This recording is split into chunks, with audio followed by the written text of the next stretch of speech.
and Mu had always felt that she was drastically different from the rest of the Yin family. With the Yin family's superior genes, they really shouldn't have produced someone as silly as her. Unless there was a genetic mutation. That was, until she saw and ran, and everything clicked. She suddenly realized that she had actually been transmigrated into the womb, and reborn as the tragic fake daughter in a novel full of secret identities. A notorious villainess who constantly brought about her own downfall while serving as a foil to the female lead. Taking a deep breath, Anmu decided to pack her bags and run away on the very night the female lead returned. But she never expected that the female lead would catch her in the act and report her to their mother. Well, fine. She might as well stay. Chapter 1. Sister. Please dote on me. Jing City, August. The summer sun scorched the clouds, making the air hot and distorted. The cicadas outside the window chirped incessantly, piercing the eardrums and adding an inexplicable irritation. Moo Moo, come quickly and greet your sister. Leaning against the railing on the second floor, Anmu wore an exquisitely tailored dress that highlighted her excellent figure. Her features were extremely delicate, though that delicacy carried a hint of arrogance, and her entire demeanor exuded the noble presence of a daughter from an elite family. Hearing the voice, she merely raised her eyelids slightly with an air of indifference, her hands gripping the railing tightened unconsciously, veins bulging, while her fair face flushed with just the right amount of anger. Sister? Huh, she would never have a sister in this lifetime. The girl narrowed her eyes, planning to give her nominal sister a warning. Tomorrow would be her comingafage ceremony, her 18th birthday party. But just this morning, her mother suddenly announced that she was bringing a sister home. What kind of joke was this? What kind of nonsense? She wasn't some trash can for familial affection. Not just anyone could be her sister. Her fifth brother had told her that this sister was here to steal their parents and destroy their happy family. She, Anmu of the Aizenjoro clan, would definitely protect her home. She would make sure to interact well with this sister. Downstairs, the graceful and still charming Mrs. N, Chenjia, smiled like a spring breeze, her long dress outlining her curvaceous figure. She held the hand of a girl, presumably her nominal sister, as they stepped through the door of the Yin family home. Watching the tall girl approach, and Mu's grip on the railing tightened even more from a distance, the girl wore a simple white shirt that was clearly ill-fitting, paired with faded jeans that clashed sharply with the villa's luxurious decor. And Mu scoffed inwardly, curling her lips. Seriously? A ugly duckling trying to be her sister? Dream on. But when the girl downstairs lifted her eyes, and Mu realized something was wrong, her round eyes widened, several massive exclamation points and question marks flashing through them. The girl froze in place, her entire body stiff as if struck by a 500-volt electric current. The person downstairs seemed to sense something. She lifted her slender, jade-like neck, her tall figure and fair skin particularly striking. Especially those upward-slanted fox eyes, with a small mole at the corner of her left eye. Her expression was cold and detached, indescribably aloof and captivating. When their eyes met, and Mu felt as if she had been struck by lightning again. She remembered. She, Anmu, was originally an upright, law-abiding young adult of the 21st century. Before she could contribute anything to society, she had rushed to save a child left behind on the asphalt road, only to be hit by a speeding car and sent flying over 10 meters away. When she opened her eyes again, she had been transmigrated into the womb and reborn as the villainess in a novel titled The True Daughter Has Multiple Secret Identities. It wasn't until the plot was about to begin that she regained her memories of her past life. The person standing in front of her, Anran, was the true daughter of the Yin family, a mega-influencer with multiple secret identities. As for Anmu, she was just a usurper, a tragic villain who framed, slandered, and smeared the true daughter, providing material for Anran to slap faces. In the end, at the young age of 21, in the prime of her life, she would be abandoned and despised by the 5 brothers who had doted on her since childhood. Finally, the men pursuing Anran would kidnap her and throw her into the sea to feed the sharks. Anmu, crawling around in darkness, screaming, growling, menacingly crawling, splitting apart, climbing ashore, twitching, convulsing, attacking indiscriminately. Damn it, if she followed the original plot, her life would soon be over, and she wouldn't even die with a whole body. After pondering for a moment, Anmu's eyes darted around rapidly, and a bold idea suddenly came to her. And oh, she couldn't just resign herself to fate. She decided to cling tightly to Anran's thigh at the very least. She couldn't let Anran dislike her. She took long strides, covering 2 or 3 steps at a time, moving more nimbly than a monkey on Mount Amay, and quickly flew downstairs. Out of breath, she stopped in front of Anran, and without any of the airs of a young lady, she was the first to extend her hand. Hello, sister. My name is Anmu.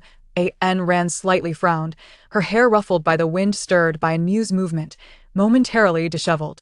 She calmly nodded at Enmu and reached out her hand to shake Enmu's, but in that instant, the moment they made contact, Enmu's voice rang directly in her mind. "Ah, sister. Please dote on me. I'm kneeling. Please dote on me, ah. Screw it.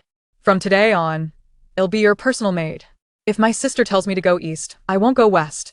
If my sister tells me to run into a wall, I won't eat chicken. No fucking problem. My sister is my sky, my earth, my sweetheart, my darling sis. Sis, I've missed you so much, whoa." And Rand shook her head, feeling like she might not be fully awake, but the rapid sentences crowded frantically into her mind, scurrying around uncontrollably. She took a shallow breath, furrowed her brows, and looked at Enmu. The girl was exquisitely beautiful, with cherry lips and a fine nose. Her eyes, slightly upturned, glistened with a hint of moisture, giving off a challenging look, fierce and intense. Her skin was smooth, with 2 strands of hair falling over her forehead. She looked like a typical young lady from the Beijing's cultural elite, arrogant and rude. She probably couldn't withstand a single kick from her, but why? What's wrong with my sister? What's wrong with my sister? What's wrong with my sister's brain? Sis, why are you looking at me? Did I grip her too hard? Why isn't my sister saying anything? Sis, why are you so cold? Colder than the ice on top of the Alps. I'm so sad, ah. Why are you ignoring me, ah? Does sister not like me? Sister, say something. Sister, say something.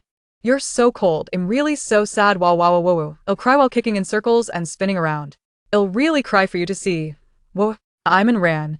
The dense words felt like a tidal wave, slamming and ran onto the shore, and then overwhelming her. Her mind went blank as she looked at Enmu's mouth, then turned to look at her biological mother. Neither of them had spoken, but she could still hear Enmu's voice. It was really bizarre. Sister is so cold, ah. She definitely doesn't like me. I'll leave tonight. I'll run far away, woo-woo. I won't be in your way, woo-woo. Sis ah, as expected of my sister. My sister's aura is so damn strong too. No wonder so many disgusting men like her, even I've fallen for her. Heroes don't ask about origins. Rascal don't care about age. This waist, these breasts so damn big, 3 times mine. Every effect has a cause. All the pretty sisters belong to me. And Ran was used to keeping a cold face, so even her surprise came off as anger. She quickly withdrew her hand, but then she saw the light in Enmu's bright eyes dim. She froze, feeling that something was wrong. Just as she was about to console her, she heard the girl's rapid speech again, even more intense than before. Woo-woo ah ah ah. Sister. Damn it. Being thick-skinned is completely useless, whoa. The wind will still feel cold when it blows, woo-woo. Tonight I'll leave this home. I'll go, This life is like fucking Louis XV had. Tonight I'll leave. I'll take the highway out of this home. My heart is dead. My heart is really dead, sister. You've broken my heart. No, Enmu, it's nice to meet you. And Rand frowned again. Since birth, she had experienced all kinds of storms, but she was completely stumped by Enmu. Moreover, that bizarre voice continued, chattering non-stop like needles stabbing into her brain. It gave her a headache and left her at a loss. Why doesn't sister call me little sister? She said my name so coldly, sis. Is your heart made of ice? Why won't you call me little sister? Why won't you acknowledge me? Do you not like me? You really don't like me. I'll jump into the sea and feed the sharks. Right now, I'll stand shoulder to shoulder with the sharks. I'll die for you to see. And Rand's temples throbbed. She took a deep breath, gritted her teeth, and said, little sister. And Mu instantly fell silent, her eyes darting around. Her fair, flawless cheek suddenly took on a cold tone. Her fluffy little head perked up. After thinking for a moment, she felt something was missing. She quickly glanced at Ran in front of her, then in a syrupy sweet voice. And Rand's tense body finally relaxed, and her ears quieted down. Mrs.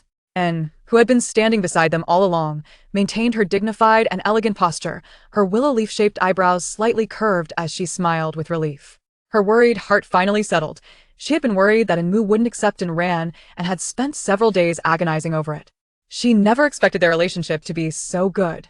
She gently wiped the corner of her eye, feeling that Enmu was so well-behaved and sensible, truly the precious daughter she had raised since childhood. She opened her arms and hugged Enmu. Good Mu, you've really grown up, my darling. Enmu, who was always good at act cute, immediately hugged her back, still with that provocative look. Mom, my sister and I will definitely get along well. But the fingers under Rand's shirt twitched. What she heard was, oh Mom, from now on you must get along well with sister. I'll step back now. This step back might be for a lifetime. Mom, I love you so much, Mom. But I love my own life more. Kids who don't cherish their lives aren't good kids, right, Mom? TCH, I only have Enmu as a little sister. I don't acknowledge any and ran. A clear male voice came from the second floor, like an icy breeze that cooled the feverish in Enmu's heart. Her heart clenched, and she looked up from Mrs. A.'s embrace. It's starting. Fifth brother's self-destruction begins. Ah. Chapter 2. My dear brother. Do you wish to accompany me to feed the sharks? Brother. Hush. What are you saying? Came a melodious voice, playfully chiding. Enmu. She simply stamped her foot in a fit of uncontrolled impulse, craning her neck to catch a glimpse. A slender finger pressed against her rosy lips, attempting to silence the youth above. Enmu. Is this green tea demeanor truly mine? Isn't the scene from the original plot? It's not that I'm losing control. Enmu stood there, momentarily stunned, as she gazed at the young man approaching with deliberate grace. He tilted his head slightly, the summer sunlight cascading down to illuminate half of his face. His expression was exceptionally indifferent, his features exquisitely chiseled. Clad in a casual white shirt, his brows and eyes strikingly handsome, exuding an air of subtle aloofness. Noticing Enmu's endearing eagerness, he finally allowed a hint of affection to grace his lips, leisurely descending the stairs to stand before Anren, radiating charm and clarity. His glass-like eyes scrutinized Anren with a blatant lack of courtesy, letting out a derisive snicker. He then reached out, pulling the petite Enmu from their mother's embrace, leaning his entire weight against her. With a disdainful arch of his brow, he rested his head against Enmu's, simultaneously asserting his claim, while displaying a fierce, protective stance. Enmu obediently nestled into her brother's embrace, her anxious heart still uncalmed. You are Anren? I am Nze, Enmu's fifth brother. Since you have entered our home, it is imperative that you understand this. Enmu, my sister, I do not acknowledge. Therefore, there are certain truths you must grasp. Within this household, Enmu will always possess the ultimate decision-making authority. Do you comprehend? I hope you do not aspire to obtain what does not belong to you. Enmu's mother, unable to bear it any longer, raised her hand to pinch Nze's arm, causing him to stumble slightly, hoping to curtail his remarks. Her voice was filled with indignation as she admonished, Nze, behave yourself. Yet Nze obstinately persisted, disregarding their mother, continuing to deliver his harsh words. Know your place. Anren's gaze turned slightly frosty, maintaining an air of composure, his expression unchanged, even his tousled hair remained still, as though Nze's words were mere nonsense. However, Enmu reacted intensely, taking a deep breath. Grasping Nze's hand tightly, her knuckles turned pale. Her cherubic cheeks quivered as she hesitated, casting a glance upward at Nze. Mistaking her reaction for gratitude, Nze gently nudged the top of Enmu's head with his chin, as if to say there was no need for formality. She was his one and only sister. But the next moment, an unusual sound erupted. My dear brother, are you suggesting that we feed the sharks together? Do you envision us side by side with the sharks? Sister, allow me to explain. My heart is with you. I am not allied with him. Brother, you are so foolish. You are so foolish. Why on earth am I in this predicament? Is there some superpower I possess?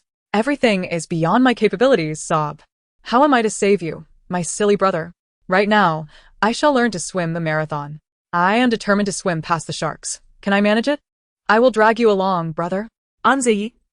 The young man appeared momentarily taken aback, shaking his head slightly before turning to face En's mother, who wore an expression of disapproval. He glanced at Enran, whose cold demeanor and furrowed brow indicated a lack of concern for him. With his well-toned arms, he firmly grasped Enmu's shoulders and deftly turned him around. His gaze remained fixed on Enmu's rosy face, his expression darkening momentarily. Enmu, accustomed to the various antics of his elder brothers, harbored no ill feelings. Instead, he offered a sweet smile to Nze. Taking a deep breath, Nze leaned down, his calloused fingertips brushing against Enmu's delicate face, the texture as delightful as ever. He then focused on Enmu's tightly shut lips. Although no words were spoken, he could almost sense an underlying tension. Brother, what is wrong? Did a donkey kick you in the head? Did you lose at a game? Why do you look like you're ready to devour someone? Don't worry, brother. With the way you pamper me, I'll first learn to swim the marathon, and when we fall into the sea, I'll definitely save you. But can you please eat less? If you get too heavy, we'll both end up feeding the sharks, and it won't be enough to even fill their gaps. Nze's handsome face darkened, his knuckles pressing into the soft flesh of Enmu's cheeks. In a low voice, he asked Moo, "Do you think I'm fat?" Yet, as he was about to voice another question, he hesitated, pondering whether to hold back his curiosity until he grasped the situation better. "Brother, what are you doing? You're not fat. Where could you possibly be fat?" Ouch. "My face hurts." Ouch. And Moo whimpered playfully, having been spoiled since childhood, raising his hands to strike Nzai. However, their height difference was too great. In just a few moments, Nzai had firmly restrained his hands and feet, leaving him standing obediently in place. "Hey, Nzai, don't bully your sister." And Ran chimed in. "Don't listen to your brother. He has all bark and no bite. In a couple of days, you'll get used to it, my good child." And Moo's mother, maintaining a stern expression, attempted to separate the two, but then remembered Ran was still present and turned to offer her a gentle reassurance. Reaching for Ran with her jade bracelet-adorned hand, Ran did not shy away, casting a cold glance at the two rascals. Listening to Moo's incessant chatter, her gaze grew even darker. "Well, "If that rascal Nzai falls into the sea to feed the sharks, I won't save you. I'll tell Dad that you're bullying me." "Sister, let me explain. I'm not in cahoots with him. My heart belongs to you. I will always love you." And Nzai's expression became even more peculiar. Although he hadn't seen Moo's lips move, he distinctly heard her voice. He skeptically rubbed his chin, releasing Moo, and muttered, "I feel as though I haven't fully woken up." And Moo moved her lips, eager to agree, but instead uttered, "Brother, why do you speak so poorly of yourself? And Ran will also be your sister in the future." And Ran remained silent, exuding an air of mystery. The young girl before her appeared gentle as water. Yet what she heard was, "Damn it, this green tea act is just unchangeable, isn't it? I'll curse you like a gorilla. Why must one be compelled to follow the narrative? How utterly exasperating. Is it truly impossible to escape this accursed fate? Indeed, he is merely half asleep, my foolish brother. He is in a state of confusion, rambling incoherently. Such absurdity. What nonsense he dares utter. He must be longing to feed the sharks. Sister, I am different from him. I genuinely adore you. My heart aligns with you like the 5-starred red flag. Hooray." And Moo pondered for a moment before turning to nudge Nzai, her voice soft and gentle. "Brother, please rest. I shall awaken you when it is time for dinner. Why can't you articulate your thoughts more clearly? I truly was not like this before. I was perfectly normal." And Moo felt tears welling up, her inner turmoil screaming. Yet, outwardly, she remained exquisite, her long, thick eyelashes gently lowering, a smile gracing her lips. And Nzai glanced around at Ran and their mother before settling his gaze back on Moo. In that fleeting moment, a shiver coursed through him, and he turned away, convinced of his own madness. And Ran took a deep breath, arranging her beautiful long hair, her fingers hidden beneath her shirt, slowly curling. Her eyes sparkled briefly as she shifted her focus from Nzai to Moo. This household seemed more intriguing than she had imagined. It appeared that Nzai could hear Moo's voice, which explained his discomfort. Thus, remaining a while longer would not be unwise. And Moo watched Nzai depart, only to find herself caught in Ran's gaze, causing her spine to stiffen and her entire being to tense. "Oh, she surely does not like me. How could she not adore me? When I am so charming and obedient, how could she not love me? What is wrong with her? Does she prefer the monkeys on a May mountain? Even a quiet sister like me is unappreciated? Life feels unbearable. Curse these rules. Why must I be forced to follow this narrative? How could anyone resist such a delightful, soft sister? Tonight, I shall depart. I will leave this home. Mother, my life is of utmost importance. Surely you understand, don't you?" And Moo smiled faintly, turning to rush toward their mother, expertly playing the role of a doting child, directing the cook in the kitchen. In the opulent villa's grand hall, the young girl beamed with joy, the entire scene resembling a beautiful painting. And Ran stood aside, watching as the mother, who should rightfully belong to her, was embraced by Moo. Yet, the echoes of Moo's voice lingered in her mind. "Mother, I am setting sail tonight. Please, let me have something good to eat. I desire steamed lamb, steamed bear paws, steamed deer tails, roasted duck, roasted chick, roasted goslings, braised pork, and braised duck." And Ran's expression grew increasingly complex as she observed the girl's lifted skirt. Before she arrived at the family, she had already acquired the family dossier, which described Moo as a traditional Beijing young lady, outwardly gentle and charming, yet inwardly arrogant and overbearing. Yet upon their first meeting, she did not seem so detestable after all. More importantly, She seemed to hear Enmu's innermost thoughts, although they were a cacophony of incessant chatter. Surprisingly, she found it not at all tiresome. Rather, it was quite intriguing, and even the arrogant visage of the youth appeared somewhat endearing. What puzzled her most was the concept of plot and rules. This world bore the presence of the metaphysical, a realm she had never before encountered. For a long while, she had not met such an eccentric individual. In a church, a remarkably youthful man was surrounded by a multitude of imposing figures clad in suits, forming a protective barrier around him, their waists bulging as if concealing metallic instruments. He sat in the front row, lowering his gaze solemnly as he paid homage to the statue of Jesus within the church. A warm red light streamed through the stained glass, illuminating his nose and rendering him both righteous and wicked, dazzlingly striking. Yet the surroundings resembled the aftermath of a fierce battle. The church lay in disarray, littered with shards of glass. The fine hair on the youth's forehead was tousled, and his brows and eyes exuded an air of nobility. He withdrew his hands from where they rested on his chest and turned his attention to the unfortunate priest, who lay gasping amidst the chaos. He lifted his foot, rising to stand, and with a forceful stomp of his military boots, he crushed the priest's hand into the pool of blood, allowing shards of glass to pierce through. He seemed to relish the moment, narrowing his eyes in pleasure, and then pressed down even harder. The dissonance between his gentle demeanor and the brutality of his actions was stark. The man dressed as a priest cried out in agony, and the room was filled with lamentations. Yet the youth did not even furrow his brow, maintaining that same smile. He leisurely adjusted his gold-rimmed glasses perched on his nose, obscuring his light brown pupils. "Pray tell, who sent you to kill me?" Chapter 3. The delicate and obedient princess of the Yin family. Enmu languidly sprawled on the sofa, a fruit platter prepared by the family maid beside her, growing increasingly difficult to swallow with each bite. According to the original narrative, even mealtime would compel her to stir trouble. But if this continued, two outcomes awaited her. If she could leave the Yin family and live independently, that would suffice. However, if she could not escape, her fate would inevitably lead to being fed to the sharks. Ugh.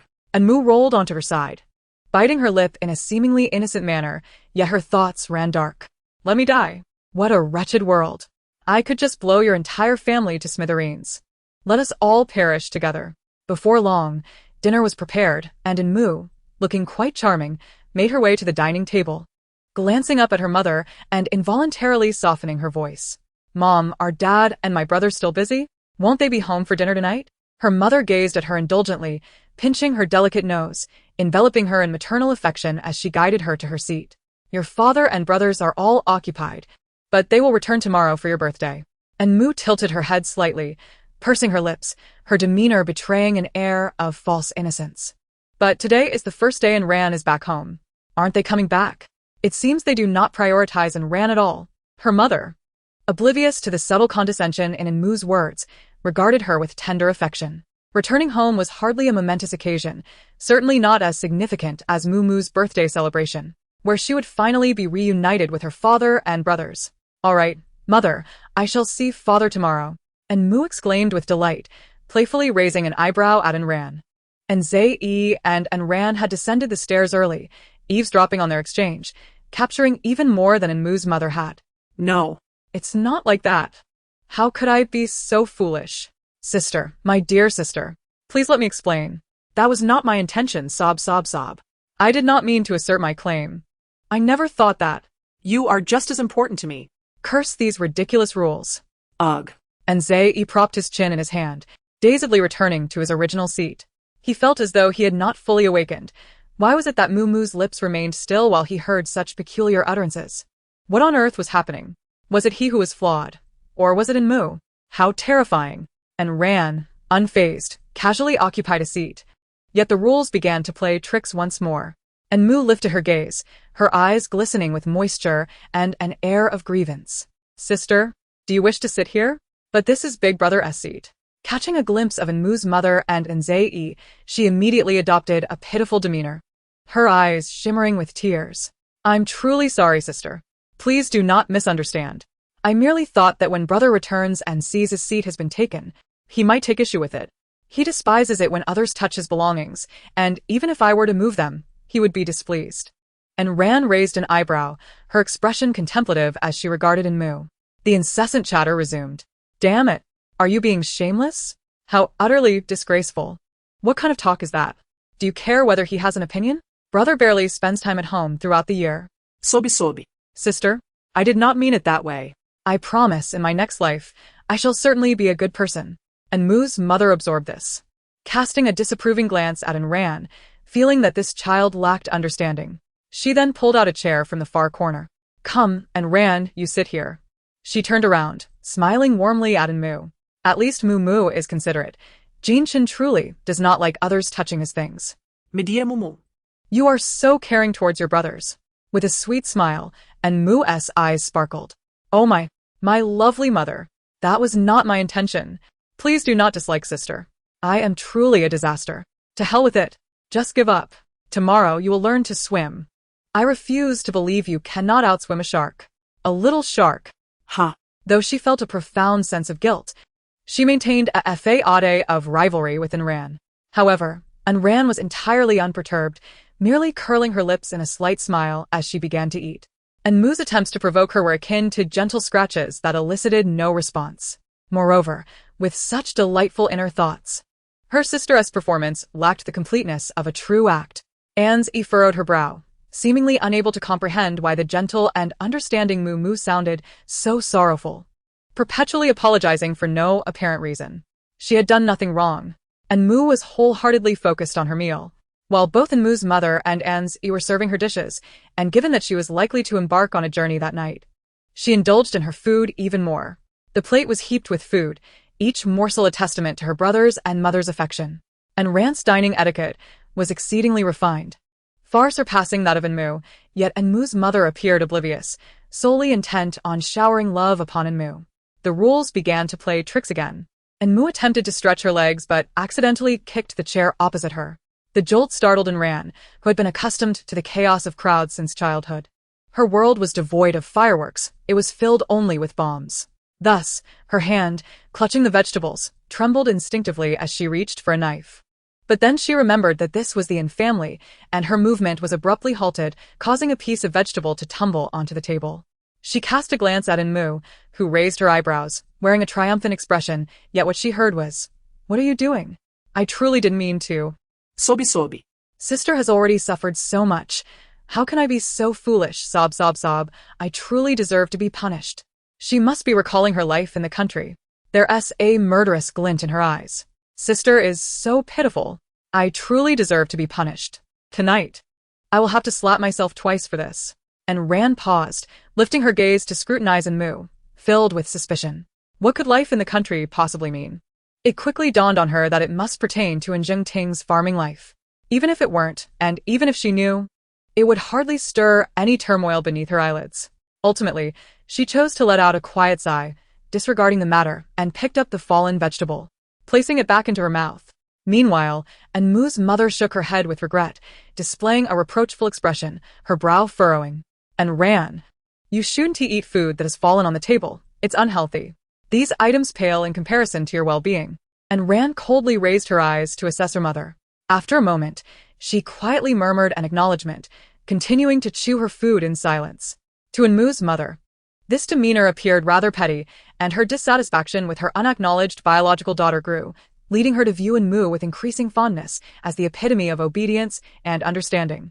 And Mu, on the surface, reveled in her apparent triumph, puffing out her chest like a victorious peacock, yet internally, she felt a tightness in her heart.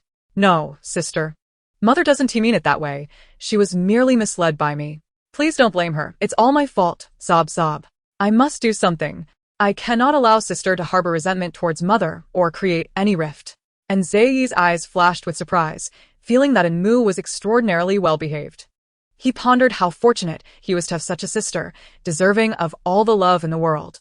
Meanwhile, Ran was merely a child from a rural background. Even with the Yin family's bloodline, what significance did it hold? To people like them, blood relations were the least reliable of all connections. Should she dare to voice any objections to mother, even her elder brother alone could ensure she would regret it. And Mu extended her chopsticks to grasp the thin slices of meat before her, feigning a momentary lapse in control, causing the slice to tumble onto the table. She gasped in surprise, hastily retrieving the meat and shoving it into her mouth. Feeling somewhat embarrassed, she managed a shy smile towards mother, her eyelashes fluttering delicately, embodying a pitiable demeanor. I'm sorry, dear mother, I too have caused some food to fall. The rules did not impede Enmu's actions. Perhaps they could not be classified as transgressions. Meanwhile, mother, with a furrowed brow, gently patted Enmu's hand with concern. Good child. My obedient Moo. How you cherish and value food, truly my heart's delight. Enmu's eyes sparkled like a forlorn little rabbit, radiating innocence, yet her thoughts ran quite differently. Oh mother, your double standards are too much. Look at the affectionate gaze you bestow, filled with gentleness and compliance, our little princess of the Yin family. Ah, Though it is favoritism directed at me, Unran is your biological daughter. Even if you have never spoken of it, mother, I know woe is me. I am not your flesh and blood. Please, show some love to Unran. Just see how Unran gazes at me. She looks as though she could devour me whole. She surely wishes to strike me. Oh, I will definitely start swimming lessons tomorrow. And Rand, perplexed, furrowed her brow. She merely possessed a naturally cold demeanor. She was not particularly surprised to hear Enmu claim she was the young lady of the Yin family. However, Enmu was aware that Nzei likely understood as well, his slender fingers gripping the chopsticks tightly as he recalled the profile of the Yin family's fifth brother.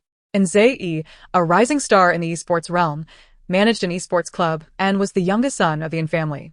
His temperament was straightforward, devoid of malice, fiercely protective, and the most doting brother to Enmu. He appeared to be the most unruly and capricious among his siblings.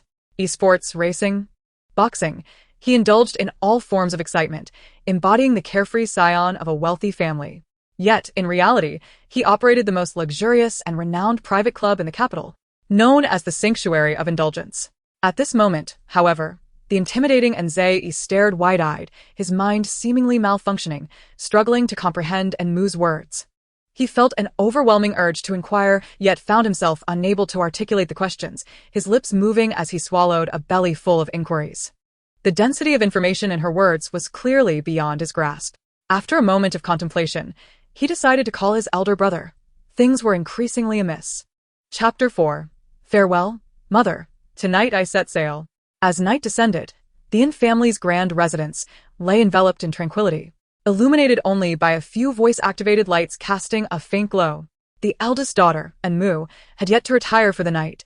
She shed her dress, donning a practical leisure outfit, and leisurely snipped away at the tags she had not yet removed.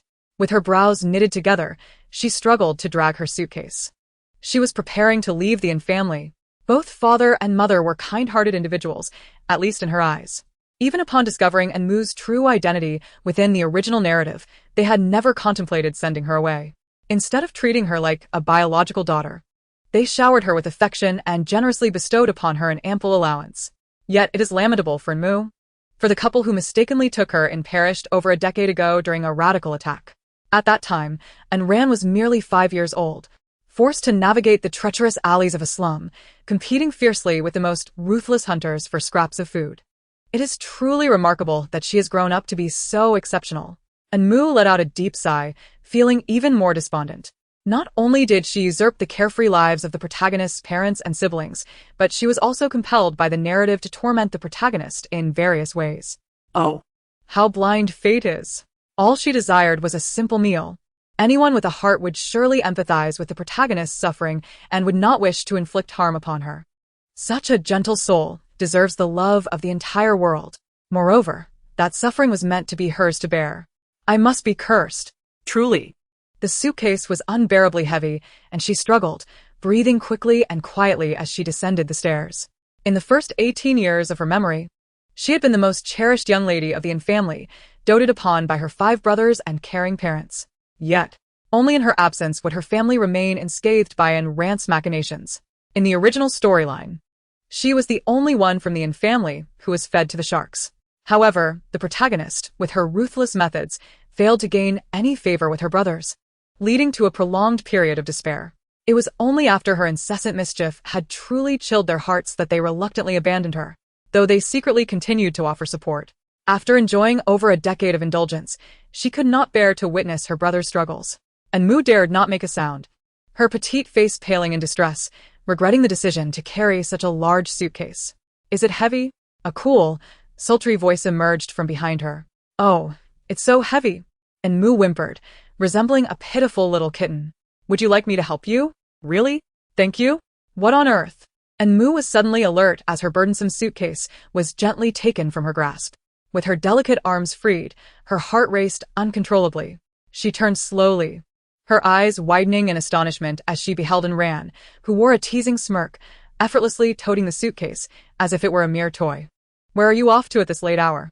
The low, husky voice was particularly enticing, complementing Ran's regal, striking features with formidable allure. "I just want to put these things in the storage." And Mu's cheeks flushed, her tone softening as she recalled her character persona. To avoid being subjected to the rules, she had to maintain a facade of arrogance, her voice taking on a haughty edge. Just put it downstairs for me. I'll handle the rest myself." And Ran merely raised an eyebrow, only to be met with Mu's frantic outburst. "Whoa, what are you doing here?" "Sister, I just wanted to leave home for a bit. I shouldn't have brought so many clothes. How foolish of me." At last, the truth has been unveiled. "Sister, you are truly my flesh and blood. What should I do now? Can I still leave?" And Ran remarked with a cool tone, her expression indifferent, akin to discussing a trivial matter. "Carrying a suitcase at night, one might think you were planning to run away from home." She felt that with this person's departure, her time in the country would perhaps be devoid of much joy. "Ah, "Sister, you've discovered my secret, but I refuse to accept it." huh. How could that be?" "This is my home. It is you who ought to depart from the family." And Mu crossed her arms defiantly, lifting her chin with an air of arrogance. "Alas." "Sister, I'm truly sorry. I never intended it this way. I am so foolish. You are so kind helping me with my luggage. Yet I still wish to torment you. But I do not wish to feed the sharks. I truly cannot break the rules. Please let me go. I must leave, or my life is in jeopardy. In the future, make sure to get along with Mom and Dad. Your brothers may have sharp tongues, yet their hearts are tender. Do not be deceived by their current bravado. When I was a child and injured my hand, they all cried bitterly, especially the eldest. Do not hold a grudge against fifth brother. That's just how he is. His heart is softer than anyone else's, even while playing games. He mutters apologies when defeating the tyrants, and when watching sad yet comedic videos, he must strike a wooden fish twice. And mother, accustomed to luxury, is unaware of the life you lived before. Do not blame her. Her heart is the softest. If you act coy with her, she cannot resist, making it all too easy to ask her for pocket money. Your elder brothers are all quite good, but I have not had the chance to introduce you to them. If I truly learn to swim well enough to outpace the sharks, I shall return. Farewell, mother. Tonight, I embark on my voyage." And Ran fell silent, the persistent chatter of Mu filling her ears. Rules? They are merely meant to be broken. She took a deep breath, her grip on the suitcase tightening as she stood resolutely in place.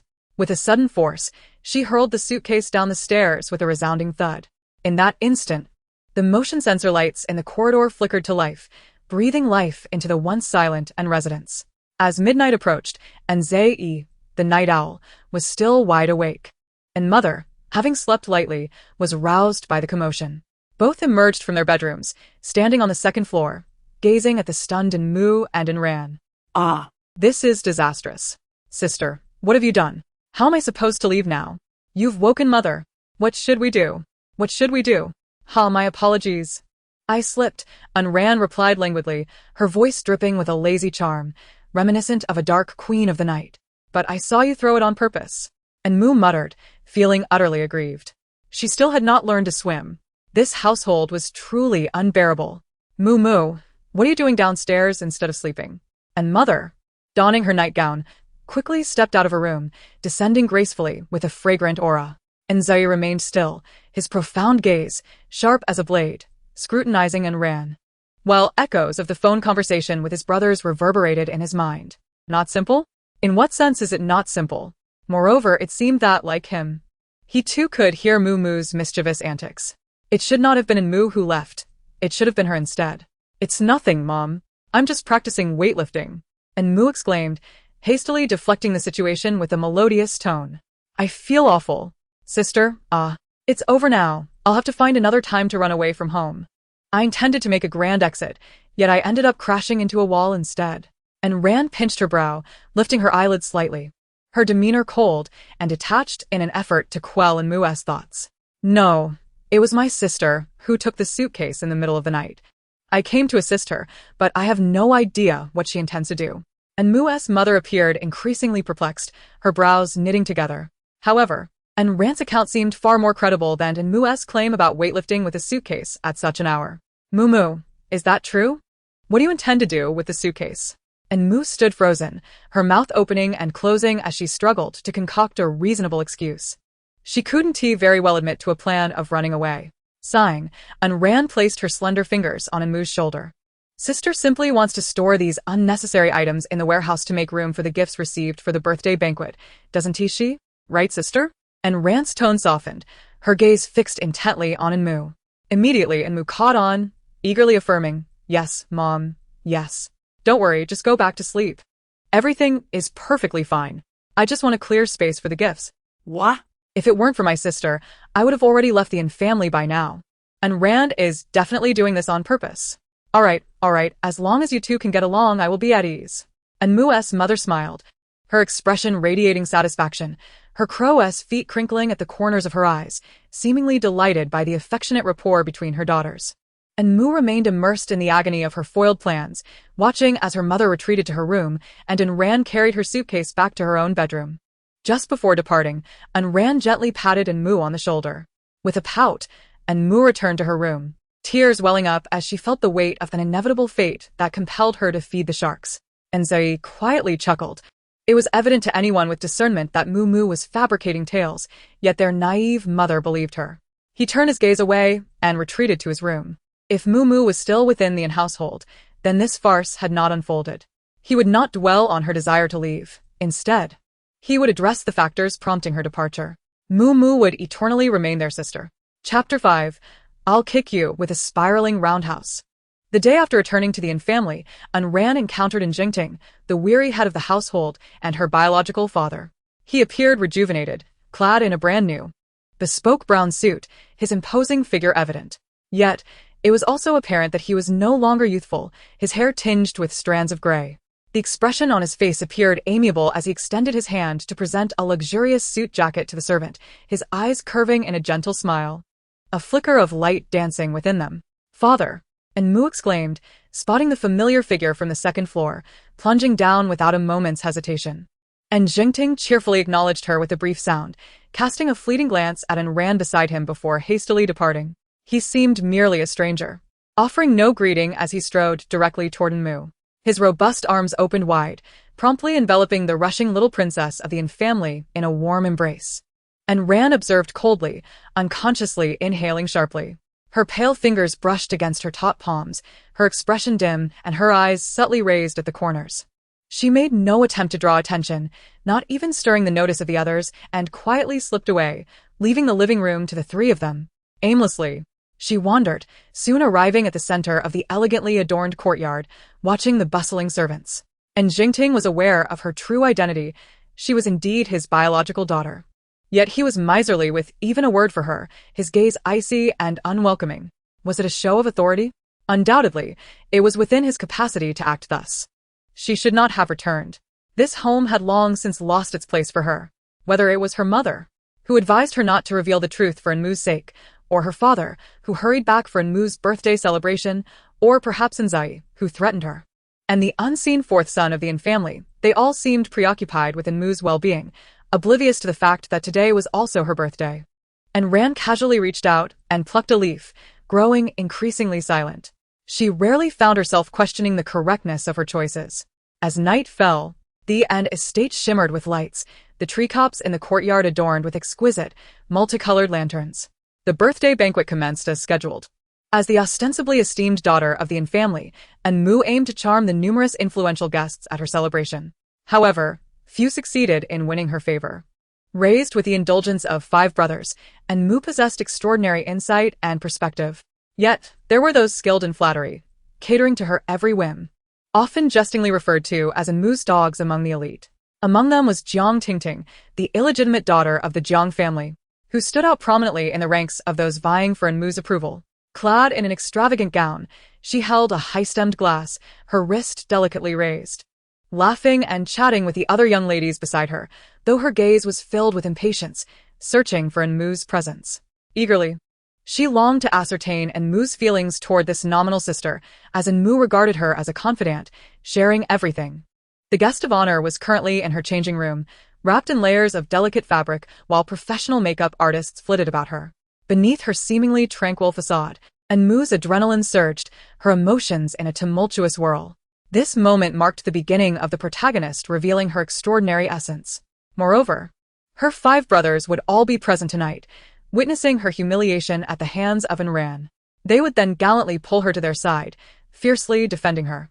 A scenario that seemed rather enchanting. Yet, However, the female protagonist will inevitably develop discontent towards the family, while her devoted admirer, Qin Xiaomu, will activate his formidable protective instincts. Although Qin Xiaomu remains her betrothed, she is indifferent, as her feelings for him are non-existent. Yet, these matters pale in comparison to the overarching rules of this world, which compel her to follow the prescribed narrative.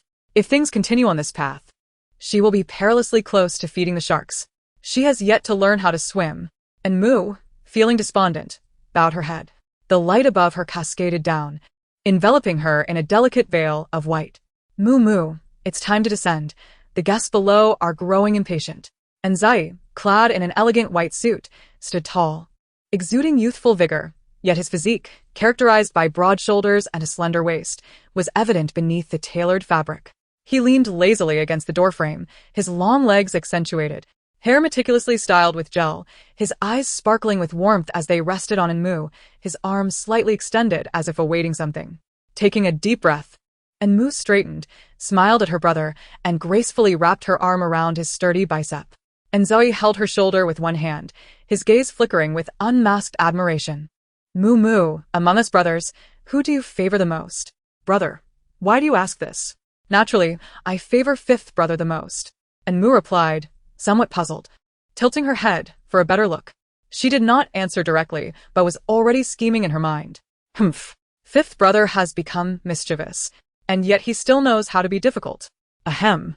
The corners of Anzai's lips curled upward as he relaxed his finger on the voice command button of his phone, sending the recent message. Meanwhile, the Yin family's young masters, rushing towards the villa, simultaneously raised their phones, displaying the prominent group name. The 5 Knights 5. And Yi Shao, I don't believe it. Gradually, the expansive hall settled into tranquility. And Mu donned a custom-made cream-colored short dress, its elegant fitted design accentuating her figure and revealing her long, slender legs. Her fair skin glowing with radiance. After hours of meticulous preparation, her makeup was exquisite and flawless, while her softly curled flaxen hair cascaded down her back. Her entire appearance radiated youthful vitality, yet retained an air of sophistication, sweet and enchanting. Confidently, she held her head high, resting her hand in Anzai's arm as they descended the staircase, smiling unabashedly at those who turned to gaze at her. Around her neck hung a necklace of dazzling gemstones, its intricate design showcasing a harmonious blend of white and blue stones that adorned her pristine swan-like neck. Before she could utter a word, murmurs of discussion fluttered through the crowd. Isn't the necklace worn by Miss and a masterpiece from the renowned jeweler's final collection, Deep Sea Blue? The Yin family truly possesses immense wealth. It was recently appraised at over $100 million. Who would have thought to see it here in the Yin family? This is the Yin family. Over the years, they have clearly outpaced several other clans. Oh, how envious I am of Anmu. Not only is she adored by so many brothers, but even a mere necklace of hers rivals the worth of my entire family. Shoo, keep your voices down. Anmu dislikes hearing us speak of her behind her back. Anmu cast a sidelong glance before withdrawing her gaze. She was undoubtedly aware of the value of the deep sea blue necklace, and even though she had never lacked for jewels since childhood, the beauty of this piece left her utterly astonished. It was a coming-of-age gift from her father, a gesture befitting the illustrious reputation of the Yin family in the capital. A family well known for leveraging her birthday as an opportunity to engage in business dealings, forge connections, and expand their social network. Not to mention the minor celebrities seeking filming opportunities. And Mu had grown accustomed to the sycophantic behavior of such individuals from an early age. With a smile gracing her lips, she expressed her gratitude to the uncles and relatives she could not avoid, for they had indeed presented her with grand gifts. However, her patience wore thin as she glanced at the cold figure of Anran, sitting alone in a corner, seemingly isolated from the world. A wave of compassion washed over Anmu, prompting her to gently caress the deep-sea blue resting on her neck. She was fully aware of what would transpire that evening. Yet there was nothing she could alter. The rules seemed to be a path laid out long ago. All she could do was play her part. ultimately leading to a predetermined conclusion, a path that led to despair. Holding a glass of champagne, she had yet to take a sip when Anzais snatched it away, replacing it with an inconspicuous juice. With a mischievous grin, he raised the glass to his lips, drank the champagne in one swift motion, and then turned the empty glass downwards towards Amu, questioning her, "What business does a child have with alcohol? Are you misbehaving?" And Mu, feeling a twinge of injustice, pouted and stood tall, declaring with youthful exuberance, "Brother, I am of age now. I am an adult." And Zai, bewildered by her declaration, observed as she approached and ran, still puzzled by her exclamation. And Mu elevated her chin, exuding the grace of a cherished princess, an undeniable presence wherever she went. In stark contrast, and Ran donned a simple shirt beneath a faded coat, appearing less refined than the servants meandering nearby. "Sister," and Mu called with a smile, raising her drink as if to convey innocence, feigning concern for her solitary sibling. But to Ran and Mu's smile seemed taunting, the cruelty behind her eyes reminiscent of a merciless executioner. Internally, and Mu wailed, "Sister, this is not my fault. It is the cruel rules. I merely wish to greet you. You look so lonely. But fret not, for in due course, I shall depart." And Ran raised an eyebrow, unsure of her sister's intentions. Just hearing her voice, she could almost envision the pitiful expression on Mu's face. She raised her glass of champagne in acknowledgement, a greeting befitting her opulent attire, exuding an air of authority with each gesture. And Mu's fingers curled slightly, her exterior remaining composed while guilt threatened to overwhelm her. "I am truly unworthy. My sister is so kind and elegant, yet she still acknowledges me. I am so wicked. I could weep." The two remained in their secluded corner, a stark contrast to the cacophony of conversation filling the hall, but soon enough, Jiang Tingting approached them. "Mu, what are you doing hiding in the corner? I've been searching for you for ages." Jiang Tingting's lips shimmered subtly, her skin fair, and her large eyes glistening with joy at the sight of her friend. And Mu smiled warmly, exuding enthusiasm as she greeted her. Tingting. "Oh, for heaven's sake, when will the moon be bright? Just look up and see. What am I doing here? Just out for a stroll. I'd give you a swift kick if I could, you white lotus. If it weren't for your incitement from behind, I wouldn't have ended up in such a predicament at this young age. Truly, I owe your entire family my gratitude." Though her demeanor was peculiar, presenting one face outwardly and another behind closed doors, she was undeniably amusing. And Ran lightly tapped her cup, savoring the champagne as she contemplated the exchange. Suddenly, a bold hypothesis sparked in her mind. "You've been surrounded by those elders for so long that I felt too shy to approach you." Jiang Tingting pointed at the modestly dressed and Ran, tilting her head with a knowing glance. Mu, is this the new servant your family has hired? Such attire." And Mu gazed into her eyes, clear yet foolish, and swallowed nervously, unwittingly adopting a playful tone. "Not at all. She is my sister. Just returned, and still in her previous clothes without any adornment." And Ran, unfazed by their veiled jabs, dismissed their remarks with a scoff. Listening to Mu's playful teasing was rather entertaining. "You seem to avoid all matters that connect with others, you white lotus. Your sister is the real servant. Your whole family is beneath us. My sister could easily take on 10 of you." Jiang Tingting laughed again, her attire perhaps worth less than the beads on Mu's skirt, exuding an air of poverty. And Mu could not help but wear a look of disdain, pulling Jiang Tingting aside as they walked a few paces away. "Please don't say that. Once my brothers arrive, father might introduce and Ran to everyone." "I'm not entirely sure, so let us not offend her just yet." Only Ran remained in the corner, still able to hear their incessant chatter. "Look at you, strutting around like a zebra. Close your mouth, dear. As if you're so high and mighty. Dressed like a flamboyant peacock. What do you have to be proud of? Ugh, I can't stand pretentious people. Like a pig with a green onion up its nose. Acting like a grand elephant. Get lost." And Ran couldn't help but chuckle, a smile creeping onto her lips. How utterly foolish they were, both of them. Chapter 6. Tears are pearls, yet I feel like a pig. Amidst the extravagantly dressed elite, the ordinary and Ran stood out starkly. Isolated in a corner, she seemed to occupy a vacuum of her own. Chun Xiaomu, the only son of the Qin family, found himself drawn to her, observing her with intrigue. Having grown up alongside Mu, he knew all too well her spoiled temperament, which he found utterly distasteful.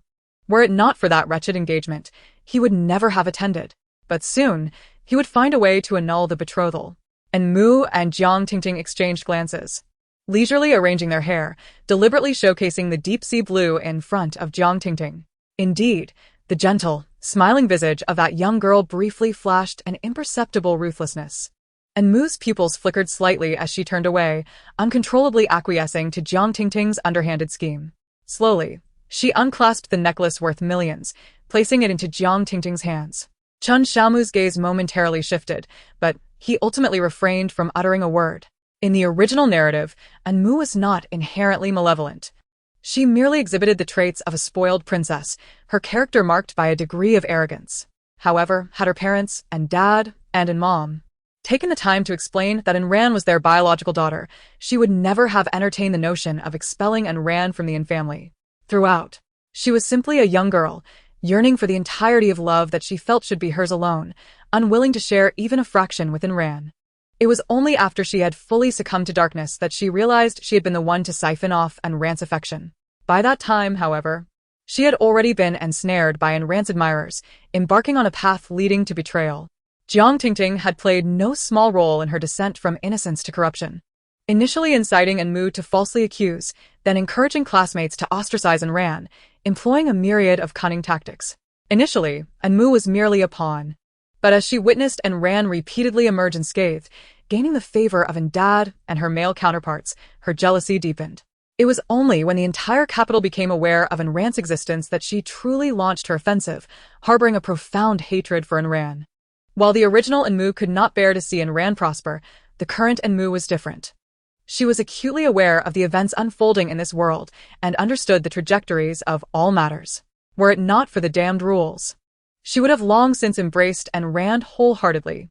With such loving parents and brothers, even knowing she was but a counterfeit, they sheltered her. What right did she have? Damn it! I curse you, rules. Anmu tilted her head, fortuitously meeting Dad's gaze, and immediately donned a sweet smile, hurrying over to link her slender arm with Jingting's. Daddy, why haven't my brothers returned yet? Are they very busy lately? Jingting's deep eyes brimmed with affection as he patted her hand. Those boys, how dare they arrive late to Mumu's birthday banquet? When they return, I shall have a stern talk with them. They lack respect and discernment. Perhaps they have their own matters, Daddy. Please don't be upset. My brothers work very hard, every day. When they come back, promise me you won't be harsh with them, all right? The glimmer of tears in Anmu's eyes betrayed a bittersweet ache within her. If given the choice, she would prefer her brothers not to return at all. Human hearts are made of flesh, and she could feel the love emanating from every corner of the family, yet that very love became a burden on her conscience, one she found difficult to relinquish. And Jingting smiled with pride. So, Mumu cares for her brothers? Very well. I shall let them off the hook. And Mu shrugged playfully, winking at Jingting. What a charming image of paternal affection and filial piety it was. In the distance, Ran stood behind them, muttering under her breath, her striking gaze chilling as ice, devoid of compassion. The fingers gripping her wine glass turned pale from the pressure, her emotions teetering on the brink of volatility, a storm of anger brewing within her. A faint echo of Anmu's cries barely reached the ears, only to be swiftly replaced by a calm demeanor. Oh, how I wish I were mute. Why am I not mute? She lamented. If I were mute, I wouldn't have to endure this ridiculous plot. Damn it, she exclaimed, envisioning a dramatic aerial somersault followed by a grand split to meet her demise. Ran took a deep breath and drained her glass of champagne. Why should she bother with such a fool? The once raucous hall fell into silence as 4 figures emerged at the end of the red carpet, their synchronized steps exuding a commanding presence. Tall and poised, their tailored suits accentuated their trim silhouettes. As they drew nearer, Anmu felt a tightening in her chest. Clad in a pure black suit with a striking red tie and a neatly folded pocket square, the eldest brother, Jinshin, possessed a striking visage with sharp features and a faint, enigmatic smile. His cold, piercing gaze was often mistaken for indifference, yet whenever he spoke, his words were definitive and composed. He was known as the overlord of Myanmar, ostensibly engaged in the raw stone trade while covertly involved in arms smuggling. A significant player in both commerce and politics, wielding considerable influence. Next was her second brother, Luosheng, donned in a subtly dark suit paired with a white shirt, devoid of embellishments. His pallid complexion suggested he rarely saw the sun, and his long, slender frame exuded an air of intellectualism.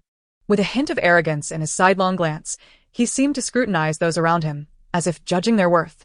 He was the mastermind behind the hacker empire, a leading company in the tech industry, consistently ranked among the wealthiest in the nation, yet he preferred the confines of his home, employing 9 assistants to manage his affairs while he shunned the outside world. Beside him stood her 4th brother, and Xiaoyu, who had risen to fame as an award-winning actor in his youth. Now a formidable force in the industry, he commanded a legion of devoted fans worldwide. Dressed in an immaculate white suit adorned with subtle golden patterns and a vibrant red rose pinned to his lapel, he bore an air of elegance. His charming features, coupled with a gentle smile and eyes that seemed to harbor the cosmos, captivated all who beheld him. Lastly, there was her 3rd brother, an Yi Xiao, whom Minmu dreaded the most. Sporting gold-rimmed glasses and a teasing smile that sent shivers down her spine, he was celebrated as a medical genius, lauded by the media and the elite. His private hospital was a haven for the powerful, and while he appeared amiable, Minmu perceived him as a ravenous demon, adept at wielding his charm as a weapon. His sinister nature transcended mere cunning. He was a master of deception, well-versed in human vulnerabilities, earning him the moniker of the killer of vertebrates, striking without shedding blood. With merely a silver needle, one could bring a vibrant tuna to its demise. This has been a psychological shadow haunting Minmu since childhood. The spacious hall was instantly illuminated by the 5 sons of the Yin family, each possessing their own unique charm. Exchanging glances with Nze Yi, the 4 of them cast a sidelong look at and ran before hastening to stand before Minmu and Jingting. In unison, they exclaimed, "Father," with utmost reverence. Standing at an average height of 186 meters, the 5 brothers encircled Minmu and Jingting. And Jingting, with an air of indifference, let out a cold huff, clearly displeased. "So you've finally returned. Your sister's birthday banquet has been underway for quite some time, and only now do you deign to show up." His words, though casually spoken, caused the Yin brothers to tense up. And Mu, unfazed, playfully shook Jingting's arm, while Mama joined in, attempting to smooth things over. "Oh dear, why dwell on such matters? It's not often the children gather together." "Indeed, Father. You promised me not to speak ill of my brothers," and Mu chimed in, nodding her head, her lips slightly pouting, her voice taking on a more endearing tone. While her sentiments were largely genuine in their defense, after gaining her memories, expressing such thoughts felt somewhat peculiar. A deep sigh escaped her heart. "Are you serious? Can you straighten your tongue? All right, now that everyone is here, it's time for me to stir things up. Goodness. I truly feel like I could perform a 360-degree aerial twist followed by a split while crying uncontrollably. My tears are like pearls, yet I feel akin to a pig." The Yin brothers were visibly perplexed. Even the seasoned Jin Chen took a deep breath, furrowing his brow as he leaned closer to Minmu. If it were only Jin Chen, it might have been manageable. However, Luo Sheng and Yi Xiao and Xiaoyu simultaneously turned their gazes toward her. Their intense stares made Minmu's heart race with concern. "Brothers, what is wrong? What is happening? I have put forth great effort into my makeup today. My eyelid stickers are perfectly adhered, yet why do my brothers look at me as if I were a monster? This is rather unsettling. I have goosebumps.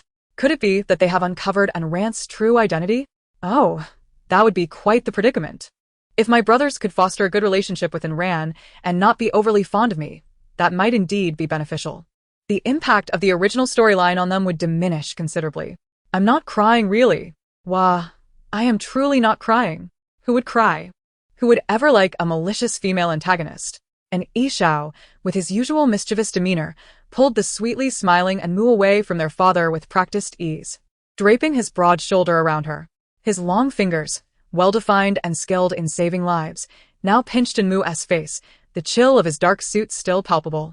Mu, what are you thinking about?" And Mu pursed her red lips, shaking her head with a cheerful tone. "Nothing. I'm not thinking of anything." Yet what Yi Xiao heard was far from innocent. "My dear 3rd brother, how considerate of him. I did not show any signs of distress, nor did I daze off, yet he began to comfort me. He truly has my heart in tears." "Happy birthday, Mumu." And Yi Xiao tightened his grip on the slender shoulder, his tone deep and casual, as if he were merely stating a fact. However, he asserted that Mumu's favorite brother was certainly not Nze Yi. And Xiaoyu and Luo Sheng exchanged glances, then looked back at their elder brother, who was lost in thought, his expression unreadable. Although they had already reconciled with Nze Yi, the reality of the situation felt astonishing. It seemed that something monumental had transpired with their sister. And Ran stood behind, having fully absorbed Muumu's words, nonchalantly setting down her champagne, though her demeanor grew colder. Embracing Enmu, and Yishao appeared to sense something. He tilted his head slightly, his eyes sparkling with laughter as they met Ran's gaze for a brief moment, flashing a friendly smile. Should Enmu lift her head, she would be taken aback, for every time an Yishao preyed on a creature, he would first offer a smile, claiming it made the prey relax, allowing him to strike with deadly precision. Yet, in the next moment, Ran averted her gaze, colliding with a passing server. Her body froze momentarily, stiffening as she leaned forward in response, a flicker of darkness passing through her icy eyes. Subsequently, she silently straightened, her fingers brushing against a heavy, bulging pocket of her outer garment. Chapter 7. Sister is not your little raccoon. I cannot indulge in your endless amusement. Jiang Tingting, who had been lurking nearby, casting glances at Ran with a sinister expression, finally wore a semblance of a smile. The server who had bumped into Ran gestured towards her. She nodded slightly and returned the smile, then took a delicate sip of her champagne. Immediately after, she turned towards Enmu, her lips curving into a servile grin. Enmu replied, "Please go away, thank you." Damn. Sister is not your little raccoon. I cannot partake in your endless amusement. Stay away from me. I don't understand. I don't want to follow the script. Woe is me. And Yishao remained standing not far from Enmu, surrounded by numerous dignitaries raising their glasses to greet him. Though he was a doctor, his formidable social skills allowed him to engage everyone around him, bringing forth laughter. Yet his narrow eyes remained slightly narrowed, never leaving Enmu's actions. His ears attuned to her every move. His sister never ceased to be a source of worry. But what could he do? Regardless of their blood relation, Enmu would eternally be his sister, and that would remain unchanged until death. His well-defined fingers tightened slightly, the meticulously manicured nails turning pale. The veins on the back of his hands bulged, and the ticking of his wristwatch echoed in the silence. What should I do? Jiang Tingting is signaling to me. Should I shout that my deep sea blue is lost? I must be cursed. Why am I stuck in this plot? Damn the rules. My poor sister. Who on earth can save me? I truly cannot engage in such annoying and unscrupulous antics. So what now? Let the rules take over my body? That's a splendid idea. And Mu's eyes sparkled with mirth as she lingered beside her father, yet within her heart, turmoil raged like a tempest. And Yishao let out a soft hum, placing his cup upon the server's tray. Despite the myriad of questions swirling in his mind, he restrained himself. This matter must remain concealed from Enmu for the time being. They would see to everything on her behalf. With a deft lift of his elegantly defined wrist, he signaled for a pause among the surrounding elites. With a swift motion akin to a knife slicing through tangled threads, he advanced, drawing Enmu away from Enjungting's side. His long, slender fingers rested upon her shoulder, exuding an indescribable charm. Behind his golden-rimmed glasses, his eyes glimmered with a spark of mischief, his voice low and melodious. Mu, where is the deep sea blue around your neck? That was a carefully chosen gift from your father. Brother, you truly are the best. Just as I was fretting, you came to offer me a seat. And Mu maintained a facade of calm, though a flicker of light danced in her dark eyes. Her voice was soft and sweet, her red lips slightly parted. I took it off. It is far too precious and beautiful. I couldn't bear to wear it, so I left it in my room. And Yishao replied, please refrain from insulting my intelligence with your lackluster performance. However, it does seem like something Mumu would do. With an enigmatic chuckle, he pinched her still youthful face between his fingers and fell silent. And Mu, however, felt a surge of urgency, though her exterior remained unruffled. Brother, please continue to ask. What happened? Ask me, and I'll show you. Ah, you truly are relentless. I accuse you. I genuinely accuse you. Once he had sufficiently piqued her curiosity. And Yishao continued, very well. Shall we allow third brother to witness this? Would that be agreeable? Lead me to see. And Mu beamed, as if she had resolved a monumental issue, releasing a long sigh of relief. Yes, yes. She nodded vigorously like a chick pecking at grain, linking arms with an Yishao as they bounded upstairs, skipping joyfully. She could not engage in the hypocrisy of a thief crying stop thief. Her conscience and upbringing held her back. Yet her brother had no such qualms. He was unabashed. The capital boasted a history of over 1,000 years, a place where officials and nobles clamored to gain entry, each holding significant sway. Among the most prominent families were the Qin, Shangguan, Jiang, and In clans, each navigating a delicate balance of power as they vied for a share of the nation's economic prosperity. In truth, the In family had not always been at the pinnacle of influence. They had once experienced a period of decline until the current patriarch, and Jingting, took the reins, steering them towards recovery. In recent years, the 5 sons of the In family had matured, beginning to shine in various fields, thus propelling the In enterprise towards greater heights. Yet, this ascent had also attracted the covetous gaze of many, inciting further wariness. The 5 sons of the In family were exceptional, difficult to engage with. However, their youngest daughter, Enmu, was somewhat naive and simple-hearted, which was precisely why Jiang Tingting exerted herself so diligently to win her favor. As the illegitimate daughter born of an affair, Enmu occupied a lowly position within the Jiang family, having been taught since childhood to curry favor and seek advantage.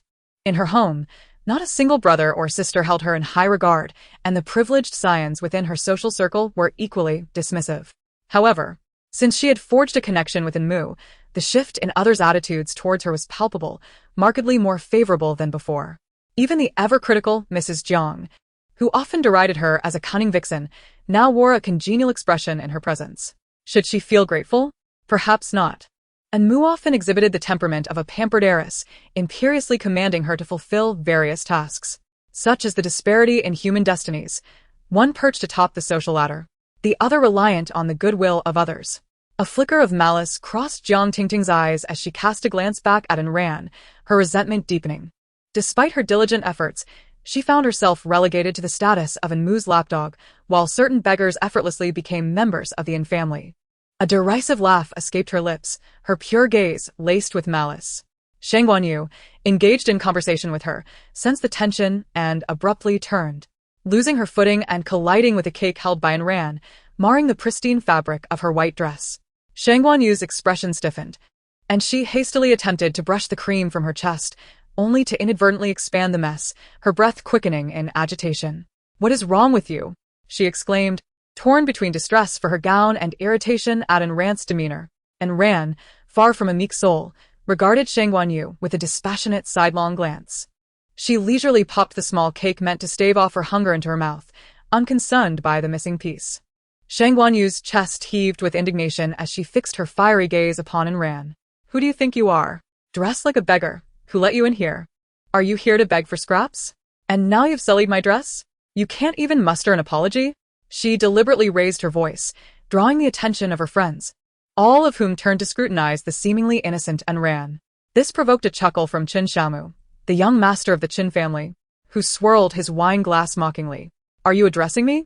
Ran responded coolly, her emotions inscrutable.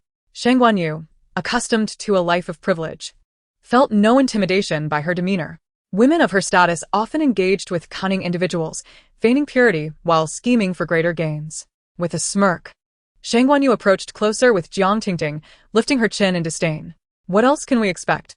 A person of your lowly status likely doesn't even know what an invitation looks like. Sneaking in here. Just look at my dress. What will you offer as compensation? Will your life suffice? Dressed like a beggar?" And Ran remained unfazed, reaching for a glass of champagne to wash down the cake. "You were the one who collided with me. What's the matter? Can't you look behind you when you turn?" Shang Guanyu's frustration intensified, her grip on her napkin tightening until her knuckles whitened. The fact that the In family had gained another daughter was known to very few, with only Jiang Tingting privy to the secret. Yet, she relished the chaos, eager to amplify the situation rather than assist Shang Guanyu, further fanning the flames. "Oh dear you! What are you doing? Look at her attire. She must surely be a slacker in service." Su Guanyu, filled with arrogance, pointed at a nearby staff member with a haughty demeanor, exuding an air of superiority. "Since you are a service staff, how dare you slack off here? Yes you. Come here this instant and put on your uniform before me. Apologize to her." The servant, taken aback by such an outburst, trembled as he approached to remove Ran's clothing. Despite her usually indifferent disposition, Ran felt her temper rising, her posture tightening as she shifted her weight forward, signaling a potential altercation. However, recalling something, she stepped back to evade the man's grasp, raising an eyebrow, her patience wearing thin. "I am not a service staff, miss. I have never encountered you before, and since you collided with me unexpectedly, this predicament is hardly my responsibility." There is no need for me to apologize. Why must you be so aggressive? Su Guanyu laughed derisively, appraising Ran from head to toe, noting her unremarkable attire. Only when she confirmed that Ran possessed no valuables did she feel emboldened to continue her torment. I truly do not know you. If you claim not to be a service staff, then you must be a thief trying to pilfer food. I have no desire to escalate this situation. Simply apologize to me, and we can consider the matter settled otherwise. The guards assigned to protect the family had already heard the commotion, and Ran had arrived too hastily for anyone to recognize her true identity. Remaining unfazed, Ran met Su Guanyu's gaze, who was quietly observing her, suddenly hoping to witness her panic. With this thought, she beckoned a nearby bodyguard. Seize her head. This matter is far from over. I no longer require your apology. A burly man in a black suit charged forward with a menacing air. Muscular and imposing, he reached out to grasp Ran's slender shoulder. Sui, aware of Ran's true identity, hesitated, intending to intervene, but was stopped by his older brother, Jincheng, who restrained him with a firm grip.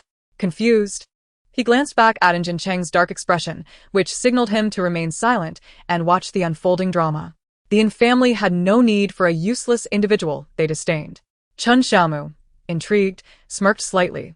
He was well acquainted with the dynamics of the various noble families in the capital, yet Ran was a stranger to him, devoid of any information.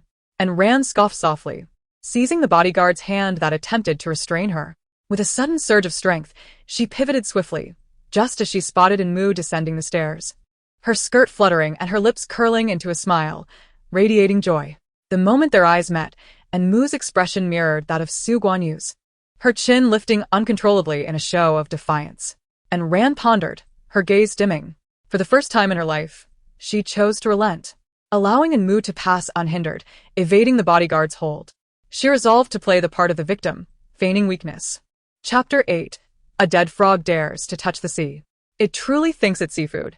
Mu followed closely behind Xiao, exuding confidence, a trace of disdain gracing her features as she casually tossed her hair.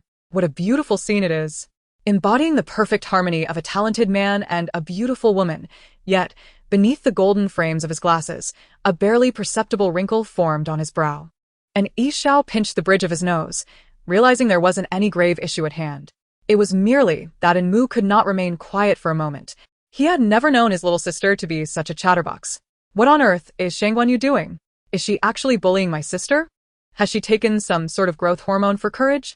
And that wretched white lotus is fanning the flames. You are the real rat sneaking in to steal. I can no longer endure this. My sister, go for it. Why have you stopped? Give her a shoulder throw. Is my sister truly so kind-hearted as to let her off? This isn't how the original plot unfolds. What is wrong with my brother? Third brother. Fret not. Deep Sea Blue has not been lost. There is no need for such distress. Mu glanced back anxiously, her eyes filled with both worry and a feigned urgency. Half genuine, half pretense. Xiao took a deep breath and affectionately ruffled Mu's hair. He was acutely aware that her sorrow was devoid of any sincerity. Yet, he habitually comforted her. If only he could retrieve Deep Sea Blue from Ran's pocket right now. What he failed to comprehend was why Mu would resort to such a crude scheme. It was utterly foolish. Moreover, the perplexing rules of the narrative left him bewildered. He couldn't fathom what thoughts were swirling in that little head of hers. Standing coldly on the staircase, Xiao cleared his throat softly, his voice resonant, yet subdued. Who has been upstairs? Deep Sea Blue is missing. In an instant, the once boisterous hall fell silent. The throng of over 100 guests exchanged uneasy glances, their expressions unnatural, some even rigid. Those invited to the residence were individuals of notable standing in various fields. For them, reputation was more precious than life itself. The label of thief could easily obliterate their affluence and status. As they furtively regarded one another, no one dared to speak. Meanwhile, Shangguanyu let out a cold huff, her handkerchief smeared with sticky cream. She carelessly tossed it onto a nearby servant, her actions exceedingly impolite. Her gown was now sullied. So she didn't come to steal food, but rather to pilfer jewelry. You truly are audacious. Shangguanyu gritted her teeth, raising her voice deliberately for all to hear. Indeed, the once silent hall erupted into a flurry of discussions. When it concerned their interests, people became animated, fearful of being implicated in the accusation of theft. I thought so. There's no way this woman, dressed like that, could possess an invitation. I wonder how she slipped in. Exactly. I had my suspicions about her from the start. Just look at her face. It's ominous. Good heavens. Now that you mention it, I recall seeing her lurking in the corner, hovering around the pile of gifts. Yes, I saw her too. It must have been her. She lingered at the staircase for quite some time. Truly, the world has lost its moral compass. Who would have thought someone would dare to steal in the capital? Do you know her? Do you recognize her? No one knows her. She must be a thief. Thieves have their own methods. Indeed. She hasn't offered a single explanation thus far. It must be her.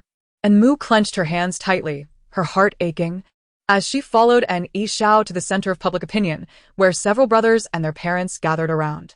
Taking a deep breath, she maintained her haughty demeanor, lifting her chin slightly. Although she knew that Ran was innocent, the bitterness lingered. What did you all see? Are you so eager to curry favor that you fear being splashed with mud? And what of it if you saw my sister at the staircase? You think others are complicated because you yourself are not simple. Your heart is truly vile. What's wrong with her attire? Did she eat your family's rice? What's wrong with her appearance? Do you resemble your mother? You look good, and she looks good. Dressed like a QR code, and unless scanned, no one knows what you are. Like a dead frog dabbling in seawater. Do you truly think you're seafood? My sister doesn't explain herself, because she possesses formidable strength. If you dare to slander me, I'll take you down with my Gatling gun. Leave me be. No matter how tumultuous and Mu's inner thoughts were, she remained the seemingly delicate princess of the Yin family on the surface. Her big eyes sparkled with unshed tears, appearing sorrowful over the loss of the deep sea blue item. Softening her voice, she trembled slightly, uncontrollably adding fuel to the fire. Sister, did you take it? If you did, could you please return it to me? That was a birthday gift from Dad. Tears threatened to spill, presenting her as a pitiful child. And Ran. The 5 sons of the Yin family gasped in unison, pursing their lips. And Yishao, however, smirked, casually draping his arm over Mu's shoulder, raising an eyebrow as he provocatively gazed at Nzai. TSK.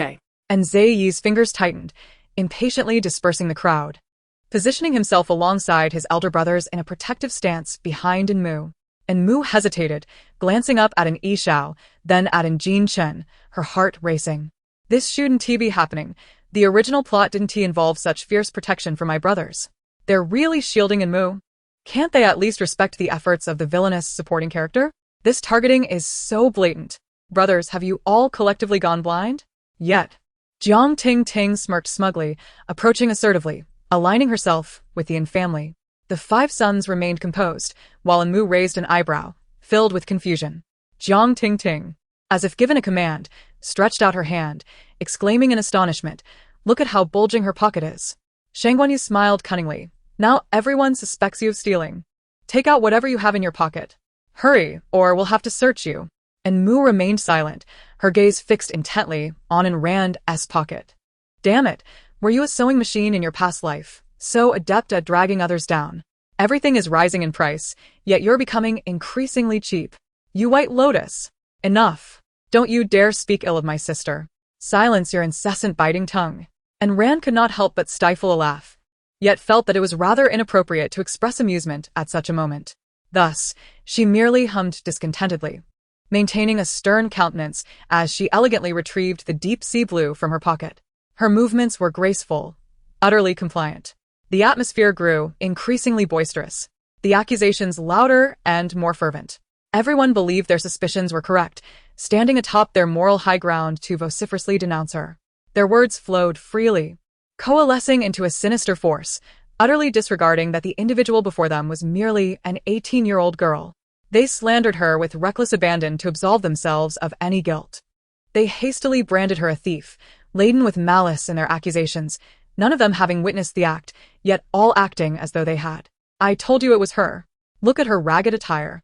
See, she is the one who stole the deep sea blue. Today's youth truly cannot discern character from appearance. Should we call the authorities? What audacity. To steal from the Yin family. So young, yet choosing such a nefarious path instead of engaging in something worthwhile. Someone apprehend her. Does anyone know her? Whose child is she? To dare steal a necklace, what will she become in the future? She appears so refined, yet her heart is so wicked. Have some shame. To pilfer without even concealing your identity. What a disgrace to your parents. Such a lack of decorum, to brazenly stand here after committing theft. And Ran remained silent, casually tossing the deep sea blue into Enmu's embrace.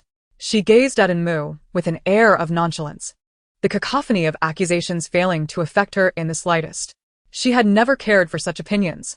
It was instead her younger sister, Enmu, who valiantly rebuked all the opposing voices. How dare you speak of decency?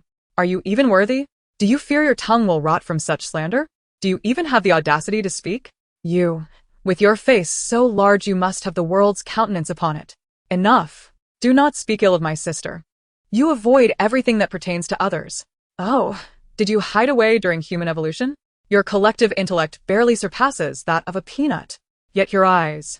How do you see through the ceiling? Your existence is a disgrace to education. All you do is prattle on. And how do you know? Did your mother bestow upon you some prophetic dream?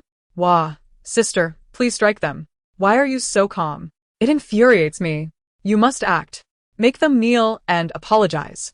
I've never endured such humiliation. This is utterly intolerable. They speak without knowledge. Such bad luck. Is this how you, our parents, allow Ran to be bullied?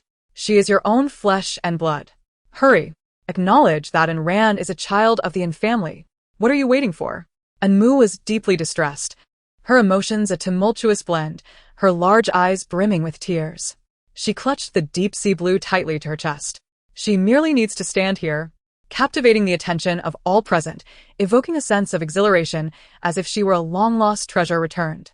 Yet, only the 5 sons of the family and Ran find themselves at a loss for words. On one hand, they admire Enmu's eloquence in confronting the aristocracy.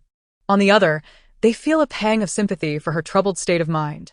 Shang Guanyu, in particular, struts about like a victorious rooster, chest puffed with pride. I knew you were a thief. Such a sum stolen could condemn you to a lifetime behind bars.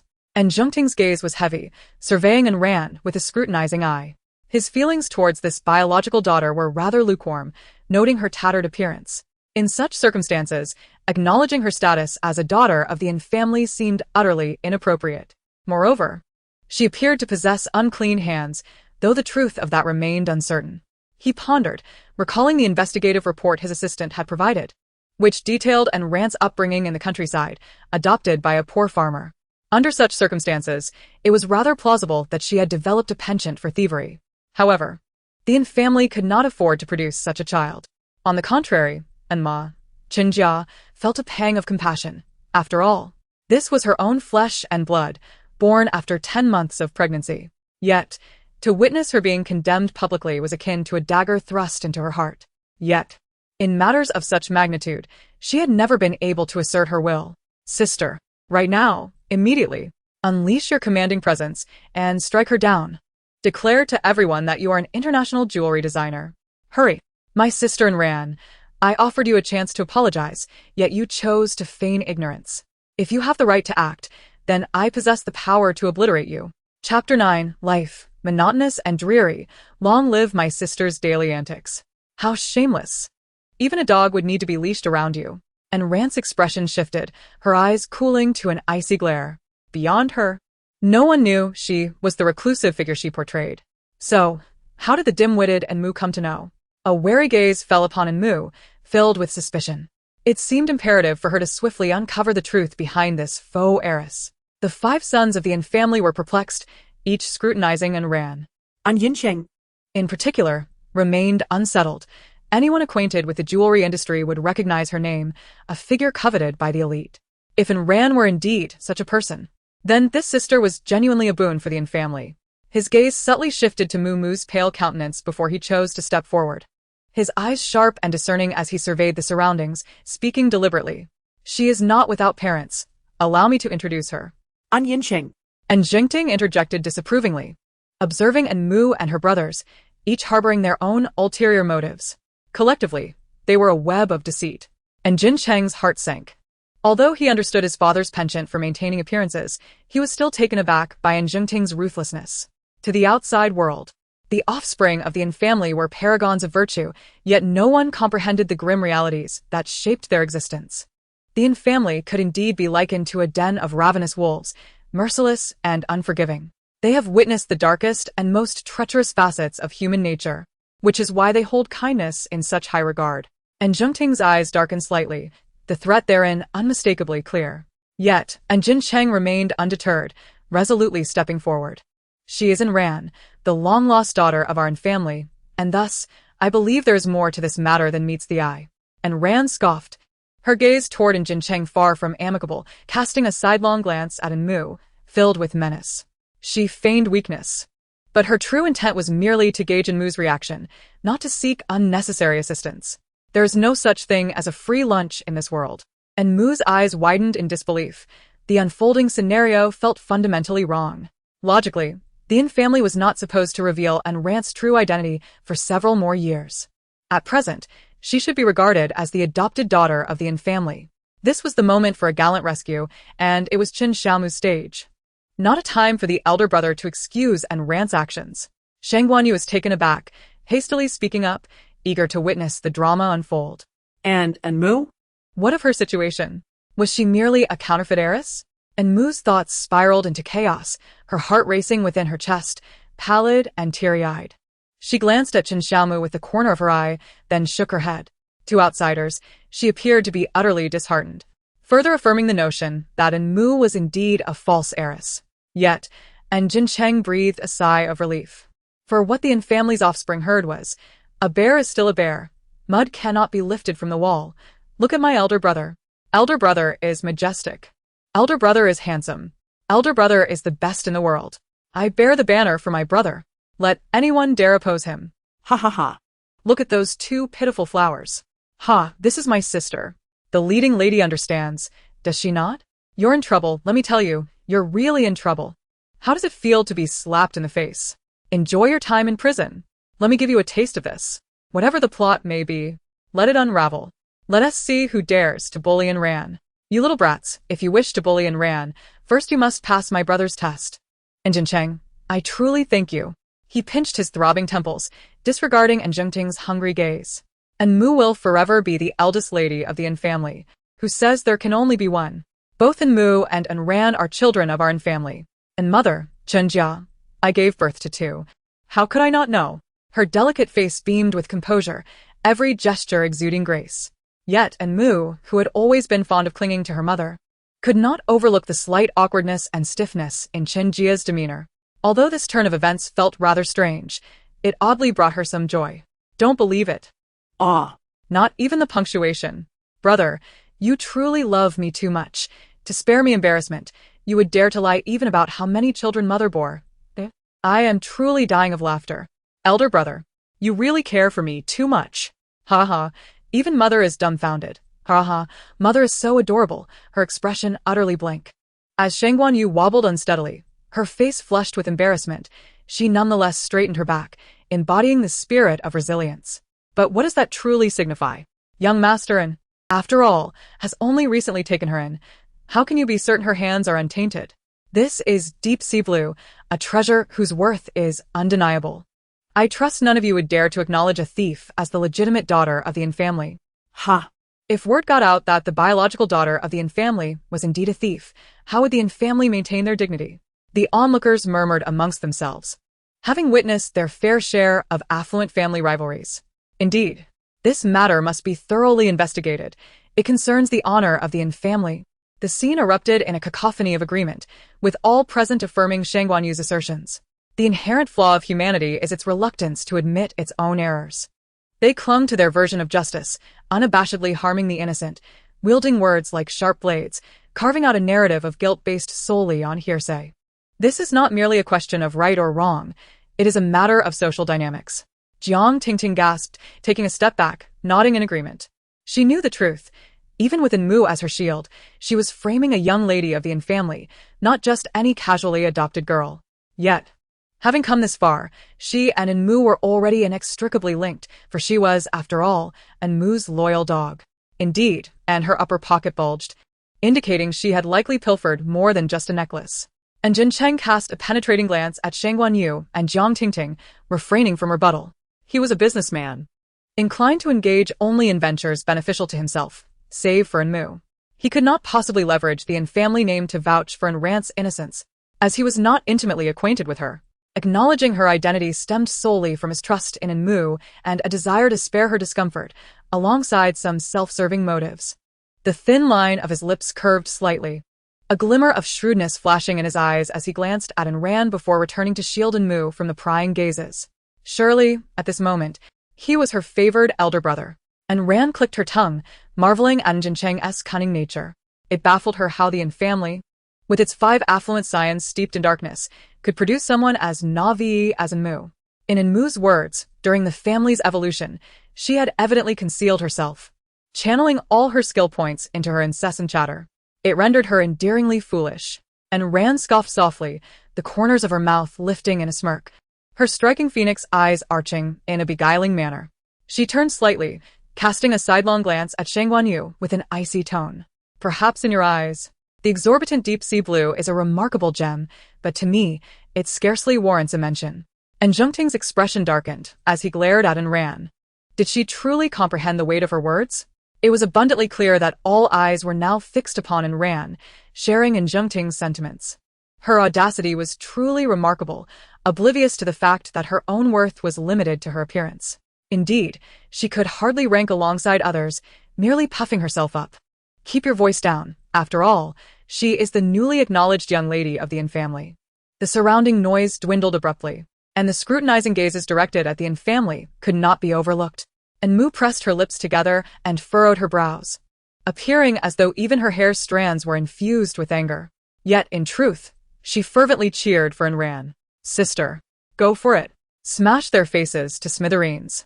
A bunch of opportunistic scoundrels. The throne of supremacy is eternally my sister's. You, a pack of ignorant white lotuses, dare to bully us. If you don't perish, who will? Have you all gone blind, only to encounter a formidable opponent? Haha, let you flaunt your arrogance, I'll crush you. Perhaps you should invest in a bit of intellect for yourself. Such a pitiful IQ. What's the matter? Why the sudden silence?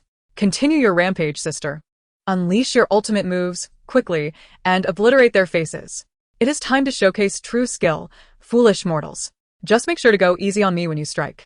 At the very least, don't hurt my dim-witted brothers.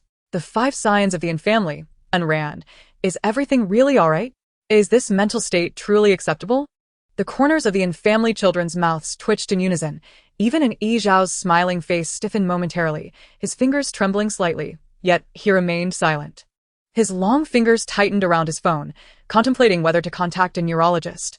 And Ran maintained her expression, turning her face toward Jiang Tingting, the pure light casting a soft glow upon her forehead, rendering her visage somewhat indistinct. Curious about what I have tucked away in my pocket, are you? If I reveal it, and it's not what you suspect to be stolen, will you apologize? Jiang Tingting looked to Enmu for help, but Enmu retreated, hiding behind Xiaoyu. Why are you looking at me? I'm not on your side. I stand with my sister. And Xiaoyu, unfazed, smiled and nodded at Jiang Tingting. Accustomed to being the center of attention, he had often encountered moments he preferred to avoid answering. Skillfully evading them had become second nature. Naturally, shielding Enmu had also become instinctual for him. Jiang Tingting received no response, instead becoming flustered by Xiaoyu's charming demeanor, her expression somewhat dazed. Yet her arrogance remained unabated. Fine, so it's just an apology. Unlike you, I once crash into someone and fail to say sorry. And Ran's brows furrowed slightly as her hand slipped into her pocket, her lips parting. I've already stated, she was the one who bumped into me. I'm not at fault and will not concede. And Mu's eyes sparkled as she stealthily glanced at Ran, utterly captivated by her sister's stunning demeanor. This content is overwhelmingly delightful. Haha. My sister is blameless. It was Shang Guanyu who collided with her. Is there no sense of reason in this world? Foolish White Lotus. Sister, take her down. Bring out your moonlight to enlighten these blind bullies. Life can be dreary, but my sister's daily exploits are worth celebrating. And Ran's fingers trembled slightly as they rested on the pocket box, and she glanced up at the head peeking out from behind Xiaoyu. And Mu's pupils dilated, and she quickly retreated, remaining motionless for a while. The foolish appearance of the individual caused a vein to twitch on Rand's forehead. She pondered in disbelief how this simpleton could even be aware that she possessed the moonlight. And Rand inhaled deeply, experiencing a rare sense of helplessness over something beyond her control. The unknown forces that wielded influence over her life were, in themselves, a source of revulsion.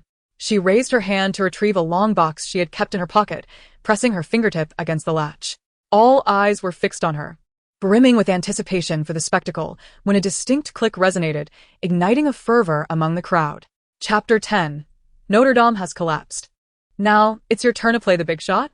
The exquisite surface of the box was adorned with intricate dragon cloud patterns, revealing an extraordinarily radiant, antique necklace within.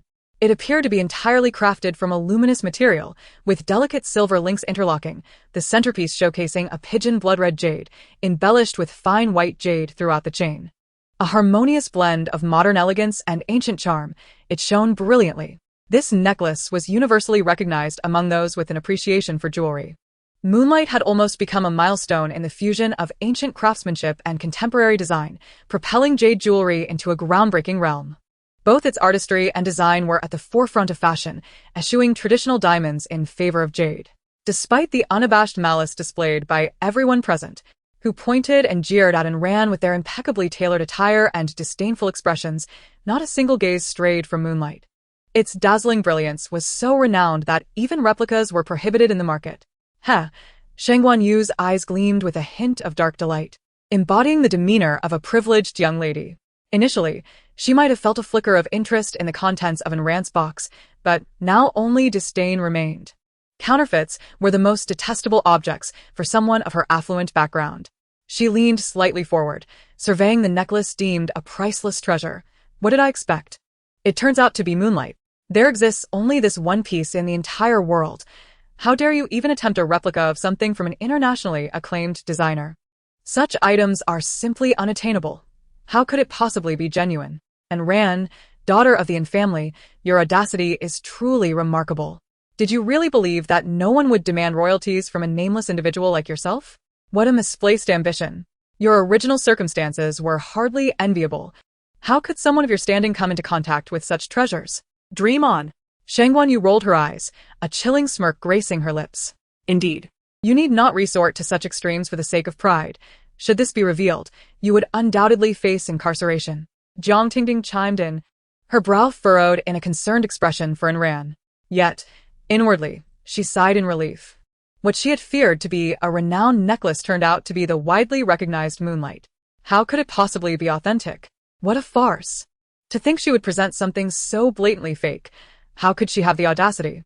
It was evident, indeed, that the outcast was contemptible, not only for thievery, but also for boasting. This is indeed the Moonlight, a momentous Moonlight.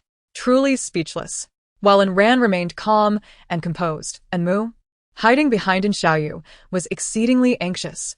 Her delicate face was scrunched up, revealing a hint of worry, as if she lamented the addition of an elder sister. However, her heart was abuzz with fervent thoughts, fervently defending Enran. Unworldly. Truly unworldly. This is the authentic Moonlight, crafted by my sister herself. How can these people be so ignorant? Just because they are maggots, they believe the entire world is a cesspool. Who would have thought? My sister is indeed the one. Designers abhor counterfeits. How could this possibly be fake? This is my sister's work, guaranteed. Bow down and sing conquer. And Rand tilted her head slightly, casting a half-smile at Enmu. In response, Enmu huffed, lifting her chin defiantly, like a victorious rooster. And Rand shook her head, a smirk escaping her lips as she mockingly declared, this is, without a doubt, the genuine Moonlight.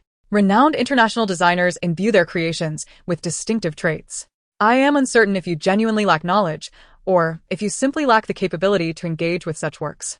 However, I believe all present are prominent figures in the capital. Thus, has anyone perhaps collected a piece to affirm whether this is indeed the Moonlight rumored to be priceless? And Rand deliberately elongated her tone, barely concealing her disdain as she gazed at the self-righteous assembly. After a moment of silence, no one stepped forward to speak. The girl casually curled her lips into a smile, her cold visage radiating confidence. Otherwise, I shall have to summon her personally to dispel the rumors. For I am her closest friend. With this remark, the atmosphere in the room surged back to life, with a cacophony of voices discussing the authenticity of the matter. Her international standing is akin to the pinnacle of the jewelry world, established firmly in the country. No one in the world knows her visage or age. Yet her creations shine brightly. She is greatly revered among the elite ladies of the capital, and to be acquainted with such a designer is to have unlocked the gateway from the capital to the world. In an instant, the gazes directed at Ran shifted. And Mu shivered, unable to quell her inner murmurings. Mother, is this the legendary aura of a leading lady? To be one's own best friend is quite remarkable. Chen Xiaomu smirked, finding the scene somewhat amusing, his eyes betraying a hint of curiosity. With a slight furrow in his brow, he took long strides to stand beside Ran. He exerted force on his wrist, attempting to seize the moonlight, but unexpectedly, Ran's grip was formidable. No matter how he tugged, she did not relent. A scornful curve graced Ran's lips, her gaze sharp and unfriendly, directed at the suddenly emerging youth. He appeared youthful yet tall, rivaling the 5 sons of the Yin family. His visage was impeccably sculpted, as flawless as if carved from stone. Clad in a fitted black suit, Chen Xiaomu raised an eyebrow, his striking pupils shimmering like a constellation, believing himself quite charming as he leaned slightly forward. Their gazes locked, and Ran's expression soured further. Meanwhile, Mu narrowed her eyes, scrutinizing Chen Xiaomu. In the original narrative, Chen Xiaomu would have already appeared to rescue Ran, never allowing matters to escalate to this point. Naturally, the scene wherein Jin Cheng publicly acknowledged Ran's identity would never have occurred. The fact that he now chose to intervene at this crucial moment felt decidedly amiss. Chen Xiaomu was not the archetypal good man. His character was marked by a cunning aloofness and an inflated sense of self-worth. Yet, he had not been immune to stumbling in his interactions with Ran, ultimately becoming a member of her inner circle. Although the plot had undergone considerable alterations, Chen Xiaomu's nature remained unchanged. He would never engage in endeavors that proved futile or thankless. Regardless, her feelings toward this man were far from favorable. Ha, men. They only serve to hinder my sister's swift actions. What's the matter? Did the Notre Dame Cathedral collapse, leaving you with nowhere to go? Now you're acting like the big bad wolf? Sister, do not be deceived by this fellow's appearance. Despite his handsome visage, he is far from a decent person. Chen Xiaomu. Oh, Chen Xiaomu, truly a waste of a mouth. Speak up already. Have you never seen a beauty before? Ran's typically impassive face twitched in agreement, her eyes betraying an indescribable sense of weariness. The 5 sons of the Yin family stood rigidly, their expressions a complex tapestry of emotions. To Chen Xiaomu's surprise, he found himself unable to withstand Ran's presence. He inhaled deeply, released his grip, and wore a somewhat awkward countenance. He casually leaned into Ran's hand, observing the resplendent necklace, known as moonlight for a time before straightening up, his gaze toward Ran now imbued with intrigue. Chapter 11. What brand of computer are you? To calculate so astutely? The delicate strands of hair hung low, obscuring the true sentiments behind her gaze, lending her an inexplicable depth of affection. In a tender tone, he remarked, "This is indeed the masterpiece known as Moonlight, without a doubt. The master has a penchant for concealing characters within the inner walls of jade. Letters that do not disrupt the interior structure, and Moonlight bears such traits. This craftsmanship is unparalleled, mastered solely by the master himself. Thus, this necklace is the priceless, authentic Moonlight." Shang Guanyu's expression faltered, her disdainful gaze unchanged as she briskly approached, leaning in for a closer inspection. Reluctantly, she found herself compelled to accept Chen Xiaomu's assertions. Furrowing her brow, she fixed Ran with a heavy stare, unable to maintain her previous disrespect, and turned away in silence. Onlookers nearby expressed their skepticism, murmuring quietly, "Is this for real?" Chen Xiaomu, perceptive as ever, abruptly lifted his gaze, scanning the surroundings with utmost seriousness. "I swear by the Chen family's name. This is the one and only Moonlight, believed to have been preserved for generations." Meanwhile, Jiang Tingting's expression darkened, her once flawless demeanor faltering. The brilliance of the international jewelry designer lay not only in her ability to seamlessly blend tradition with modernity, but, more importantly, in her extraordinary skill in jade carving. Crafting intricate inner structures without compromising the exterior, shrouding her work in an air of mystery. Ran maintained her stern expression. Her martial prowess had garnered the approval of numerous elders. As for this craft, it is entirely a matter of honing control, yet it has unexpectedly garnered attention. The circle of the affluent is indeed peculiar. Silence enveloped everyone, the atmosphere becoming exceedingly tense, and soon the gazes directed at Ran transformed into fervent admiration. Friends who were once familiar suddenly became the focal point for the elite attending this gathering. After all, she is the illegitimate daughter raised in the Jiang household, Jiang Tingting, who has always known how to navigate social situations. Taking a deep breath, she lifted her glass of champagne, her voice not loud. yet audible to all those gathered around to witness the drama. Haha, I apologize, dear sister, but I am also considering Enmu's well-being. Sister, you are magnanimous. Please do not hold it against me, alright? Do not misunderstand. I have always believed you to be a good person. My previous remarks were merely out of concern for Enmu. I truly never regarded you in that light. I am sincerely sorry. Jiang Tingting lowered her posture, her eyes wide and filled with a pitiful gaze fixed on Enran, her sincerity evident though her fingers gripped the wine glass with notable intensity, knuckles protruding. Enran nodded, not wishing to create undue difficulty. All she sought was fairness, regardless of how diluted that fairness might be. Yet, while she remained indifferent, others took it upon themselves to care. One was in the light, the other in the shadows.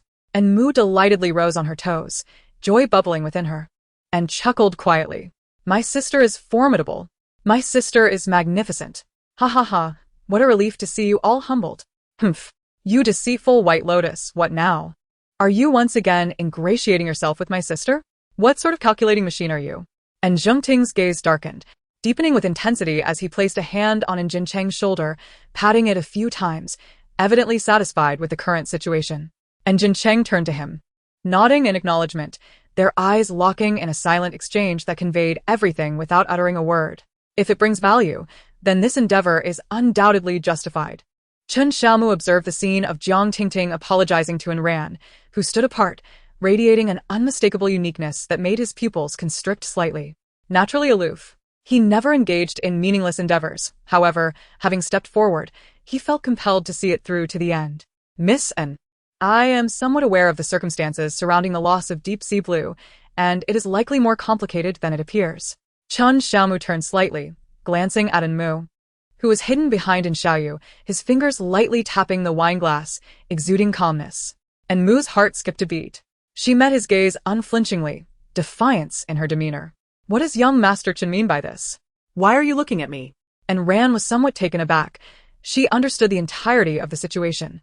Yet Chen Xiaomu's involvement felt peculiar. She sincerely nodded at him. I am eager to hear more. Jiang Tingting's fingers trembled slightly, a sudden shock coursing through her.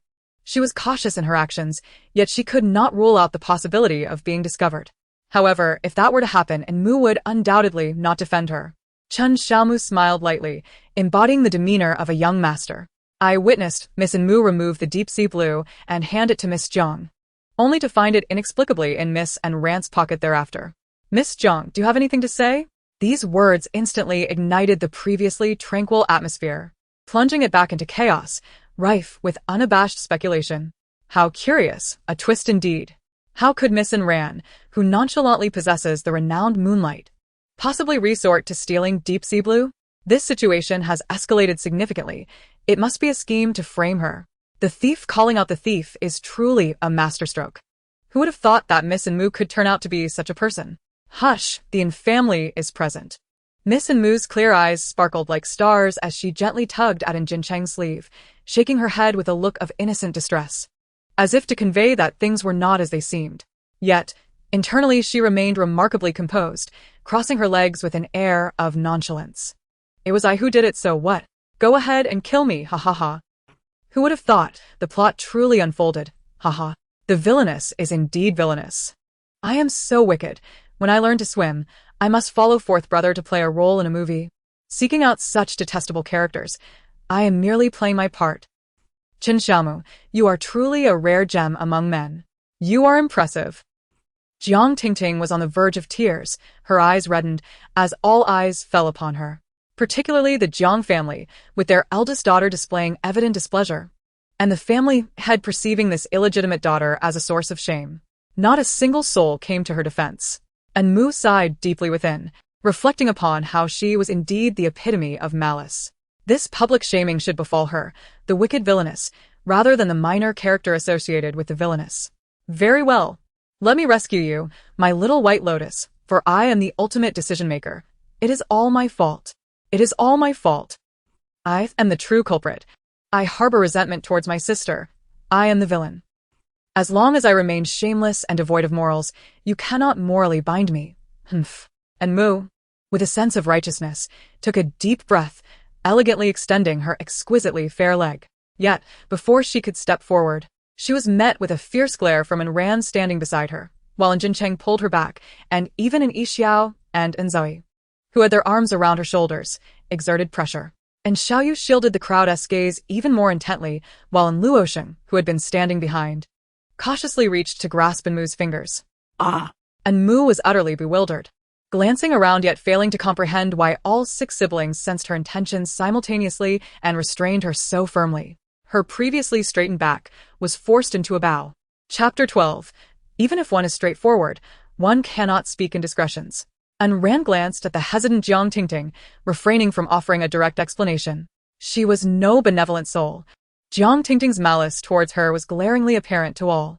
Were it not for An Mu's involvement in this affair, she wouldn't even wish to intervene. A dog-eat-dog situation, and she was quite content to observe from the sidelines. Merely An Mu's peculiar demeanor raised eyebrows, yet it bore no malicious intent.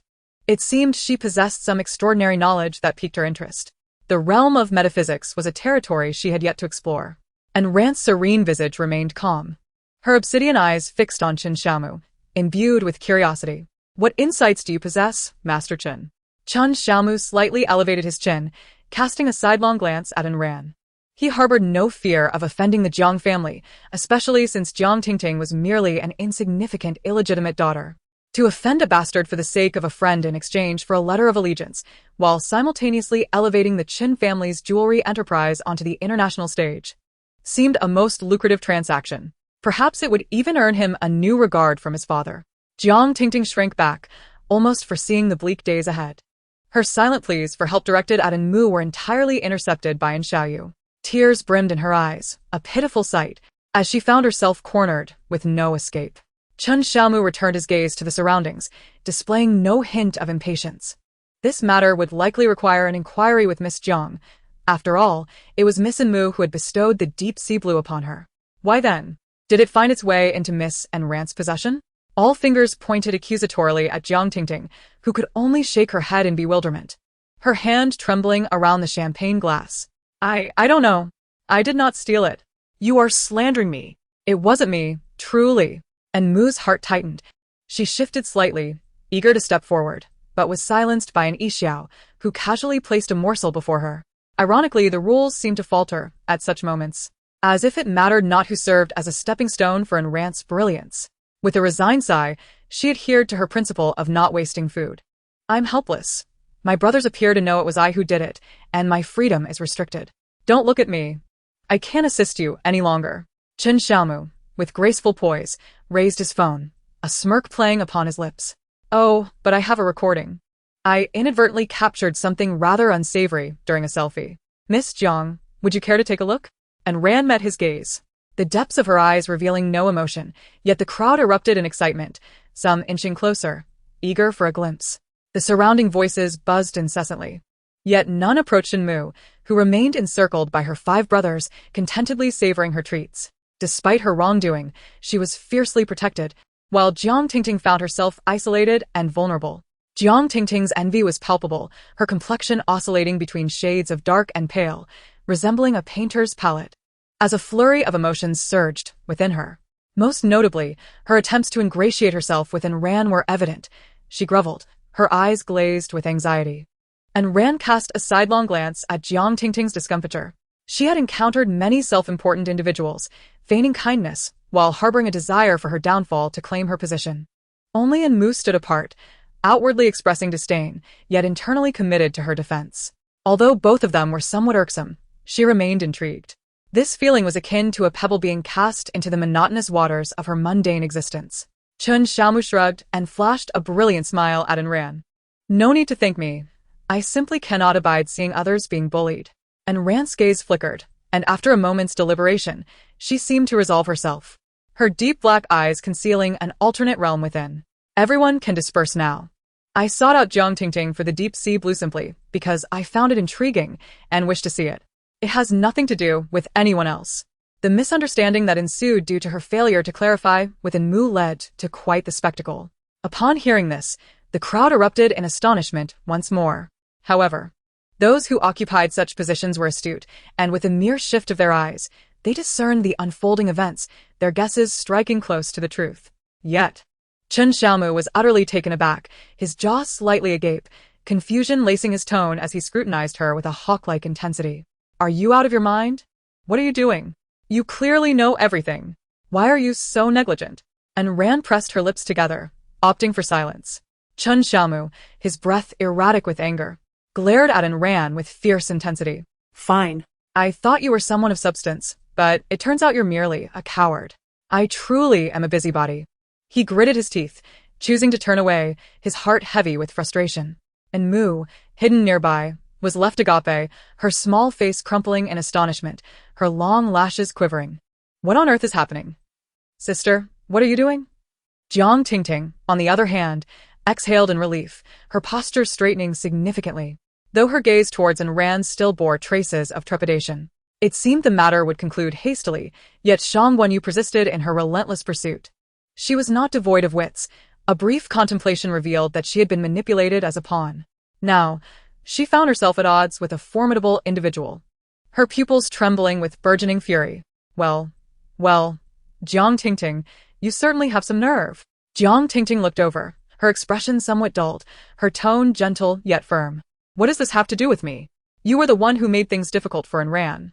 Shang Guanyu's gaze turned icy in an instant, intent on reclaiming her dignity through Jiang Tingting, her words unfiltered. You, a bastard, dare to speak to me like that?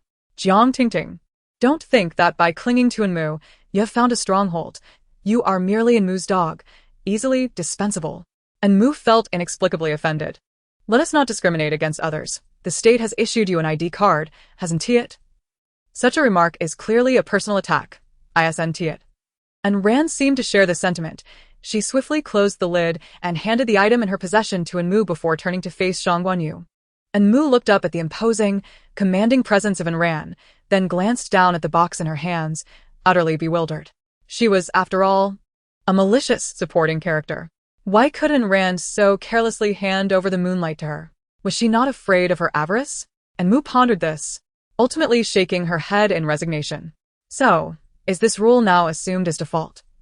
The 5 scions of the Yin family had no objections, their eyes eagerly feasting on the unfolding drama. In their hearts, Enmu is undoubtedly deserving of the finest things in the world. As for the rules, they will come to understand them in due time. However, it is imperative that Mu remains oblivious. And Zai found Enmu's adorably vacant expression increasingly charming and, in a moment of impulse, pinched her chubby cheeks, only to be met with a fierce glare from an Yi Xiao beside him. And Ran, with her habitual cold demeanor, cast a stern gaze that sent shivers down Shang Guanyu's spine, prompting her to speak with a measured calmness. Not all wealthy individuals wield their power to intimidate, nor do they dress ostentatiously. The one you should feel sorry for is me, not her. Why must you make things difficult for her? Yes, indeed. Little by Lian didn't he hold a knife to your throat, compelling you to trouble my sister. What is the basis of your anger? You are the one who desires to bully others. It was not my sister who intentionally spilled something on you. You collided with her. From both a moral and character standpoint, the issue lies with you, dear. Shang Guanyu froze, her brows knitting together as she contemplated that this individual was a friend of a world-renowned designer who had just humiliated her. The more she thought, the angrier she became. Yet unwilling to prolong the matter, she could only muster an awkward smile, revealing an utterly grotesque expression. How could the sole daughter of the Shangguan family, Shang Guanyu, have ever encountered such a humiliating situation or suffered such a silent grievance? I tend to speak rather frankly, so please do not take it to heart. Jiang Tingting, you two should not dwell on it. Let us consider this matter settled, shall we? And Ran, wishing to avoid further entanglement, let her gaze darken and relaxed her grip on Jiang Tingting's hand, signaling a resolution. Yet, she overheard Enmu's hesitant murmur of dissent. Even if one is straightforward, one should not resort to verbal assaults. And Ran's lips twitched as she struggled to suppress a laugh. The others collectively faltered, their lips curving into smiles. Enmu exclaimed, "Why is it that you all laugh in unison? What channel are you on? Can someone tune me in?" With a serious expression, she sensed that the female protagonist and her brothers were concealing something from her. Chapter 13, My Brother's Special Skill of Killing Conversations in Seconds. In the latter half, Enmu deliberately donned a listless expression, offering no warmth to the esteemed guests passing by. She appeared genuinely displeased. lacking the energy to feign gratitude for their perfunctory well-wishes, wholly embracing the role of a delicate heiress overwhelmed by the harshness of reality. At least Jiang Ting believed her. She eagerly approached, seeking Enmu's approval. From a certain perspective, Jiang Ting had not betrayed Enmu. She remained a loyal friend, the flames of conflict extinguished by Ayn Rand's forceful intervention. Nevertheless, Enmu derived no benefit from this. Adhering to her role as the malicious supporting character, she would certainly not offer Jiang Ting a pleasant demeanor. She would confront her father or brother instead. Taking a deep breath, Enmu's gaze wandered. The crystal chandelier above sparkled brilliantly, casting an air of mystique. She perfunctorily dismissed Jiang Ting as curiosity and turned to exit the hall. Compared to her brother and Jin Chen's icy countenance, she clearly preferred her father, who at least possessed a gentler tone when reprimanding her. However, fate does not always align with our desires. Just as she had yet to locate in Jingting, she unexpectedly encountered in Jincheng, who approached her with a quizzical expression. His brow arched, clearly puzzled as to why he would find Enmu here. He effortlessly draped his arm around her shoulders, treating her as though she were a natural support. Their height difference was, indeed, quite fitting. "What brings you here, Mu?" And Jincheng's voice was deep, imbued with a warmth that exuded tenderness and allure. Yet Enmu felt a chill run down her spine.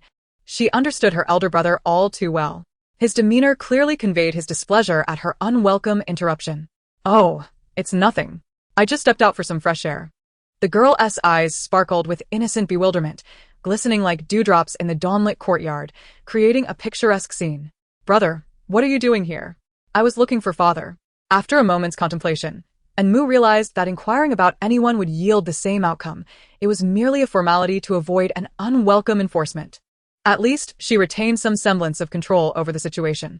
"Brother, is Ayn Rand truly my biological sister? Is she really my sister? Is she also a child of our mother?" She nervously fiddled with the hem of her garment, cautiously scrutinizing Jincheng's expression. Her long hair cascaded down, framing her slender neck. Beneath her seemingly vulnerable faade, however, she exuded an air of calmness and indifference. A vein pulsed at Jincheng's temple as he could almost envision Enmu munching on sunflower seeds, relishing the unfolding drama. "Do not be upset, brother. I will vanish after I finish my questions, I promise. Have you thought about how to smooth things over?" Ha ha ha. "Have you spoken to father? Does mother truly know she has 2 children? Have you conversed with Ayn Rand? Does she already utterly detest me?" Enmu's gaze dimmed, her head bowed, her tone soft enough to evoke sympathy, resembling the essence of a delicate green tea. Had she truly intruded upon her brother's peace?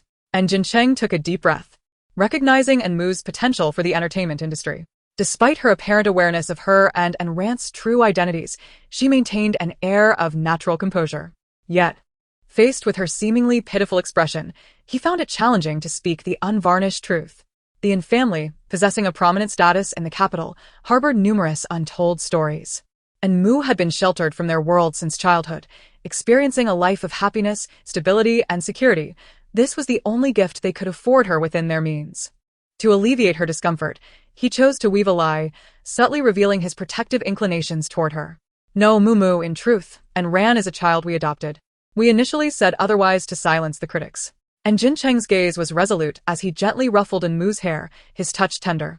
Enmu was taken aback. "The most convoluted path I've traversed in this lifetime is through my brother's schemes.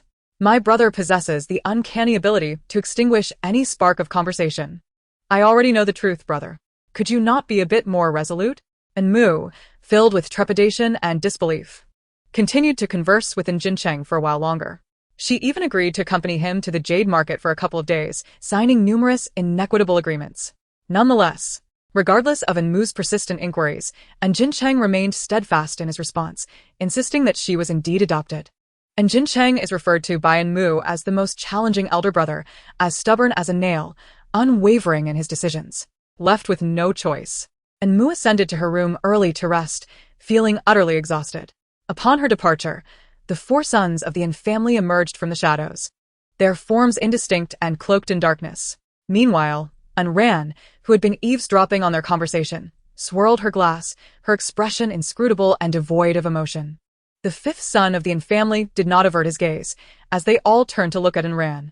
Just as she prepared to retreat to her room, Ayn Rand stiffened momentarily, reluctantly withdrawing her legs.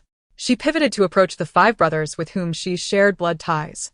Having navigated the treacherous waters of life amidst death from a young age, Unran was acutely aware of danger, coupled with her tenuous connections to her blood relatives. They were undeniably of the same ilk, merging with the shadows as embodiments of darkness itself. Taking a deep breath, she realized that this conversation would undoubtedly be far from pleasant. The outcome of this discourse would merely transform the 5 knights into 6 petals of a flower of misfortune. Back in her room, Enmu resignedly gazed at the ceiling, her mind racing with thoughts. In the original narrative, the pampered Enmu was unaware that Enran was the true eldest daughter of the Yin family, which led her to commit various misdeeds. However, the Yin family had publicly acknowledged Enran's identity, and Enmu was no longer constrained by the persona dictated by the rules, refraining from any loud objections. It seemed she had genuinely come to believe that Enran was her biological sister, abandoned for reasons unknown. Yet, Jin Cheng had the audacity to refute Enran's identity in her presence. The situation appeared increasingly perplexing. Calming her tumultuous emotions, Enmu endeavored to adopt the mindset she would have held had she been oblivious to the truth. She had to admit that if Enran were to suddenly appear, embraced by their parents and brothers, proclaiming her to be the sister who had endured much suffering, Enmu would likely resist acceptance, potentially retracing the narrative. Suddenly confronted with a sister, especially one so exceptional, would inevitably stir feelings of imbalance within her. Enmu was not entirely unreasonable, she had simply been indulged. If this line of reasoning continued, it seemed she would be destined to feed the sharks. In her perception, Enran had now become the adopted child, a small chick unexpectedly favored by fortune. This realization would undoubtedly lead her to harbor malicious intentions. It felt as though the narrative was compelling her towards a certain fate, feeding the sharks, without a doubt. The rules were ever present, an indescribable force relentlessly propelling her towards the jaws of despair, and she felt powerless to resist. As the music faded and the crowd dispersed, the world seemed to plunge into slumber. In the vast and family villa, Unran returned to the room allocated to her, her expression blank. Upon opening the door, she seemingly collided with something, prompting her to switch on the light. Observing the flattened gift box awkwardly wedged in her room, she fell into deep contemplation. Chapter 14. How wicked can this malicious female counterpart be? I almost want to slap myself. The following morning, as Enmu completed her morning routine and descended the stairs, the Yin family children were unexpectedly gathered together, a rare sight indeed. Regrettably, Anjung Ting and Qinjia had stepped out, preferring to leave the space for the children to acclimate to one another. Dressed in a casual sports outfit that could hardly conceal her refined demeanor, Enmu sported an adorable bun atop her head. She playfully danced around the room, her legs swaying with youthful exuberance. However, she soon sensed an unusual atmosphere between Enran and the 5 sons of the Yin family. In the spacious living room adorned with opulent decorations and genuine antiques, 5 remarkably handsome young men stood tall, exuding an extraordinary presence, yet their faces were clouded with displeasure. They all directed their fierce gazes towards Enran, who sat comfortably on a leather sofa, savoring her warm coffee with an air of utmost contentment. "What is the matter with you all?" Enmu inquired, increasingly perplexed, as she furrowed her brow and tugged gently at Nzei's sleeve. Among her 5 brothers, only Nzei, who was closest in age to her, was easy to converse with. He affectionately ruffled her fluffy hair, softening his tone, his eyes sparkling with amusement. "It's nothing, Moo. Your brothers will handle it." Enmu responded with a puzzled expression. "What are you talking about? Is everything truly all right?" She glanced at Enran, "Look at my sister and at the eldest brother.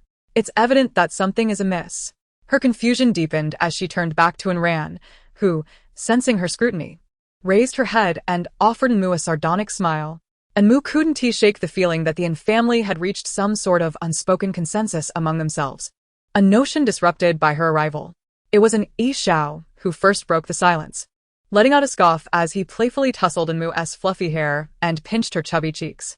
"Mumu, I heard from your eldest brother that you agreed to participate in the jade competition?" Enmu nodded absently, struggling to grasp the situation. "Yes, my brother invited me." And Yi Xiao clicked his tongue in annoyance, yet dared not contradict their elder brother, swallowing his frustration, his tone becoming irritable. "Then why haven't you come to visit me at the hospital? Watching a brother perform surgery is surely more entertaining than that pile of broken stones." And Mu's eyes widened momentarily, but she was conscious of her brother's reputation. After all, she had already promised the eldest brother. Internally, however, she began to grumble. Brother, do you have a misapprehension about what constitutes fun? Just take a look at those bloody entrails of yours. How can you call that entertaining? And those skeletons lined up in your office, that heart model, and all those gruesome photos plastered on the walls. It's like a murder scene. I can't even begin to express how much psychological trauma these things inflict on a child. I don't care if you say that after the surgery, the organs will rearrange themselves. I have no interest in such matters. And Yi Xiao's expression stiffened, yet behind him, and Zai stifled a chuckle. And even in Xiao Yu and Luo Shen couldn't suppress their smirks. He gritted his teeth in frustration, his tongue pressing against the soft flesh of his cheek. His face darkened with vexation.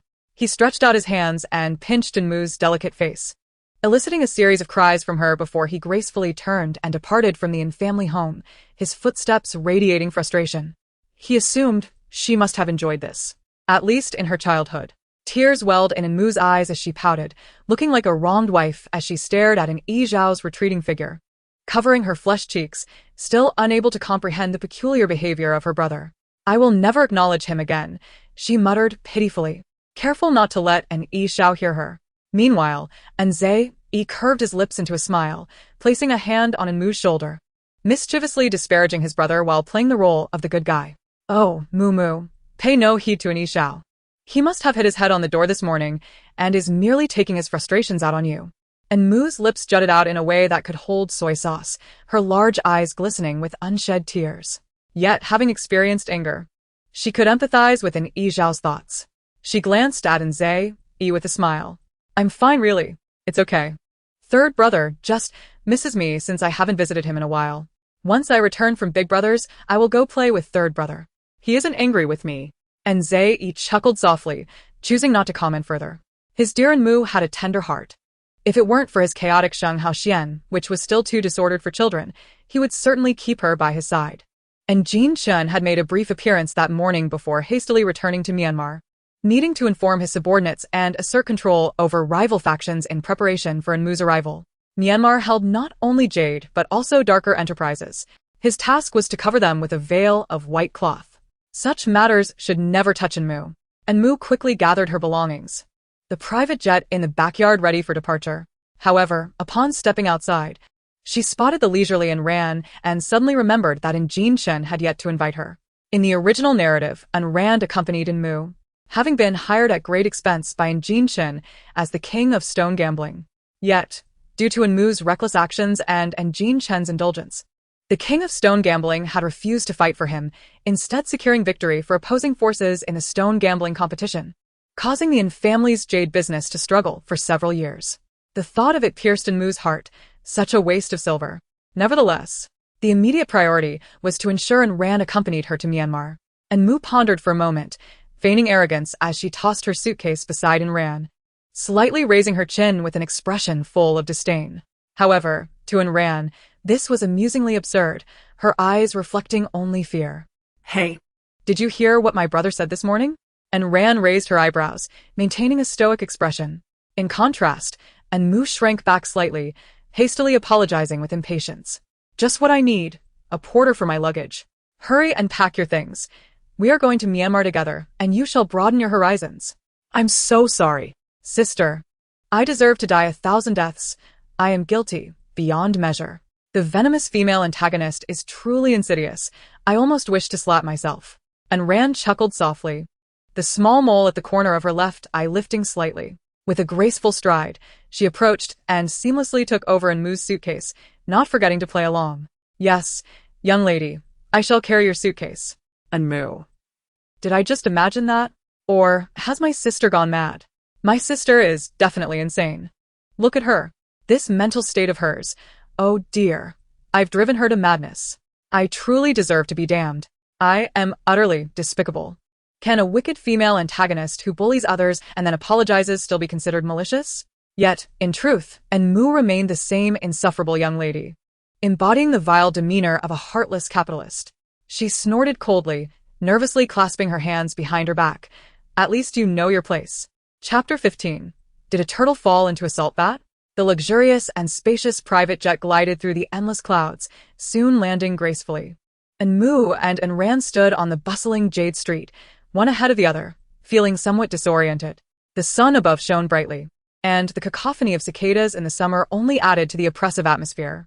Behind them, the driver, Old Chen, dispatched by Chen, held an umbrella for the two, bowing and explaining patiently. Miss President Un is just ahead. We must first cross this Jade Street. And Moo responded curtly, yet her mind was carefully calculating. This moment lacked any plot development. The true battleground would unfold 2 days later at the stone gambling competition. As the malicious female antagonist, her task over these 2 days was to drive Ran out of the house and humiliate her at will. This posed a certain challenge for her. However, that was not the crux of the matter. The most pressing issue was the sweltering weather. The blazing sun radiated oppressive heat, and even the small umbrella overhead provided little respite. Calm the heart, and naturally it cools. Calm the heart, and naturally it cools. Yet it is still so hot. And Rand, perplexed, felt a refreshing coolness on her forehead and did not perceive the heat as unbearable. Conversely, Moo, who had been pampered, continued to grumble. Tiny beads of sweat gathered on her brow, her little face flushed, looking quite pitiful as she suffered under the sweltering heat. And Rand shook her head, seemingly muttering about her sister's fussiness. With a long stride, she soon vanished from sight. Before Moo could call out to her, she stood there and sighed. She focused on the disappearing figure of Ran, but did not quite catch what she had said. The street grew increasingly crowded, with people jostling against one another. Even with Old Chen's protection, there were unavoidable collisions.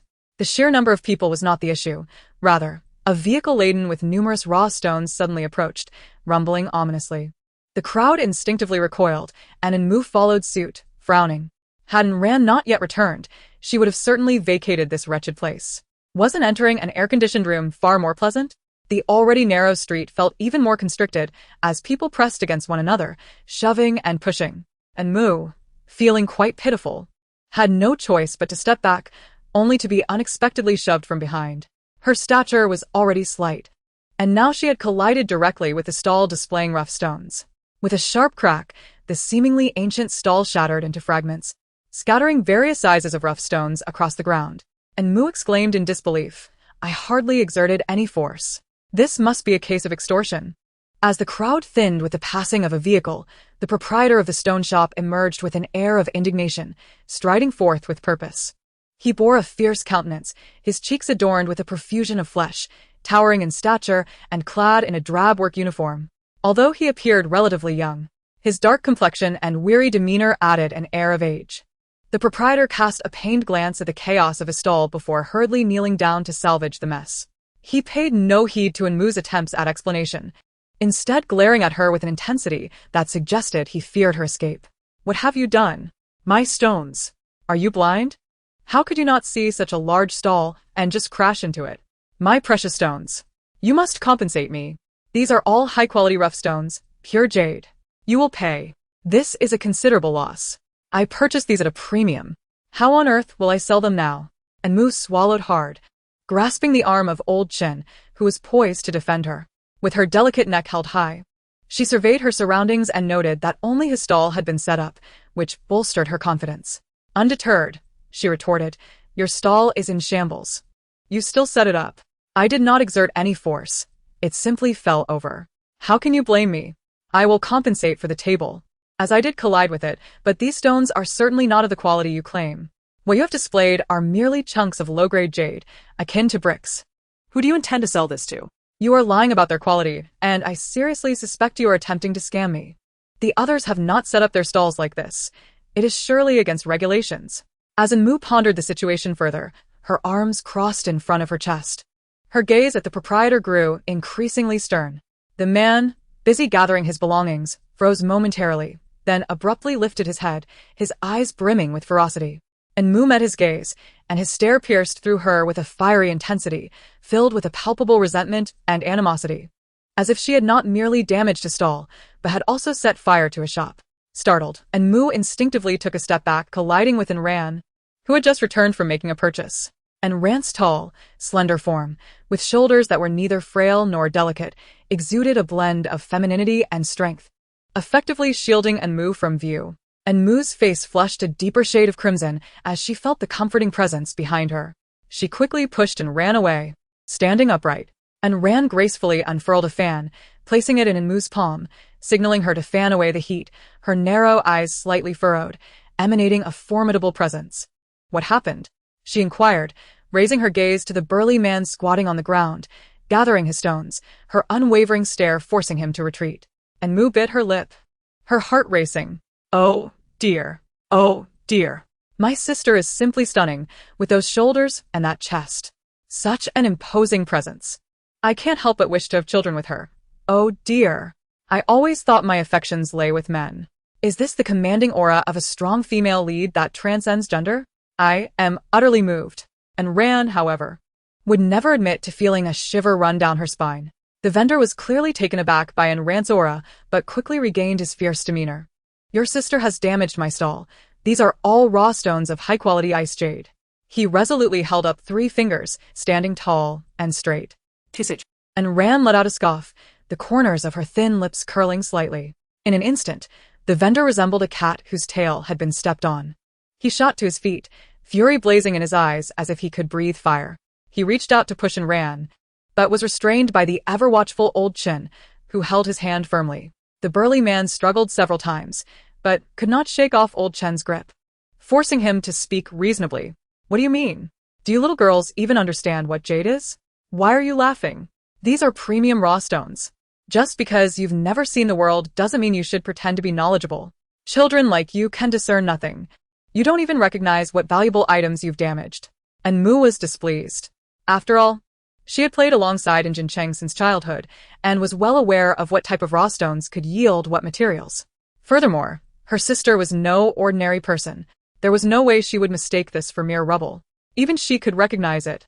She opened her mouth, feeling confident, only to realize that, given her privileged upbringing, she should reclaim her dignity in such a situation. With that thought, Mu boldly exclaimed, "You run a raw stone shop. Yet your eyes seem to have been devoured by dogs. How dare you hold up 3 fingers for such worthless material? Did a turtle fall into a salt vat and leave you this foolish? You dare to bargain with me like a lion seeking a feast?" She planted her hands on her hips and kicked at the nearest stone, flipping it over to reveal a long, deep crack. "Look at this material. I wouldn't even accept it for free. And you still dare to demand 3 fingers from me? Take a good look, come on, take a good look." Standing tall, her confidence surged, her thick eyelashes casting shadows under the midday sun, her eyes sparkling with intensity. The girl before her was so vibrant that Ran found herself momentarily stunned. This was the true essence of a pampered young lady from the Yin family, unrestrained in her speech, rather than scheming against her. And Ran withdrew her gaze and began to explain, "We will certainly compensate for the damage to your stall. But this pile of stones cannot yield anything of value, let alone the price you demand. This is a guaranteed loss, so we cannot possibly pay you such an amount. I am uncertain whether you have been deceived or are attempting to swindle us. This is nothing more than common, unwanted brick material, a mere pile of refuse. Certainly not the ice jade rough you claim it to be. I observe that your establishment has been in operation for some time. How is it that you cannot distinguish between ice jade rough and brick material?" The proprietor's fingers curled in dismay. His heart chilled as though pricked by a tiny thorn. A melancholic expression crept across his weathered face, teetering between sorrow and disbelief. He still harbored suspicions that Ran was deceiving him. "No, this cannot be. You must be misleading me. This is indeed ice jade. I paid a handsome sum for it. You, young girl, are truly cunning. How can I conduct business with you dismissing my authentic rough stone as mere brick material?" His voice rose in pitch, drawing the attention of many passers-by on the bustling street. The owner of a nearby jade shop, having observed the commotion for a while, approached, evidently familiar with the 2 parties involved. He appeared somewhat aged, his hair flecked with gray, and his face etched with deep lines. Leaning on his cane, which tapped rhythmically on the ground, he approached the proprietor with assured steps. Affectionately patting his shoulder, he exuded the demeanor of a seasoned elder. His gaze soft and almost palpable. "Shaoli, what troubles you? Harmony breeds prosperity. Why are you quarreling with a customer?" And Mu huffed, still fuming. And Ran, however, maintained a calm demeanor, her gaze fixated intently on the jade pendant adorning the elder's wrist, reminiscent of his craftsmanship. The owner, referred to as Shaoli, wore a distressed expression, his brow furrowed like a pitiful puppy seeking refuge. "Uncle Chun, look at these 2. They insist that the ice jade rough I purchased is mere brick material. They clearly see me as an easy target. They crashed into my stall without a thought of compensation, tarnishing my reputation with such deceitful hearts. Such malice from two youngsters. Xiao Li amplified his voice, seemingly intent on escalating the situation. And Mu, unperturbed by turmoil, was already irritable due to the heat and perceived provocation. I must say, with such a singular face, can't you spare a bit of dignity? Look at your material. How dare you claim this is ice jade rough? You are indeed creatively endowed and audacious. What business do you have running a shop when you lack understanding? Any knowledgeable person could discern the difference between jade and brick material. If you are unskilled, that is one matter, but do not drag this elder into your folly. What a trivial affair this has become. And Mu stood with one hand on her hip, the other fanning herself in frustration, a stark contrast to her demeanor before the 5 sons of the Yin family. And Ran inwardly chuckled but refrained from undermining in Mu at such a moment. The elder, Uncle Chun, remained unfazed, bending down to inspect the stones strewn across the ground. After a brief examination, he straightened up, his expression toward Xiao Li markedly altered. Xiao Li, tell me, who sold this to you? In the sweltering heat, the back of Xiao Li was drenched in sweat, beads trickling down his forehead. He gazed at the venerable Mr. Chun with a perplexed expression, rife with confusion. It is the king of gambled stones from the west side of the market, he exclaimed, claiming he had a batch of exceptional materials, all of which he generously bestowed upon me, asserting that these were all ice-type jadeite rough stones. And Mu's eyes instantly sparkled with excitement as she cautiously glanced at Ran. Oh dear, the disguise has been revealed. What king of gambled stones? This is akin to disturbing the dragon at the head of its lair, a calamity befalling the Dragon King's temple. My sister is the true king of gambled stones, the unrivaled master of uncovering hidden treasures. Who dares to don her guise before my sister?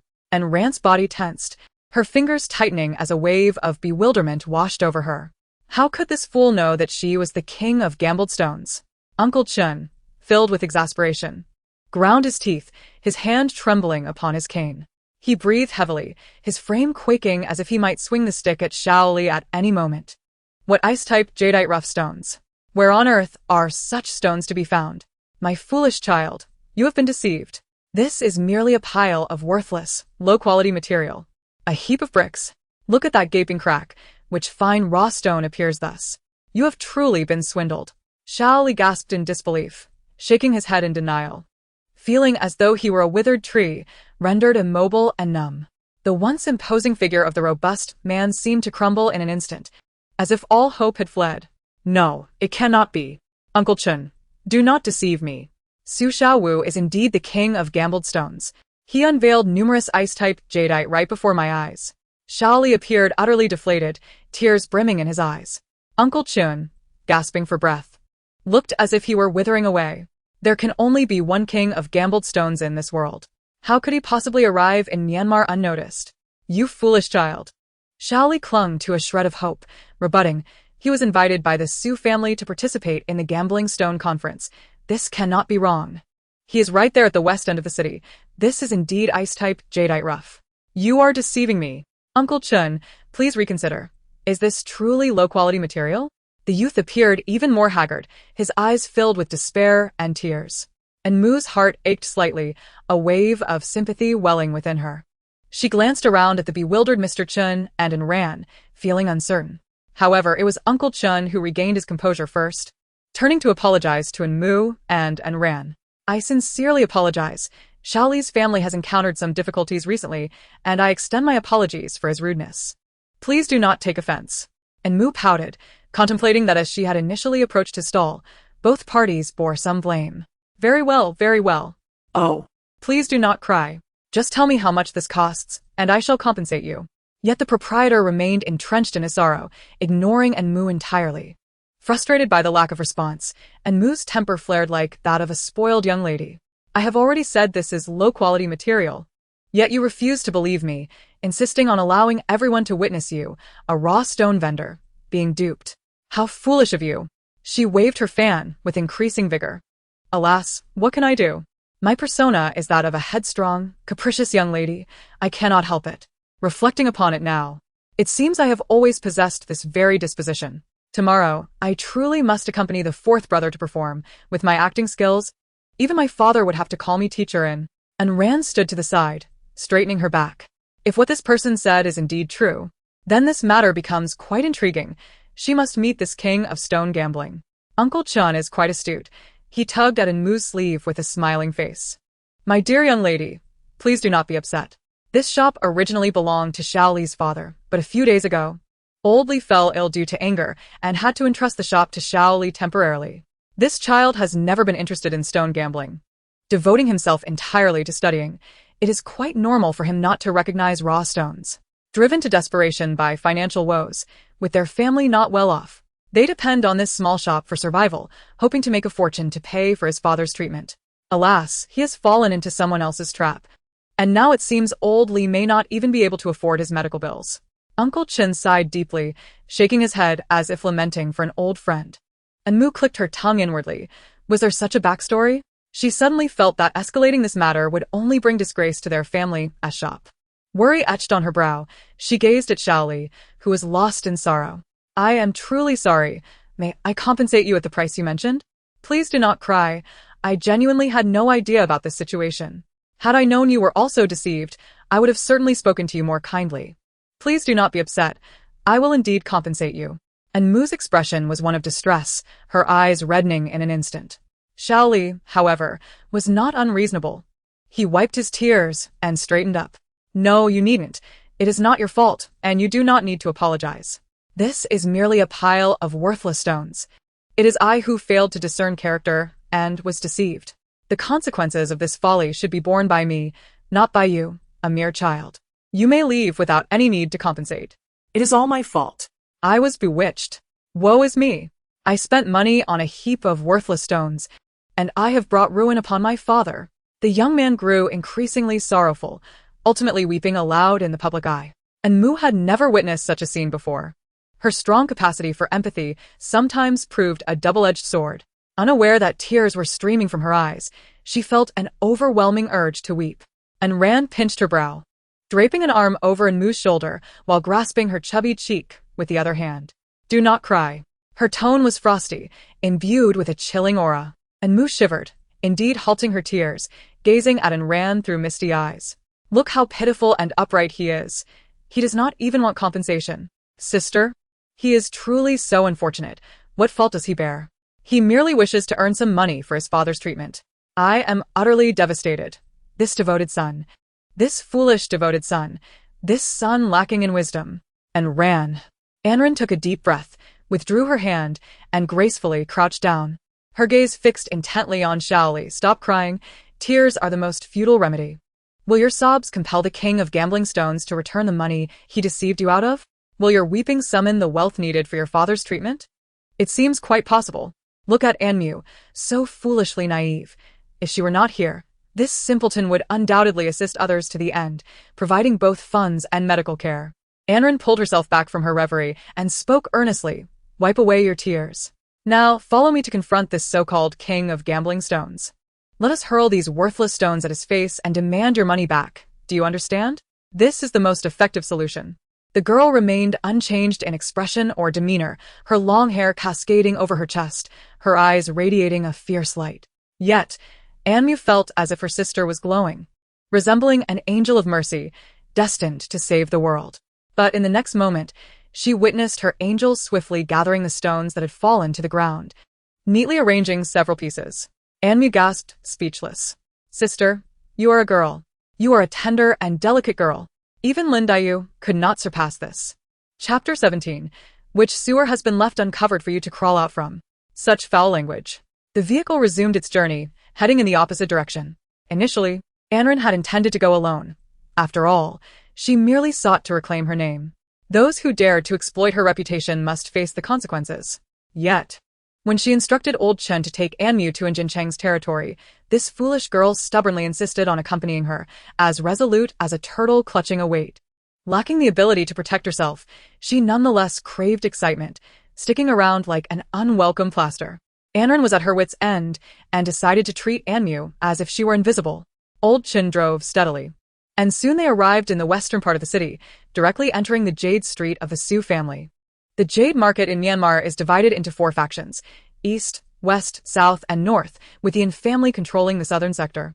Fortunately, Jincheng did not place much importance on the jade business.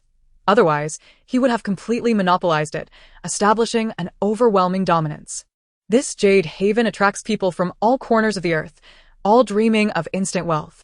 For them, gambling on stones is a shortcut, yet the reality is that life hangs by a thread, with many facing dire consequences. The jade in the western city boasts a heritage spanning over a century, renowned for its glass-type jade. If one is fortunate enough to uncover a piece, its value could reach millions. However, in recent years, the Su family's jade business has dwindled, with few tourists or opportunists discovering quality stones. This is likely due to their stringent control over the quality of raw stones, hoarding the finest specimens. Consequently, the Jade Street in the western city is lamentably deserted, the expansive road clear of traffic until they reach the establishment claiming to be the king of gambling stones. Anmu reluctantly exited the air-conditioned room, following Anren out of the vehicle. She knew she could have chosen to remain uninvolved in this affair, yet her conscience weighed heavily on her, compelling her to follow the two individuals into this unfamiliar place. She felt a twinge of fear regarding the openness of the people here. Anren maintained her usual composure, appearing utterly unfazed, as if everything around her was beneath mention, exuding an air of reliability. Before Anmu had firmly established her footing or unfurled her small umbrella, Anren strode forward with purpose, dramatically tossing the pile of bricks before the person in charge. She methodically adjusted her attire, her alluring voice resonating from her chest with a melodious cadence, deliberately emphasizing her words.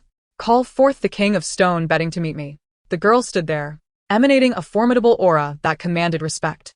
The Su family, having operated for centuries, possessed their own means of dealing with disruptive situations. However, this was the peak hour of the day, and even their strategies were constrained. In an instant, a crowd formed, encircling them in layers. After much effort, the staff managed to squeeze through, their demeanor earnest and respectful. "What seems to be the issue? How may we assist you?" Anren, with a cold demeanor, exhibited an innate confidence. "I seek the king of stone betting. I have heard he is present here. Summon him to meet me." As these words escaped her lips, the onlookers surged forward, eager to witness the unfolding drama. They were well aware of the king of stone betting's reputation and that he had been invited by the Su family, their expressions a mix of curiosity and anticipation.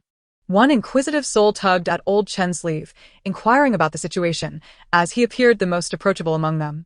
The staff member wore a troubled expression, bowing slightly. "Miss, may I inquire what business you have with him?" "The king of stone betting is quite occupied." Only then did Anren cast a sidelong glance at the staff, her voice icy as she spoke. "He sold the bricks as raw jadeite to others, claiming they were ice-type jadeite, and he forbids me from seeking justice?" Her words detonated like an atomic bomb, igniting a cacophony among the crowd. Chatter erupted, with merchants who dealt in jadeite rushing to defend the king of stone betting. "What nonsense! We are not blind. How could we possibly mistake the difference between ice-type jadeite and bricks? Indeed, you must be trying to disrupt the proceedings, arriving here with a pile of junk and claiming it was purchased by the king of stone betting. You genuinely believe we wouldn't recognize it? I couldn't tell when I first entered the field. Everything requires personal evidence. You say these were bought for you by the king of stone betting. What proof do you have?" "Yes, such a grave accusation. This person must be attempting to exploit the king of stone betting's name. What does a youth like you know about this?" Anren remained silent, merely nudging the pile of bricks forward and standing beside Shaoli. Before long, a group of robust young men clad in black suits and sunglasses entered in a steady stream, encircling Anmu and the others with an intimidating demeanor. Anmu straightened her posture, silently moving closer to Anren. "Oh dear, these individuals look formidable. One punch from them could take me down thrice over. This atmosphere, only my sister can handle it. Stay back." In terms of her own combat prowess, she possessed a remarkable self-awareness. Although her mind was filled with strategies to deal with villains, Anmu merely wished to remain a carefree individual, and Rand seemed impervious to the discussions and mockery surrounding her, radiating an air of calm confidence that stemmed from her innate talent and formidable strength. Suddenly, the bustling crowd parted, revealing a short, middle-aged man. His face was elongated and marked with freckles, his features unremarkable, and his physique somewhat rotund, boasting a pronounced belly. His eyes glimmered with a sharp intelligence as he approached slowly, scrutinizing Anmu and Anran. As he drew nearer, he turned his gaze to the young man beside him, Shaoli. With thick lips quivering, he uttered a dismissive sound, his tone brimming with impatience. "What are you doing back here? I have already sold it to you at a bargain." Why can't you let it go? Upon hearing this, Xiao Li's eyes widened in disbelief, his face flushed with anger, as if he were about to explode. You sold it to me at a discount. But what did you actually sell? Just a pile of worthless stones. They won't sell it all. You are taking advantage of my ignorance. If I hadn't encountered someone knowledgeable, my father's lifelong reputation would be tarnished. No one would buy such rubbish. You did this on purpose. you scammed me. Refund my money. In a fit of rage, Xiao Li flailed his arms, ready to confront the so-called king of gambled stones. However, before he could reach him, a bodyguard standing nearby kicked him away, and Mu inhaled sharply at the sight, feeling a pang of sympathy. The king of gambled stones chuckled, refusing to take responsibility. You are truly unreasonable. I do not even recognize these stones. A discerning eye would instantly see they are worthless. Just because you say I sold them to you? Does that make it true? You must have hidden the good stones I sold you, and are now trying to trick me with these worthless rocks to reclaim your money. He seemed to see through Xiao Li's ulterior motives, glaring at the young man with disdain.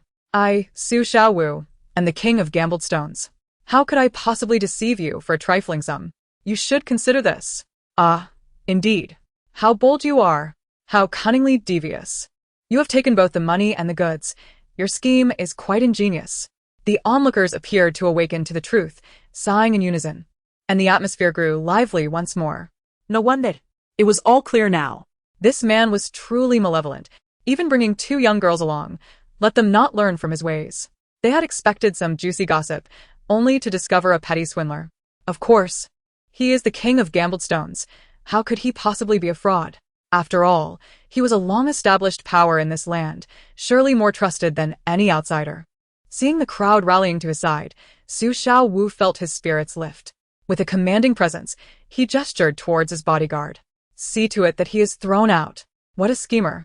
The young man, now sprawled on the ground, clenched his fists, his teeth grinding audibly. No. I did not deceive anyone. This is the very pile of stones you sold me. You are the one deceiving. You are not the king of gambled stones. You are a fraud. Return my money. May you meet a terrible fate, deceiver. Xiao Li resembled an enraged lion, panting heavily, consumed by a profound fury. Anmo. Supporting her forehead, was left utterly speechless. My goodness, are you here to showcase a contrast in charm? She remarked. Look at those muscles of yours. They seem to share your grievances. You are undeniably tall and robust, yet when it comes to a quarrel, you appear as foolish as a swine. However, I must admit, you have revealed your true self. Haha. How could he possibly be the king of stone gambling? That title belongs to my sister. You deceitful charlatan.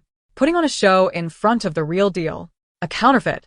Su Xiaowu scoffed, kicking a stone that lay before her. What nonsense are you spouting? I am indeed the king of stone gambling. Just because you say otherwise, does it make it true? Who else in this arena possesses greater skill in gambling stones than I? I am the fraud? I believe you are the true imposter. Oh. And you have 3 accomplices trailing behind, do you? A gang operation? At such a tender age, you already understand how to swindle and deceive? Toss them all out. What kind of people are you? The bodyguards stirred restlessly, inching closer. Indeed, I witnessed this individual unveil 2 pieces of glass-grade stones. 2 pieces. That was a fortune. No one has ever seen the king of stone gambling. We do not even know if they are male or female, so can we truly trust this person's identity? What are you saying? This person is the king of stone gambling. The Su family has paid a handsome sum to engage them. Who is the real fraud here? And Mu pressed her lips together, utterly unsure how to assess the scene before her. Her brow furrowed as she evaded the hand of a bodyguard reaching out. After pondering, she ultimately decided to step forward, as it aligned with her temperament as a young lady of privilege. A subtle smile graced her lips, tinged with mockery. Pray tell, which sewer has failed to cover its manhole, allowing you to emerge? Such foul language. The true fraud knows their own heart. Ah. May the one who is deceitful meet a dismal fate. Do you dare to swear an oath? Let the heavens witness. It is you who has come here to swindle and deceive, claiming to be the king of stone gambling. The authentic king of stone gambling is not someone like you. Humph. Trash. Merely a deceitful scoundrel. Undoubtedly a societal disgrace. Dare you impersonate my sister's identity? Do you truly wish for your life to be cut short? Have you heard? My sister is the leader of an assassin group, and she could easily take your life. And Rand's heart skipped a beat. a fine sheen of cold sweat forming on her brow. Did this fool truly know such things? It seemed imperative to swiftly clarify the situation. Only then could she devise a strategy to confront the secret that could be exposed at any moment. The unknown breeds anxiety, yet for Anran, it only ignited exhilaration. Simultaneously, she felt a sense of relief that the 5 sons of the Yin family were not present. Otherwise, her cover would have diminished yet again. Chapter 18. Do you find my voice too loud? When speaking to a fool, mustn't one raise their voice? Su Xiaowu dug at her ears, her ample belly undulating in rhythm. Her small, beady eyes suddenly darkened, a chilling glint flashing within them. Why is this little girl shouting so loudly? Just because one speaks loudly does not imply they are correct. Just because you claim I am not the king of stone gambling, does that make it so? Have you ever encountered the king of stone gambling? I ask you, who here possesses greater expertise in gambling stones than I? You may be young, but your audacity is considerable. It is not that I look down upon you.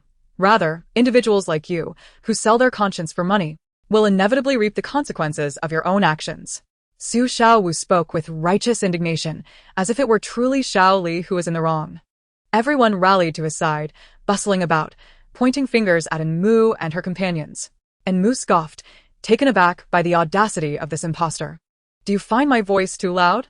When speaking to a fool, must one not raise their voice? And you talk of facing the consequences?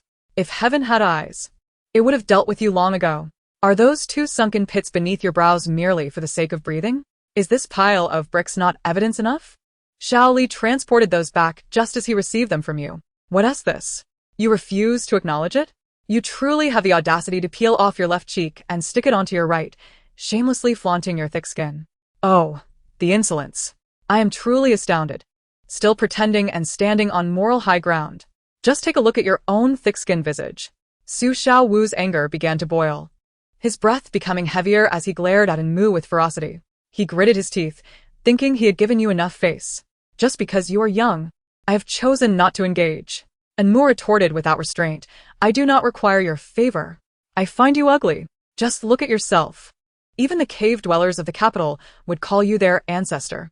Su Xiaowu's face turned ashen, a large hand clutching his chest as he struggled to contain his fury, inhaling deeply. Yet, he could not suppress his rage any longer and pointed at Enmu, gritting his teeth. Throw them out. Quickly. The bodyguards, clad in black suits, sprang into action, swiftly advancing toward Enmu and her group. Enmu felt a jolt of fear, her body stiffening. Oh, dear. This has escalated. She was merely a master of words, and ran, having observed enough of the spectacle. Cast a fond glance at Enmu, shaking her head as she pulled her protectively behind her. She exchanged a knowing look with Old Chen, positioning Enmu at the center. However, knowing this was their territory, it was preferable to avoid a confrontation if possible. And Ran remained silent, observing the nearly frenzied Su Xiaowu, and raised a slender finger toward him, signaling for a pause. Her tone was calm, yet carried an undeniable weight. Wait. Did you not proclaim yourself the king of stone gambling? Then allow me to challenge you to a wager. Su Xiaowu's eyes widened, yet he commanded his bodyguards to halt, regarding Enran with contempt. Despite not truly being the king of stone gambling, he had spent nearly a lifetime in the industry. This young person, how much prowess could she possibly possess? The surrounding merchants and stone gamblers began to murmur with excitement. Surely not, surely not. She is truly a fresh-faced novice unafraid of tigers. Young lady, perhaps you should return home and find your elders. Do you even know who this is? He is the king of stone gambling. In this era, there are still those bold enough to disrupt the domain of the king of stone gambling. Indeed, the younger generation surpasses the last. Such courage at such a tender age is quite extraordinary. Is she truly courting death? A sardonic smile creeping across his greasy visage as he struggled to regulate his breathing. The little girl possesses a big heart despite her small stature. Very well. I shall meet you in this challenge. The disturbance has reached my Su family. How shall we gamble? I, Su Xiaowu, have surpassed 40 years of age. I shall yield to you, allowing you to set the rules. Anran narrowed her eyes, articulating her words sweetly. Yet her true intent was to gauge her opponent's understanding of the game. Clearly, however, she had provoked the wrong individual. Very well. Let us each select 3 pieces of uncut stone from the market, with a maximum price of 500,000. The victor will be determined by the cumulative value of the revealed stones. Should I lose, I shall repurchase the stones you have chosen at 5 times their value, regardless of their quality, and I will apologize to you. Conversely, if you lose, you shall never again exploit your title as the king of stone gambling, and you must return the money you deceived from Shaoli, while publicly admitting your deceit. What do you say? Su Xiaowu's eyes twinkled as he chuckled. This was a surefire deal for him. 5 times. That was indeed a significant amount. Anmu, understanding the stakes clearly, found herself involuntarily shifting her position behind Anren, as if her body possessed a will of its own. I do not agree. Are you foolish? Clearly, you've never encountered such situations before. You can't just casually engage in a bet with this person. Do you possess the tenacity for such a challenge? Her voice rang out clearly, intentionally provoking Anren. As she turned to Su Xiaowu, if you lose, you will also have to repurchase our revealed stones at 5 times the price. Anmu stood tall, presenting herself like an indignant peacock, seemingly oblivious to the possibility of defeat. Despite being ensnared by the rules, she was inexplicably joyful, having grasped certain patterns within the game. Hey, My sister will definitely not lose. 5 times, can you imagine how much that is? Sister, although you are wealthy, one can never have too much money. You must seize every opportunity to profit. This little rascal dares to impersonate your identity and insult me. I cannot quell my resentment without dealing with him. I don't care. We shall split the winnings. Sister, my dear sister, when we win, you must share half with me. Just kidding. Anren's eyes sparkled with amusement, and she did not refute their banter. She was confident in her victory. Her sensitivity to the raw stones was merely an application of skill. However, she was aware that after winning, the 5-fold price would ensure that Su Xiaowu would not allow them to leave unscathed. She had no concerns for herself, yet she wondered if the naive, seemingly delicate Anmu could withstand the pressure. This fool truly lacked cunning. So naive. Su Xiaowu wore an expression of assured triumph, disdainfully smirking as he leisurely rolled up his sleeves. Very well. I accept your terms. 5 times it is. With the agreement solidified, the onlookers displayed expressions of intrigue, eager to witness the unfolding drama. 5 times. If a piece worth over 1 million were revealed, that would result in a loss of over 10 million. Truly, the king of stone gambling plays for high stakes. I can't help but wonder about the identities of these 2 young ones. What audacity they possess to engage in such gambling. Observing her attire, it was evident she was not an ordinary individual, especially with that bun atop her head. From head to toe, she exuded an air of exclusivity, her outfit worth a year's salary for me. Surely, she must be a wealthy heiress. Anren, ever cautious, ensured that Anmu was well protected. She took out her voice recorder to transcribe the conversation into written form and signed a contract with Su Xiaowu, formalizing their agreement. Only then did she earnestly nod in acknowledgement. The time frame was set for 1 hour, with the selection of raw materials left entirely to Su Xiaowu's discretion. Su Xiaowu appeared self-satisfied, as if he had already envisioned Anren's impending failure. Yet, Anren maintained her usual cool demeanor, subtly raising her gaze to indicate to Anmu to follow her. Anmu, with an air of arrogance, lifted her chin, feigning indifference to Anren, treating her almost as if she were a servant. Nevertheless, her body obeyed, staying close, while her mind was filled with thoughts of fortune. Hihi. I'm going to strike it rich. This is a windfall. Anren shook her head in resignation, letting out a soft sigh, calling her a fool. Her deep-set eyes were fixated on the neatly arranged blocks of raw materials, her expression stern, as a throng of onlookers gathered behind her. She remained unfazed. Anmu, lacking extensive knowledge about jade, glanced over at Su Xiaowu, who was examining a massive chunk weighing over 100 kilograms. If he were to extract a valuable piece, Anren could face dire consequences. Sister, you must win. Anmu took a deep breath, her expression suddenly forlorn, as if she were trying to reassure herself.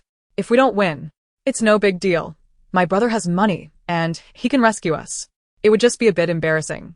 My little savings aren't much, but I can share some with you. Woe is me. Although I'm the one pretending, you must take the blame. Anren pinched the bridge of her nose. Her lips pressed tightly together, casting a deep look at Anmu. Anmu rolled her eyes in exasperation, her face reflecting impatience, embodying the spoiled demeanor of a young lady. Why are you looking at me? I'm not the raw stone. Look at the stones.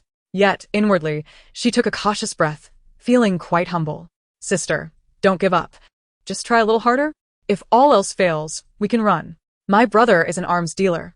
If we make it to his territory, no one would dare to ask us for money. Anren found the situation amusing, slowly diverting her gaze as she meticulously examined the raw stones priced between 400,000 to 500,000.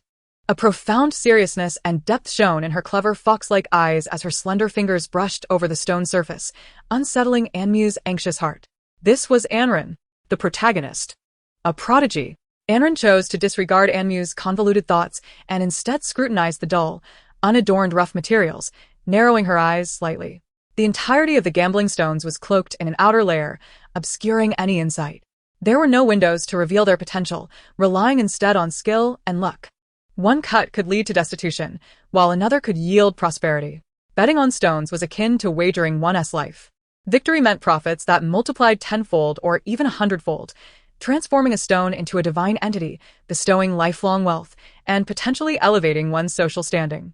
Conversely, defeat spelled ruin, a harrowing loss, with the thrill of risk ever present. For the average individual, one cannot solely judge the interior components by their exterior appearance. Thus, opening windows becomes particularly significant to avoid deception. The atmosphere was eerily silent, with even the sound of breathing seeming to slow, as if to avoid disturbing the duel between the two figures.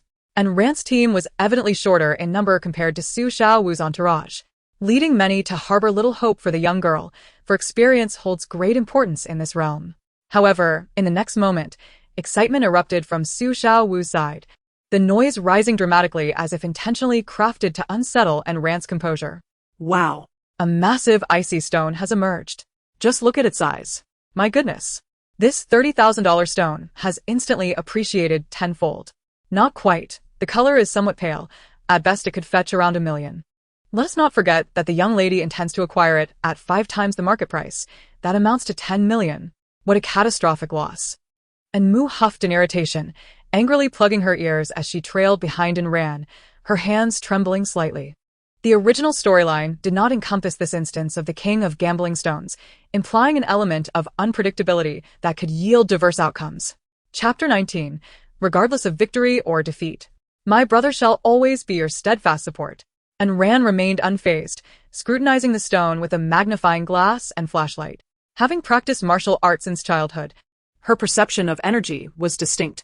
it was this very ability that had drawn her into the world of stone gambling, ultimately earning her the moniker of King of Gambling Stones. To her surprise, despite traversing several locations, she had yet to find a suitable stone, until she arrived at a $30,000 stone, standing at approximately 30 centimeters high, where a flicker of joy finally graced her cold visage. Let us take this one. Do not cut it just yet. I will handle it myself later. For now, let us move it over. Calm and composed, and Rand directed Old Chen to assist her, eyeing the grayish raw stone with its cracks without a hint of hesitation. Several tags affixed beneath the stone indicated its original worth of $1 million, yet it had long been overlooked until in Rand's arrival. Those who had gathered to observe seemed to recognize the stone as well, offering their counsel. Young lady, this stone isn't necessarily better simply because of its size. Look at those cracks. They nearly traverse the entire surface, yielding little of value. Indeed, it has remained here for quite some time with no one showing interest. I expected someone knowledgeable, but alas, it seems otherwise. And Rand did not waver in her stance, continuing to point at the fissures with an unwavering expression. While the quality of this stone may not be exceptional, its substantial size suggested it contained something worthwhile. The positioning was slightly off, necessitating careful cutting, yet if executed properly, it could appreciate several times over. The onlookers chuckled, evidently skeptical of her assertion. The crowd dwindled as they turned their attention back to Su Xiaowu, who had already procured 2 raw gambling stones, stacking them together, having successfully opened one that had significantly increased in value. Meanwhile, Anran had only managed to identify one stone, one that was generally dismissed. After traversing a considerable distance, Anran's countenance grew increasingly grave as she gripped the flashlight tightly. The quality of these raw stones was alarmingly poor. They either offered no profit or posed the risk of substantial losses. The situation was indeed challenging. In quiet contemplation, Mu gazed intently at the raw stone upon the table, her thoughts seemingly adrift. These stones all appear so similar, though I possess a modicum of understanding. How does one discern the internal structure? Must I possess the power of sight? She mused. What a bother. This one seems rather appealing, round and somewhat adorable. She continued, if something remarkable is revealed, could you fashion a bracelet for me? I have long coveted a violet glass type. And Rand followed her gaze, observing the stone priced at 300,000, about the size of a human head. Whether it was mere coincidence or Anmu's genuine ability to perceive its potential remained uncertain. Regardless, it was indeed a violet glass stone, albeit with a tragically small usable area. Should it be opened, it would neither incur a loss nor yield a profit, merely a market value of over 300,000, a slight deficit considering the five-fold recovery price at stake. If she desired violet, it would be prudent to discreetly arrange for its purchase, providing the perfect opportunity for a bracelet. Lowering his voice, and Rand spoke softly, you can have someone buy this privately. It would suit you well for a bracelet. And Mu's expression shifted, her chin elevated as she cast a haughty glance at him, her voice ringing clear. Who asked for your opinion? Mind your own affairs. If you lose, do not expect our family to cover the expenses. Really? Truly? Violet? She exclaimed, her excitement palpable. Rest assured, sister, regardless of win or loss, my brother shall always be your steadfast support. If all else fails, I can procure some, though it may not be much. It would still be a token of my affection, ha ha ha. And Rand chuckled softly, continuing to scrutinize the raw materials.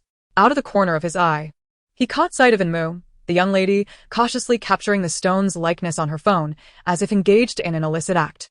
Unexpectedly, Su Xiaowu glanced over at that very violet stone. He leaned down, murmuring something to his underlings, though the words were indistinct, and Rand sighed, muttering under his breath. Fool. It was evident that her actions had been noticed, and the stone's allure had captivated Su Xiaowu's attention, likely rendering it unattainable for Anmu. After a moment of contemplation, she turned and placed the round stone into old Chen's arms, signaling him to set it aside. Although this decision diminished her chances of success, it mattered little. They were merely here for amusement. And Rand remained vigilant, his eyes scanning the surroundings. The first two stones revealed little of value. To secure a win, it was imperative to discover a dominant raw stone. Yet, the ones displayed were utterly subpar, and Rand found himself perplexed. Logically, such a vast market for raw stones should not be devoid of quality. It was astonishing that none held any merit. All were dull and drab, with precious little discernible quality. The Su family's business practices were bound to lead them to ruin. And Mu trailed behind and ran, her demeanor disheartened and filled with confusion. Didn't you say I should buy it secretly? Why choose this one? Raising an eyebrow, and Rand offered no explanation as he continued to appraise the stones. In a mere 50 minutes, Su Xiaowu had selected his stones and approached and ran with an air of triumph, as if victory were already assured. Anrin had already discerned the $10,000 stone from the original 500,000, yet she still struggled to select the final piece. Calmly lifting her gaze, she met Su Xiaowu's eyes. Su Xiaowu chuckled, stroking his round belly, exuding confidence. Oh, little girl, haven't you gathered all 3 pieces yet? Only 10 minutes remain. You must hasten. If it proves too difficult, just concede. Your brother Xiaowu won to make it hard for you. Simply apologize and admit you are the deceivers. Having reached the 10,000 stone mark, what treasures could possibly remain? Did he truly consider himself the king of bargains? Those gathered around Su Xiaowu joined in laughter, as if they had already witnessed Anrin's defeat. Anrin chose to ignore them, as if their words were mere nonsense. Anmu could not swallow such indignity, pouting her lips in disdain. Brother? You are merely embellishing your own reputation, Grandpa Su. Already gloating, yet the time hasn't even come. Did your mother rush you into the world like this? Su Xiaowu's smile turned icy, glaring at Anmu with his protruding belly. How can a child speak like that? You're prickly like a hedgehog. Anmu stood erect, slightly lifting her chin. I was merely jesting. Don't be so petty. It was just a casual remark. Surely you're not truly offended? You're acting so thin-skinned. She only managed to voice half of her thought, perhaps feeling it didn't quite align with her noble demeanor. Nevertheless, it brought a hint of a smile to the otherwise busy Anrin. This girl had quite a way with words. Su Xiaowu huffed, unwilling to engage further with Anmu. Yet, his mouth remained active. Every time Anrin examined a new stone, he would shake his head and click his tongue, as if she had overlooked something precious. Once or twice it would be tolerable, but such behavior grew increasingly irksome and disruptive. Anrin appeared unaffected, but Anmu noticed the tightening grip on the flashlight in her hand. Unable to contain herself, She shot a glare at Su Xiaowu, her anger unmistakable. Seriously, can you take your incessant chatter to a hospital? You think you're someone of great importance? Must we all dance to your tune? Su Xiaowu was taken aback, his expression darkening, yet he found no retort. Having indeed initiated the teasing. Thus, he chose to ignore Anmu and continued lecturing Anren. Hey, this stone is hardly worth your time. Look. It's already showing fibrous material on the surface. There's surely nothing good inside. Anren switched to another stone, remaining unresponsive. However, Su Xiaowu seemed oblivious to the concept of knowing when to stop and trailed behind her. Oh, this one is worse than the last. You're wasting my time. Do you even understand jadeite raw stones? Only 5 minutes left, little girl, hurry up. The sooner we finish, the sooner you get your payment. Is this it? Just look at the rubbish you're picking. Stop searching. Beyond this point, they are merely $1,000 stones. What worth could they possibly hold? Anmu's gaze darkened, and unable to restrain herself any longer, she quickened her steps to stand beside Anren. Subsequently, Anren was pulled behind, her large eyes seemingly ablaze as they fixed intently on Su Xiaowu. My sister is teasing you with her stones. Why are you in such a hurry? The time has not yet arrived. You are worrying over trifles. If you have nothing better to do, why not come to my house and guard the door? We could use a dog there. Her tongue was sharper than the peppers chopped by the old woman at the village's western end, chattering on endlessly. Can't you be quiet for a moment? Su Xiaowu gritted her teeth, her face flushed with anger, as she glared at Anmu. All right then, you are indeed something. Being the adult, shall not hold a grudge against a mere child. When you lose, your parents will have to apologize to me. Anmu was unperturbed by such threats. Resolutely, she stood in front of Anren, shielding her from all the gossip and slander. However, Anren, inadvertently pulled towards a stone by Anmu, gasped sharply, her eyes brightening. Whether Anmu did this intentionally or by chance, it led her to discover a piece of rough stone standing half her height. It had been deemed worthless, neglected, and lazily priced, tossed amidst a pile of boulders. Its exterior was marred and muddy, appearing to have been forgotten for ages, cloaked in dust. Anren rolled up her sleeves and cautiously wiped its surface, revealing a fuzzy texture. It was likely the most unremarkable type of jadeite, a crude variety that, even if fashioned into a bracelet, would fetch merely 100 or so. Yet, her expression improved significantly. The girl took a deep breath and shone her flashlight on it. But the darkness revealed nothing. Taking a step back, she pointed at the grimy stone material and looked at Su Xiaowu. This is it. My third piece of raw stone. Su Xiaowu craned her neck, eager to see which stone it was, but upon seeing it, she burst into laughter, her sarcasm unrestrained. Haha, have you lost your mind? This stone is worth 30,000. Are you seriously comparing it to my 500,000? The crowd erupted in disbelief. They clearly doubted Anren's judgment. Was this child foolish? Why did she always choose such worthless scraps? Time was running short. Was she hoping to rush it, a dead horse being treated as a live one? Giving up the struggle? They could only imagine how much she would lose. The king of stone gambling never left empty-handed. She was destined to fail. Indeed, one must keep a close eye on their own children, for one never knows when they might gamble away their entire fortune. It was a dismal situation. Too painful to behold. Chapter 20. But the game is not yet lost. Despair had already begun to seep in. Everyone had lost hope, as if they could already envision Anren's unfortunate fate. Even the originator of the incident, Xiaoli, displayed a face of despair, his towering frame of nearly 2 meters misty-eyed. Old Chun sighed deeply. It seemed as though the outcome was already written in the stars. Only Anmu remained silent, still exuding her haughty demeanor, yet inwardly calculating. I just feel a connection with this piece. How tiresome are those who lack vision. But the game is not yet lost. The gloom has already begun to spread. It's all right, sister. I believe in you. You are the best. We certainly shall not lose. Can't we show a bit of spirit? Do you know what it means to be the king of bargains? Do you know what it means to be the king of jade gambling? My sister is just like that. Although she appears to be a collector of scraps, what she collects are all treasures. Don't be fooled by appearances. The seemingly ordinary and worn must be assessed before judgment can be made. Why rush? And Rand thought it unnecessary to compare her to a mere collector of scrap. She had been in turmoil for a while, having marked several promising raw stones in front of her. However, the results might not be particularly spectacular. Moreover, she had chosen a piece of violet glass to craft a bracelet for Nmu, significantly diminishing her chances. This stone may look unremarkable, yet Rand felt it resembled a raw stone that could yield imperial green jade. She was uncertain, but the nature of jade gambling is inherently risky. Every choice is a gamble.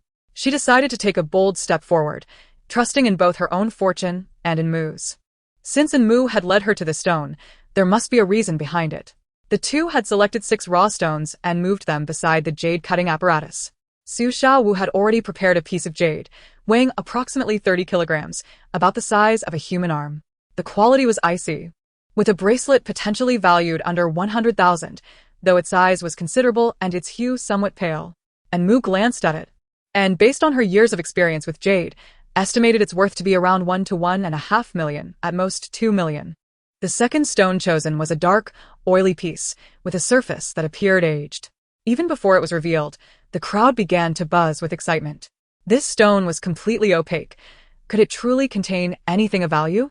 It was oily all over, yet devoid of color. Was there any potential? Let us see how it fares. Someone suggested. The Jade Master smiled, weighed the stone in his hands, and placed it into the cutting device. Carefully, he opened a window, deftly splashing some water onto it. Though relatively small at the size of 2 palms, it was priced at 450,000, surpassing Rand's selection. Wow, the quality is undeniable. It's already impressive with some flecks in the center. The Jade Master handed the raw stone to Su Xiaowu, who was exuberantly supportive. More thrilled than if he had struck it rich himself. Indeed, Master, let us cut it down the middle. Su Xiaowu provocatively glanced at Rand, puffing out his substantial belly with a smirk of derision. Rand crossed her arms, quietly observing, awaiting the unveiling of her own stone. Shaoli was exceedingly anxious, a burly man nervously gnawing on his fingernails, glancing around. He had no understanding of jade, nor could he comprehend raw stones. Otherwise, he wouldn't have been deceived. And Mu leaned closer to Old Chen, quietly inquiring about Jean Chen's whereabouts. She did not doubt Rand's capabilities. She merely felt the need to be cautious. Judging by her own temperament and her assessment of Su Xiaowu's character, this matter would not conclude easily. It was merely a prudent preparation on her part. In the crowd, a sharp crack resounded as the 450,000 yuan raw stone was split open in the middle. The atmosphere grew increasingly lively, with eager gazes fixated on the split stone, and discussions blossomed around it. How exquisite! The presence of a rare variant, the high ice type, was unmistakable. My goodness! The central piece was exceptionally remarkable. However, with no opportunity for a bracelet, marred by numerous fine cracks, its value was significantly diminished. Had it not been for the fractures, it would have been splendid and still usable, as crafting techniques could circumvent such flaws. And Mu stood on her tiptoes, straining to examine the rough stone. A high-ice bracelet typically commands a price of around 500,000, yet it was evident that this piece could not be fashioned into one due to its many fine fissures. Instead, she could select a few from prominent brands or create some beaded strands, which would still be quite pleasing. With its modest size, it might fetch a base price of around 800,000, indicating that she had not erred in her judgment. There remained one final piece, sharply defined, and only the size of a palm. This stone possessed a remarkably uniform texture, suggesting excellent quality. The stone cutter examined it closely, illuminating it with a light that revealed a bright, clear brilliance. How shall we proceed? He inquired, looking up at Su Xiaowu. She gestured toward the side angle grinder. This piece was likely a glass type. They should first use the grinder to inspect the direction of the stone's cracks, as it might yield 2 bracelets worth several million. And Mu bit her lip, her heart racing, remaining silent, but inwardly murmuring, I never anticipated this. The little rascal truly possesses some talent. The combined market value is approaching 3 million, and he dares to dream of a glass bracelet? Indeed, stone gambling is genuinely lucrative. The angle grinder operated swiftly, and soon the outer layer was removed, revealing floral patterns within. However, the stone exhibited significant cracking, and its depth remained uncertain. Su Xiaowu's expression shifted, her brow furrowing as she examined the stripped rough stone. The surrounding crowd, all knowledgeable in the craft, shared in a collective sigh. What a pity! A horizontal crack marred the center, making the creation of a bracelet impossible. It would yield only some stone plaques. Yet, the floating flower type was truly commendable, with many areas exhibiting a glass-like quality. Without the potential for a bracelet, its value diminished, but Mu couldn't help but beam with delight, her smile unmistakable. This jadeite possessed a higher market value due to its glass type, yet without the possibility of a bracelet, it would have to be discounted, likely fetching around 100,000. Calculating thus, the so-called king of stone gambling, Su Xiaowu, had uncovered jadeite worth approximately 4 million. After deducting the 1 million spent on the stone, a profit of over 3 million could be realized, marking him as a commendable stone gambler, though perhaps not truly deserving of the title king. And Mu withdrew her gaze to inspect her own rough stones. One was a 30-centimeter small piece. Another was a violet glass type, and the last was a worthless fragment valued at 30,000. Stone gambling is indeed a thrilling endeavor. It is our turn. And Ran calmly raised her gaze, her voice low, nodding at Mu to reassure her. She then turned to the stone cutter, standing nearby. I can handle it myself. Your assistance will not be necessary. The stone cutter was momentarily taken aback, astonished that such a young girl could command the situation. He had been working for the Su family for nearly a decade, yet it was the first time he encountered a client who requested him to cut the stone himself. His weathered face furrowed in contemplation, harboring no objections, as he glanced at Su Xiaowu, who was currently in a sulk, seemingly distracted by the spectacle before him. Such an extensive crack. Anren, having achieved her desire, stood at the stone-cutting position and placed the first stone upon the table. From the exterior, it appeared to be a prime specimen that seasoned gamblers would typically avoid. Its surface bore a pale hue, adorned with vibrant shades, showcasing hints of sunny green. Most notably, it was of considerable size, leaving one uncertain on how to proceed with cutting it, thus increasing the risk of yielding inferior material. Yet, Anren remained unfazed. She had discerned early on that while the stone was indeed large, the valuable portions resided at its core. Her slender arms tensed, revealing prominent veins as she exerted force to lift it. With a swift motion, she wielded her knife, closed the box, and upon reopening it, half of the stone had been sliced away.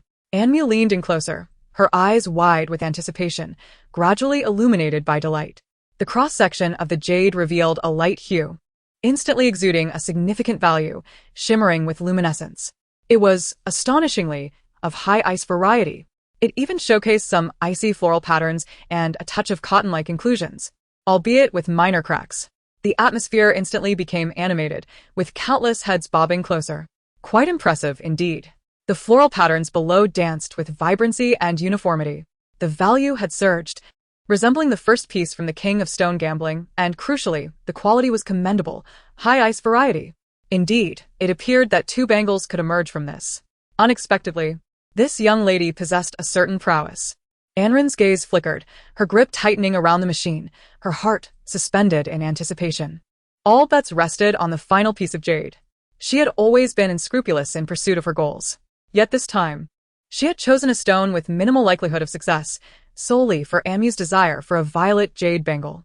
Anmu wore a serious expression, her back straight as a rod, the sweat trickling down her fair swan-like neck. Nevertheless, her heart danced with joy, even in the absence of victory. She felt elated. It has doubled in value. My sister is amazing, long live my sister. Ha ha ha. Violet, oh Violet, let us unveil the violet.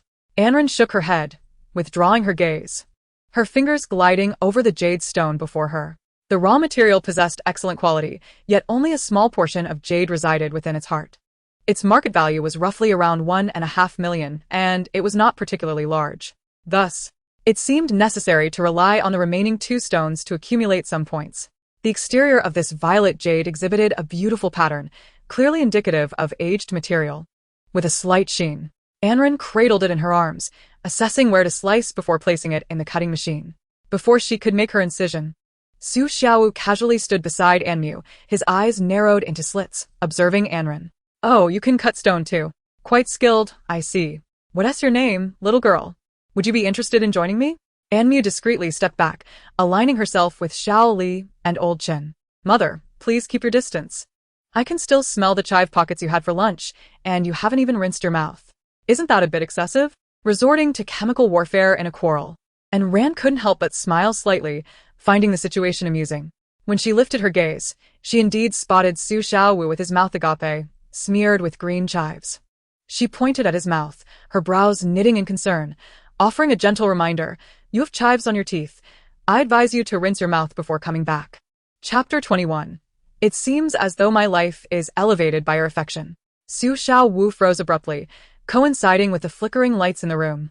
His face still adorned with remnants of a smile. However, his gaze turned icy and resolute, gradually becoming somewhat sinister. He appeared quite enraged, his breathing noticeably quickening. And when he finally closed his mouth, the chives had vanished. Yet, the surrounding onlookers were thoroughly entertained, their eyes sparkling with delight as they anticipated the unfolding drama. And Moo let out a laugh, her malicious persona crumbling entirely. "Haha, sister, this is too funny. Are you still the icy and Ran we know?" Ha ha ha. With chives, ha ha ha. And Ran shot a sidelong glance at Moo, pursing her lips. She simply possessed a naturally cold demeanor. She was not a robot. With a decisive motion, she operated the machine before her, which tirelessly worked to slice through a $30,000 stone. In no time, the dissection was complete, punctuated by a definitive click signaling its conclusion. And Ran held little expectation for the stone. Perhaps the center contained a fragment of glassy violet jade, suitable for crafting a few bangles of approximately 34 millimeters in diameter for Moo, and possibly a few other pieces of jewelry as well. However, when the machine opened up, she realized her grave miscalculation. The sizable stone, weighing nearly 40 pounds, yielded not even a single bangle. She had misjudged its quality. It was a high ice type, not merely a glass type. How could this be? And Ran pondered, scrutinizing it several times. She had never faltered before. Yet this particular stone had jolted her into a stark realization. Seemingly regaining his composure, Su Xiaowu scoffed disdainfully, a flicker of joy passing through his eyes. Oh, "Look at that, such a large stone only produces a pigeon egg? You truly are something. The mist layer is so thick, and the icy floating flowers are hardly appealing. Is your skill still lacking? Perhaps you should go home and practice for another decade or so before returning. But before you leave, you should reimburse me for my money. I thought you were a big shot, but what you've produced is far from impressive. Have you only learned to pretend all this time?" His tone dripped with sarcasm, piercing directly through the heart. The onlookers, however, were considerably kinder than he was, with some empathetic souls offering consolation. "Oh, don't be disheartened, young lady. Everyone has their off days. The previous stone you cut has appreciated significantly. Indeed, you are still so young, with a bright future ahead. Don't dwell too much on the setback. Such is the nature of gambling with stones. One moment you're rich, the next you're poor. It's not so bad. This material hasn't been a total loss. It can still be sold for around 300,000. Having incurred no losses is already a stroke of luck compared to many." And Moo rolled her eyes at Su Xiaowu, evidently distressed by her words. "Isn't it premature to celebrate? What you've produced isn't anything remarkable, certainly not comparable to 100 billion worth of imperial green. If you have so much time on your hands, perhaps you should hasten to the hospital for a checkup and see how long you have left. So you won't be such an eyesore here." Su Xiaowu, visibly displeased, maintained a stern expression but endeavored to speak with calmness. Such a confrontational tone from a young girl is quite unappealing. The principal hasn't voiced any complaints, so why do you feel the need to interject? And Moo pouted, her tone turning sharper. "Do I need your approval? As if your liking me could elevate my existence in any way. She is my sister. Why shouldn't I defend her? We are family, for goodness sake. Perhaps you should attend to your own affairs and keep your mouth shut. You've attracted flies with your incessant chatter." Perhaps the original owner was indeed as unruly and willful as she appeared before and Ran, which is why her behavior had gone unchecked. And Ran, slightly taken aback, lifted her gaze to glance at Moo, feeling as if she had just experienced auditory hallucinations. Su Xiaowu's forehead flushed crimson, her anger soaring. Observing the rising tension, the nearby staff swiftly intervened to de-escalate the situation. And Moo was unafraid of confrontation, especially with her brother on the way. Having won the argument considerably lightened her mood. However, and Ran felt a growing irritation, delicately tracing the surface of the stone before her. How could this be? After thorough examination, she uncovered a crucial oversight. This stone bore a striking resemblance to the one Moo had selected, one she hadn't scrutinized closely at the time. Yet, she vaguely recalled a small purple pattern on the chosen stone, which was conspicuously absent from the current specimen. The stone they had selected had been swapped. And Ran's expression darkened as she cast a serious glance at Su Xiaowu, her voice tempered yet imbued with an undeniable authority. "This stone is not the one we chose, you have switched it." And Moo's eyes widened in disbelief as she hurried to Ran's side, retrieving her phone to compare it with the latest photographs she had taken. "They replaced my stone right in front of me? This transcends mere bad luck. Once the evidence was irrefutable, the Sioux family's reputation would forever carry this disgrace. Ah. Indeed, look at how smooth it is. You are truly despicable. Not only employing underhanded tactics to deceive, but also swapping the chosen stones during the competition, simply to avoid defeat. What has become of the original stone we selected? Return it to me. The girl placed her hands on her hips, her hair quivering with indignation. I thought I was already quite wicked. But it seems there are those who are even worse. Not only did you deceive Xiao Li out of money for his father's treatment, but now you seek to swindle me as well. How can one's heart be so black? This is truly a revelation of deceit. This is intolerable. That was my long-desired Violet. And Ran was equally furious. After years of dealing with raw stones, this was her first encounter with such a scandalous situation. However, witnessing Enmu's audacious demeanor surprisingly quelled the turmoil within. Indeed, emotions merely shift. Su Xiaowu, with her shrewd little eyes, resolved to remain steadfast in her denial. No. If you cannot produce quality goods, how can you blame the stone? How can you accuse us of swapping stones? This is utterly outrageous. It is evident that your skills are lacking, and you are merely projecting your faults onto us. This stone is yours. Who has exchanged it? In this world, where can one find two identical stones? You chose it yourself. Cannot you discern that? It is truly baffling. The onlookers, fellow stone gamblers, furrowed their brows. Their gazes flitting between Su Xiaowu and Ran, momentarily at a loss for judgment. Though the young girl exuded righteousness, it was apparent that the title of King of Stone Gambling carried more weight. What was the truth behind this? Was it genuine or otherwise? Surely, the Su family would not stoop so low. Yet, if they lost, the Su family would face a staggering compensation, not to mention the tarnished reputation of selling counterfeit goods. It was a precarious situation. I doubt it. The Su family has had a long-standing reputation and would not deceive two children. Do you have evidence? Speak not without proof. And Mu had grown up in the family for 18 years and had never endured such indignity. To have her possessions taken and be labeled a fraud. Tears glistened in her bright eyes, her tone growing more urgent. Just be silent if you have nothing of substance to say. Your audacity is as thick as a city wall. Look for yourself. Is this not the stone we selected? How shameless can one be, with such a thick skin? I even have photographs. Do you still dare to claim we swap stones? What unspeakable deeds has the Su family jade committed? To act so brazenly under the watchful eyes of the public. And Mu's face flushed with indignation. Despite being in a room with air conditioning, she still broke a sweat, straining to hold her phone high, ensuring everyone could see the photo she had taken. The two stones bore striking similarity, their exteriors indistinguishable, making it nearly impossible to ascertain authenticity. Had it not been for Rant's unwavering confidence in her vision and judgment, they might have been easily deceived. The crowd surrounding them appeared increasingly perplexed, evidently unsure of who was right and who was wrong, hesitant to pass judgment. Su Xiaowu was no naive fool either. Having dared to stage this performance alongside the Su family jade, he had long prepared his countermeasures. His narrow eyes curled into a sneer as he nonchalantly regarded and ran. These raw stones all bear similar shapes. We have plenty of them. By what authority do you claim we have swapped them? Could it not be that you merely misjudged? Little girl, do not be so arrogant. With a flick of his hand, several bodyguards promptly presented an array of raw stones, all of similar size, laid out before the audience, nearly identical to that violet stone. Look, is it not conceivable that there exist stones that resemble one another? Even if you possess photographs, what do they truly prove? They merely indicate that you once encountered a decent piece of raw stone, yet you failed to select it. How can that be my fault? You misidentified the stone, and fate has played a trick on you. What does that have to do with me? To cast aspersions upon me without a shred of evidence. One must possess a certain audacity. Is there any corner of this world that harbors such shameless individuals? Young as they are, these scoundrels have taken to slandering us.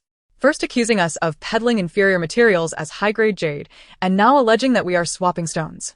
Truly, their hearts are as dark as their intentions. Two charlatans. The crowd, as if struck by a revelation, began to murmur among themselves. Is it true? It could very well be. They examined the stones, noting their startling similarity. It's entirely plausible to mistake one for the other. Indeed, I had reasoned.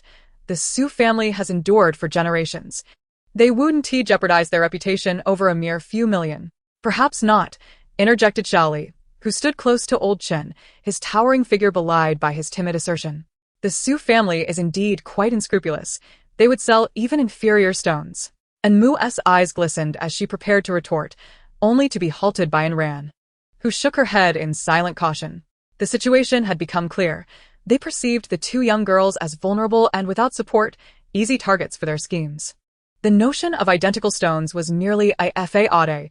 Even if Mu claimed the heavens were collapsing, they would not reclaim that violet stone today. And Ran smirked, her gaze icy. She would never suffer such an unjust loss. Yet, her priority lay in unveiling that half-human-sized stone. They feared her success, mistakenly believing that the violet stone was her trump card, while oblivious to the fact that the ultimate gamble rested upon that massive $30,000 stone. Chapter 22. I'll deliver a resounding rebuke to silence your baseless chatter. And Ran arched her delicate brows, the beauty mark at her eye glinting alluringly under the flickering lights.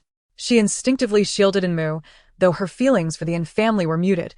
However, should any harm befall her under her watch, it would indeed complicate matters. With a curt nod, she effectively concluded the debate. Meanwhile, Mu, her long, wavy hair cascading around her, flashed a smile at Su Xiaowu, her almond-shaped eyes sparkling with sweetness. Yet, her thoughts were laden with scorn. What a curious character. Speaking as if he were credible. Can such words truly convince you? You must have a heart of stone. Do take care not to sleep too soundly tonight, you rogue. She thought, a mischievous grin creeping onto her lips. I might just deliver a spinning kick to send you to your ancestors. And Ran smirked, redirecting her focus to the final half-human-sized stone. It weighed approximately 100 kilograms, grotesquely shaped and dismissed by all. Yet, for Ran, it merely required an opportunity. With deliberate grace, she rolled up her sleeves and bent down, her entire being taut as she exerted her strength to lift the entire jade stone. Anmu? Her small face, framed by wide, astonished eyes and slightly parted lips, drew in a breath of disbelief. Sister, you truly possess extraordinary strength. How can you lift such a massive jade stone so effortlessly? The onlookers were evidently taken aback by the prowess of the young girl before them, exchanging glances, but ultimately refraining from comment. Even an adult man would struggle to move a 200-pound stone without gasping for breath. Yet, this girl appeared utterly unfazed, wielding the jade as if it were a mere toy. And Ran remained nonchalant. Having trained in martial arts since childhood, strength was a necessity for her survival in the grim poverty of her homeland, which could only be described as a living hell. She placed the stone on the cutting machine, aware that failure was not an option. Her delicate fingers, now smudged with dust, traced the surface's intricate patterns, her elongated eyes narrowing as she patiently sensed the internal changes. After a prolonged moment, she rose, finally deciding to make her first incision 1/3 from the bottom of the stone. The sound of the cutting machine roared through the air, and just as she reached the halfway mark, a smile spread across Ran's face. Brightly colored powder erupted from the cut, mingling with the scent of scorched stone. She looked up with satisfaction, raising an eyebrow at Mu in a reassuring manner, akin to a refreshing summer breeze that calmed Mu's restless spirit. Mu's face flushed slightly, her gaze faltering as she lowered her head, though her mind was racing with thoughts. No wonder Chen Xiaomu looks at my sister like a dog eyeing a bone, and that fool, Shang Guanzai, and that other dimwit, Su Jin. With my sister's beauty, her aura, her strength, and her exceptional abilities, who wouldn't be bewitched by her? I am utterly captivated. I swear, I'm straight. Really, sister, I am. And Ran's lips twitched in discomfort as she turned her head, bewildered by the absurdity of it all. She barely knew these people. With a crack, the stone fell to the ground, revealing its inner structure. Gasps of astonishment filled the air, as if a bomb had been detonated, igniting a frenzy among the crowd. What? High-grade ice type, bright green. Is this real? Pinch me. How could this be possible? A $30,000 stone yielding such results? What luck. This doesn't even resemble a stone that could produce bright green jade. It looks like marble. With this cut, this volume, wealth was within reach. And Mu, conforming to the excitement around her, widened her eyes in awe. The cross-section revealed an abundance of high-grade bright green jade, and even the single cut was worth over $1 million. She secretly rejoiced, unable to suppress a laugh, her heart racing with excitement, tightly gripping the fan Ran had given her. Incredible. My sister is amazing. Wow. I'm in tears. What a divine being descended from the heavens. She is truly a contemporary gem connoisseur, the only one capable of unearthing historical treasures. This piece of raw jade had been around for some time, its surface dark and rugged. Typically, stones of this size in the $10,000 range would start at $1 million. Everyone believed that this raw stone was merely an ordinary piece of marble, subjecting it to scorn during its silent moments. Even those who chose to pay attention displayed disdain. Yet they could not help but marvel at its beauty once cut. After its value soared, the notion that gold will always shine proved to be one of the most shameless lies in existence. The thickness of the mist and fibrous layers on the cross-section rendered it difficult for light to penetrate, but the exposed surface remained impressive, with hints of spring colors emerging. Su Xiaowu fell silent, feeling surges of blood rising, his face flushed, fingers trembling as he fixed his gaze upon that stone. How could this be? His pupils widened in disbelief. In contrast, Xiao Li and Old Chen were all smiles, unable to contain their joy. With just this single cut, they had already secured victory, with a third of the cross-section revealed. Anren, calm and composed, maintained a stoic expression as she deftly made the second cut. To everyone's astonishment, a miraculous spectacle unfolded before their eyes. The entire piece of jade revealed no impurities, presenting the most perfect glassy imperial green. Gasps filled the room as everyone collectively inhaled sharply, excitement erupting. Oh my! This is genuine imperial green. Truly imperial green. Wow. My goodness. This must be worth over $1 billion, perhaps even $2 billion. It demands a high price, especially given its size and the center's quality. Just look at the lively flowers beneath that high ice type. A bracelet made from this material would fetch at least $10 million. The ladies of the capital have something to revel in now. Given the current jade market, this piece should be valued at over $2 billion. The young girl was indeed impressive, her discerning eyes sharp as ever. The cross-section before them radiated the richest and most valuable imperial green, shimmering as if it were flowing with oil, devoid of any blemish. Those knowledgeable understood that this was old mine glass type, characterized by its exquisite texture, abundant water content, and remarkable adhesive feel. A bracelet crafted from such material would command over $1 million. This was truly a windfall. Clearly, the Su family recognized the stone's worth, as the glances exchanged among them were laden with significance. Anmu was beyond delighted. This old mine, old color material, was indeed valuable. And with Su Xiaowu set to purchase it at 5 times the price, they were in for a tremendous profit. Her eyes sparkled with glee, reminiscent of a crescent moon, both dark and bright, with delicate features. Humph! How about that? We have triumphed. According to the contract, you, Su Xiaowu, must purchase it at 5 times the price. This is imperial green, pure imperial green. The volume, the hue. Had it not been for us, you would have discarded this without a second thought. It would have been a gross misappropriation. Su Xiaowu's countenance resembled a palette of colors, shifting from red to green in a breathtaking display.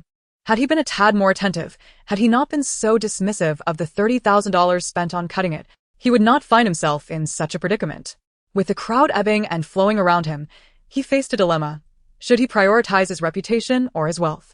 It was indeed a perplexing conundrum.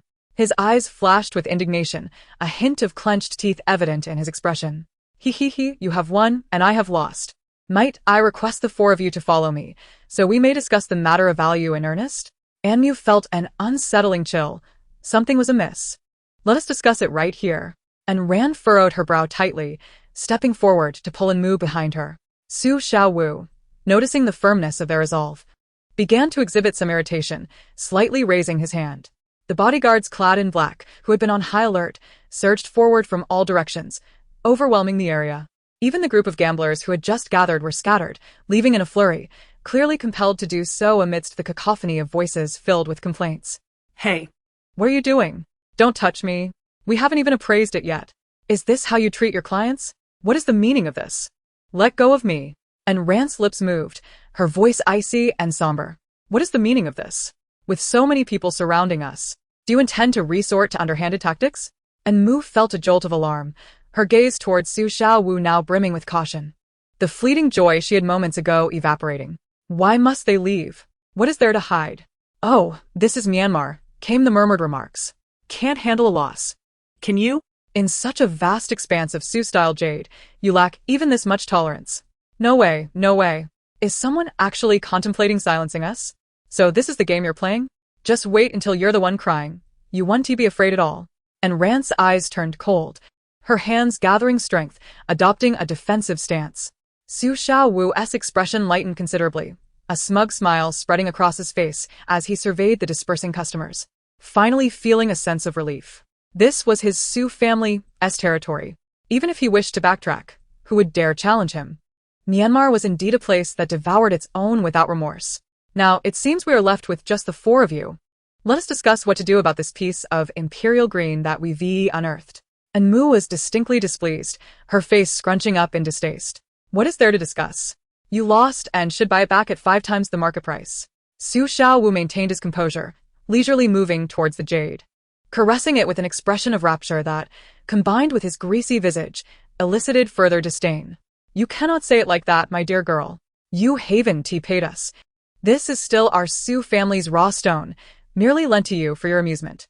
And now, having played with it, you've gone and cut it. We are magnanimous enough not to hold it against you. Let us consider this matter settled.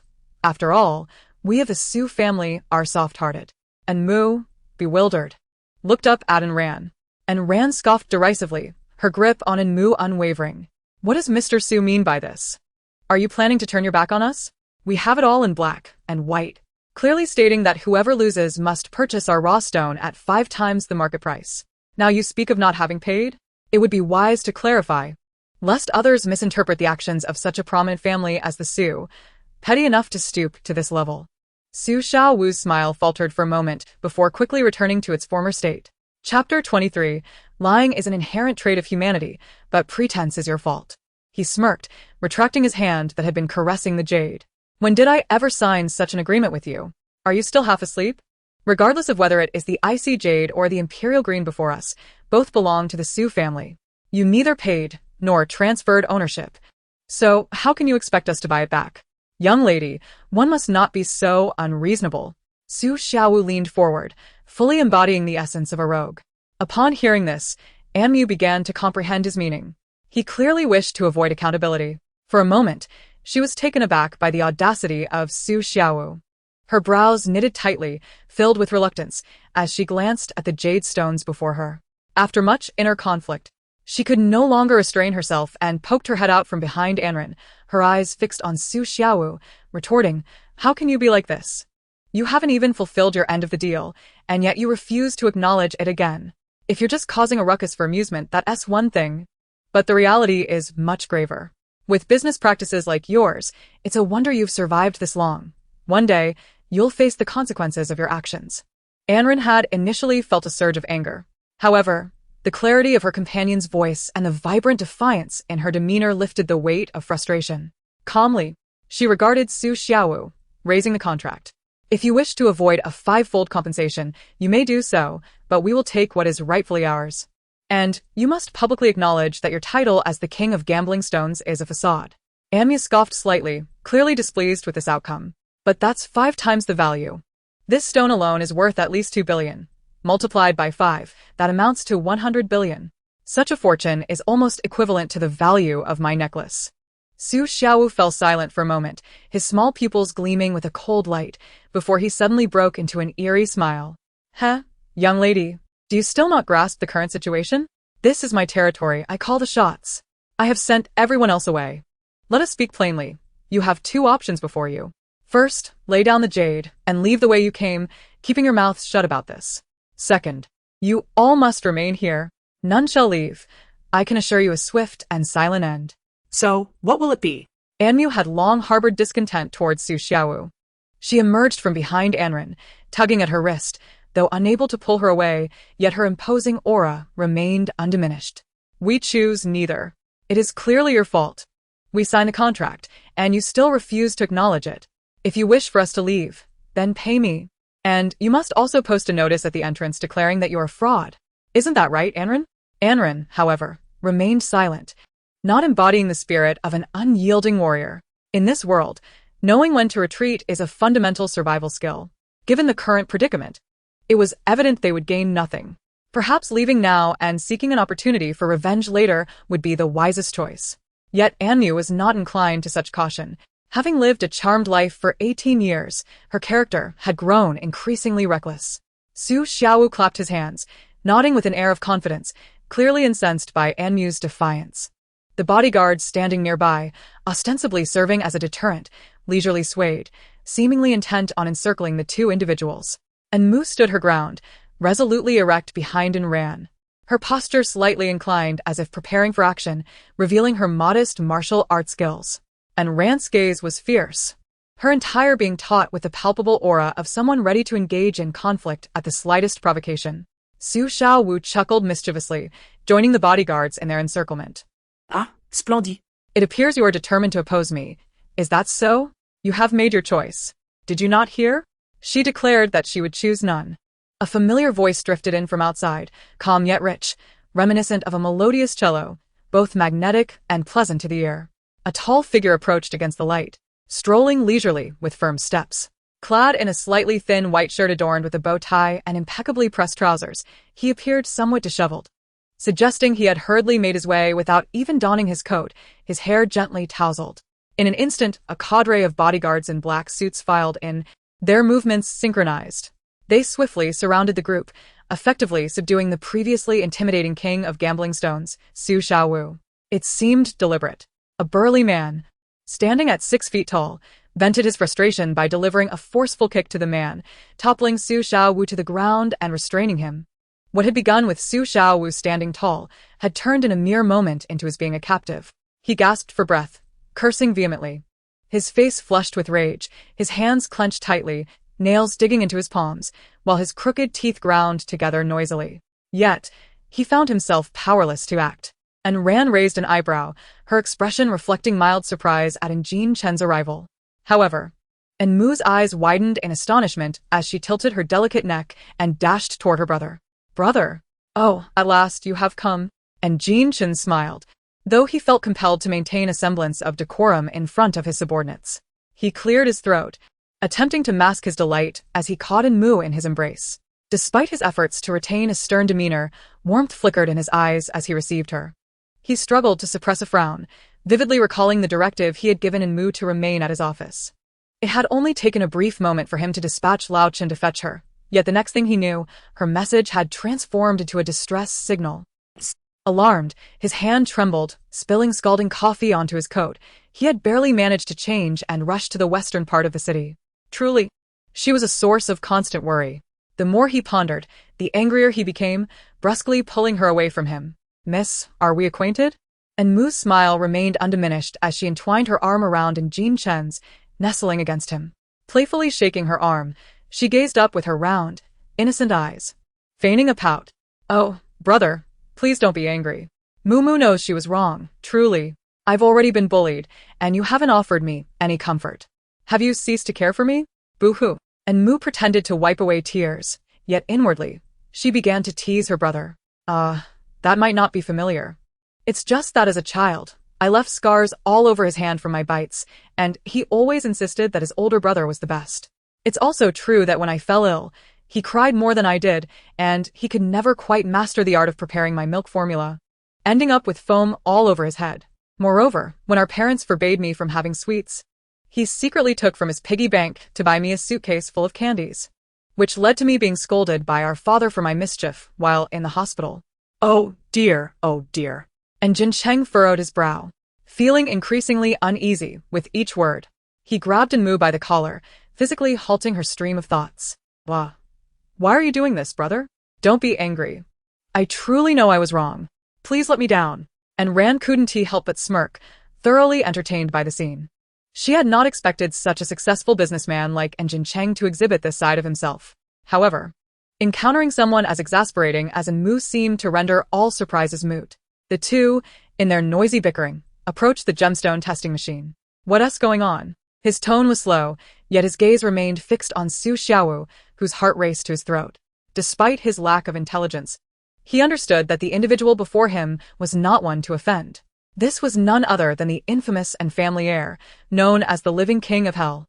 With the backing of her brother, Enmu, resembling a sycophant, quickly forgot the recent unpleasantness and rushed to report Su Xiaowu's transgressions. Brother, you have no idea how wicked this person is. He sold Littly a piece of jadeite disguised as ice-grade jade, and when we sought compensation, he refused to acknowledge it. He flaunted his title as the king of stone gambling to deceive others. And Ran couldn't he stand it and challenged him to a bet. Look, this is the seal of their agreement. This person is utterly despicable. He realized that the jade he offered had little value and even swapped it with our stone, only to discover that the next piece was a glass-grade imperial green. He has sinister intentions. He wants to eliminate both me and Ran. Brother, had you arrived even a moment later, I might have ceased to exist. Not only would this counterfeit be gone, but so would my own sister. Isn't this simply outrageous? To deceive the rightful owner? Who would have thought? And Ran is the true king of stone gambling. Humph.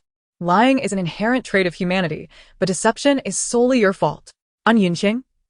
So, The figure in black who extorted me of $1 million as an entrance fee is actually Ran? I hadn't even seen their face before parting with my money. And Ran, equally speechless, pressed her lips together. She had always known Mu was quite the chatterbox. Before she could even warm up her disguise, she had laid everything bare. And Jincheng, still skeptical, lifted his gaze to examine the price tags of the imperial green jadeite and the glass-grade stone. Only then did he begin to believe in Mu's words. Even he, upon witnessing a raw stone priced at 30,000 being unveiled as a 30 billion jadeite, felt a chill of trepidation. Not to mention, these two were demanding compensation at 5 times the market price. It was no wonder that one might harbor murderous intent. Had he been in their position, he too would have contemplated such drastic measures. And Jincheng glanced at Ran and gently ruffled Mu's hair. Their eyes met, seemingly reaching a silent consensus. What shall we do now? And Jincheng spoke in a calm, yet imposing manner. Su Xiao shrank back slightly, and the bodyguard beside him hoisted him up. He swallowed hard and cautiously initiated dialogue, bending slightly at the waist. Mr. N, I truly had no idea these two were your sisters. Had I known, I wouldn't have dared to entertain any thoughts, I assure you. Please show mercy. I am merely a small-time businessman who cannot bear the consequences. I acknowledge my mistake. I will return the jade and the items you brought, without hesitation. I will even write at the entrance that I am a fraud. I am not the king of stone gambling, I swear. As he continued, Su Xiao began to weep, tears streaming down his face, appearing utterly pitiable. And Mu couldn't help but feel amused, yet maintained a firm demeanor, thrusting the fan into Jincheng's hand, placing her hands on her hips, and lifting her chin slightly, exuding an air of nobility. Humph, why are you crying? Do you even realize your misdeeds? I preferred your earlier defiance. Were you not so confident, offering me 2 choices? Now tell me, where did you go wrong? A flicker of shadow crossed Su Xiao's eyes as he lowered his head even further, his voice quivering as he feigned compliance. I should not have deceived anyone, selling bricks under the guise of being the king of stone gambling. I should not have looked down upon you too, or wagered against you. Most grievously, I should not have been driven by greed, attempting to harm you both. I truly understand my errors. I shall compensate you 5-fold according to market value. Please, my lady, grant me your forgiveness. And Mu pursed her lips, her emotions complex, remaining silent. However, Ran, visibly displeased, slightly parted her lips and remarked, "That's incorrect." Chapter 24. Failing to recognize one's own faults while possessing a pedantic tongue. Su Xiao looked up, his eyes brimming with tears, a stark contrast to his previously arrogant demeanor. What is wrong? And Ran tightened her jaw, frowning as she glared at the foolishly smiling Mu before speaking. You swapped my chosen second rough stone, which should contain violet jade. That is a significant error on your part. Realization dawned on Mu, her anger flaring as she pressed her lips together and accused Su Xiao, turning to Jincheng to complain. Indeed, you are utterly depraved for having swapped in Ran's material, all the while claiming my sister was mistaken. This is outrageous. She turned her head and playfully nudged Jincheng, who stood by like a living statue. Isn't that right, brother? Isn't he being exceedingly unreasonable? Absolutely. That was supposed to be my secret treasure. And it was only because Su Xiao was peeking that I had to settle for that one, leaving me in a constant state of anxiety, fearing my sister might lose. Did you not anticipate this? Losing was not an option, and it even yielded an imperial green. One must accept the consequences of their bets. And Jincheng furrowed his brows. Initially, he had no desire to engage with Mu, still fuming. She had disregarded his anger. Yet this carefree individual, seemingly oblivious to his irritation, kept looking up at him, awaiting a response. In exasperation, he let out a soft affirmative and nodded slightly. Striving to maintain the aloof persona of her esteemed boss, Miss Shin, the presidential secretary, stood behind him clad in a perfectly tailored pencil skirt and a crisp work outfit, her meticulous bow tie completing the ensemble. Silently, she adjusted her gold-rimmed glasses, acutely aware that her boss had just risen onto the tips of his toes. Su Xiaowu felt a wave of despair wash over him. His countenance, marked by frustration, reflected his disbelief that two immature girls could possess such formidable connections. Constrained by the immense influence and backing of the infamous Jade Empire, he found himself powerless to act. His team had been subdued by the associates of Jincheng, leaving him with no choice but to comply and settle the matter financially. Regrettably, Su Jade lacked the liquid assets to cover such expenses. They resorted to issuing a promissory note and pawning several large pieces of ice-grade raw jade to resolve the situation. Naturally, Unran was not one to miss an opportunity, setting the interest rates at a steep premium. Consequently, the Su family would find themselves in a precarious position for years to come. However, none of this concerned Mu. She rested her chin on her hand, lost in thought. In the original narrative, her spoiled and willful nature had driven and ran away, leading her to the Su family, which subsequently garnered significant fame. Yet, it appeared that Unran and the Su family had become adversaries. The question lingered, should she expel her or not? Now that they are enemies, surely she won to attend the Jade Convention at the Su family's venue, and thus I need to torment my sister, right? Forget it, this is too complicated. I shall no longer contemplate it. After all, the plot has unraveled. I shall embrace my lethargy and leave any matters to my brother. With Jincheng around, she could act with impunity. Resolving her thoughts, she turned and confidently strode toward the motorhome, only to be gently tugged by Xiaoli, who appeared apprehensive. And Mu turned back, her eyes sparkling with curiosity. What is it? Your money has already been returned. Hurry, and tend to your father's health. Xiaoli, hunched and towering at nearly 2 meters tall, surprisingly matched in Mu's height. Miss N, I sincerely apologize. I truly did not realize that was a brick material. I am deeply sorry for the incident. And Mu was not unreasonable. She had merely sought an explanation and had responded harshly. But now that the truth was clear, she offered a gentle smile and placed a reassuring hand on Xiaoli's shoulder. Oh, it's truly no trouble at all. I had no idea you were so naive. I thought you were attempting to deceive me. It's quite rare to encounter someone from a family that runs a raw jade shop yet knows nothing about jade. Please do not take my harsh words to heart. Just return to your life as if this incident never occurred. However, it would be wise for you to refrain from handling raw jade in the future. Your luck in meeting my sister and me this time was fortuitous, but next time, you might not be so fortunate. The world of raw jade is profound and treacherous. It is not something you should dabble in. And Mu's face bore an unusually serious expression, yet her thoughts meandered. Do I not appear rather handsome? Haha. Look at the awe in that boy's eyes. He seems utterly captivated. Indeed, people are all the same. They fail to recognize their own shortcomings while possessing a penchant for preaching. However, there is a certain delight in lecturing others, isn't there? And Jincheng and Unran, who had been following Mu closely, exchanged glances, saying nothing, merely expressing their incredulity through their actions. Xiaoli nudda earnestly, offering his gratitude once more to Mu and Unran. And Mu gave Xiaoli's shoulder a reassuring pat, adopting the tone and gaze of an elder imparting wise counsel, earnest and heartfelt. One must not appear despondent, for it can make one seem diminutive. Rather, one should strive for continuous learning. Xiaoli's face flushed instantly, his gaze evasive, and his words stumbled as he hurriedly bid farewell to Mu. Even his departing footsteps lacked certainty, and Mu, perplexed, stood rooted, feeling as though someone were pursuing him. How swiftly he seemed to flee. And Jincheng, seemingly enlightened, cast a flat look at Xiaoli's retreating figure. His expression darkened abruptly, and he brusquely pushed the young man into the car, slamming the door shut with a resounding thud.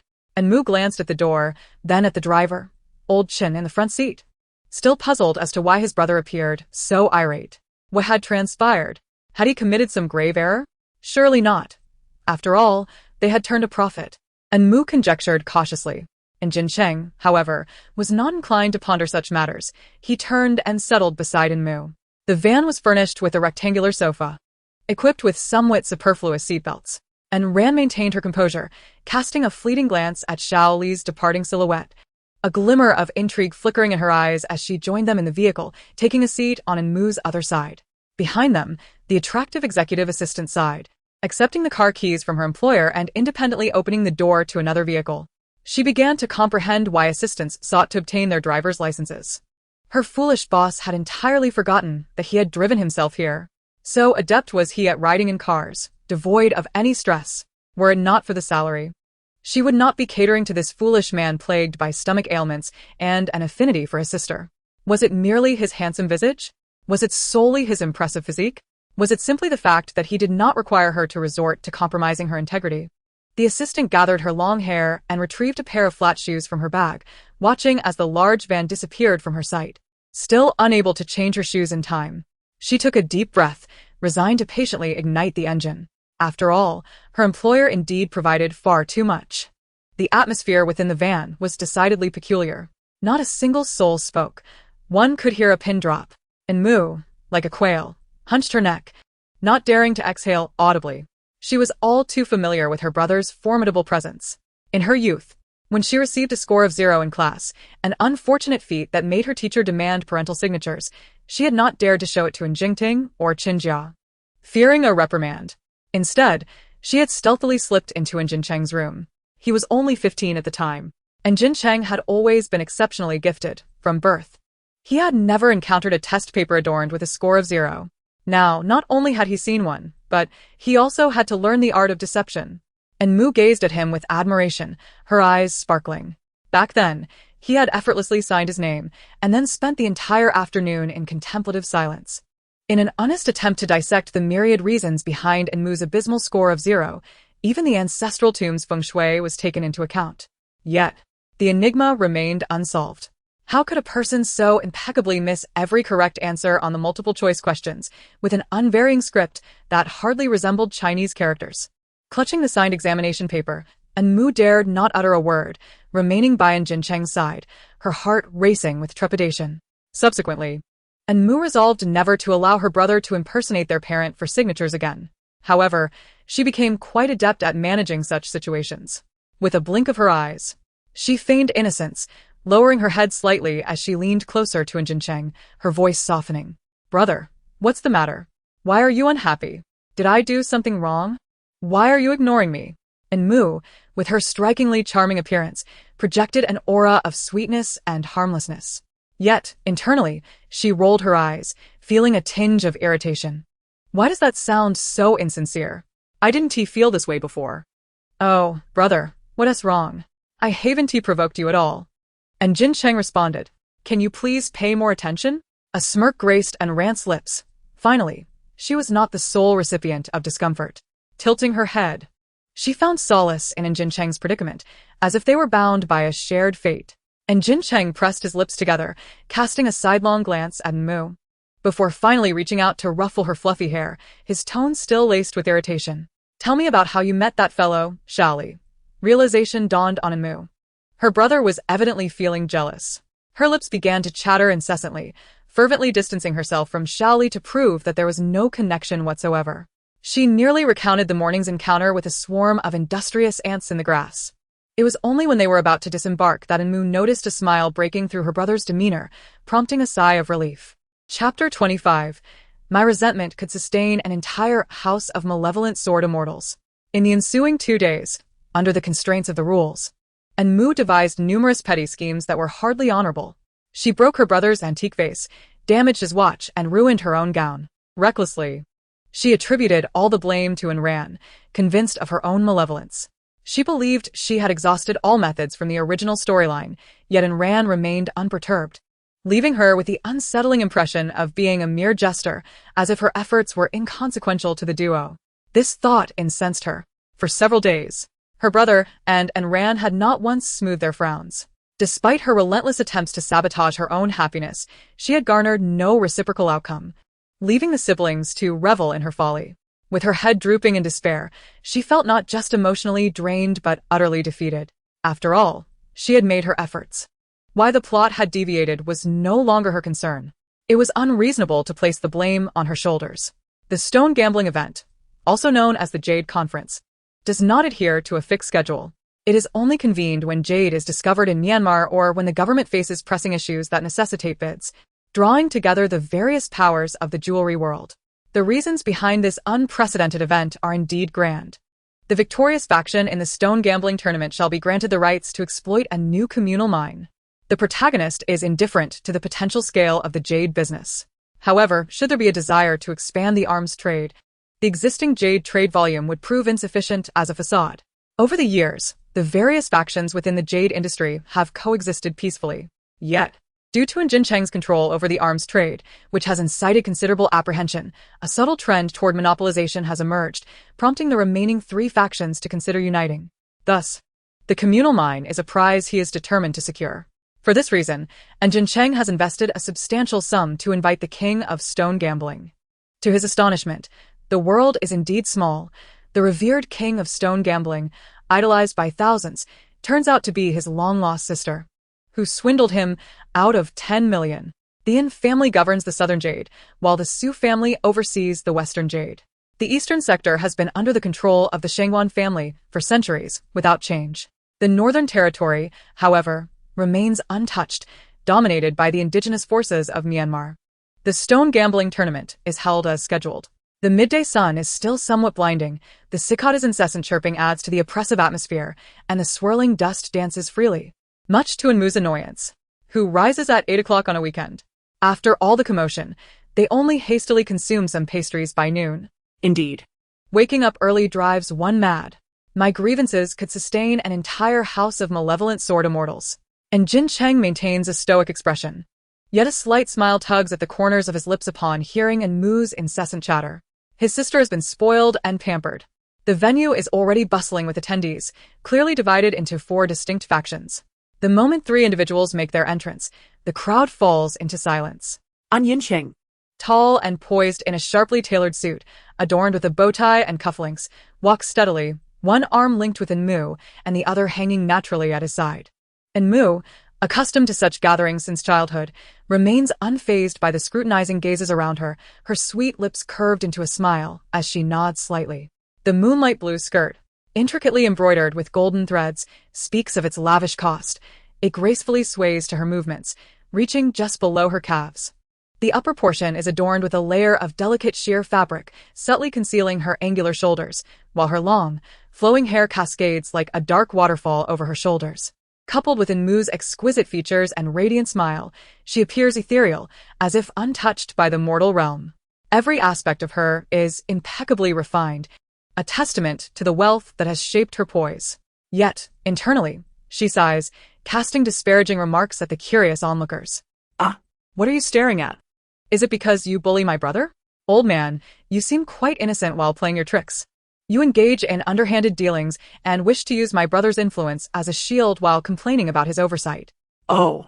And you little brat, you down there, appropriating company funds again, are you? Dressed to the nines, have you settled your debts? Do you still have the audacity to indulge here? Beware. Or, my brother might just feed you a bullet. You little wretch. You dare to turn your back on my brother. It wasn't my brother who killed your brother. Do you not feel a pang of conscience when colluding with the Shangguan family to sell information? And Jin Cheng remarked, does he have no good people surrounding him? And Jin Cheng's expression remained unchanged, yet his gaze darkened, casting a sidelong glance at Enmu's head, silently committing these individuals to memory.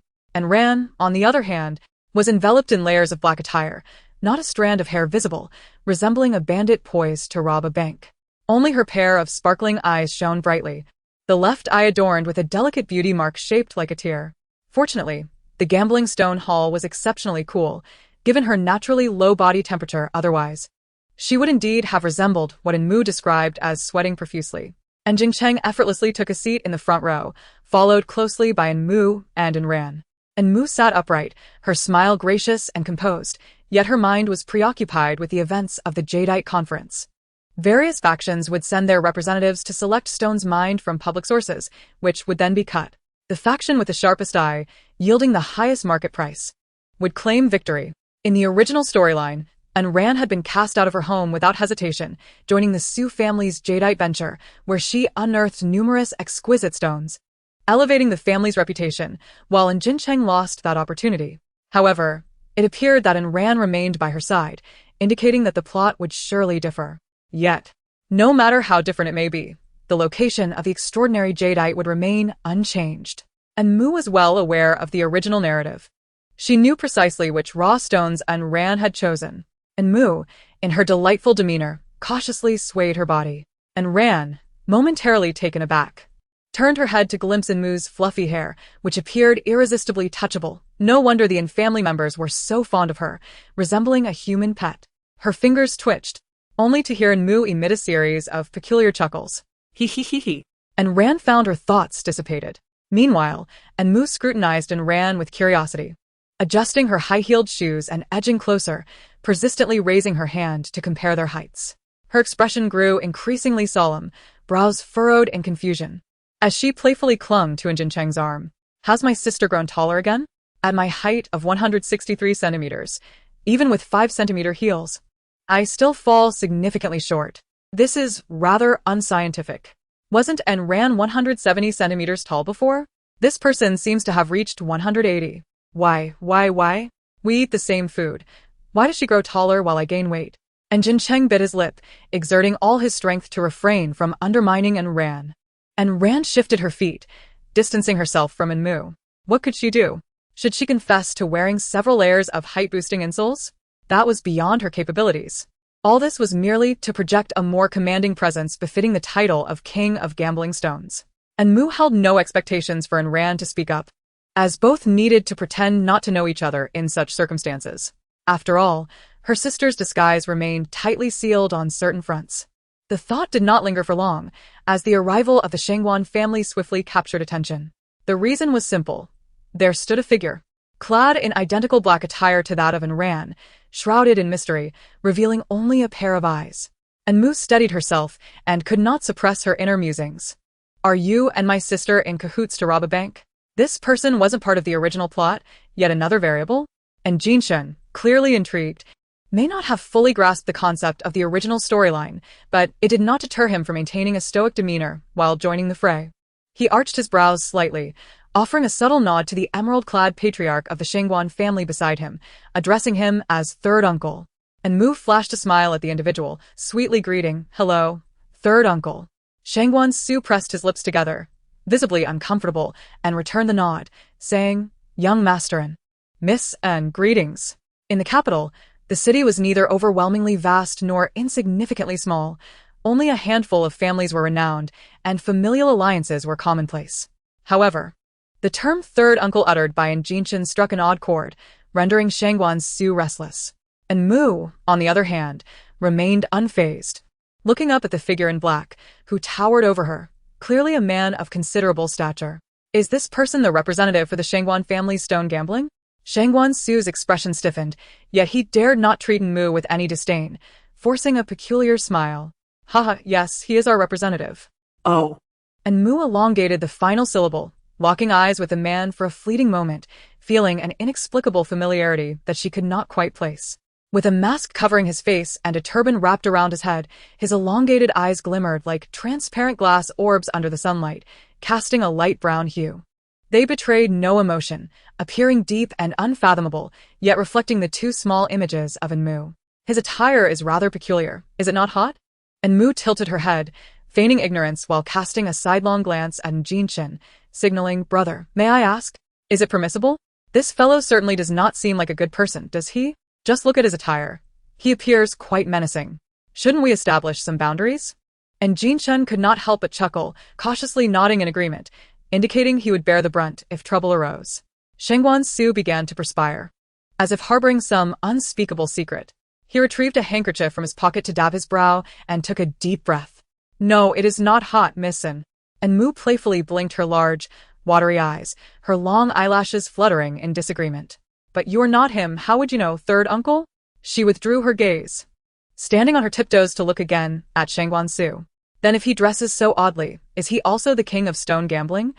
Shangguan Su's eyes widened in astonishment, his expression stiffening in disbelief as he stared at Mu. "No, he is not, missin. Why do you also?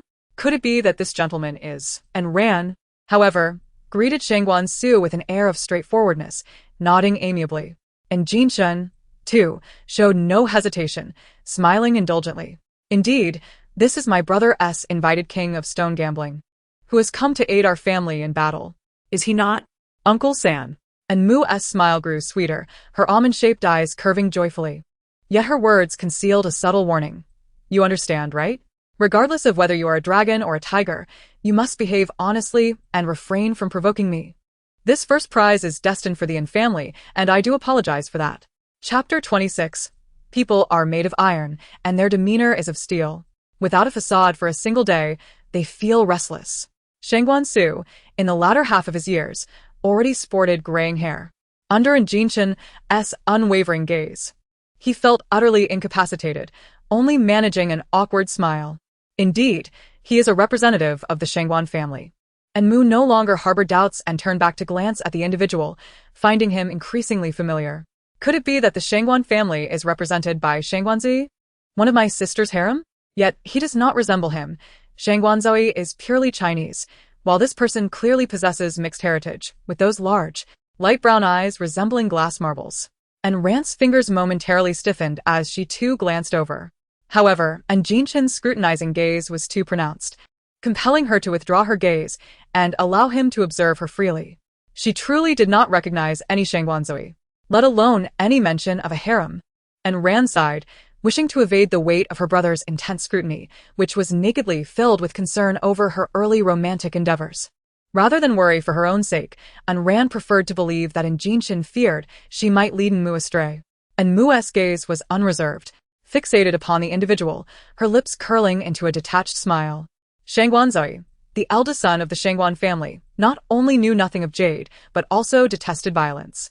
He epitomized the refined and gentle, abstinent male deity, always quietly safeguarding and ran in his own way. Ultimately, he was the one who first thawed in Rand's frozen heart, becoming a member of her harem.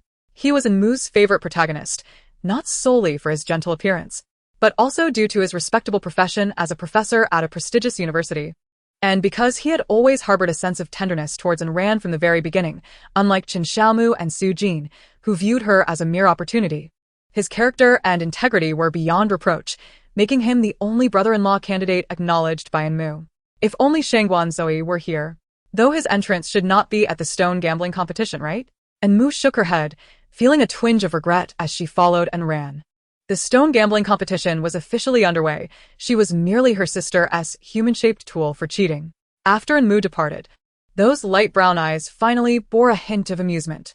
It seemed that the leader of the assassin group was not faring well within the Yin family, having to protect the title of King of Stone Gambling with utmost diligence, afraid to reveal himself.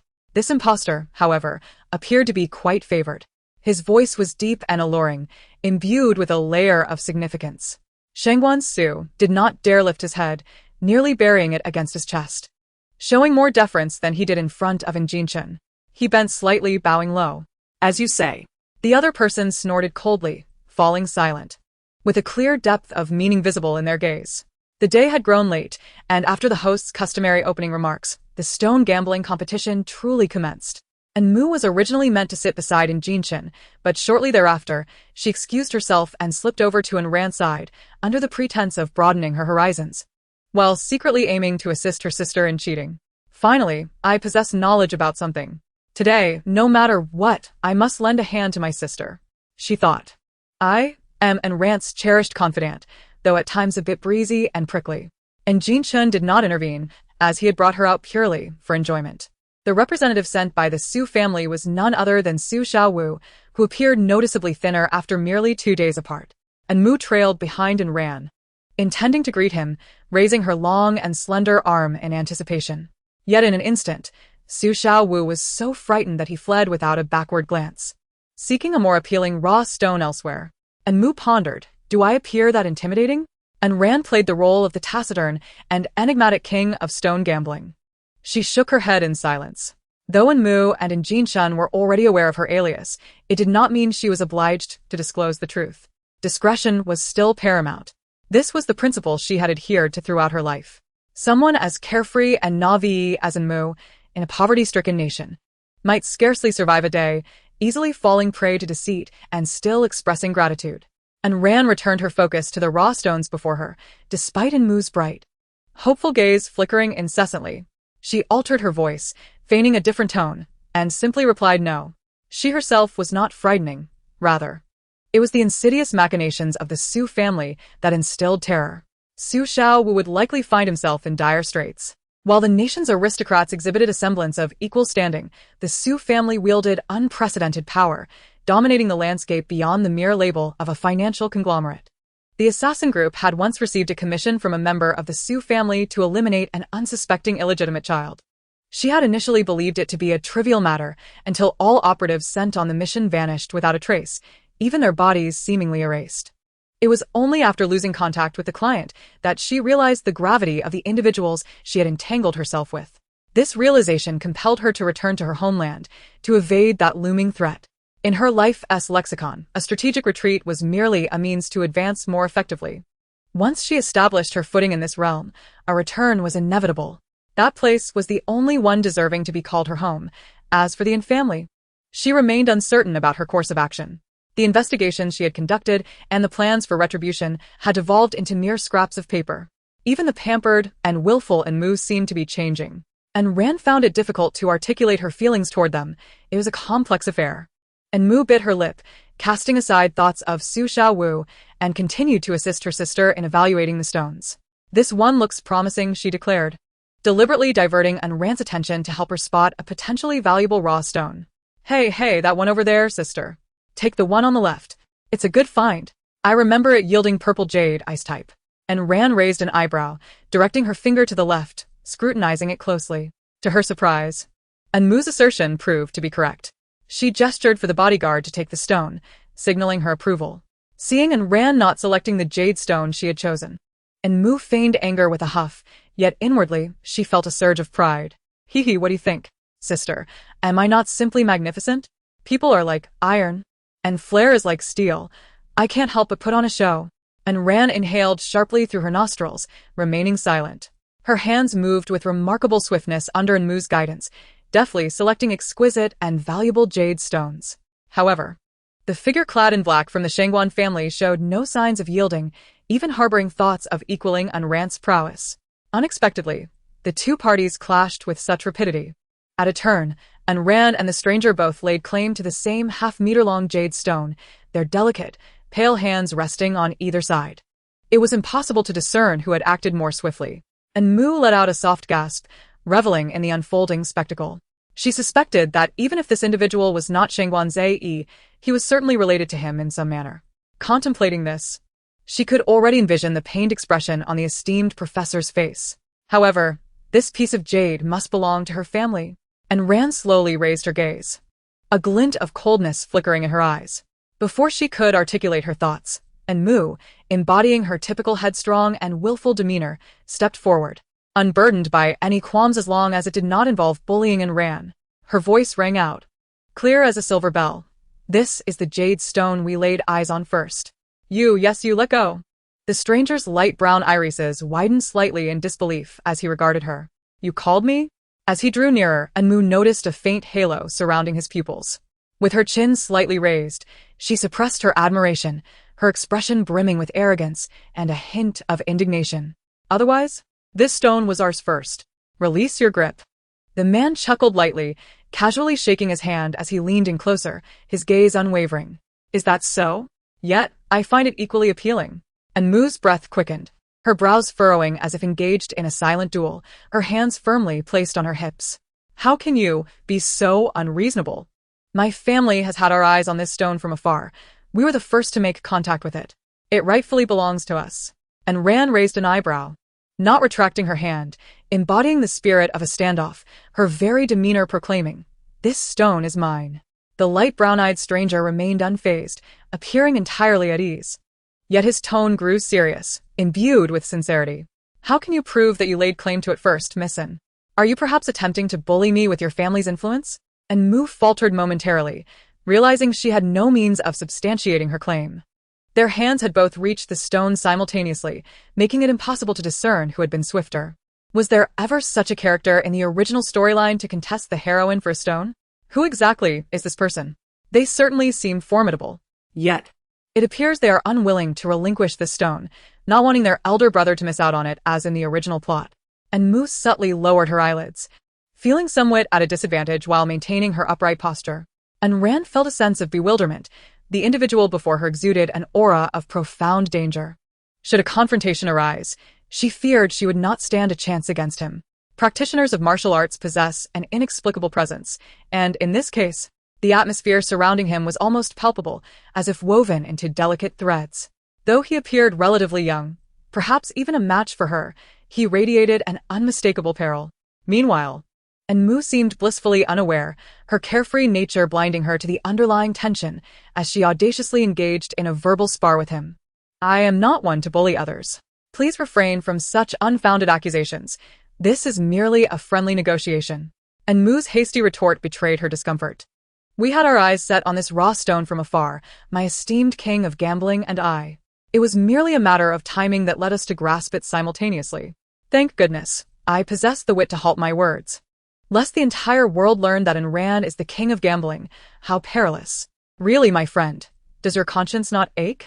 Are you truly competing with such a beautiful heroine for this prize? The man's eyes curved with a hint of resignation as he spoke. Very well, Miss N. It appears this is yours, he conceded. Rather than a compromise, his demeanor suggested a lack of care. With an air of nobility, he bowed respectfully before turning away, exuding an elegance that was both refined and aloof. And Mu rolled her eyes in exasperation. Despite his graceful and cultured movements, he radiated an air of undeniable superiority. What a show! Like a peacock flaunting its feathers, a mere remnant of what I have discarded. She mused, I wonder how many men my sister has had. This one is clearly a greasy fellow, so I shall not entertain this further. And Ran, however, had never even held a man's hand. She withdrew her gaze, directing her attention to the raw stone they had painstakingly acquired, yet unease began to brew within her. And Ran had always trusted her instincts, and this occasion was no exception. This man warranted further investigation. Whether he was human or something else entirely, the truth would inevitably come to light. Chapter 27. Alas. My pitiful and governed existence. Within Rand's sharp intuition and in Mu's underhanded tactics, it was all but assured that the Yin family would secure first place in the competition. As dusk descended, a gentle rain began to fall. Even indoors, the air was thick with humidity, yet it remained oddly pleasant. And Mu, with her long hair cascading before her, sat still amidst the chaotic crowd. A solitary figure in a bustling sea of people. It was like a breathtaking painting, if only her mind were not preoccupied with incessant chatter. Yes, Mora. A mix of excitement and mania. Truly, I am remarkable. Just an ordinary genius doing good deeds. My brother's success is surely destiny. I am quite the clever one. The plot cannot ensnare me. Oh, hooray. And Ran curled her lips into a smile, leaning against a nearby surface, her gaze never straying far from her busy brother. And Jean Chun. He, too, did not seem so intolerable. At the very least, he protected Mu while occasionally considering her as well. Even if she had not mistaken her embrace with Mu, she would still be the legitimate eldest daughter of the Yin family. And her relationship with her 5 brothers would not be particularly close. Their natures were inherently similar, a truth that could not be altered. Cold and self-serving. The host reappeared, clutching a handful of papers, seemingly poised to announce the results of the stone gambling event.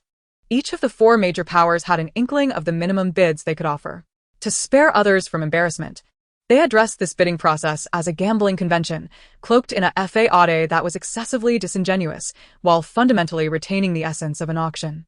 And Jin Cheng found it exceedingly tedious. However, despite the lack of interest, he needed access to this public mine. His arms trade had stagnated for far too long, and those in higher echelons were beginning to grow impatient. He had initially embarked on this path to protect the Yin family openly and engage with military and political affairs. The host cleared his throat and shook the contents of his hand. Yet before he could utter a word, the atmosphere erupted, as if a firebomb had been hurled into the crowd. A tumult ensued. Bang, bang. The thunderous sound was all too familiar for those who had survived in Myanmar, accompanied by the incessant clatter of falling metal. Gunfire. Someone was firing. Brother. Anmu, in a flurry of panic, sought to grasp in Jin Cheng's hand, believing it to be the safest refuge. But the throng was in disarray, brushing her aside. She attempted to clutch and Ran's arm, reasoning that with the female lead present, safety would be more assured. However, she had underestimated the frantic reactions of those in peril. She could scarcely discern who was shooting, as everyone scrambled to escape the venue, desperately clinging to their lives. And Mu's eyes widened, her heart racing as the 2 figures who provided her with a sense of security were lost in the chaos. Taking a deep breath, the instinct for survival rendered her remarkably agile, her feet seemingly propelled by the wind. Harnessing her limited prowess to its utmost, she moved swifter than most.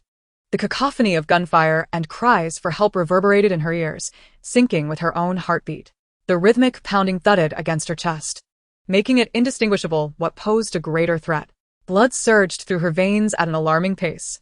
She had to flee the venue and return to the RV in the basement. Once there, she could wait, confident that Jin Cheng would come for her. Fear gripped her, her fingers trembling as she sprinted through the crowd, her skirt held high. Bang, bang. The gunfire erupted from multiple locations behind her, indicating that the assailants were likely a coordinated group. This segment was uncharted territory in the original narrative, and she now harbored grave doubts that this was a self-correcting mechanism of the storyline. The most probable conclusion was that the narrative sought her demise, yearning to revert the disrupted plot to its original course. She was an outsider. The moment she laid eyes on and ran, she understood that her existence was an anomaly. No one anticipated that after her death, fate would not claim her, allowing her to transmigrate into a character within a novel. But she did not wish to die. She truly did not want to perish. She had relished decades of meticulous care from the family and the adoration of her 5 brothers. To die like this would be an affront to them. Tears brimmed in her eyes, and Mu fervently wiped her face, her cheeks now flushed, yet she did not halt her frantic flight. As she lifted her gaze, she was met with an expanse of darkness, revealing a pair of indistinct eyes. Instinctively, she presumed it to be Anren, and her racing heart calmed somewhat as she reached out, pulling the figure along with her in haste. She felt a profound sense of duty. If she were to perish, she must at least ensure Anren's safety. After all, it would be unbearable for them to be buried together. The figure hesitated momentarily, attempting to free themselves from Anmu's grip, only to hear her voice, tinged with tears, scold him. Could you not make things easier for me? I mean, look at all these people fleeing for their lives, and here you are rushing back. Are you even trying to find me? Did you not hear the gunfire over there? It's so intense, it must be perilous. Don't you value your own life at all? What is wrong with you? Do you think you're invincible just because you're cloaked in black? This is an emergency. Who could possibly predict what might transpire? The brown-eyed figure momentarily froze, their gaze flitting away from Anmu's head, perplexed by the situation. They concealed the gun at their waist beneath the black fabric, pondering why they had chosen to accompany this fool. Shouldn't they have already captured Anren and exacted revenge, or offered her up? Those who dared to threaten his life ought to possess the strength to back it up. Yet, the warmth of the hand they held was surprisingly soft, unexpectedly pleasant to touch. Even the incessant chatter from her lips had quieted somewhat, now underscored by a discernible sob. Although you are a child of the family, surely you possess a sense of gratitude? At the very least, you ought to value your life. One cannot disregard their own existence. Anmu's small hand trembled, her legs quaking from prolonged exertion. The 5-centimeter heels she wore remained unchanged, the rhinestones at their tips sparkling brightly. The crowd had thinned considerably, and the gunfire from the venue seemed to recede from her. The chauffeur-driven car was not far off, and she finally felt a sense of relief. The dim light above flickered, indicating a poor connection. With a triumphant air, she released Anren's hand, her tone bright as she turned to him. You see, had I not pulled you out, you would have surely been shot. I saved you. However, the complexity of the situation had been overwhelming. She had merely rushed forward, grasping the figure in black, unaware of any discrepancies. But now, having escaped the venue and glancing back at this person, she realized there was a stark mismatch in their dimensions. Unwilling to accept this, she pointed at Anren's eyes, her voice lowering cautiously. Anren, have you put in colored contact lenses? What about the beauty mark at the corner of your eye? As she spoke, her voice dwindled further. The venue was not devoid of black-clad figures, including that enigmatic man brought by Shangguan Su. Anmu, overwhelmed, inhaled deeply, her fingers tangling in her thick hair in a fit of frustration. Staring at the light strands caught between her fingers, her mood soured further. Why wouldn't you speak? If only you had uttered a single word denying that you are Anren, I wouldn't have dragged you along for so long. The individual squinted under the streetlight, where the light brown hue had deepened to a rich chestnut. It seemed as though he was smiling, yet there was an inscrutable quality to it. How was I to discern Miss Anne's intentions? Without uttering a word, she had merely seized my hand and pulled me along, leading me to believe she was attempting to rescue me. In hindsight, was it a case of mistaken identity? Her tone was subdued, tinged with a hint of grievance, which she suppressed. The murky air still carried a chill, akin to the heart of Enmu. After a moment's hesitation, she spoke with a pitiful tone. I am truly sorry, I made an error in judgment. I thought you were someone I knew, which is why I hastily brought you out.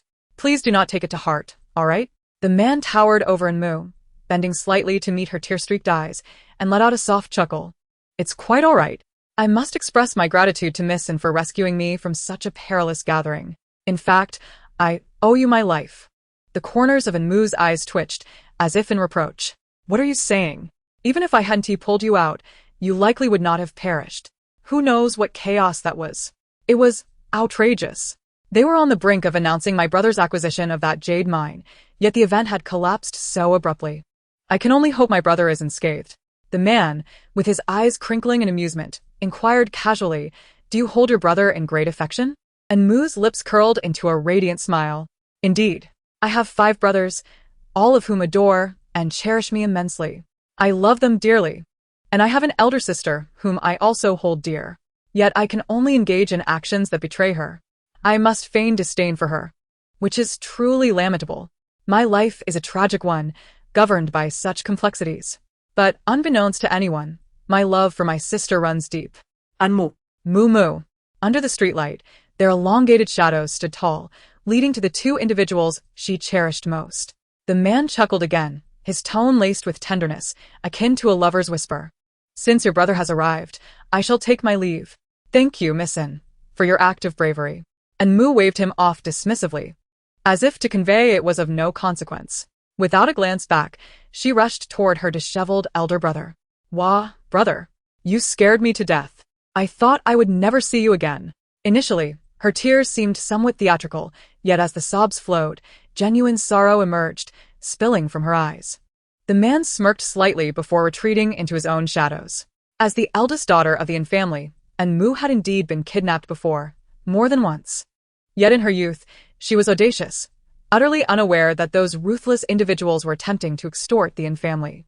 She naively assumed they were merely playing a game with her until her mother held her tightly, weeping endlessly, at which point she began to comprehend the gravity of her experiences.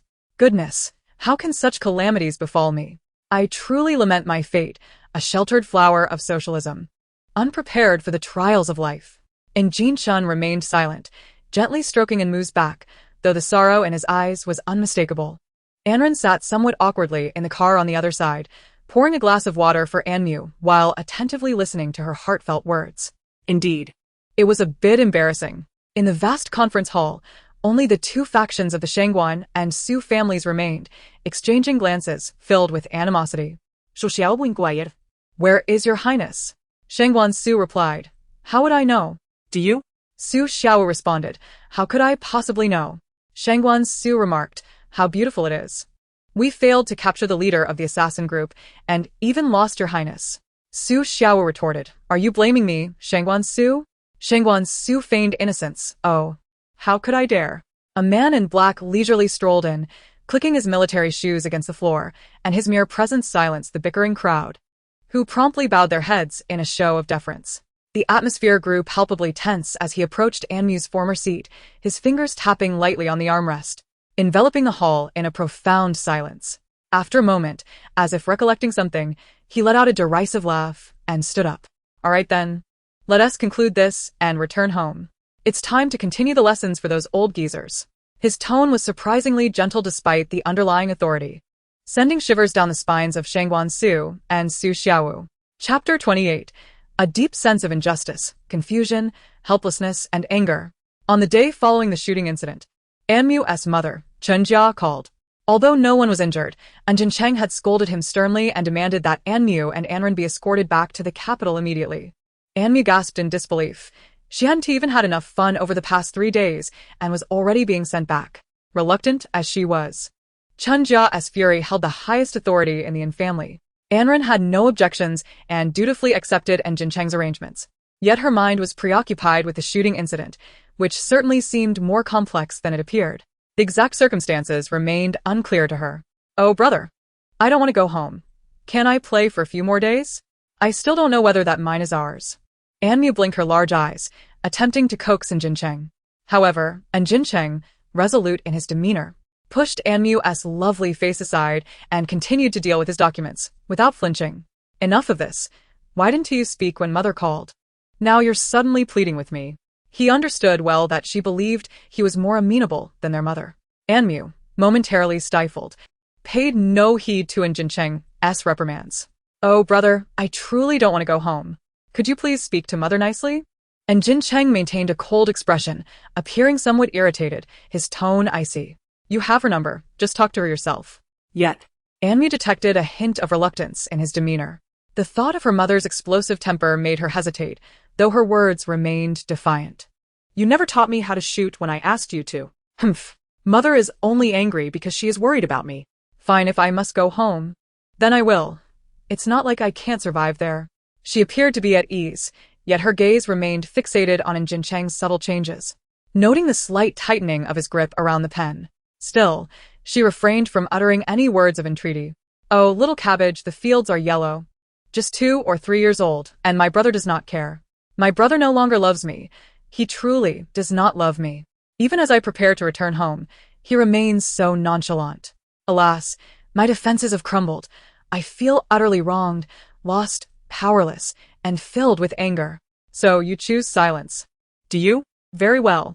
I shall squat at your doorstep, weeping for 3 hours straight, possibly unlocking the depths of despair. And Jincheng's temples pulsed with tension. It was indeed plausible that Anmu could resort to such extremes. The reason their mother hesitated to disclose that Anran was the biological daughter of the An family was rooted in her understanding of Anmu's fiery temperament since childhood. When in a good mood, she resembled an angel, smiling effortlessly at any jest. However, when angered, she would erupt like a volcano. Her wails could resonate for an entire afternoon without pause, a capacity for vocal expression that would astonish even national-level divers. Reflecting on this, and Jincheng succumbed to the situation. With a long sigh and a resigned shake of his head, he stood up to console her. Moo, once the situation in Myanmar stabilizes, I will bring you over to play, all right? For now, please listen and return home. And Moo pouted, her lips nearly glistening with the sheen of oil, remaining silent. The silence enveloped the evening like a tranquil bridge. I was wrong, brother was wrong. I should have stood my ground with mother. Next time. I promise to keep you with me, if you would be so kind. The tall figure of 1 meter 86 squatted before Anmu, speaking softly. Today. You must heed your mother's words and return home, as Myanmar is truly perilous, and those individuals may harbor unknown intentions. And Jincheng's expression was one of distress. Even the usually stoic Anran managed to smile, while his assistant, who had been trailing Jincheng, looked as if her jaw might dislocate from disbelief. It was Anran who kindly helped her up. She rubbed her eyes in disbelief, questioning if this was truly her illustrious and formidable president. What was happening?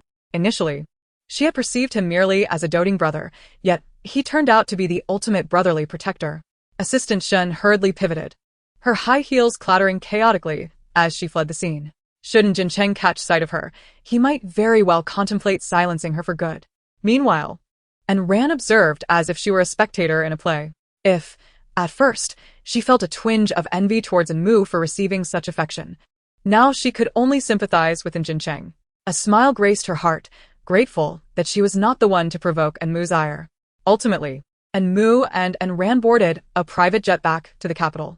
Despite Anmu's fervent arguments with Chun Jia, she was no match for the tears that ensued. And mother, who appeared to be well-maintained, had actually long surpassed her 50th birthday and had borne numerous children, her physical constitution no longer what it once was. Anmu felt a deep pang of empathy for her, coupled with profound love. Therefore, in certain respects, she was more than willing to acquiesce to her mother's wishes. The private jet, adhering to its original flight path, soared through the clouds, making a beeline for the backyard of the An family. Its speed was exceptionally swift, and before Anmu could even conclude her afternoon slumber, the aircraft had already landed. What followed was a heart-wrenching wail of moo moo that echoed through the skies. Anmu was jolted awake in an instant, poking her fuzzy head out from beneath the blanket, her hair in disarray, clearly bewildered by the sudden commotion. What's this about? I'm not dead yet, who's lamenting? I haven't even fully woken up, she muttered, her irritation palpable. Her gaze soon fell upon her mother, whose eyes were brimming with concern, glistening with tears. In that moment, Anmu's frustration melted away like cotton candy. Mom. What's wrong? She exclaimed, but before she could unbuckle her seatbelt, Chunjia had enveloped her in a tight embrace, almost suffocatingly close. Not even her hair, pressed against her mother's chest, could escape the fierce onslaught of maternal affection. Mom, please listen to me, I'm really fine. Look, I still have my arms and legs, no fingers or toes broken, and I'm bouncing back to life, truly. And Moo smiled brightly, aware of her mother's fright. Instead of pushing away from the overwhelming embrace, she patiently caressed her mother's back. My dear Moo Moo, if anything were to happen to you, how could I possibly go on? And Moo's mother adjusted her composure, though her eyes remained reddened. Ever since hearing of the gunfight in Myanmar, she had hardly slept, gripped by anxiety. Even now, her heart raced, the monitor indicating a pulse beyond 100 beats per minute. And Moo let out a soft "oh" and returned her mother's embrace. Mom, look at me, I'm perfectly fine. Don't worry, my brother is taking good care of me, truly. And he is also looking after you, we're both safe and sound, she added, attempting to lighten the mood. And Rand's gaze dimmed slightly. Her subordinates had delivered unsettling news, revealing that yesterday's gunfight had been a premeditated trap aimed at her life. What puzzled her, however, was why the attackers had refrained from finishing the job, not even showing their faces. This was unlike the reckless behavior of the Sioux family's rabid dogs. Out of the corner of her eye, Aun Rand noticed her mother's attention shift, realizing Moo was still holding her hand and smiling at her. Are you alright? You weren't hurt, were you? And Rand snapped back to reality, her mother's late display of affection eliciting little response from her. She found Moo's teasing demeanor somewhat amusing. I'm fine. Thank you for your concern, she replied, her tone distant yet polite, lacking the warmth one would expect from kin, rendering their relationship rather unfamiliar. Chunjia furrowed her brow but refrained from forcing a closer bond with Ran, focusing entirely on Moo as she led her off the private jet. As they walked, she continued to express her worries. I was so frightened. Had I known, I wouldn't have let you go out. Your brothers called your eldest brother early on, insisting on confirming your safety before hanging up. You slept like a log, just like when you were little, like a little pig. A smile tugged at the corners of Moo's lips, though disbelief crossed her face. When did my brothers call? Eldest brother didn't even tell me. How unfair. As I slumbered, did I drool? My sister has not mentioned this matter, nor has anyone else. And Rand's fingers lightly stirred, caressing her fingertips. Not only did I drool, but I also spoke in my sleep, weeping softly, appearing quite frightened. There are photos in the group, yet she would not show them to Moo. And Moo's mother gently patted her shoulder, her tone grave. Moo, once you've rested, we shall visit the temple to draw a fortune. I am genuinely worried sick. She implored the heavens to bestow blessings upon their family, hoping for an end to such misfortunes. And Moo, looking exceedingly obedient, her small face flushed and lips glistening, replied, All right, mother, I shall listen to you. Yet internally, she felt quite grounded, letting out a deep sigh. Oh, my dear mother, why must we go burn incense again? I truly do not wish to. Caring for me and performing rituals are two different matters, all right? Why does the priest always say such flattering things to you? Is it truly because our fate is so fortunate? How could that be? My life is in such a dire state, yet he can still extol my virtues. It's merely because you offer him generous donations. Every time we visit, he beams with delight. His gaze is akin to that of someone who has encountered a benevolent benefactor. It's not genuine happiness, for goodness sake. And Rand could not suppress a smile, her lips curving upward, revealing an enigmatic delight. She had previously doubted the existence of spirits, but after encountering Moo, her beliefs began to shift. She merely wished that the burdens from her past would not tarnish the family. She had not yet had enough. She longed to linger a few more days, to continue living this maddeningly vexatious life. Such is the essence of family. Chapter 29. Perhaps it is time to be bold. After all, we all must face death in this life. And Moo's mother, Chunjia, frequently visited a temple situated atop a mountain in the suburbs, known as Ziyun Temple. The reception of worshippers was quite discerning. In Moo's words, one could not enter without wealth. It was not that the temple's denizens were avaricious, but rather that most were unaware of its existence. It was shrouded in mystery, and the temple master was a prominent figure in the realm of metaphysics, often living in seclusion. It could be regarded as a sacred place for wishes among the elite of the capital. And Moo did not believe in spirits. Even the notion of transmigration was foreign to her. A resolute successor of socialism, she remained untainted by feudal superstition, embodying integrity and righteousness. However, Chen Jia believed. Before Enmu had the chance to rest properly, Chen Jia had already arranged the incense-burning ceremony. Enmu had faced numerous adversities from a young age. Among 6 children, she had been kidnapped the most. Consequently, she had spent considerable time at Xian Temple, bowing in supplication. Even the temple master was unusually familiar with her, as if she were a little deity of fortune. Enmu held little fondness for Xian Temple, especially for the perpetually stern-faced old man. Each visit, her requests were rather humble, merely wishing for satisfactory exam results, hoping not to be at the bottom, and offering a fair share of incense money. Yet, Despite the passage of years, she still found herself among the lower tier of students in the international class. Now awakened to her memories, her disposition had subtly shifted, rendering her indifferent to such matters. Enmu shook her head, gazing out the window as the scenery receded, her delicate brows furrowing slightly. Every gesture exuded an ethereal grace. Yet her heart brimmed with reluctance.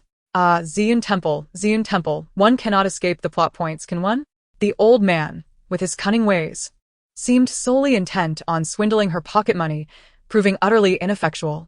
In the original narrative, the public mine had not been secured by Jincheng. It was merely a pilgrimage to the Xian Temple to pray for blessings for her eldest son, accompanied by Enmu and Enran. During their visit, Enran sought a divination, and the temple master discerned that she was no ordinary woman, destined for greatness, thus accepting her as a lay disciple. This elevated Enran's status in Chen Jia's eyes considerably. However, this time, despite Jincheng having acquired the public mine, the protagonist still insisted on visiting Xian Temple, claiming it was to dispel bad luck for the two of them. Enmu felt a chill in her heart. This was hardly a means of warding off misfortune. It was evidently an invitation for it. Yet, in front of her mother, Enmu remained silent, dutifully playing the role of the affectionate daughter. Outside the window, modern buildings were replaced by ancient brick and tile structures. Wisps of incense gradually wafted into the vehicle as the mountains unfolded a refreshing landscape. Unable to drive further, Enmu alighted first, taking a deep breath before extending her hand to assist the elegantly adorned Xinjia, followed closely by the unpretentious Enran. Before them lay a series of wide, winding steps that seemed to stretch endlessly. Nestled in the suburbs, Xian Temple possessed an air of profundity and mystery.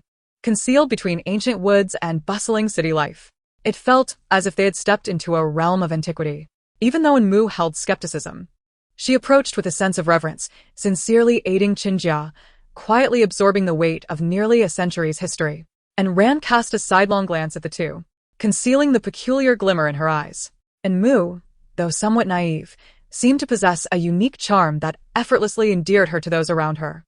She appeared to harbor a gentle spirit, with an empathy that surpassed that of the average person. Especially notable were her eyes, which, despite harboring schemes, could not entirely mask her inherent simplicity. A subtle smile crept upon her cool lips, akin to ice encountering the warmth of spring, gradually melting away. Chen Jia was a nominal client of Xian Temple, a title bestowed upon her by Enmu. As soon as they entered the temple, they were greeted by a beaming figure, reminiscent of early spring blossoms, his Taoist robe creased with layers of fabric. Trailing behind was the unusually solemn temple master, the old man. Enmu pouted, yet maintained a fade of composure, smiling benignly at the temple master. Look at you, smiling so broadly, my dear. We ought to temper our enthusiasm. It's as if the god of wealth himself might be displeased. Oh well, who can blame mother for believing in this? I suppose I shall simply endeavor to keep her spirits high. And Ran remained as silent as a statue, uttering not a word. Following the temple master's lead, the trio collectively took 3 incense sticks, entering the inner sanctum to pay their respects and light the incense. Despite appearing indifferent, when it came time to offer her prayers, Enmu's sincerity was striking. It was a profound contradiction. Holding her left hand with her right, she performed a standard fist salute, repeatedly whispering her heartfelt wishes, which densely filled Enran's mind. I desire prosperity and abundance to flow into my life.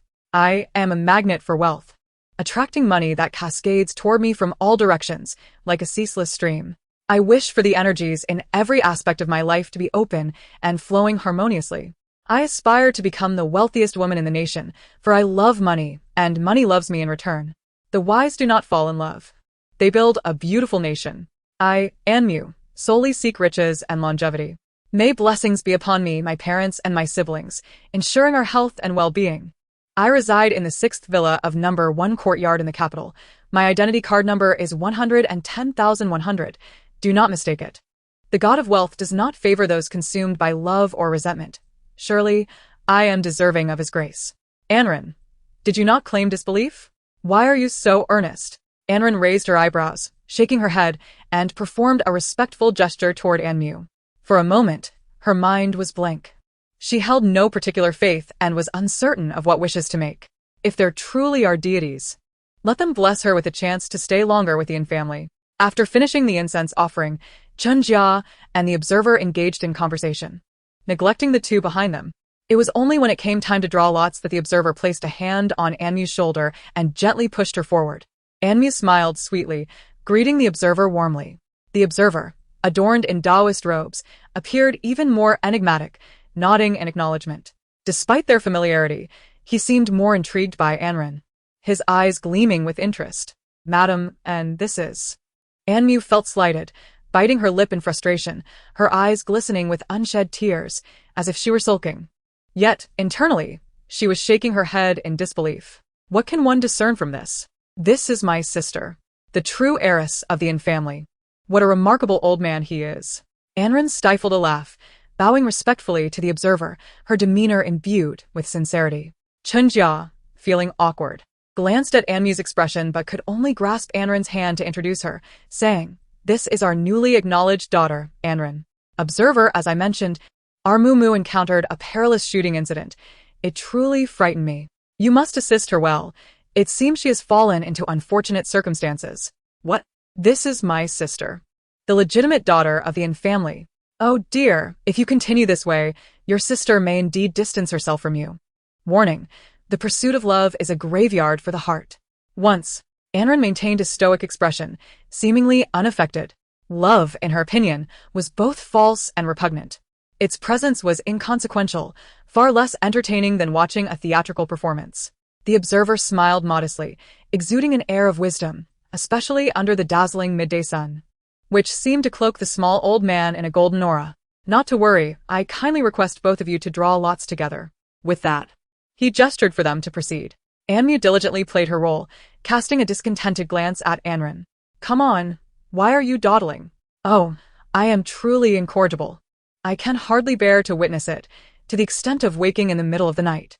Let it be, perhaps I should be bolder. After all, life inevitably leads to death, and no one can depart from this world alive. But, am I not dying a tad too early? No. I must learn to swim.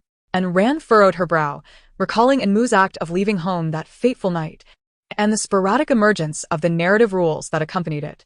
She seemed to have stumbled upon a certain blind spot. Was it true that proximity to her brought misfortune? Chapter 30. A Life of Wealth. The heavens are yet to decide. Soon, Ran dismissed such thoughts as she followed her mother, navigating the twists and turns towards the bamboo tube for drawing lots. As she was in the lead, she was the first to draw. Having never entered a Taoist temple before, she was unaware of any specific protocols and could only mechanically grasp the bamboo tube, her eyes filled with a hint of confusion. Her long hair cascading elegantly. The vintage ambience of the temple, oddly enough, seemed to resonate harmoniously with her essence, as if she were destined to belong there. The temple master, with a beaming smile, seemed to be in good spirits, kindly offering a gentle reminder and patiently guiding her. Dear girl, remember to shake the lot with your left hand, while contemplating your inquiry, then draw one with your left. His eyes brimmed with affection, clearly exceedingly pleased with Ran. Following the master's instructions, Ran proceeded. Yet, her mind was blank, devoid of any particular desire or faith. She drew the 88th lot, which bore a single phrase, supreme auspiciousness, achieving one's rightful place. The master, with a warm demeanor, patted Ran's shoulder. What a fine lot! This girl is no ordinary being. Whatever she undertakes will align with fortune. It is indeed a supreme lot. My young friend, would you be interested in becoming my lay disciple? I observe your unique constitution. Although you have reached adulthood, your spiritual roots remain intact. Chunjia's expression shifted slightly, her smile becoming somewhat rigid as she nudged Ran to respond. Her robust visage was tinged with an indiscernible complexity of emotions, casting sidelong glances at Enmu. evidently wary of inciting her ire. And Mu ground her teeth, manifesting an unmistakable defiance, yet internally she thought, "Oh dear, this resembles a roadside pyramid scheme, deceiving children. What on earth is a cold root? Is it related to cold noodles?" The old man possesses some insight. He recognizes my sister as a valuable ally and hastily seeks to align himself with her. This maneuver is quite impressive. Alas, I too long to grasp a powerful leg to hold onto. Day after day, I find myself in obscurity. After a moment of hesitation, and Rand nodded. No matter how many aliases she bore, they would not be excessive. Next, it was Mu's turn to draw lots. And her sole concern revolved around one matter, whether she would meet an early demise as foretold in the original narrative. She earnestly grasped the bamboo tube and shook it. "Believer in Mu, I beseech the deities, can I live to a natural death, surpassing the age of 21? With a crisp sound, a bamboo stick fell out, reversed. And Mu's hands trembled slightly, and upon retrieving the stick, she discovered it to be blank. And Mu. What does this mean? Are the deities speechless? The master's expression also turned grave. He could not recall any blank sticks being placed in the tube. Furrowing his brows, he took the lot from her. Chunjia could no longer remain seated. Her arms opened wide as she embraced Mu, her voice slightly hoarse. Master, Master, what does this mean? What is the meaning of the blank sign? The master pursed his lips, scrutinizing Mu for a moment before retracting the sign and shaking his head enigmatically. A life of fortune, yet the heavens remain undecided.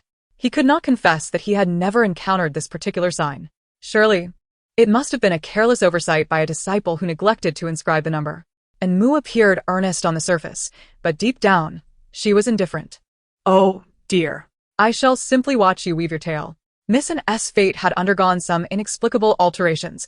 The old sage dared not pry into the secrets of destiny, believing that the boat would find its way when it reached the bridge. Throughout life, one inevitably encounters insurmountable obstacles, and only those who possess the resolve to forsake their lives may discover a path to survival. His gaze bore into Mu, as if he could unravel the conundrum that had long troubled her. And Mu bit her lip, mustering a smile to soothe Chunjia's anxious heart. Mom. Please don't worry. I merely inquired about a minor matter, whether I might succeed in next year's college entrance examination. It truly is a trivial issue. You know I've never been a stellar student. However, I could always study abroad. It's really not a significant problem, right? A life of fortune. Yet the heavens remain undecided. Then let us embrace life and venture forth. Indeed, it is preferable to harbor some hope than none at all. Mu, is this truly what you seek? You nearly frightened me, dear mother. What kind of fate is this? Chunjia's voice trembled, her maternal instincts overflowing. And Mu pouted, her demeanor sweet and radiant, like a beam of sunlight. Really, Mom, you needn't worry. Someone will love you in my stead, right, sister? And besides, I might not even perish. Perhaps I could swim past sharks. Just look at my lung capacity. It's superb. Then he shall swim back on my... I still owe you so much, so fear not. Only then did Chunjia feel a slight relief wash over her. And Ran, however, fell into silence. Though she had no expertise in destiny, she clearly heard Mu's inquiry. Her sister, with no blood relation, was destined to perish on a certain day at the age of 21. How could this be? Why? She could not comprehend, and Ran furrowed her brow. Her emotions tangled and complex. She was not a conventional good person, her hands stained with guilt, ascending to the position of leader of an assassin group. Each step was strewn with corpses and blood. In the impoverished slums, it was either kill or be killed. She had witnessed too many farewells and deaths. Selfishness and indifference were lessons she had learned from a young age. Yet, she had encountered Mu. This foolish girl possessed an extraordinary charm. It seemed that before her, the collapse of the heavens was not a grave matter. Every day, Mu radiated joy. The only vexation was how to unnoticeably tease her. And yet she had never succeeded. So pitifully naive. And Mu's lips parted slightly, entirely unconcerned with the sign they had just deciphered, as she playfully cuddled Chunjia. Yet. And Mu seemed to possess an uncanny ability to sense the emotional shifts of those around her. A fleeting glance at Ran stirred a flurry of thoughts within. Why does my sister appear so discontented? It seems no one has provoked her, and I have yet to unleash my mischief. Although I am weary of reiterating this sentiment, I must emphasize once more the need for recognition of the efforts of a villainous supporting character. Regardless, a moment of madness brings fleeting joy, and thus I shall indulge. This cursed narrative disrupts my peace of mind, but I refuse to succumb to disbelief. And Ran, her composure beginning to fray, dismissed the jest. Chapter 31. Astonishingly, the skill for complete evasion has been activated. The initiation of secular discipleship involved no elaborate formalities. After discreetly inquiring about the rules of the storyline from the old man, and Ran departed the chamber, her mind a tumultuous labyrinth of confusion, akin to a tangled knot. With her gaze lowered, she pondered the matter of Enmu. The endless stone tiles stretched before her, her attire billowing in the languid summer air as sunlight filtered through the treetops, casting a colorful veil around her. The visage of that aloof beauty appeared even more ethereal, leaving Enmu's heart racing and her composure faltering. Enmu tucked a strand of her long hair behind her ear, her eyes radiating a mixture of pity, whether for Ran or herself remained uncertain. The audacity of her character warrants rebuke. After a brief moment of hesitation, she feigned a chance encounter with Ran, arms crossed defiantly over her chest. Her exquisite features betrayed an uncontainable disdain, her expression imbued with arrogance. The rapidity of her emotional shifts was striking. The mist in her eyes had yet to dissipate. Yet her tongue was already sharp. Don't think that having caught the old man's favor means you can reside comfortably in the infamily. One day, I shall expel you. You, of such lowly status, belong in the filth. Is this not excessively harsh? Surely my malice has reached an acceptable threshold. The rules you adhere to are indeed merciless. Your insults are unbearable. Indeed, the reputation of a villainous supporting character is well-deserved. A solid 6 for sheer wickedness. And Ran, do you not wish to align your words with your thoughts before attempting to bully me? And Ran offered no retort, merely lifting her gaze to meet Enmu's, an uncharacteristic softness flickering within her eyes, a gentleness she herself could not comprehend. Were she to truly engage, she would have long succumbed to frustration. Oh, her tone was stark, effortlessly composed. Do not presume that I would let you off the hook just because you appear indifferent. Behind that facade, I know you harbor a deep-seated hatred for me. And Ran, you are truly duplicitous. A creature with a charming exterior and a heart of malice. I shall unveil your true nature in due time. Oh. The rules have truly elevated their insults to an art form. They can even form phrases now. A sight to behold. Sister, I must apologize. Do not blame me. All faults lie with the rules, not with me. Oh, I am innocent. And Ran. Enmu's brow furrowed deeply, casting a fierce glare at Ran. Despite her delicate, youthful visage, it was marred by an incongruous hatred. And Ran responded softly, a gentle sigh escaping her lips. If one were to merely skim the surface, she might appear to genuinely despise her younger sister, harboring resentment toward the infamily. Yet, the cacophony of her innermost feelings ceaselessly conveys affection and care for her. Enmu's eyes flickered with disbelief, but the moment was fleeting. Could you not acknowledge the efforts of the malicious female antagonist? Sister, why aren't you angry? Are you truly that easy to bully? Why aren't you fighting back? Why is this happening? Sister, don't you have any temper? I'm the one bullying you. You should be arguing with me now. You're not still adhering to some cult of patience and retreat, are you? And Ran? How could this possibly be a cult? After a moment's contemplation, she reluctantly resolved to play along with Enmu's theatrics, momentarily adopting a more assertive demeanor. Casting a sidelong glance at Enmu, what true face could I possibly reveal? Enmu snorted dismissively, subtly retracting her neck, her voice rising slightly. You know very well what your true face is. Don't think that by allying yourself with the infamily, you can soar to greatness. I've encountered many schemers like you. My parents and brother are mine. You want to take any of them away. Boo, but you belong to me too, sister. A tumult of emotions surged in Ran's eyes, tinged with a hint of fondness. Oh, if it's for you, then I shall. And Mu inhaled deeply, preparing to continue her teasing when suddenly, the bustling sound of voices reached her ears. Even if it were reduced to ashes, she would recognize that voice. It was their mother inquiring for directions. But in the next moment, Enmu slipped, her feet betraying her control, each leg seemingly having its own intention. With a resounding thud, she fell straight to the ground, just as Ran was about to assist. Enmu reached out for her hand. Although both of them aimed for the same thing, they perfectly avoided even brushing against each other, as though they were playing a game of dodge. Enmu and Ran. What the heck? I've unlocked the ultimate evasion skill. If you have the ability, just let me fall to my demise. The life of a malicious female antagonist is worth nothing, right? And Moo crumpled to the floor, her eyes glistening with unshed tears. Her elbows bruised. She had not released an ounce of energy, falling completely ungracefully. Chunjia happened to witness and Mu's tumble in its entirety. With a startled gasp, she rushed over in a flurry. Moo, what happened? Are you all right? Moo. Her voice brimmed with concern. Even as Moo felt tremendous pain. She was momentarily swept into the performance. Sister, I merely came to congratulate you. Why did you push me? Woo. Her voice quivered with a hint of sobbing. Long eyelashes laden with tears, half true, half false. And Moo let out a soft whimper, followed by a sniffle, bravely standing up despite her precarious state, fragile yet resilient. It's fine, mother, I'm not hurt. Don't worry. Sister didn't mean it. Please don't blame her. Whoa, it's all my fault. I'm just not good enough, which is why she doesn't like me. Damn it, I truly deserve this. Ah, may the pain consume me. Behold this delicate flower. The title of Best Actor bestowed upon my fourth brother would be an affront to my acting prowess. Alas.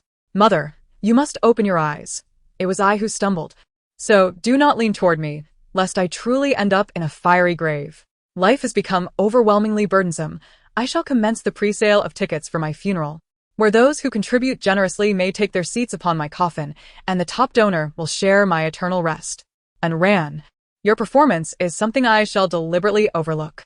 Yet, Chunjia, like a firecracker ignited, swiftly shielded and Moo behind her. There was no consideration for the fact that Ran was her biological daughter. Her demeanor was piercingly sharp. And Ran, was it you who pushed Moo? Why must you torment her? Just look at the large red mark on her hand. What more could you possibly desire? Moo is so well behaved, and though you disrupted her birthday celebration, why must you resort to pushing her? Look at her wrist, bruised to such an extent. She has been so obedient. What else do you wish for? And Ran, could you not be a bit more understanding? And Moo, with an air of arrogance, peered out from behind Chunjia, her eyes brimming with triumph, while her heart continued to converse with Ran. The venomous antagonist makes her grand entrance, and this time, it is undoubtedly lethal. Sister, bear with it for a moment. Once Chinshi arrives, your innocence shall be restored. Even in my absence, other protectors of flowers will emerge after this incident. Mother will no longer harbor such disdain for you. The affection that is rightfully yours, I shall return in full measure. Allow me. The esteemed Miss Moo of the Aizen Joro clan, the wicked antagonist. I shall quietly safeguard you. Truly, I am magnificent, clad in vibrant attire. And Ran's gaze was heavy, her expression bland, as she regarded Chunjia with a chilling detachment. She remained utterly still, yet emanated an intangible aura. She truly did not care at all. Chapter 32.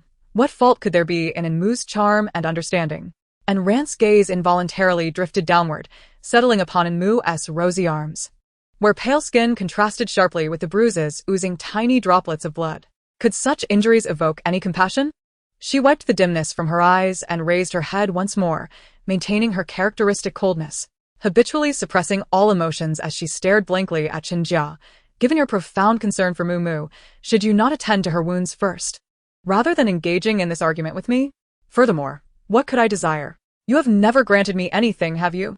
Chunjia's face revealed a fleeting expression of pity. Her lips quivered slightly, her brow furrowed tightly, and her tone grew serious. And Ran, how can you speak so? And Moo felt even more triumphant, her eyes sparkling with disdain for Ran, yet internally, she sighed deeply. Oh my sister truly elicits such sympathy. When have we ever witnessed the leading lady display such emotions? I am utterly heartbroken, mother. Your actions are rather unjust. Although it is not your fault that our identities were swapped, seemingly a medical mishap, it is clear that Ran is your biological daughter. Well, I cannot rightfully condemn you. We are both equally culpable in this regard. But I might perish. You shall not. You two need to maintain a harmonious relationship. What a splendid performance. I am truly witnessing something remarkable. From around the corner, a melodious female voice chimed in, crisp and enchanting, capturing the attention of the trio as it clapped its hands. The individual then strode forth with graceful strides, her lips curving gently, possessing cherry-like lips and a delicate nose, her petite face adorned with two charming dimples, complemented by a neat bob of hair. The girl appeared to be even younger than Moo. Her lively eyes shimmered with a hint of adorableness. She stood in place, delightfully bowing to Chinjia, exchanging pleasantries. Good afternoon, little aunt. And Mu blinked her bright, autumn-like eyes and looked over. Oh, here she comes, here she comes. Chun Shi is arriving with her petite stature. Chinjia forced a smile, her face creasing with evident awkwardness. See? What brings you here?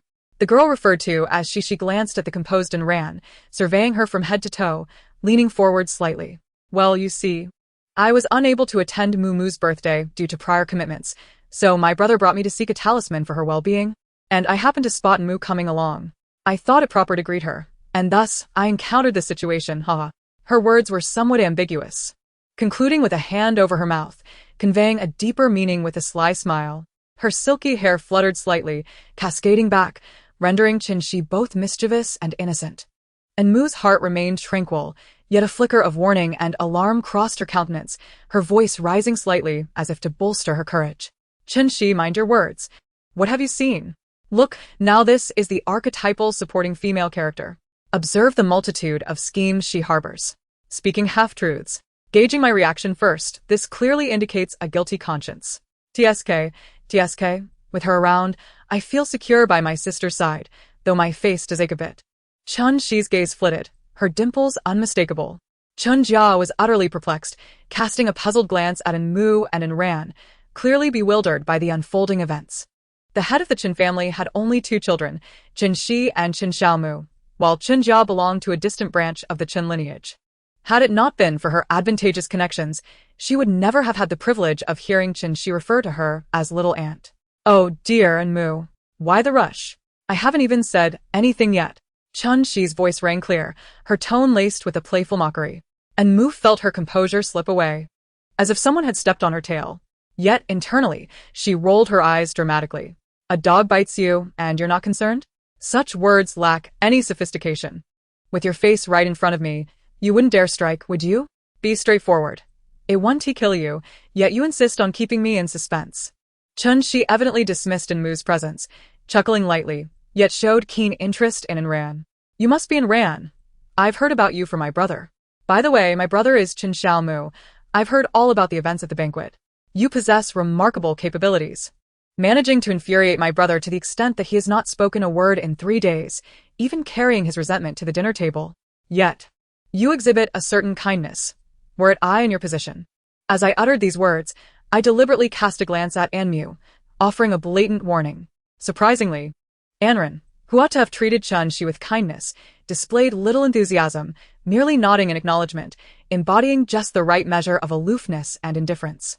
Chun Shi's smile faltered, as if casually addressing Chinjia.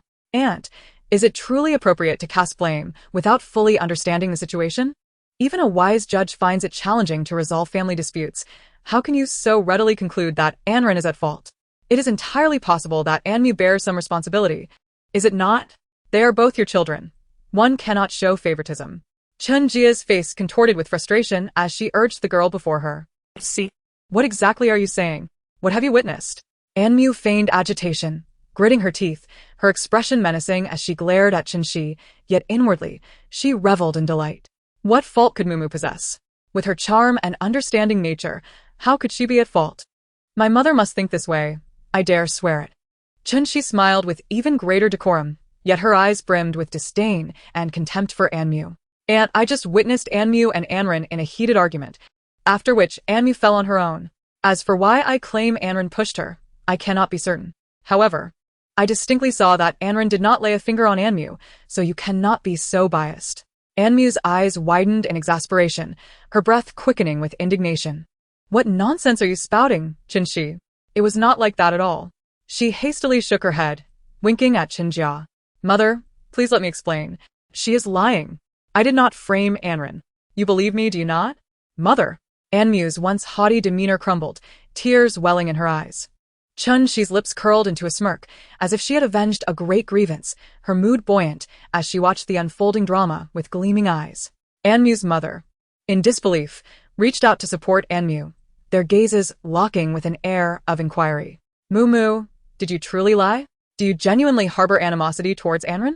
You must tell me the truth. Do not deceive me. Anmu, caught between truth and deception, fervently shook her head, striving to explain. Mother, do you not believe me? I did not, mother.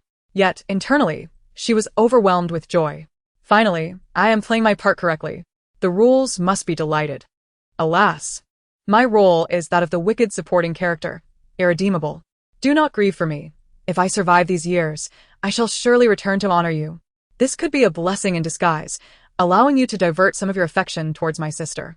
Should I, by chance, succumb to the rules, you would not be left in despair. Ah, how noble I am, fully aware of my fate, yet powerless to alter it. I sprint recklessly down the path of self-destruction, a road leading straight to the jaws of a shark. The voice resonated, modulating as though reciting an impassioned poem that stirred the heavens. However, the central figure of this farce, Ran, found herself deeply embarrassed. She inhaled sharply, the veins on her forehead pulsing slightly, as if she were enduring some profound discomfort. Chapter 33. Let go of the desire to help. Avoid breast nodules. Chunjia was the first to react. A hint of profound understanding surfaced on her otherwise youthful visage as she soothingly patted Enmu's fair hand.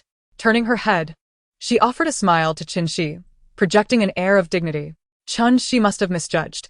My Mu would never lie to me. I have faith in her. In her lifetime, she had borne 6 children. The 5 sons of the Yin family were all precocious, and her maternal affection had been predominantly bestowed upon Enmu. Even though she had long known that Enmu was not her biological child, that bond of love was undeniably genuine, reciprocated by Enmu's affection. Such a connection could not be retracted in a fleeting moment. To her, Enmu was a veritable pillar of spiritual support.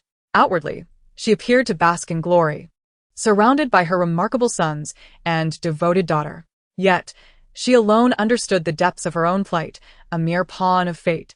She rolled her eyes in exasperation, her gaze towards Qinjia decidedly unfriendly. Indeed, the daughter born of a collateral branch, even after marrying Zheng Ting, seemed rather dim-witted, her mind clouded. What do you mean by that? Are you insinuating that I am lying? Qinjia shook her head vigorously, her hands trembling. No, once. That is not what I meant.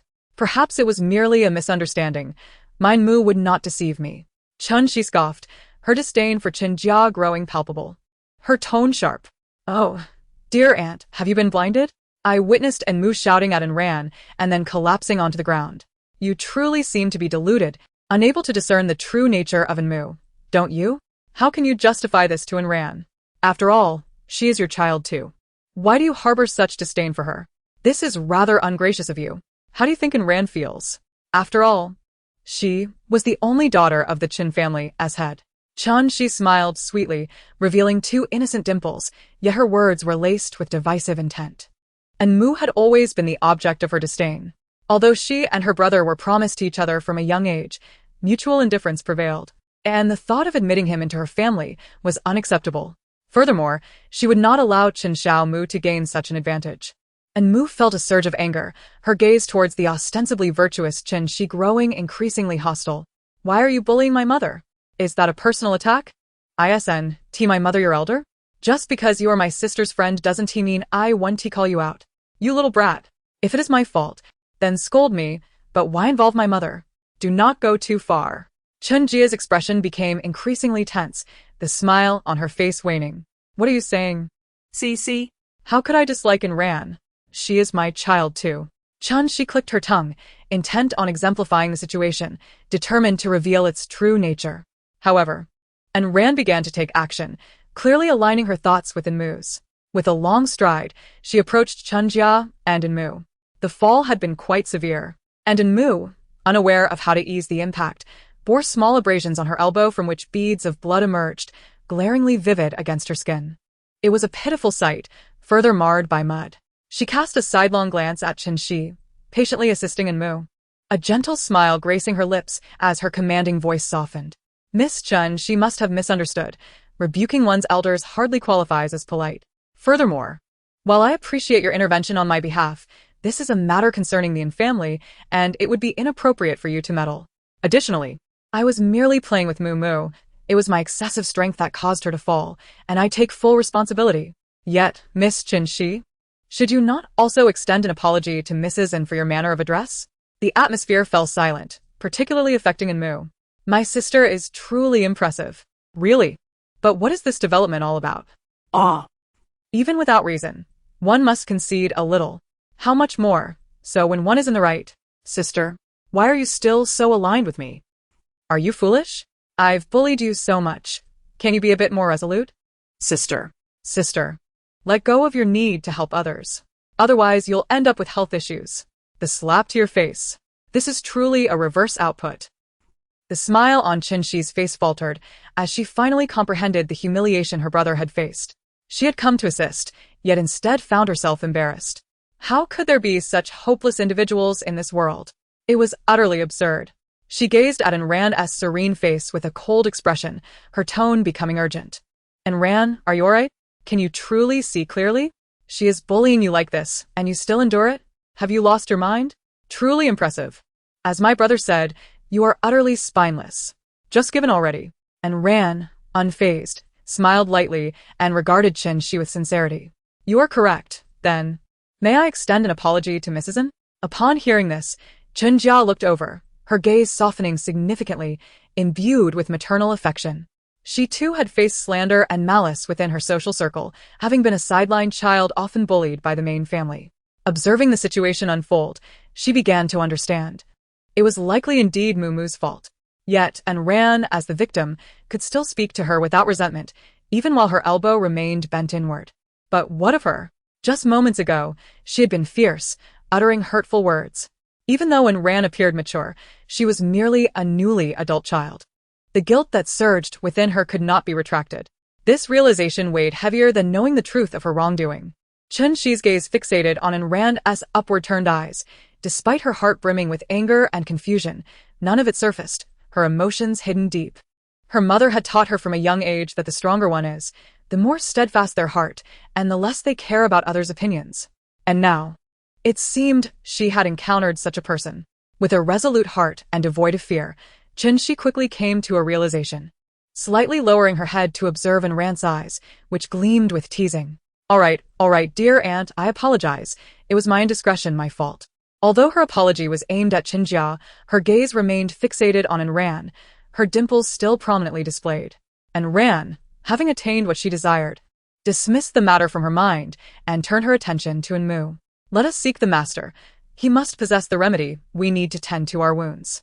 Enmu, distracted, nodded in agreement and followed Qinjia and ran away from the scene, her expression shrouded in silence.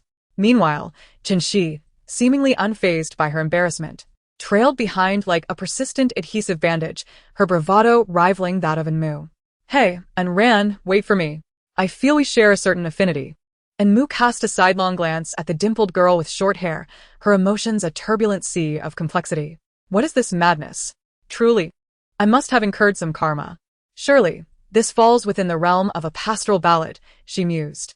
Can we not extend some respect to the wicked female antagonist? Chapter 34. Rise and shine. May those still slumbering tumble from their beds. Enmu had enrolled in a swimming marathon, utilizing her spare moments to immerse herself in her family's pool, reminiscing about the techniques imparted by her coach. Since childhood, she had possessed a fiery temperament and commendable lung capacity. Consequently, her swimming marathon coach held a favorable opinion of Enmu. Yet, time slipped away too swiftly. She had not even had the opportunity to officially attempt the 10-kilometer swim. In the blink of an eye, August had come to a close, ushering in September, a season of new beginnings. It marked the commencement of her final year of high school, a sprint towards graduation. Once classes commenced, early mornings would become her daily reality, a veritable death knell for Enmu. She abhorred the notion of school, and she was not jesting. The morning sunlight poured through the window, illuminating the rosy drapes and casting soft shadows. The atmosphere, once buoyant, became stifled, and amidst the persistent calls from downstairs, a disheveled head emerged, bearing a grimace. Coming. Her voice rang out, laced with the remnants of sleep, as she responded to the cacophony below. Enmu, filled with irritation, slipped on her slippers and hastily prepared for the day, eager to avoid her brother's sudden intrusion. Typically, only Nzei enjoyed the luxury of leisure, resulting in his presence at home. Once she had completed her morning routine, Enmu dejectedly opened her door, only to collide with Nzei, who wore a smirk that bespoke mischief. Oh, you're quite prompt today. Enmu lifted her gaze, the morning light caressing her profile, gently lifting the corners of her mouth, her skin radiant and smooth. Good morning, brother. Ah, Good morning, sister. I'm just tidying up, preparing to face the gallows, she quipped. If this semester proceeds as it has, the world will surely meet its end. Rise and shine. May those still in slumber tumble from their beds. Truly, this existence is akin to a living hell. Woe is me. Is there any sanity to be found in school? It is merely an act of endurance, a fade of strength. Is there any sanity to be found in school? It is merely an act of endurance, a fade of strength. Is there any sanity to be found in school? It is merely an act of endurance, a fade of strength. Is there any sanity to be found in school? It is merely an act of endurance, a fade of strength. Enzoi's lips twitched as he suppressed a smile, placing a hand on Enmu's shoulder as they descended the stairs together. He had long been aware of Enmu's aversion to school, yet it was only today, upon hearing her true feelings, that he comprehended the depth of her disdain. She would rather see the school blown to smithereens. However, it was highly unlikely that their father, and Jingtian, would consent to such a notion. And Ran had risen early, having spent the morning in exercise before returning to assist Jinjia in preparing breakfast. The moment Enmu's gaze fell upon Ran, any remnants of sleep vanished. It's no surprise that my mother and sister share such a close bond. It brings me immense comfort. Now, my mother has two little darlings to cherish, she thought with a grin. Enzoi steadied himself, lowering his gaze to conceal the questioning look in his eyes, masking his emotions from others. After the meal, as Enzai and Chinjia stood at the doorway watching the two figures, one tall and the other short, enter the car, he turned back to follow Chinjia into the villa, feigning casualness as he inquired, "Mother, doesn't Ran seem exceptionally well-behaved today?" The school Enmu attended was known as 101 Middle School, an institution where countless students ascend directly to prestigious universities like Tsinghua and Beida.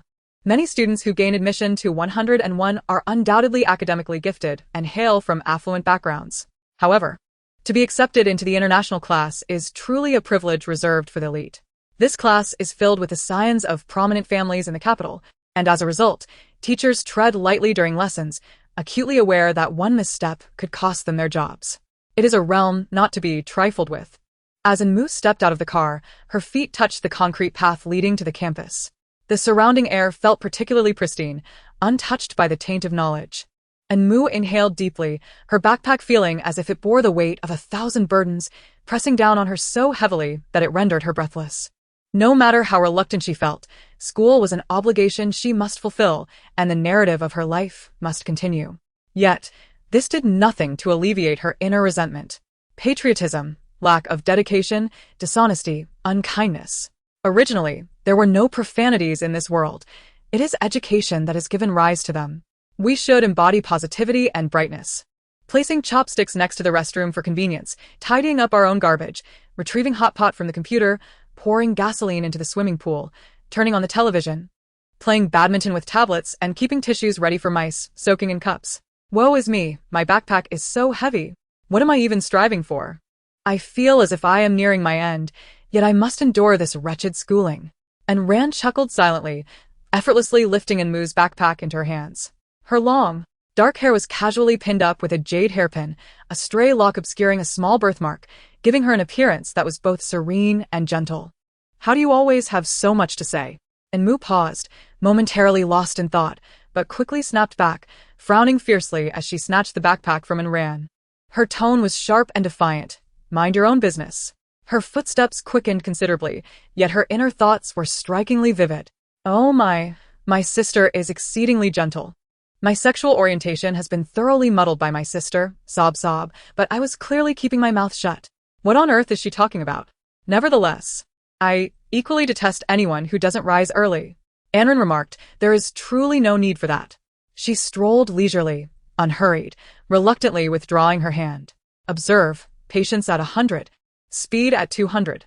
Meanwhile, I only required a single sentence.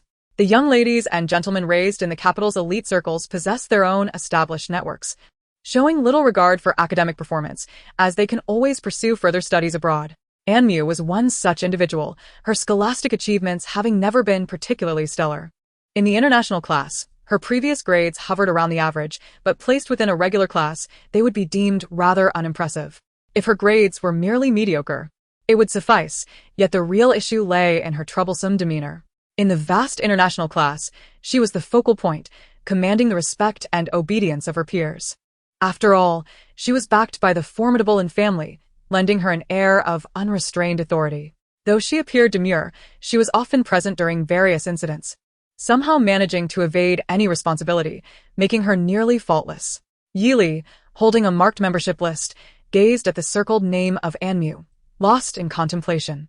Having just graduated this year, she secured a position at the prestigious 101 high school.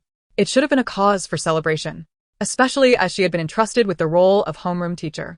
But why must it be an international class? She inhaled deeply, yet could not decline such a prestigious opportunity.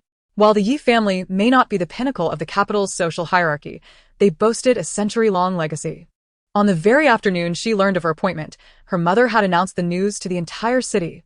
Even the stray dogs and cats in their neighborhood were not spared. It truly felt like being forced into a situation. Nevertheless, these young students were merely adolescents in their formative years. They could not be too difficult to manage, one would think. Little did the newly appointed homeroom teacher Yi Li know that within the international class, a legendary dispute was unfolding, akin to a battle of the century. Chapter 35. One punch to obliterate the earth. You all shall accompany me to the grave. The new generation of elite young ladies from the capital were of similar ages.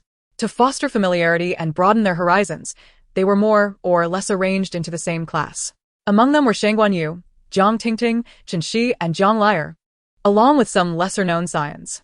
Jiang Liar, the legitimate daughter of the Jiang family, had never seen eye to eye with Jiang Tingting, the illegitimate child. But that did not prevent her from sticking close to Anmu. After all, she was from the Yin family. Anmu entered the classroom first, her skirt fluttering, her long hair featuring a natural wave, shimmering in the sunlight with a chestnut hue. Moo, you finally made it. We haven't seen you in nearly a month. We've missed you terribly. Jiang Tingting was the first to approach, her smile radiant. Shang Guanyu was preoccupied with admiring her freshly manicured nails. But upon catching sight of Anmu, her demeanor shifted, her gaze narrowing with unease. Jiang Liar shot an annoyed glance at Jiang Tingting, for she, as a precious legitimate daughter, could not engage in sycophantic behavior, her expression remaining stoic. Meanwhile, Qin Shi hurriedly tidied her desk, a hint of anticipation flickering across her face. Oh, and Mu, didn't Ran come along with you? The five of them were keenly observant, each harboring countless thoughts. And Mu, uninterested in feigning civility, regarded them with disdain, her tone deceptively soft, as if the previous moment had been merely a figment of the imagination. And Ran is still behind. Mother said she will attend school with me from now on, studying alongside us. What? Shang Guanyu's composure shattered instantly, her vanity mirror dropped. Ever since Ran had humiliated her at the inn residence, she had been plotting her revenge, eager to reclaim her pride. Such a golden opportunity presented itself. She couldn't let it slip away without seizing it.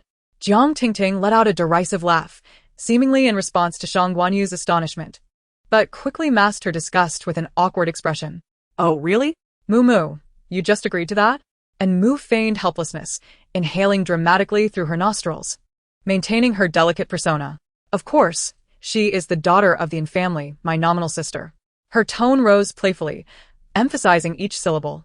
Casting a sidelong glance at Jiang Tingting, understanding Mu's implication, Jiang Tingting forced a smile that lacked sincerity. And Ran arrived swiftly, following Mu into the classroom. She remained silent, her eyelids too heavy to lift, and finding no sign of a teacher, she sat herself on the podium's chair, exuding an air of confidence. And Mu couldn't help but admire her sister's commanding presence. Shang Guanyu, ever blunt, made no effort to conceal her scorn, her sarcasm barely veiled. I mean, and Ran, have you ever attended school? Just sitting up there on the podium? Jiang Tingting chimed in with a scoff, her disdain palpable. Right? You put on that school uniform so easily, but don't you realize how unworthy you are of the school? And Mu let out a dismissive huff, puffing out her cheeks, her wide eyes glistening with feigned innocence. Her voice, somewhat wooden, echoed the scripted lines from the unfolding narrative. You shouldn't speak like that. After all, she is my sister. Even though she ruined my birthday party and forced you to apologize.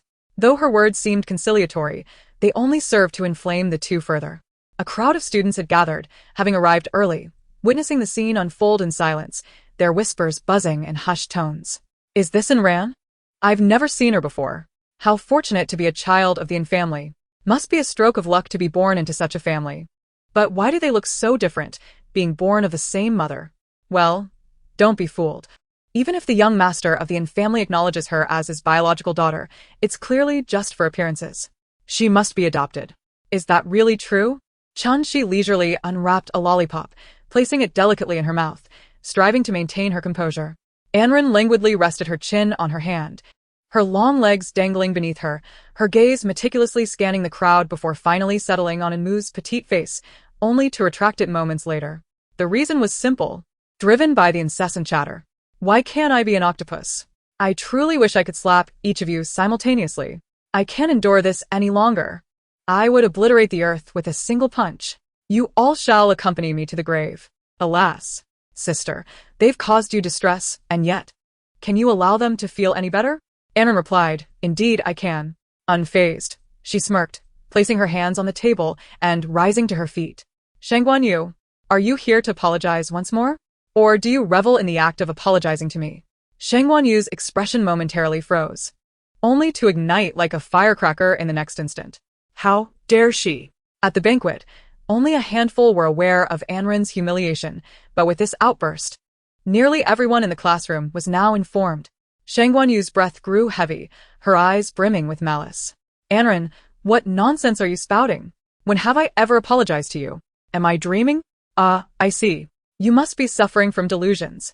The new student at number 101 is a fool. Truly, I shall be laughed at until my teeth fall out. Anren maintained her nonchalant demeanor, her eyes shimmering with a semblance of a smile, as if to say that those who lie are well aware of their own deceit. She suddenly felt she had unlocked a new skill, how to provoke someone with a single phrase. However, Enmu was less restrained, her delicate, fair hand tugging at Shangguan Yu's attire. What are you doing?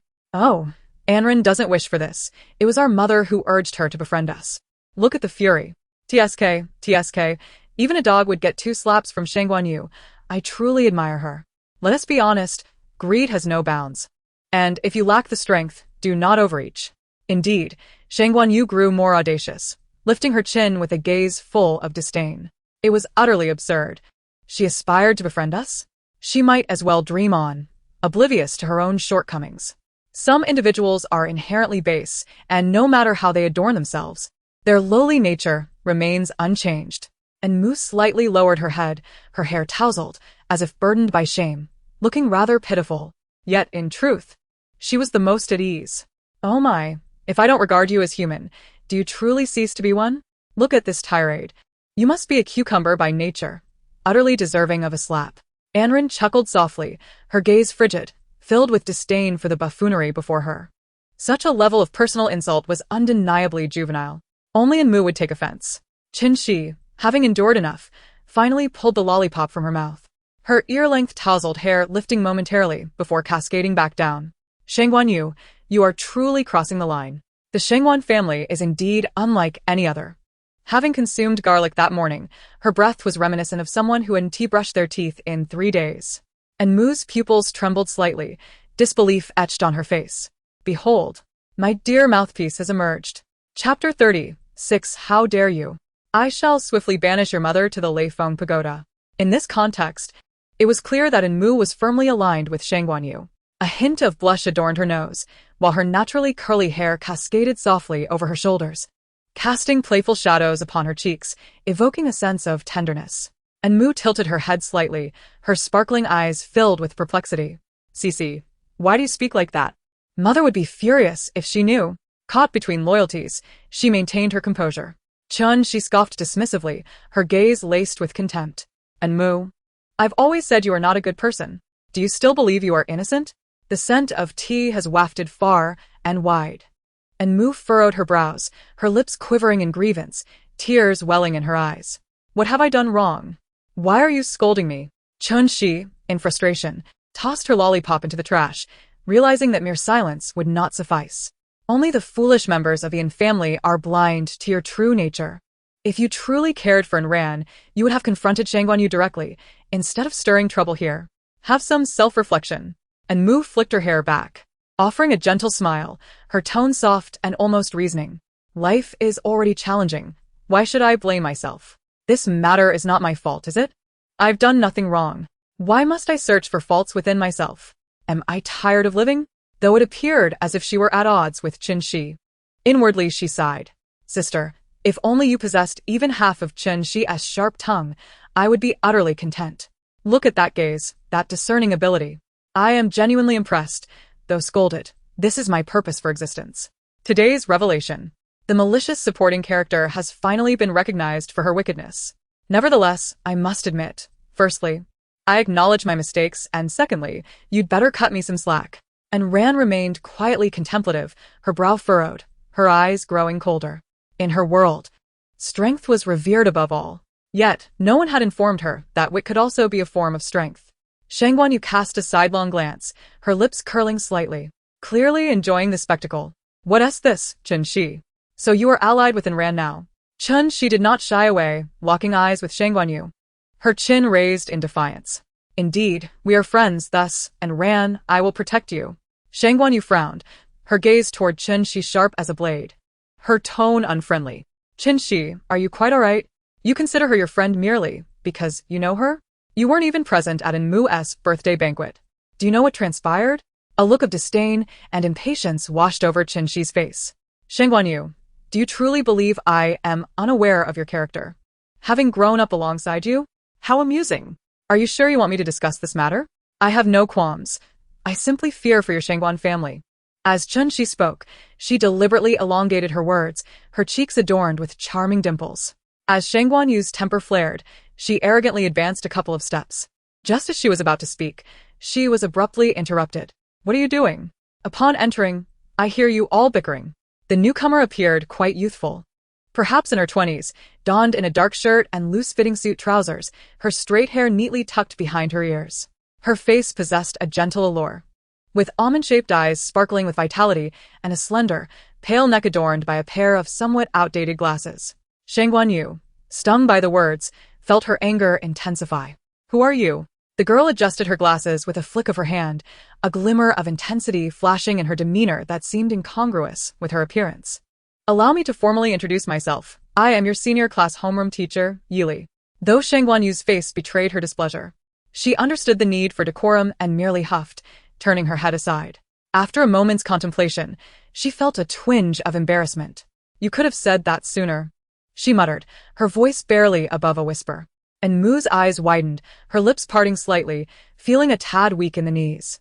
Oh no. The gentle beauty of mathematics has arrived. Her aura is strikingly similar to that of third brother.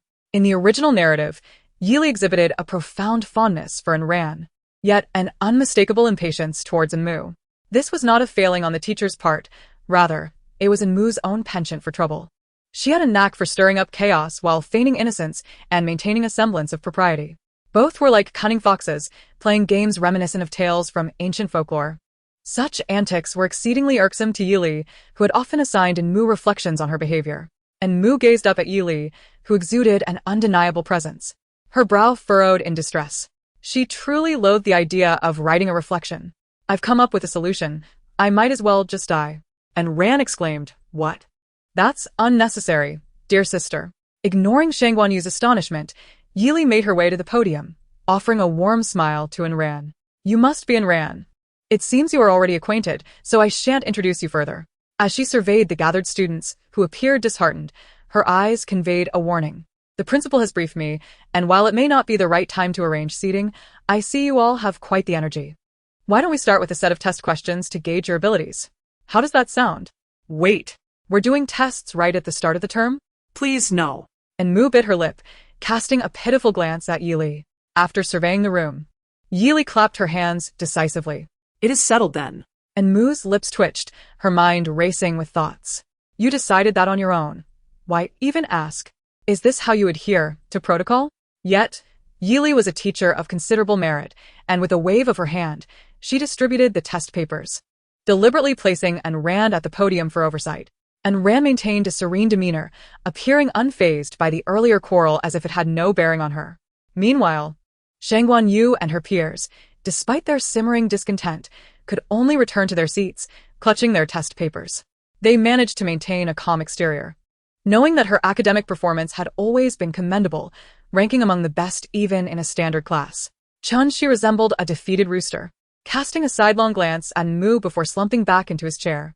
The large classroom hosted a mere 35 students, half of whom were familiar faces. And Rand shook her head, scribbling fervently, lamenting the power of capital.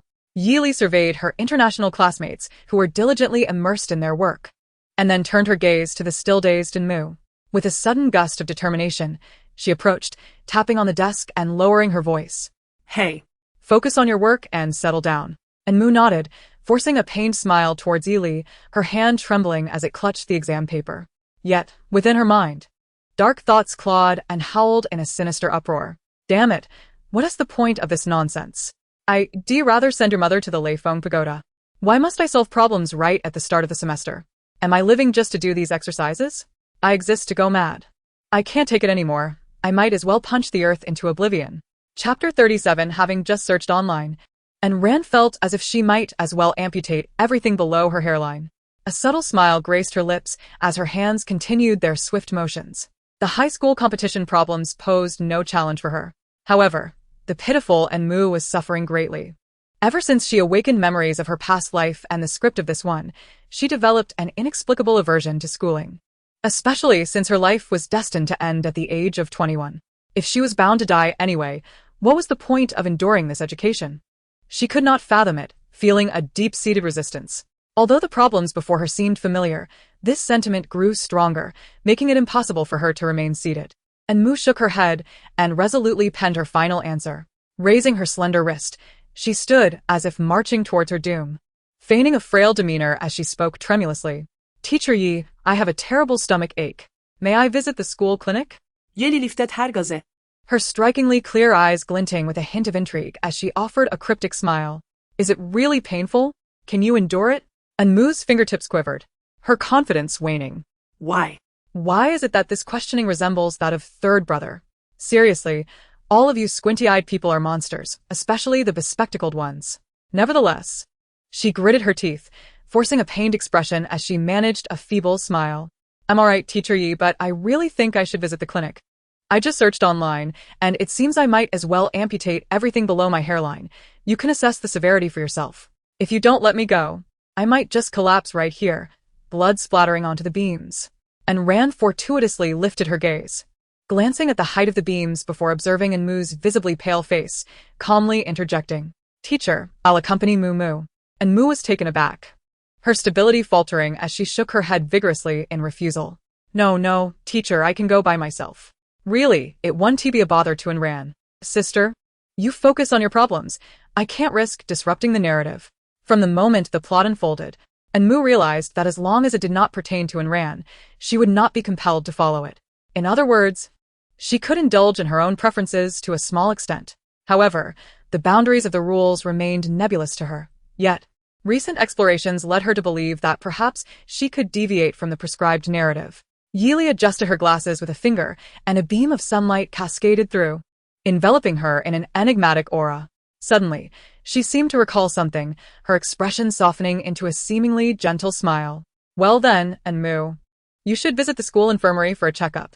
If anything is amiss, be sure to inform the teacher. By the way, please bring a box of cold medicine for the teacher. My nose has been bothering me a bit lately.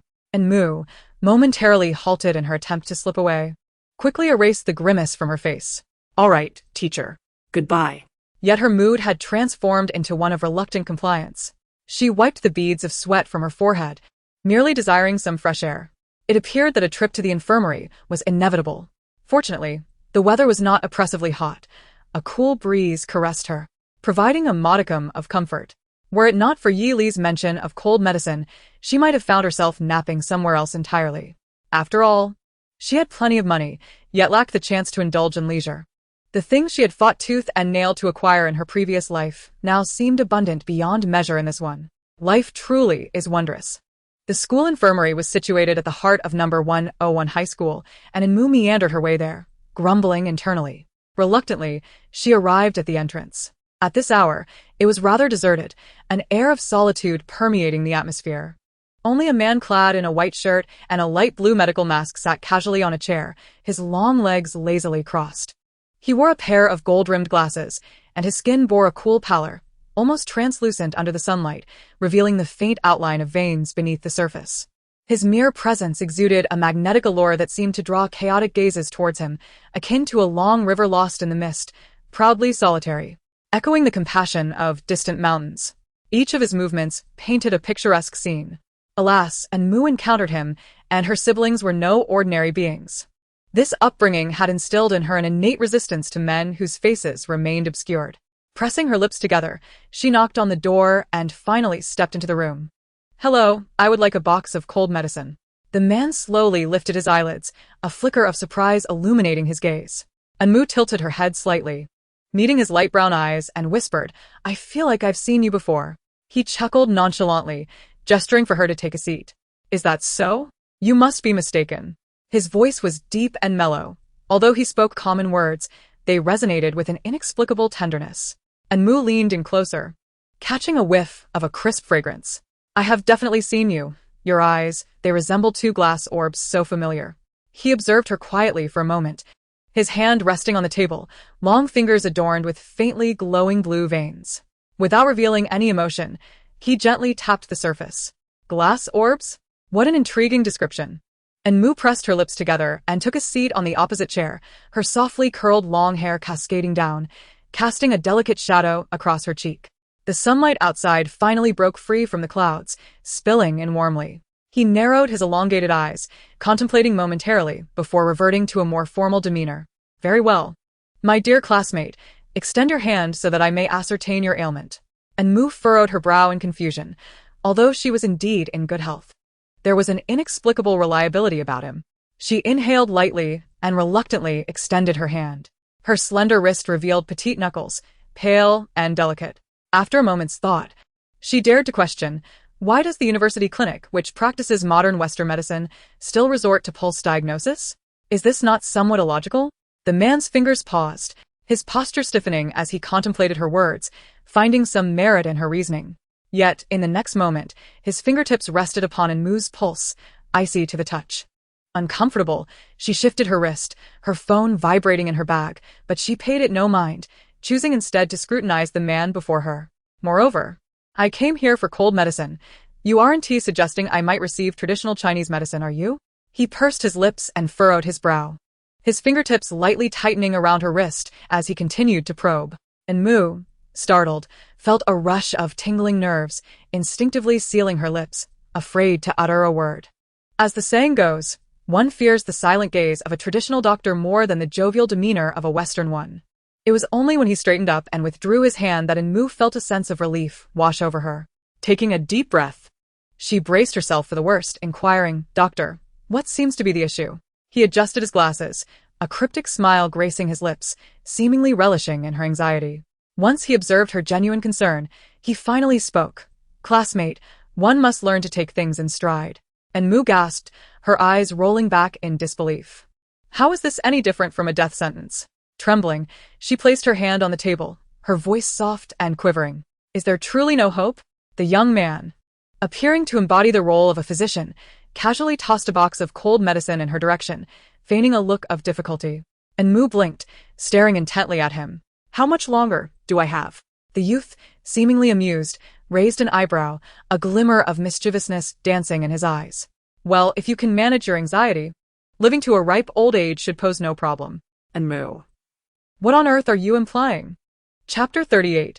Wielding a feather as if it were a command, consider if you are deserving of such treatment. "Listen, my friend, speaking like that could easily provoke a reaction." You know? Enmu's breath quickened, her fiery gaze igniting her delicate features.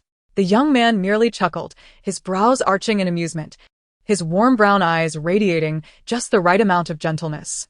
"Is that so? Well, that's of little consequence." Enmu scoffed, turning to retrieve the cold medicine from the table, resolutely preparing to leave without a backward glance. It was only then that the young man cleared his throat, placing a hand gently on her shoulder, offering a conventional plea. You are not afflicted by any grave illness, nor suffering from a cold. Rather, you bear the weight of anxiety that rivals even the most despairing middle-aged man, who, having lost his parents and burdened by gambling debts, contemplates ending his own life. You appear to be unperturbed by the world, seemingly free-spirited, yet what could possibly be the source of your distress? Enmu paused, her long legs halting mid-stride, casting a haughty glance at the individual before her. With a dismissive gesture, she brushed aside those remarkably perfect hands. In that moment, she reverted to her persona as the pampered daughter of the infamily, exuding arrogance and disdain. "What business is it of yours?" she retorted, decisively turning on her heel to depart. She strode away with an air of defiance. However, the moment she exited the doors of the school infirmary, her demeanor shifted back to one of dejection. Her head hung low, resembling a lifeless shell drained of vitality. The person could not suppress a chuckle, amused and somewhat relieved by their keen eyesight. Yet, in the next instant, the actual school physician entered, clad in a pristine white coat, bowing respectfully. "Your health examination report is ready, Sujin." The youth's expression shifted, shedding the previous softness, as if he had never jested moments ago, becoming an entirely different person. He cast a cold glance at the physician, responding with a curt, indifferent hum. And Mu stepped back a bit to retrieve her backpack, placing the box of cold medicine meant for Yi Li inside. Then she pulled out her phone. A sharp intake of breath followed, her entire demeanor wilting like a frostbitten eggplant. Over 30 missed calls, all from her third brother and Yixiao. Standing beneath the shade of a tree, her hands trembled. Had it been anyone else, the sheer number of calls would not have instilled such trepidation within her. But this was her third brother, the Varian Yixiao, who could send someone to their demise with a smile. In the original narrative, he remained an ardent supporter of Enmu until the end. Even when facing financial ruin, unable to keep his private hospital afloat, he never forgot his sister. He juggled the dual roles of chasing after his sister and providing her with warmth, which earned him considerable criticism. This resulted in Enran maintaining a deliberately distant and lukewarm relationship with him. And Yixiao is a highly controversial character. At the time, Enmu was merely a beleaguered worker. Reading the true young lady has countless facades without much thought. She only recognized the thrill of the harem plot, admired the protagonist's fierceness, and found the namesake Enmu infuriating. She could hardly comprehend an Yixiao's intentions.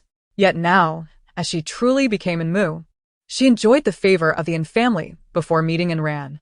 The plot she once scorned was lived out by others in genuine experience. The affection and feelings they shared cannot simply be measured by foolishness. They are the fabric of real lives. Even though she herself is a tragic character, it does not preclude her from feeling compassion for an Yixiao, the man who could no longer wield a scalpel. He cherished his vocation and adored the sister he had cared for since childhood. He understood the significance of priorities. But now, At this moment, his involvement should not be part of the narrative. So, what could his purpose be in calling her?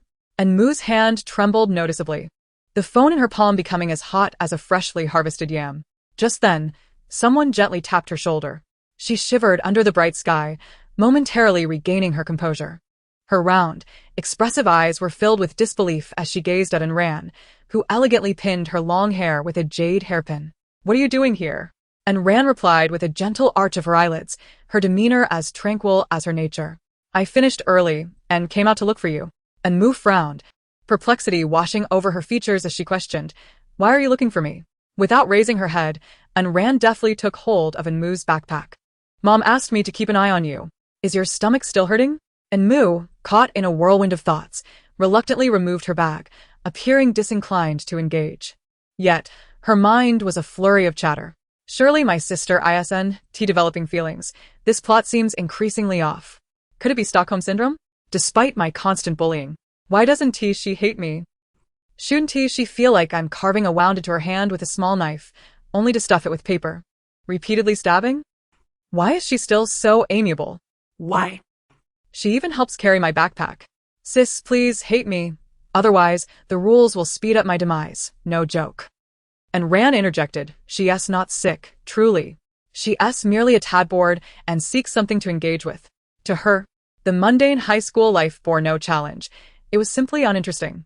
And Mu pondered for a moment, realizing she could not afford to break character just yet. Her gaze cooling slightly. "Do you think you have the right to meddle? Just because Mom and Dad brought you home doesn't mean I acknowledge you as my sister. Wielding your authority like a feather duster, take a good look at yourself first."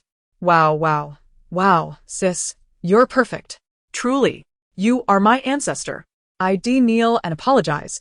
I cry myself to death. Goodness, that's harsh. I almost want to slap myself. Yet Enran remained unfazed, casually pointing to Enmu's phone. "Oh, you have a call." Enmu replied, "Thanks, I know. It's vibrating." The latest fruit-themed smartphone buzzed incessantly, displaying the bold characters of Brother Yi Xiao. Despite her reluctance, Enmu pouted and obediently pressed the answer button. "Hello, brother," she greeted, her voice tinged with trepidation. And Ran, swinging the backpack onto her shoulder, raised an eyebrow, intrigued by the unfolding drama. On the other end, Yi Xiao huffed impatiently, seemingly annoyed. After a prolonged silence, Enmu called out again, "Brother?" in a pitiful tone. And Ran could no longer suppress a smile, her lips curling gently. Finally, Yi Xiao spoke, his tone prickly. "Enmu, where are you right now?"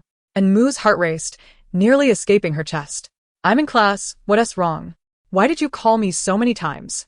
Yi Xiao chuckled coldly, his silence punctuating the air.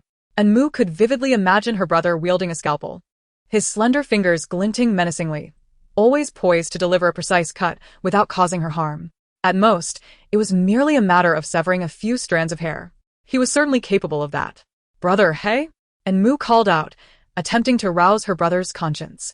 Yi Xiao, however, was disinclined to engage further and gently hung up the phone. Turning around, Enmu was taken aback. "No way." Chapter 39. A fly does not alight on a seamless egg. Dogs follow their noses to find excrement.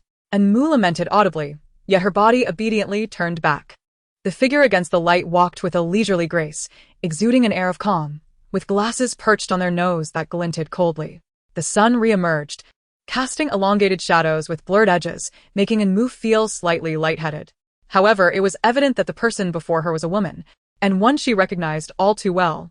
Yi Li, donned in 5-centimeter heels, approached Enmu with a series of crisp clicks. Her smile was gentle, yet her gaze was frigid, devoid of any warmth. She waved her hand toward Enmu, the phone reflecting Yi Xiao's large face. "Hi, Mumu." A wave of goosebumps surged over Enmu, her eyes brimming with visible wariness as she regarded Yi Li, biting her lip in a seemingly vulnerable manner. She pointed to the backpack that Ran carried. "Old teacher, the cold medicine you requested is in my backpack." Meanwhile, on the other end of the line, Yi Xiao had yet to hang up, seated in an air-conditioned vehicle with two phones before him, one connected to Yi Li via video, and the other to Enmu for voice. Yi Li gestured with her hand, pushing the phone forward for Yi Xiao to see Enmu. "Enmu," and Ran. The atmosphere turned slightly awkward, yet Yi Li remained unfazed, smiling as she redirected the camera. Her expression was exceedingly sincere, albeit sending shivers down one's spine. "See? Your sister is perfectly fine, not a hair out of place." Yi Xiao lifted his gaze to her, returning a smile that was soft yet distinctly clear, resonating through both phones. "Please escort her to the school gate. I shall wait here." Yi Li shifted the camera to Ran, pressing her lips together. "What about this one? Shall I package her up and send her along as well?" Yi Xiao appeared somewhat surprised, blinking before a smile returned to his lips. Exchanging a glance with Ran that held an inscrutable emotion, his eyes narrowing slightly. "As you wish." Yi Li raised an eyebrow, suppressing the glimmer in her gaze, signaling to Yi Xiao before promptly ending the call. She had always assumed he held little fondness for Ran, yet it seemed he would allow them to leave together. Enmu raised her phone, realizing the call had been disconnected. Her eyes flickered with a hint of frustration as she sighed deeply, testing the waters. "Teacher Yi, do you know my third brother?" Yi Li's brow arched playfully as she tucked her phone back into her pocket, casually leading the way toward the school gate. Not very well. Enmu shook her head, her expression numb as she pressed her lips together, displaying a defiant demeanor. "I don't believe it. There must be a spy." Considering the implications of Yi Xiao's 30 missed calls, it was as if Enmu was being summoned to prepare for a gathering. Moreover, she had cleverly escaped the class under the pretense of feeling unwell. Everything seemed perfectly fine before, with no unexpected incidents to speak of. Yet, upon the arrival of a new homeroom teacher, on the very first day, someone was caught red-handed. In the original storyline, Yi Li and Yi Xiao had no connection whatsoever, and Yi Xiao had never mentioned Yi Li. This left her utterly bewildered, as two seemingly unrelated destinies intertwined. Was this the transformation she had inadvertently caused? Would the rules still correct their trajectory automatically? Enmu found herself in an unusual state of confusion, yet it did not hinder her accusatory gaze directed at Yi Li. "Teacher Yi, you must know my brother. Why did you call him? It wasn't even a significant matter. So why report to our parents?" Yi Li's eyes suddenly sparkled, as if recalling an amusing incident. With a sardonic smile, he replied, "Enmu, Isn't it customary to inform parents when a student feels unwell? And Mu felt aggrieved. But I'm already fine. There's definitely some impropriety here. Flies do not bother unbroken eggs. Dogs follow their noses to find their mess. I merely skipped a class. Is it really necessary to inform my parents? Can't we just play along? And Ran interjected, is it truly appropriate to liken your brother to such things? Is that really okay? Unfazed, Yili languidly raised his gaze towards Enmu's head, his tone gentle. Whether you are all right or not is a matter for professionals to decide, don't you think? Your brother is merely concerned about your health. Enmu felt even more wronged but still walked with a defiant stride, hastening her pace. She refused to lose her spirit despite the embarrassment. Had I known, I wouldn't have skipped class. Truly, I regret it deeply. At least I'm not alone. I hope third brother won't scold me too harshly for my sister's sake. It was just a comprehensive checkup, merely being compelled to exercise. Just a bit of blood drawn. How could they possibly scold her to death? Day after day, it felt as if she were nothing at all. At the entrance of number 101 middle school, a seemingly brand new Maybach was parked. Enmu spotted it from afar. With each step, her legs grew heavier. Yet she had no choice but to keep pace with Yili. Her heart raced incessantly, a tumult of nerves. And Yishao stood before the car, his expression impassive, gazing down at his toes. As if sensing something, he slowly raised his head. His gaze seemed to materialize, first glancing at Yili, nodding in acknowledgement, distant yet polite, before settling directly upon Enmu. His previously calm and indifferent demeanor softened considerably, a subtle smile gracing his lips, the midday sun tempering the sharpness and coldness in his eyes. He carried himself with remarkable composure, dressed in casual loungewear. The gold-rimmed glasses concealed his elongated eyes. Mumu, he said, his voice gentle enough to draw tears, yet it sent shivers down Enmu's spine, as if she had been delicately sliced by a soft blade. The pain unbearable. And Yizhao's expression remained unchanged as he glanced at Enran, who was holding Enmu's backpack, before casually greeting her. Enran. With a long reach, he pulled Enmu into his embrace, tightly grasping her clothing. With the scent of an expensive perfume lingering in the air, "Thank you, Professor Yi." And Yizhao's eyes glinted with mischief, his gaze playful. Yili's eyes sparkled, unabashedly smiling at him. "You're welcome, Mr. N." Enmu shrank his neck, as if his very lifeline had been grasped. I knew it. I knew it. This ruthless teacher is definitely my brother's informant. There's definitely something going on. Goodness. You've been robbed. Doesn't your conscience ache? I'm truly impressed. Just look at the way these two are eyeing each other. What do they take me for? A tool for flirting, brother? It seems I am but a stepping stone on your romantic journey. Quite the strategy. And Yizhao's expression shifted slightly, applying just the right amount of pressure, rendering Enmu speechless with a pained expression. Then I shall take my leave. Thanks for your assistance, Professor Yi. His gold-rimmed glasses trembled slightly on his nose as he spoke, his gaze cold and distant. Yili appeared obedient, nodding and turning away seamlessly. Enmu flared his nostrils, silently casting a reproachful look at Yishao, though it was of little consequence. Enmu and Enran sat obediently in the back row. And Yishao took his time, leisurely adjusting the rear-view mirror, ensuring visibility before igniting the engine and turning on the air conditioning. The cool breeze billowed through, lifting Enmu's slightly curled long hair, and he seemed to catch a whiff of the antiseptic scent from the school hospital, cheap, much like the institution itself. Yet, faced with Enmu, he maintained his stern demeanor. Now, let us discuss the situation. Chapter 40. I merely chose to go mad between glowing and radiating. Enmu sniffed, his silky hair cascading over his shoulders, accentuating his petite, flawless, rosy cheeks. Brother, it's nothing serious. I just had a slight stomach upset and visited the school hospital. I'm fine now, really. Tears glimmered in the corners of his eyes as he blinked fervently, desperately trying to validate his words. And Yishao let out a soft hum, the corners of his lips curling slightly, arms crossed over his chest. The lenses of his glasses glinted, his gaze piercing through Enmu, wordlessly imposing a sense of pressure. Although he smiled, it felt as if he could draw a knife and silence everyone in the next moment. Enmu bit his lip, appearing pitiful. Truly. And Yishao decided to drop the pretense, lifting his gaze to the rear-view mirror, suppressing the brilliance in his eyes.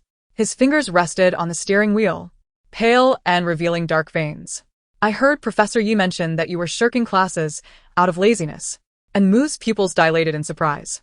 How could a teacher speak of their student like that? I was merely unwell. And Yi Xiao frowned, a mix of concern and reprimand evident. If you're unwell, then you should accompany me to the hospital. I'll personally check on you. That's unnecessary. Brother, I'm fine. Truly fine. I have no issues at all. Really? And Mu exclaimed in a panic, deeply unwilling to return to that intimidating hospital. And Yi Xiao clicked his tongue, stroking the leather of the steering wheel with an ambiguous smile. He said nothing, yet Mu sensed a dangerous undertone in the air. She lowered her head and took the initiative. Brother, why do you have our homeroom teacher's WeChat? What is your relationship with her? Has she reported me? She implored. You can't believe her. I am clearly well behaved. Everything she says is one-sided, and she is merely our teacher on the first day. Her words cannot be taken seriously. And Rant's eyes, black and white, were as deep as a pool, her hands tucked into her chest, adopting an indifferent demeanor. And Yi Xiao raised an eyebrow, choosing not to respond to Mu's queries. Mu, we are currently inquiring about your situation. Why are you asking so many questions without explaining the circumstances? And Mu let out a mournful whimper, her gaze forlorn. I told you, but you don't believe me. Brother, you believe her and not me, right? The situation is just as it is. We'll need to see how it unfolds. And Yi Xiao chuckled softly, the corners of his thin lips lifting slightly. You know your brother well enough to understand your temperament. Now, candidly admitting to skipping class might just earn you leniency. And Mu blinked, misty-eyed, and suddenly lowered her head. I'm sorry, I was wrong. I want to do it again. Her apology was remarkably practiced, and Yi Xiao tapped the steering wheel, intending to admonish her further, only to be interrupted by a cacophony of complaints. Brother, do you know why roosters crow as soon as they wake up? Because they have to get up early. Who can rise early and remain sane? I could have loved life, but being subjected to an early class has ruined that. Who can maintain their sanity with a daily 8 a.m. start? I don't understand. And you still scold me. You'll lose me like this. And Yi Xiao's upper body stiffened, clicking his tongue. It seemed this person had the ability to apologize, but lacked genuine remorse. And Mu, with her head bowed in submission, waited in vain for words of forgiveness. Something felt amiss. As she lifted her gaze, she met Yi Xiao's scrutinizing stare and Rant's amused eyebrow raise. What's the matter? Why is everyone looking at me like that? I get it now. You suddenly like me, right? You've fallen for me. It's only natural to admire me. Beautiful, dignified, adorable, both pure and humorous, capable of being both a goddess and sweet, caring and ambitious. Who in this world could resist my charm? Ha ha. And Yi Xiao, and Ran. Do you hear how you describe yourself? Is that truly you? And Yi Xiao took a deep breath, his tone turning earnest. Mu, your brother knows you have never enjoyed school, but you're in your final year. You must at least finish your classes. And Mu appeared even more remorseful, her slightly curled long hair falling, her expression sorrowful. I understand I was wrong, she said, her tone pitiful. Yet inside, she felt an explosion of frustration. Brother, do you not yet understand your sister? I am but a uniquely beautiful cabbage, harboring ambitions that could overshadow others, yet alas, I am merely a vegetable. You truly do not comprehend me. If you did, you would not utter such words. My dear sister, I find myself oscillating between radiance and madness, and I have chosen the latter. And Yi Xiao exclaimed, visibly agitated, his impatience palpable. No, Mu, I speak earnestly. You must cultivate self-discipline. You cannot be solely enamored with such trivial pleasures. What do they truly offer you? He glanced sideways at Rand as he spoke, and Mu gazed up at Yi Xiao, her eyes filled with admiration. She appeared exceedingly gentle, obedient to her brother's every word. Yet, there were moments when her voice emerged inopportunely. Brother, why do you speak so? Are you feigning ignorance? It brings me joy. Moreover, I plan to indulge in this laziness today and tomorrow, and every day henceforth. Is that not self-discipline? And Yi Xiao fell silent for a moment, but remained undeterred in his counsel. A person's choices shape their destiny. We cannot merely exist. We must contemplate our paths and futures. Therefore, Mu, your actions are misguided. It seems that Teacher Yi is upset. You ought to apologize. And Mu nodded, as if grasping the essence of his words. And Yi Xiao's lips curled into a slight smile, sensing that his efforts were not in vain. Yet, in the next instant, she interjected, stop scolding me. Brother, I am already quite disturbed psychologically. It matters not. I would go to great lengths if necessary. Please, brother, if you continue, I might truly lose my composure. I am forever youthful and perpetually eccentric. Brother, you genuinely do not understand. I advise you to occasionally step outside. It is the only way to appreciate the comfort of lying down.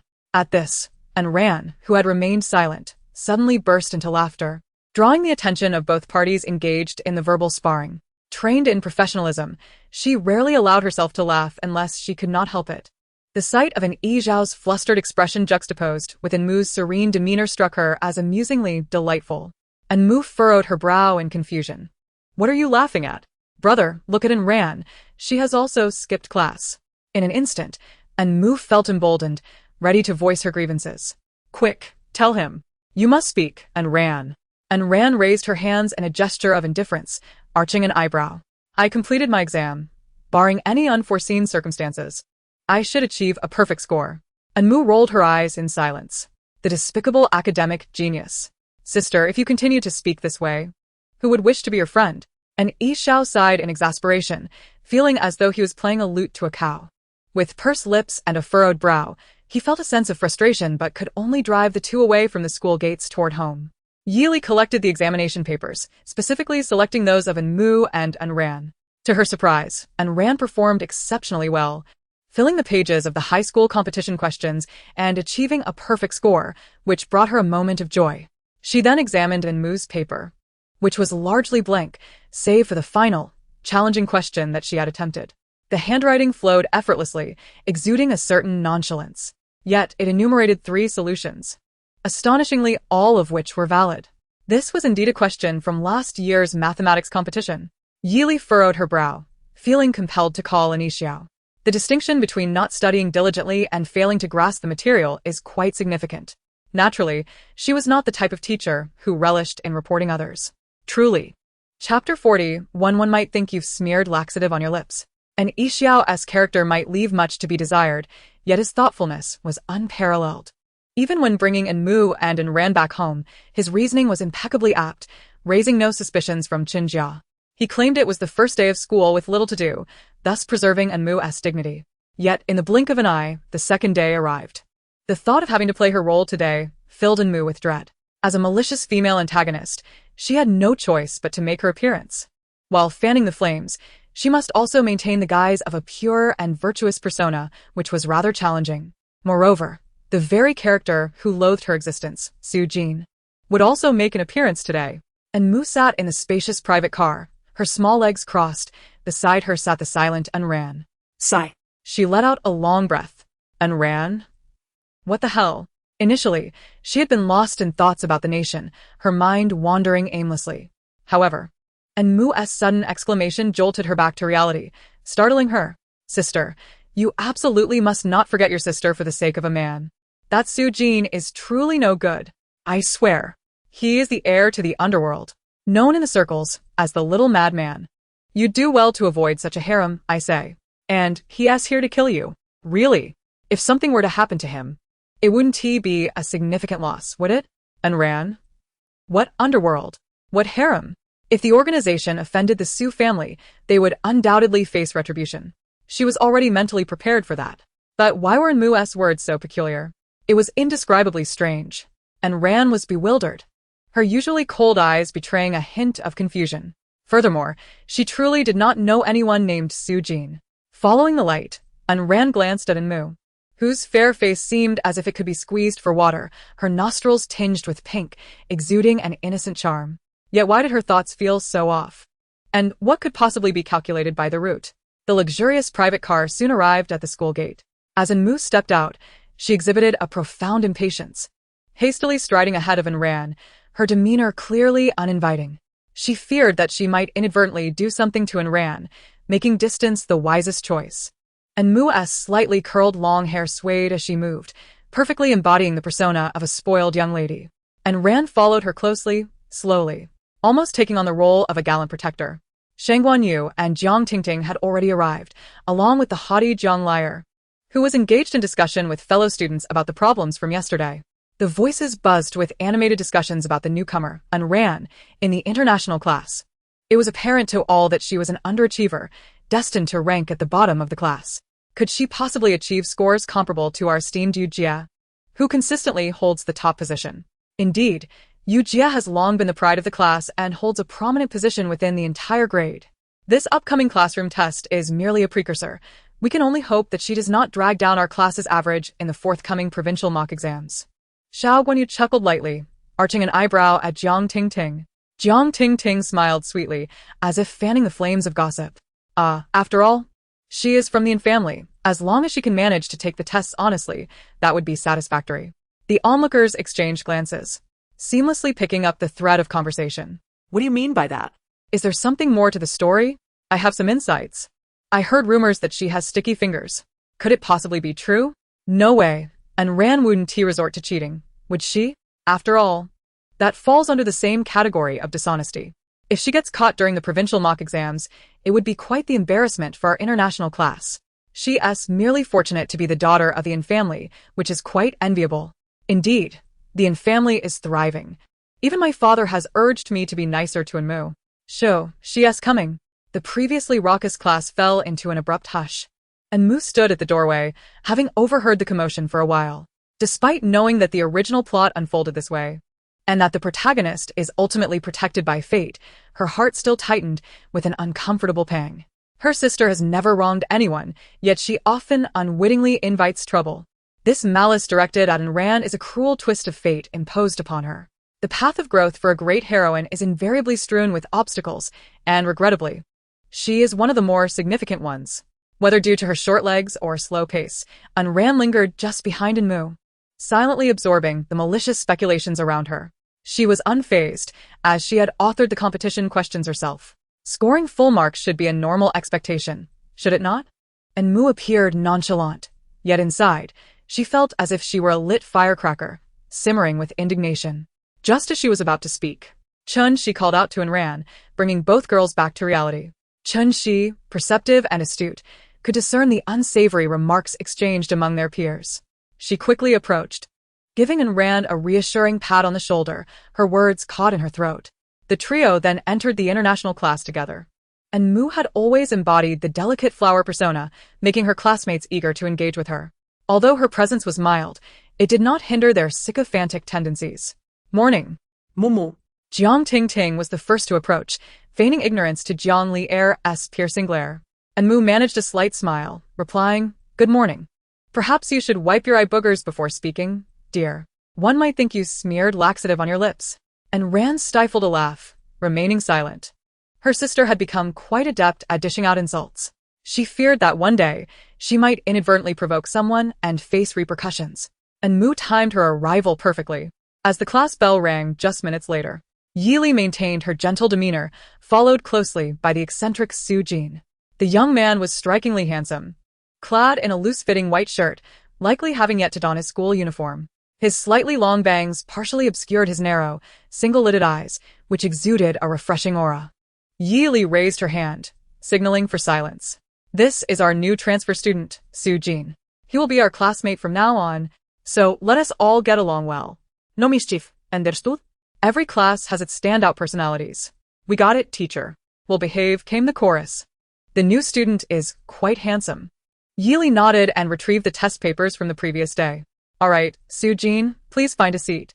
We shall commence the lesson." Su Jin surveyed the room, his backpack slung over one shoulder, seemingly deliberating on where to sit. Upon spotting Enran, he smirked and made his way directly toward her. Enmu, occupying her seat, shot him an unreserved glare, feeling a deep-seated irritation. Damn it, the guy actually showed up. What an eye-opener today. Well, he looks rather presentable. It seems he has grasped the essence of youthful aloofness, but beneath that facade lies a devious mind. It wasn't merely a passing resemblance. He was sure to captivate the daughters of the elite international class. Even the notoriously proud Jiang Li gasped in surprise. Clearly recognizing him, her gaze crackling with intrigue, revealing a rather infatuated expression. As Su Jin settled next to Enran, her gaze sharpened, as if wishing to eliminate her rival and take her place. Enran remained impassive, seated behind Enmu. Despite her handsome desk mate, she showed no interest. Yet her deep-set eyes betrayed a simmering intensity that was impossible to ignore. What could the Su family possibly mean? Chapter 42. I am a pervert. Scoring full marks is quite normal. Su Jin, self-assured and rather pleased with himself, flashed a smile and ran, akin to a peacock displaying its feathers. Hi. It's a pleasure to meet you, desk mate. And Ran nonchalantly nodded, her gaze fixated on Enmu. Their whispers were soft. Yet Enmu and the nearby Zhongli heir could easily overhear. Zhongli heir inhaled deeply, her teeth clenched in frustration as she glowered at Ran. Meanwhile, Enmu rolled her eyes, breaking character. You pest. My sister can't even be bothered to acknowledge you, yet you still prance around here? How high can a flea jump when it leaps from its bed? You won't get far, she retorted. With your level of flirting, you might as well just ask my sister when she'd agree to be buried with you. Fool. And Rant's eyes momentarily sparkled with enigmatic amusement. It was clear who the pest referred to. Yili was blissfully unaware of the undercurrents swirling nearby, engrossed as she was in her own thoughts. I stayed up all night grading our class's tests, and I must say, I was truly impressed. And Moo's eyelids drooped slightly. She simply couldn't comprehend it all. In a lively classroom, Yili, in a buoyant mood, teased her classmates with a playful challenge. Guess who topped our class? The room erupted in animated discussion. With voices echoing, it must be Shangguan Yu. Absolutely. Ru Jia has consistently maintained the highest scores. She truly is the pride of our class. Shangguan Yu straightened her posture, modestly covering her lips. Oh, it may not be certain. The questions this time were all competition level, and there were many I struggled with. And Mu gazed up at her with admiration, her expression reflecting the awe of an underachiever towards an academic prodigy, though her tone betrayed a hint of sarcasm. Oh really? There are many you find challenging? How impressive. Yili raised an eyebrow in surprise, her gaze shifting to Enran, who sat busily scribbling notes, seemingly oblivious to the surrounding chatter. And Mu fixated on Yili, wrinkling her nose in disdain, likening her to a pedantic scholar, the kind who would chastise students with a ruler. Yili, regaining her composure, announced this time, one student in our class achieved a perfect score. She deliberately elongated her words, leaving her statement tantalizingly incomplete, which ignited further speculation among her peers. A perfect score? Is that for real? I didn't even recognize many of the questions. Me too. I thought I was the only one struggling. Come on, teacher, stop teasing us. It has to be Yu Jia. Wow. As expected of our class's pride, Yu Jia's performance is extraordinary. I glanced at her paper while collecting them. It was filled to the brim. Shangguan Yu furrowed her brow, uncertainty clouding her thoughts. Although her paper was indeed filled, there were points she felt unsure about, leaving her doubtful of a perfect score. But what if she had guessed correctly? She was well aware of the caliber of the international class. Surely, it couldn't be Enran, who seemed like a slacker in comparison. With this thought, Shangguan Yu began to believe she was the one being praised. Feeling a touch bashful. The results haven't been released yet, so let's not spoil it. We wouldn't want someone crying over poor grades later. She cast a sidelong glance at Enran, as if to imply her inferiority. Yu Jia truly has a kind heart, worrying about the feelings of those less fortunate. It's no wonder she's labeled a genius. It's hard to argue otherwise. Indeed, teacher. How did the new student fare? Enmu clapped her hands in a mock display, rolling her eyes inwardly. Last time was just as absurd. They haven't even distributed the test papers yet. What a farce. Is there any need to consider this perfect score? It must certainly belong to my sister. She has been a mathematical prodigy, reigning supreme in competitions for 3 consecutive years. What nonsense is this? How could it possibly be Shangguan Yu? She even devised the questions herself. Anshin's creations come with a guarantee of quality. I simply do not comprehend how, aside from my sister who is capable of crafting such perplexing questions, anyone else could achieve a perfect score. What a joke. And Rand, come, enlighten me. What makes this question so bizarre? Such praise is hardly warranted. Even Rand, accustomed to grand spectacles, found it difficult to maintain her composure. Her gaze was piercingly inquisitive as she scrutinized Enmu, her expression a mask of coldness. Yili gave a token nod, then tossed the test paper in her hand. All right, let us cease the wild conjectures. We shall now distribute the test papers. First, the one with the perfect score, and Ran, come forth. The room fell silent for 2 seconds before erupting into chaos. What? Is this a mistake? How is it possible? And Ran actually achieved a perfect score? Shangguan Yu's eyes widened in disbelief as she watched Ran ascend the stage to retrieve her paper. Her expression was one of utter incredulity. How could a beggar from the countryside possibly solve competition questions and attain a perfect score? Jiang Tingting's eyes flickered. She too doubted and Ran's capability of achieving such a feat. However, She was overjoyed, leaping up without regard for the classroom decorum. My goodness, and Ran, you are truly remarkable. You managed to score full marks. I can't even comprehend these questions. You are my idol, my idol. And Ran, with her eyes half closed, cast a glance at Enmu, clearly perturbed by the remark regarding the bizarre questions. Oh, I am the bizarre one. Scoring full marks is merely the norm. Infused with irritation, Enmu's body stiffened, her fingers trembled uncontrollably as she turned to look at Enran, only to receive a frosty glare in return. Oh. My sister has finally shown some temper. But this outburst rather peculiar? Is it directed at me? It feels rather odd. As if my sister harbors some disdain towards me. Is it merely a figment of my imagination? Yet, before Enmu could sort through her thoughts, she heard something unusual emanating from Jiang Tingting's direction. Could it be that she cheated? It has been said that her hands are not clean, has it not? Hush. That cannot be. After all, she is part of the family. The family is still human, they are not divine beings. So how is it conceivable that they could not cheat? The murmurs of discussion were far from hushed, and they clearly reached Shangguanyu's ears. It seemed she had come to a realization, fatigue vanishing as she lifted her chin and straightened her back. With a scornful glance at the solitary Enran, her very hair seemed to scream defiance. Chapter 43, charging towards my sister's lap at a breakneck speed of 180 degrees. Shangguanyu took a deep breath and, without further ado, raised her voice. Teacher, these questions are nearly beyond the syllabus. How could anyone possibly score 100? I suspect Enran has cheated. With that singular declaration, she captured the gaze of the majority present. In that moment, Jiang Tingting received Shangguanyu's signal and promptly stood up. Indeed, dear teacher, I recently searched and discovered that this set of problems is the original from last year's national mathematics competition. How could an ordinary student possibly achieve a perfect score? Even those who diligently participated in training for the competition might not secure full marks. Moreover, with a little scrutiny, one can find the answers online, which leads me to suspect that Enran may have resorted to cheating. Enmu, biting her lip in confusion, questioned, Sister, is it true? Did you really cheat? How could you do such a thing? Our parents have always said that while our grades may falter, we must remain honest. What good is it to obtain a perfect score through cheating? Will you resort to dishonesty during next month's mock exam as well? These words unequivocally revealed the family's stance. If even the esteemed daughter of the family disregards her sister, who would stand up for her? The classroom buzzed with excitement. My goodness, this is indeed the case. While a trivial exam may not hold much weight, cheating during the provincial mock exam would bring disgrace to our international class. Such a character is utterly despicable. I have never considered cheating, despite being at the bottom of my grade.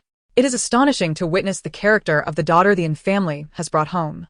No wonder she could achieve full marks. She must have cheated. Jiang Liu pressed her lips together. She had no personal animosity toward Enran. However, as her gaze fell upon Su Jin, who had been resting his chin on his hand while observing Enran, a wave of resentment unexpectedly surged within her. Why couldn't Ran attract Su Jin's attention without uttering a word, while she, who had met him long ago, received not even a glance? With this thought, Jiang Liu joined the ranks of those condemning Enran. Indeed, teacher, this matter is far from trivial. It concerns character. If Enran truly cheated, even for a minor exam, she should face consequences. Most of the students stood in solidarity, opposing Enran. Yes, this needs thorough investigation. It was only the second day of school. Fortunately, nothing catastrophic had occurred, but there could be no sheltering of Enran. Contemplating the perfect score with curiosity. Even when she called an Ishao, he could not provide clarity. Though both were children of the family, one was cherished while the other was cast aside. Such an unreliable demeanor was indeed infuriating. She lifted her gaze towards Enran, unable to conceal her concern. Enran, do you have anything to say? She looked on anxiously, her short hair tousled. Enran let out a cold snort, meeting Shangguanyu's gaze squarely. Refusing to yield. What do you intend to do? She had always held disdain for such petty antics. However, her mood was rather foul, and the instigator of her discomfort remained blissfully unaware, playing the part of the victim. Enmu felt a swell of tears threatening to rise. Yet a chill crept down her spine. Nonetheless, it did not hinder her from arguing her point with unwavering confidence. Let us speak of bravery. What does it truly mean? I am fully aware that I would be met with disdain, yet I charged forward with unyielding determination, racing headlong toward my sister's slap at a staggering speed. I must ask, in this world, who possesses the same level of dedication as I do? Look at this upstanding you. Speaking so harshly, does she know she may not see tomorrow? And then there's Jianglir. What business do you have in this matter? Standing tall, as if you have claimed my sister's man. What is it about Su Jin that has you so infatuated? The folly of love can be terrifying. Is your mind filled solely with pink bubbles, inflating your face to such proportions? How dare you criticize my sister? You little brat. You are the one who deserves to be reprimanded. Your entire family should bear the consequences. And Ran pursed her lips, inhaling deeply to calm her tumultuous thoughts. Su Jin had no connection to her whatsoever. She feared that being around this fool would eventually lead to her own assimilation. Upstanding you was undeterred. Her eyes gleaming with mockery, her lips curling into a disdainful smile. It was evident that we all understood the difficulty of this examination. Unless one can prove they did not cheat on the spot, we certainly would not entertain the notion of associating with morally bankrupt individuals. Her voice was piercing, incessantly berating and ran. Strangely, everyone seemed to agree with upstanding you, joining her on the pedestal of morality, pointing fingers in judgment. Indeed, if this matter cannot be made clear, I, for one, do not wish to be her classmate. Yes, all we desire is fairness. Each person stood opposed to Ran. She had done nothing wrong yet found herself fighting desperately to prove her innocence. It was utterly absurd. Acknowledging the excellence of others is a challenging endeavor, particularly when it involves recognizing the prowess of one's adversaries. And Mu gazed at the sky, then at Yili, playing the role of a mere backdrop. She could do nothing. A soft dagger is the most wounding. She was in Rant's greatest pitfall, helplessly looking up at her with a sorrowful expression. Children are a reflection of their parents. Their biting is my fault. Sister, you are not at fault. The blame lies with these wretched pups. They bite everyone they see. Who knows what benefits upstanding you has bestowed upon them? Oh, and I too am quite malicious. No wonder I deserve to perish. If I do not die, who will? My heart is truly dark. Family, let me take the first step into oblivion. And Ran, is this what it means to be ruthless? To even scold oneself? And Ran averted her gaze, her brows knitting in a silent struggle, locking eyes with upstanding you. What is it you wish to prove? Speak plainly.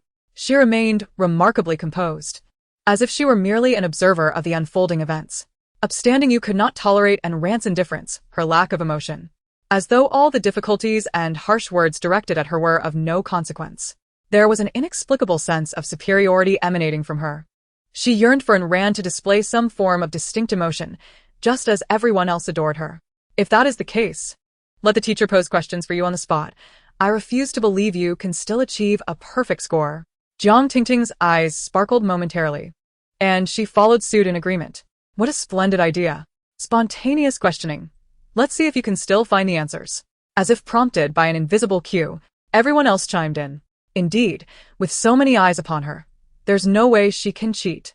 This way, they could also ascertain the true capabilities of the individual in question. Truly, Yu Jia, you are remarkable. Shangwan Yu felt exceptionally clever, lifting her chin with pride.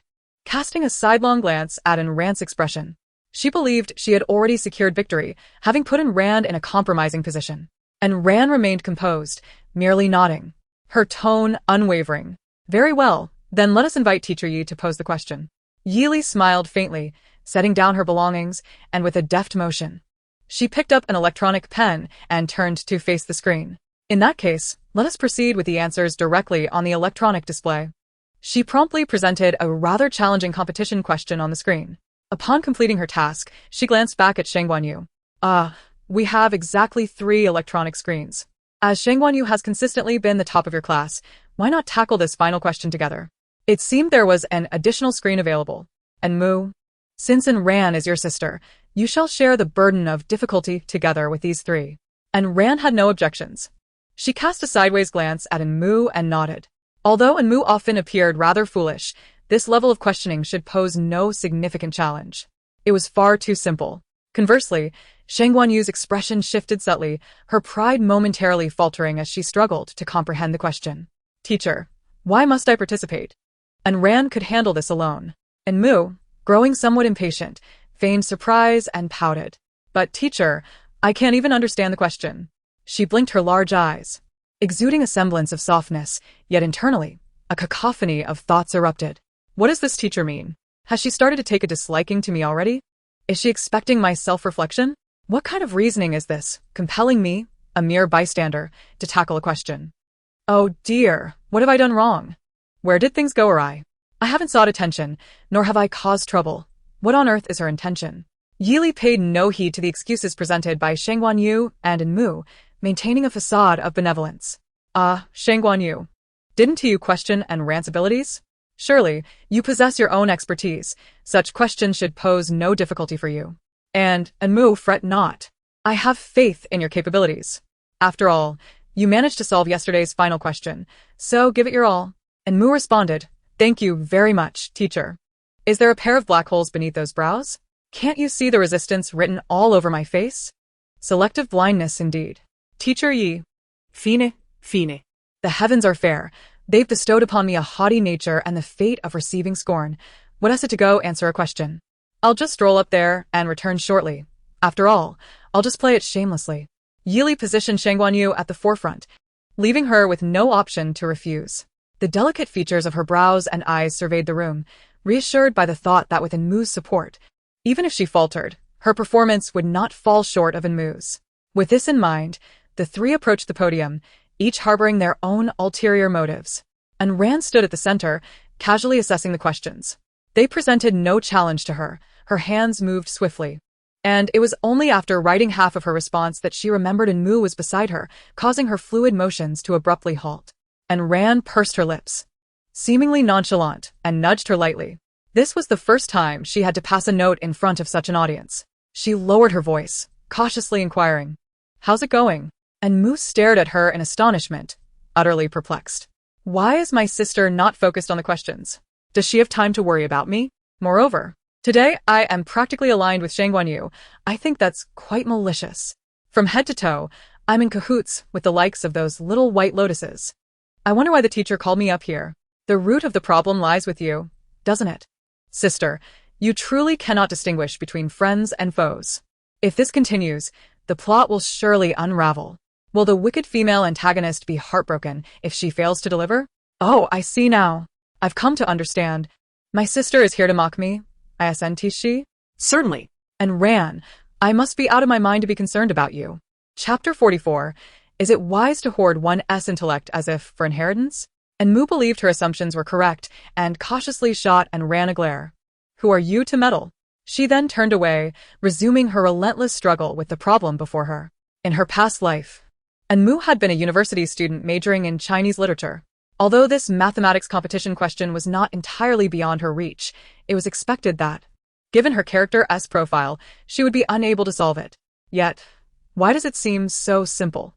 This feeling of knowing the answer, yet pretending not to, is utterly intolerable. What should I do? Can I just write solution and step away? Someone has to be the incompetent one. Why can't it be me? Whatever, I'm just going to give up. And Ran quickly completed her entire process, but did not return to her seat immediately.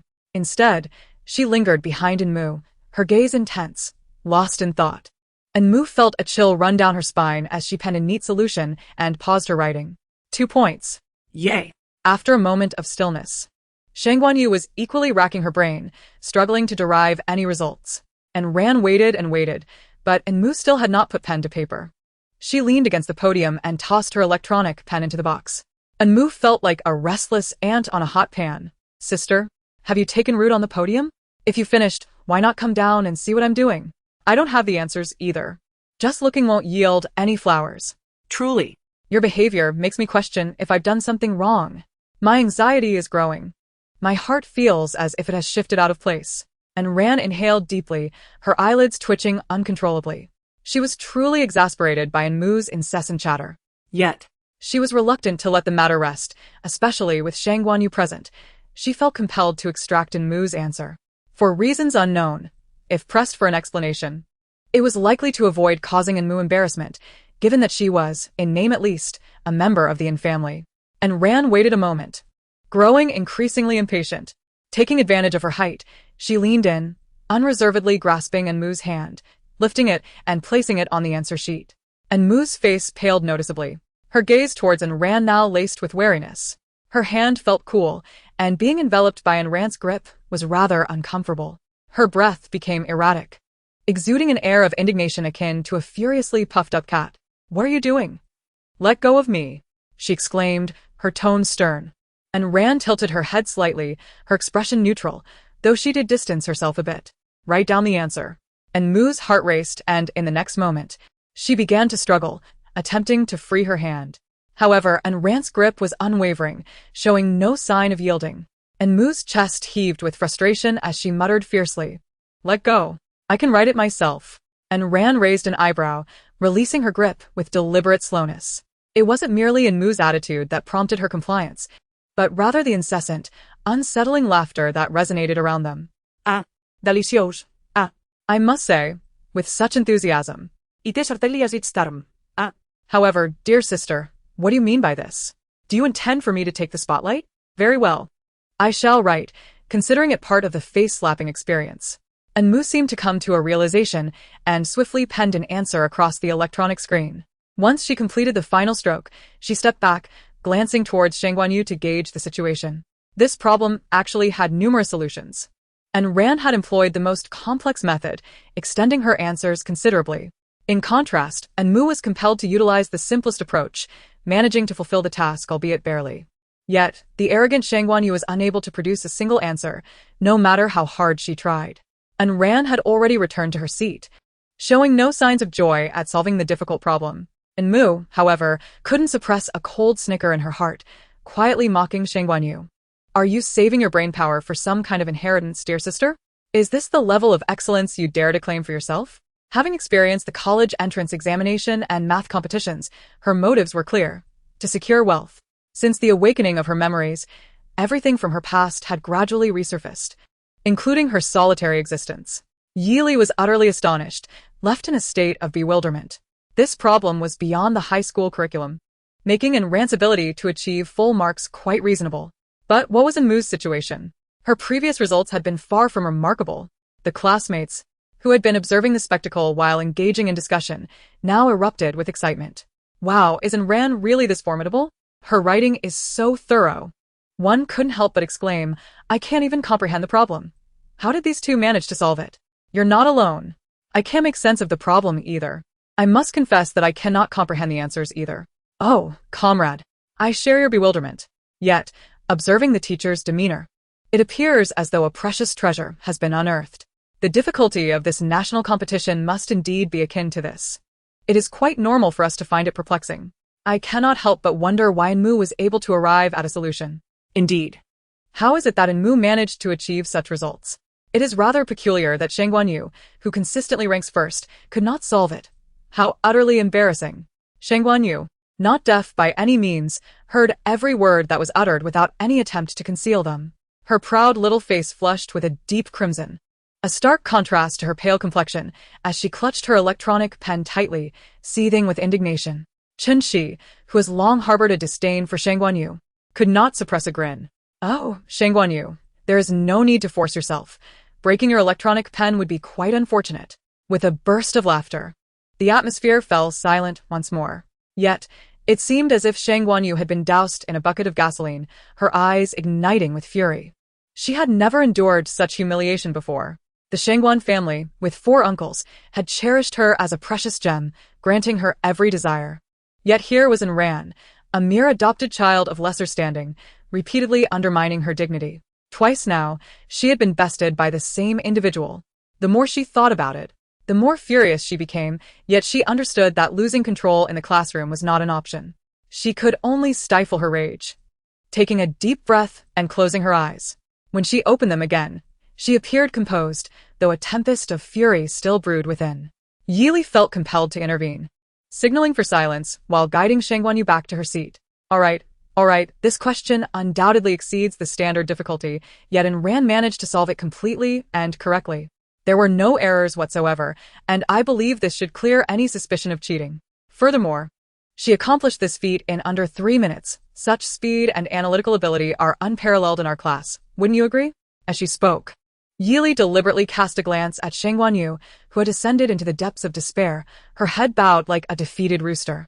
The classmates, sensing the situation, chimed in yes, and Rand did not cheat. We misunderstood her. Our apologies.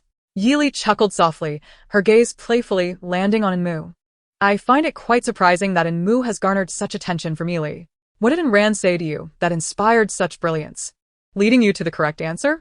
Enmu, still grappling with the unfolding narrative, felt utterly bewildered, akin to a dazed penguin. Yeli adustet her glass, patiently reiterating. Her smile unwavering. What did Enran say to you that clarified your understanding of this problem? Enmu was oblivious to what Enran had conveyed. It was merely her own innate cleverness at play. Enran found the situation amusing, while a sense of wariness began to blossom towards Yili. Yet she chose to intervene, her demeanor calm and composed, always exuding an air of effortless confidence. Teacher, what have I said?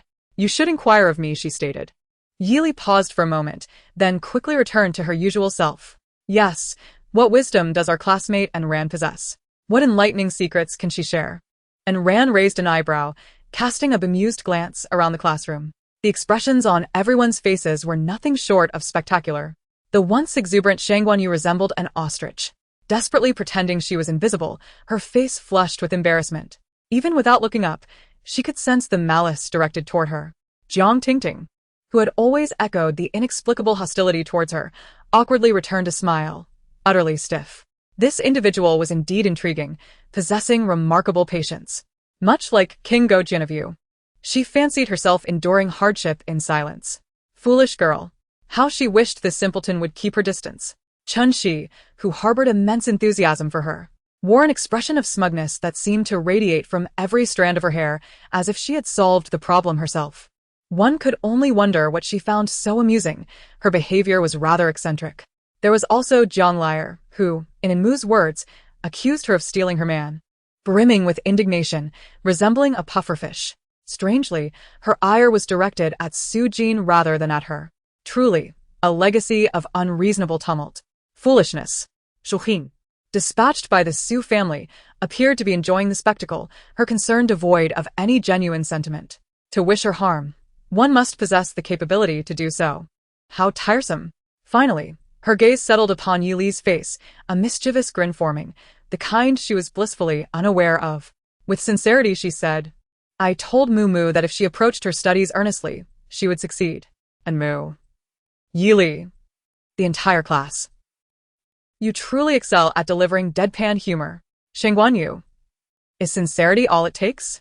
It was Enmu who first reacted, staring at Enran as if she were a creature from another realm. My sister's lost her mind, and she's not joking. Although today's narrative has utterly collapsed, my sister appears to be quite unhinged, yet I must thank her, sincerely. She paused, and after a brief 2 seconds, she erupted into a roar. What a lunatic! Chapter 45. That young girl is nothing but a skeletal creature infused with spirit. The early September weather was imbued with the lingering heat of summer, the azure sky devoid of clouds, save for the rustling of lush leaves swaying gently. A warm breeze raced through the corridors, where boys and girls engaged in playful banter. The air was thick with the essence of youth. Suddenly, the jarring sound of the school bell rang out, shattering the cacophony of the crowd. The campus of number 101 Middle School transformed into a bustling hive of activity, with students rushing to and fro.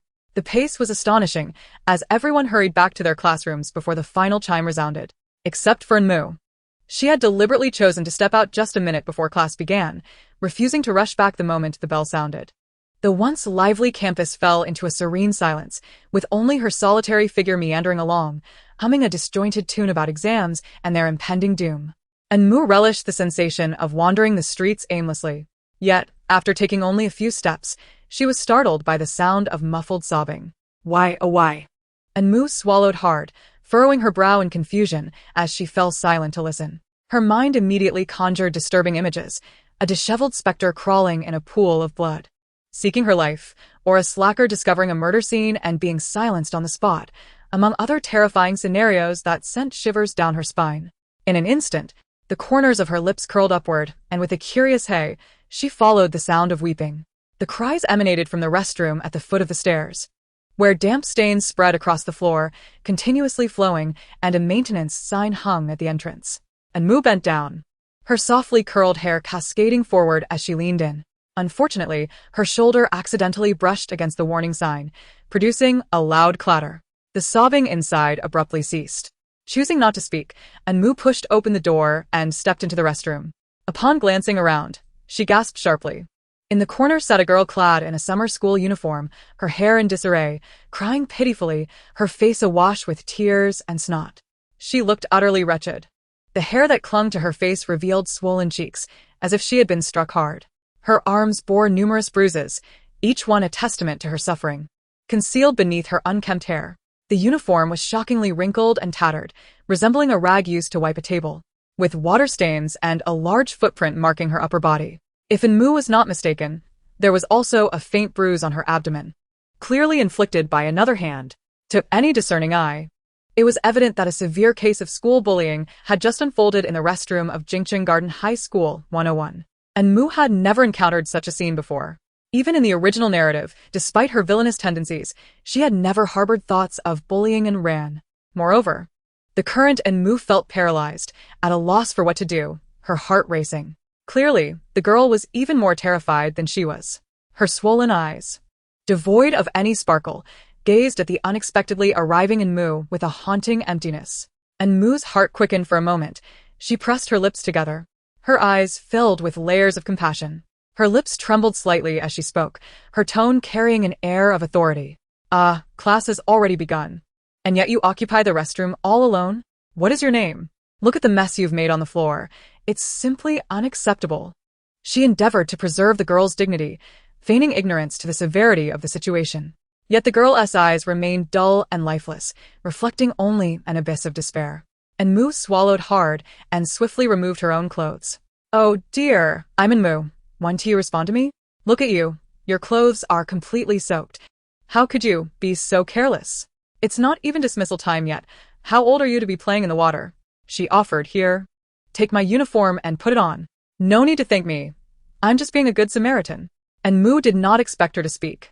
She simply draped the garment over the girl's shoulders, covering the bruises on her arms. The girl's eyes flickered momentarily as she lifted her gaze to Anmu, appearing somewhat dazed. The school uniform draped over her was fragrant and warm, suggesting she had just come from the sunlit outdoors.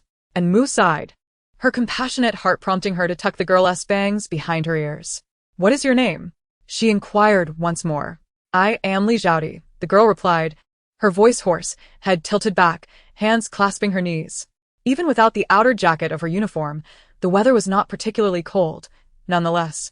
Anmu felt a shiver run down her spine. Her fingers, suspended in midair, froze momentarily as she blinked and tilted her head in disbelief. What did you say your name was? The girl, with an air of confusion, moved slowly, rising to her feet with a mechanical slowness. Water from the hem of her clothing trickled down, pooling on the ground and leaving a serpentine trail. I am Li Zhaodi, she repeated, as if her soul had been siphoned away, resembling a mere shell of her former self. Anmu's eyes widened in astonishment, her pupils round and alarmed. She recognized that name, clearly. It had only appeared once in the original narrative, making headlines in the morning news of the capital. She still remembered the striking headline: a sophomore from number 101 high school tragically jumps to her death in public, tearfully accusing her parents, teachers, and peers. Is this a reflection of humanity's corruption or a moral decay? The young student who had chosen to end her life at such a tender age was indeed named Li Zhaodi. Her existence served merely as a catalyst, prompting the protagonist and supporting characters to leave school and transition to a world of affluence. Yet, Li Zhaodi herself was a genuine tragedy, an embodiment of the sorrow wrought by certain individuals and ideologies. Suddenly, Anmu stepped back, hastily exiting the restroom. A leap of thought echoed in her mind. If only the sun had shone upon her sooner, perhaps the outcome would have been different. Although she was bound by the constraints of fate, her sister held the power to alter it. Her sister was, after all, the protagonist. This pitiable girl, a living soul who would soon succumb to despair and choose to end her life within a week, could not be allowed to perish before her eyes. Li Zhaodi had committed no wrongdoing. Anmu hurried back to the international class, where Yi Li was teaching at the podium. With a glance at her empty desk, he seemed to be in good spirits. Anmu concealed herself at the back door, pouting discontentedly. This tyrant smiles like a blooming trumpet flower. I will eventually get to the bottom of your affair with my third brother. Humph. Oh. She must have already planned how many words of self-reflection she wants me to write, that wicked woman. Though she pretends to lament Li Xiaodi's fate, perhaps even offering to burn her some paper, it's just my luck to have seen it. How utterly vexing. Damn this saintly heart. Isn't it a cruel coincidence? She is even younger than me, and yet yearns for death. Her true life has yet to commence. She has not yet reached adulthood. I simply cannot bear it. Sister, you surely cannot bear it either, can you? Look at me quickly. Is it truly necessary to resort to such extremes? And Rand pinched her brow. On the podium, Yili continued to write on the electronic board, her voice resonating loudly. Yet it could not drown out the incessant chatter of Enmu, which, no matter how much she tried to ignore, reverberated relentlessly in her mind. And that pitiable little face, those misty, large eyes, how utterly exasperating. Enmu was also quite anxious, fearing that Li Xiaodi might leave before she returned, leaving her without a chance to speak even a few words. Shifting her weight to her left foot, she craned her neck to assess the situation. But in an instant, Rand's seat became desolate, leaving not even a trace. Unyielding, Enmu scanned her surroundings, but saw no sign of life. Where has my sister gone? Has she vanished into thin air?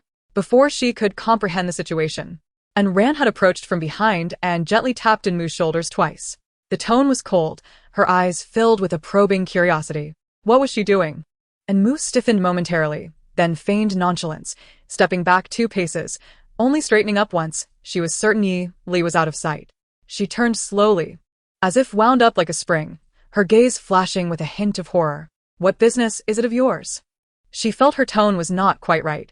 Though it aligned with her character, she feared that Rand would not come to Li Xiaodi's aid. Her mind raced in circles, her tone taking on an air of arrogance. Since you have emerged at this hour, you must be in need of the restroom. Yes? Come along.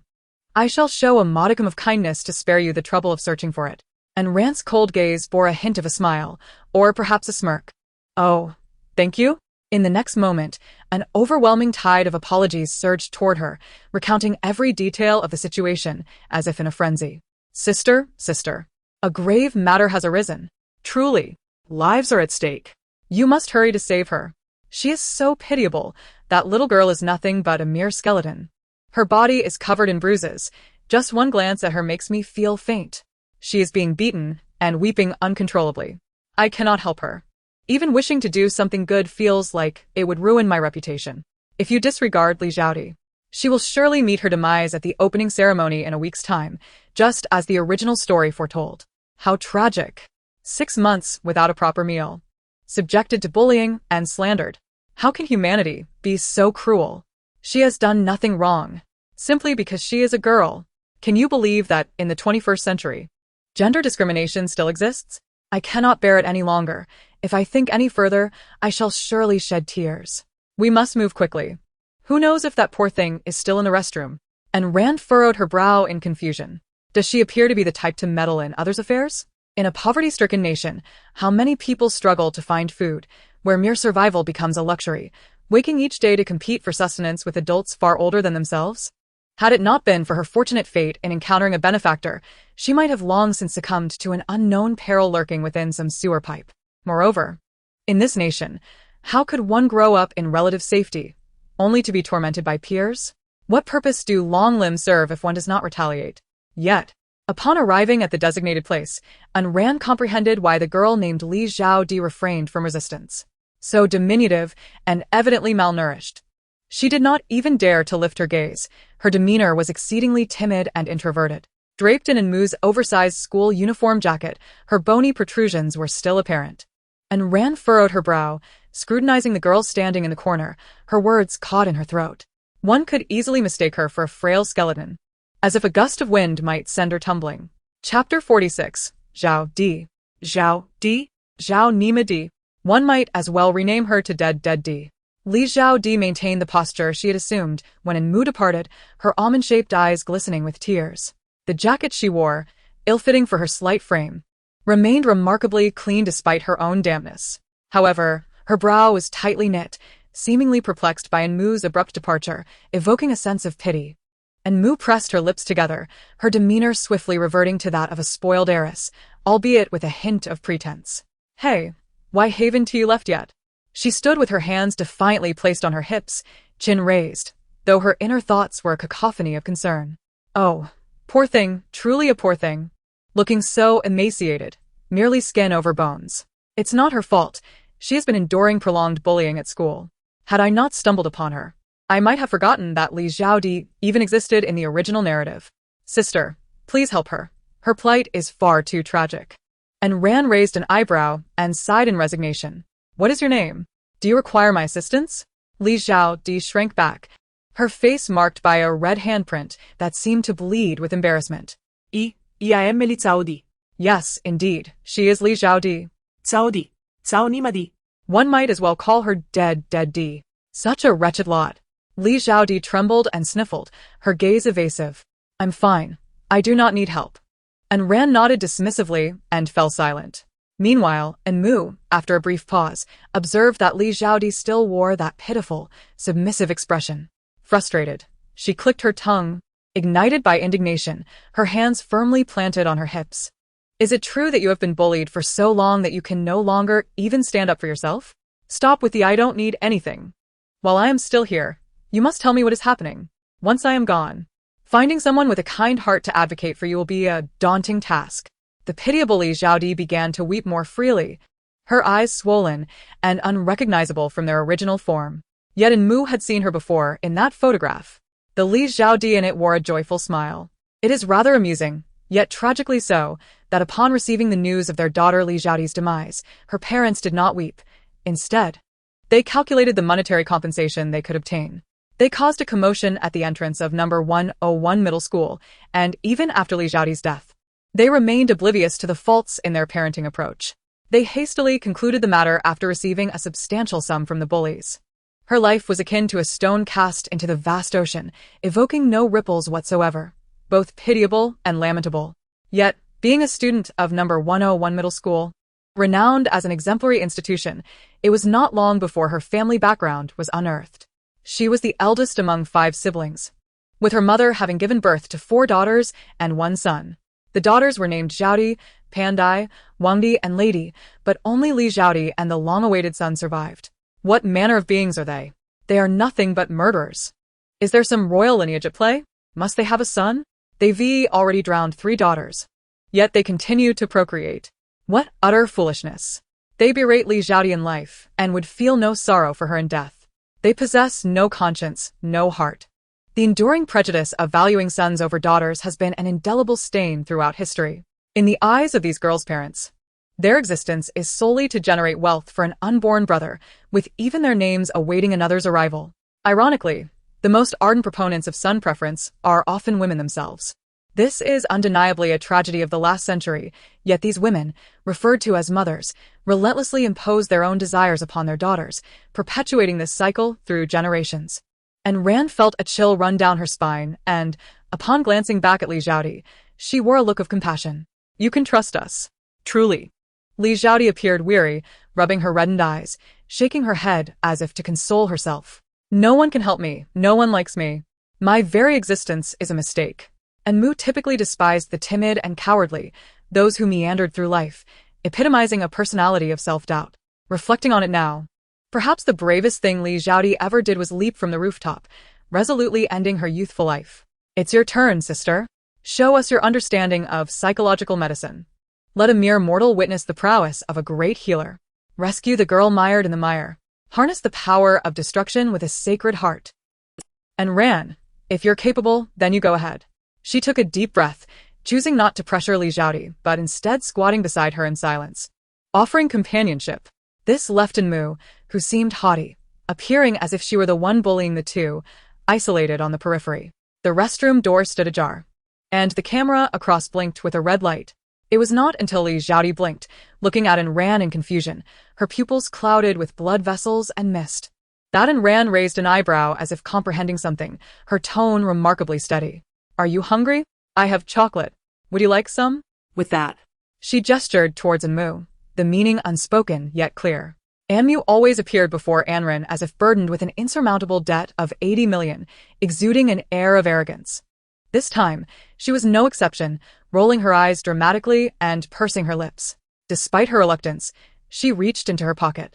The chocolate was meticulously preserved, its packaging gleaming with a golden luster. With a pale wrist extending forward, she presented the chocolate to Li Xiaodi, only to retract her hand abruptly, as if fearing an unwelcome touch. Her disdain was palpable, yet it was all an act. Bringing Anren to the restroom was never part of the narrative. If boundaries were crossed, Anmu genuinely feared the potential for unforeseen consequences. Oh my, how does my sister know I still have this piece of chocolate? Could this be the Dr.'s ability? Li Xiaodi sniffed, her stomach empty and her body weakened, dizzy from hunger. Yet this was, after all, the restroom. Anren seemed to read her thoughts, reassuring her that it was fine, no one would enter, and it was quite clean. She could rest assured, and they would not mock her. Li Xiaodi's hands trembled slightly, as if reacting to the word clean, her eyes welling with unshed tears, yet she did not cry. The tears danced in her eyes, like a wandering galaxy. "Thank you," she said, carefully unwrapping the packaging, momentarily forgetting Anmu, and expressed her gratitude. Instantly drawn in by the rich aroma, she indulged slowly, savoring each bite. Perhaps due to the sustenance, Li Xiaodi appeared significantly more at ease. At least her eyes had softened. Anren offered an encouraging smile, leaning in slightly, striving to convey trustworthy information. "Are you a sophomore? Which class are you in? Please don't misunderstand. We mean no harm, truly." Li Xiaodi sniffled, her nose reddening, retreating once more into Anmu's school uniform, drawing upon the scant sense of safety it offered. Like a timid mouse peeking out, she remained hypervigilant to any signs of danger or malice. "I'm a sophomore." In the international class, she stammered. Anren, somewhat taken aback, discreetly assessed Li Xiaodi's attire, murmuring with significance, "The international class." Yes, the international class. The ugly duckling was forcibly placed there due to her academic performance, and both boys and girls bully her. They not only tear her assignments and books but also physically assault her, forcing her to kneel and beg for forgiveness, spreading vile rumors. How can people be so cruel? No matter how she resists, it's futile. When she reported it to the teacher, she was told to endure, that they were prominent figures in the capital, and she couldn't afford to offend them. Instead, they suggested she reflect on herself, questioning why she couldn't integrate into the group. They even remarked that students her age experience friction everywhere, advising her to focus on her studies. When she confided in her parents, they were impatient to hear her out. All they cared about was their precious son. Some individuals don't deserve the title of parent. Their own child is bullied, and they utter not a word. They merely insist she should stop making a fuss. It's utterly infuriating. What kind of ignorant fools exist? Is it the victim's fault? To hell with that. In the vast expanse above, there remains a starry sky, yet Li Xiaodi's life is but a relentless northwestern wind. Only suffering persists, devoid of any sweetness. And Rand pressed her fingers to her brow, momentarily enveloped in silence. Li Xiaodi appeared exceedingly humble, her hair damp and her shoulders hunched. It seemed she was haunted by the terrifying visages of those who tormented her, silently shedding tears as she curled into herself. And Mu, who seemingly understood everything, could no longer contain her frustration. She retraced the events in her mind and erupted in anger. "Hey, Li Xiaodi, surely, you've celebrated your 18th birthday by now. That marks your entry into adulthood, does it not? Look at your timid demeanor. Can you not exhibit a bit more fortitude? Do you simply endure their insults without retort? Do you allow them to strike you without defending yourself? Are you mute? Are you disabled? Are you intellectually challenged? Must you continue to be bullied? Is hiding in a corner and weeping your only recourse? Will you let them slander you and even contemplate suicide to prove your innocence? Are you truly foolish? I have never encountered anyone so speechless. Do you believe that in death, your parents will comprehend your plight and lament their actions? Will those who have tormented you feel remorse? Absolutely not. You are the only one of your kind in this world. Your death will signify nothing. Those who have bullied and harmed you continue to thrive. They live joyfully each day. Even the law cannot touch them. And you? You are worth no more than a dilapidated house on the outskirts, registered in your brother's name. What purpose does that serve? It is utterly meaningless. It is as if you never existed at all." And Mu's face flushed with rage, her wide eyes gleaming with intensity. She stepped forward, leaned down, and fixed her gaze on Li Xiaodi.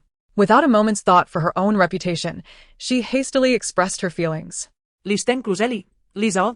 You ought to retaliate. To strike back. Return the pain they have inflicted upon you. Tit for tat.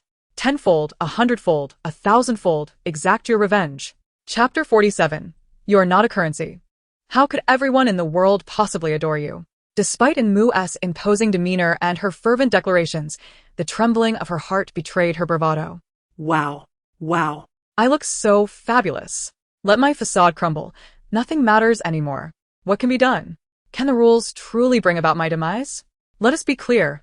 It feels exhilarating. How about it? Am I not worthy of your admiration? Honestly, one must be bolder. You are not a currency, so how could the entire world possibly cherish you? You have done nothing wrong. The actions of those who bullied you reflect their failings, not yours. To bear the blame is unjust. Learn from me, dear Zhaodi. Approach this absurd life with a nonchalant attitude. And Ran offered a faint smile, her gaze towards Enmu tinged with an inexplicable peculiarity, reminiscent of a parent's indulgent affection towards their child. Li Zhaodi wept incessantly, her tears resembling a cascade of small pearls, saturating Enmu's school uniform with each drop. How could she not have resisted? Yet everyone around her insisted she endure, promising that once she reached university, all would be well. It was always like this.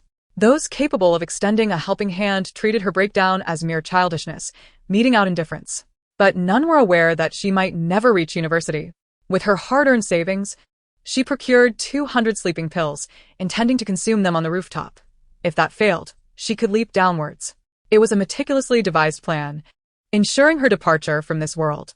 Not a soul knew of her intentions. Yet, the audacious girl before her seemed to perceive her plight, even chastising her. Living beyond the fifth ring of Beijing, surely her parents would not regret having raised her? Li Zhaodi continued to sob, and Enmu found herself at a loss. She had little tolerance for such sorrowful figures, feeling an innate empathy that urged her to weep alongside them. Taking a moment to compose herself, Enmu inhaled deeply. When she spoke again, her tone had reverted to its haughty demeanor, as if the earlier emotional outburst had been naught but a fleeting illusion. Li Zhaodi, please stop crying. Your tears are making my eyes ache, truly. And Ran squinted slightly, maintaining a mild smile, devoid of any other expression, clearly enjoying the spectacle. Bullying is an inescapable reality in every nation's schools, yet adults often dismiss it as trivial squabbling, perhaps even lamenting the beauty of youth. But is youth truly beautiful? It appears that only the vibrant and boisterous individuals bask in its glory. In contrast, children like Li Zhaodi find their youth rotting and festering. Tragically, no one cares. Li Zhaodi lifted her tear-stained eyes, sniffing back her sobs, striving with all her might to quell her tears. Thank you, Enmu. Enmu momentarily froze, then casually waved her hand dismissively, striking a defiant pose with her hands on her hips. No need for thanks. I simply cannot stand seeing others bully the weak. If anyone dares to harass you again, just say you are a friend of the infamily. Those little rascals will have to show my family some respect. And with the infamily's protection, you shall not be bullied again. Only officials are allowed to set fires, while the common folk must not even light a lamp. I certainly do not bully others. She huffed, and Ran's fingers subtly curled, choosing not to expose the telltale blush adorning Enmu's ears. Li Zhaodi gazed up, her eyes filled with the image of Enmu. On her not-so-fair cheeks, faint streaks of crimson glimmered, like a delicate blush. Enmu, with a feigned nonchalance, stepped forward and draped her arm over Li Zhaodi's shoulders, undeterred by her damp hair. All right, enough of the tears. Let us head back to class. There's just one more period before school lets out. Upon hearing this, Li Zhaodi shivered, shrinking back as if recalling something unsettling.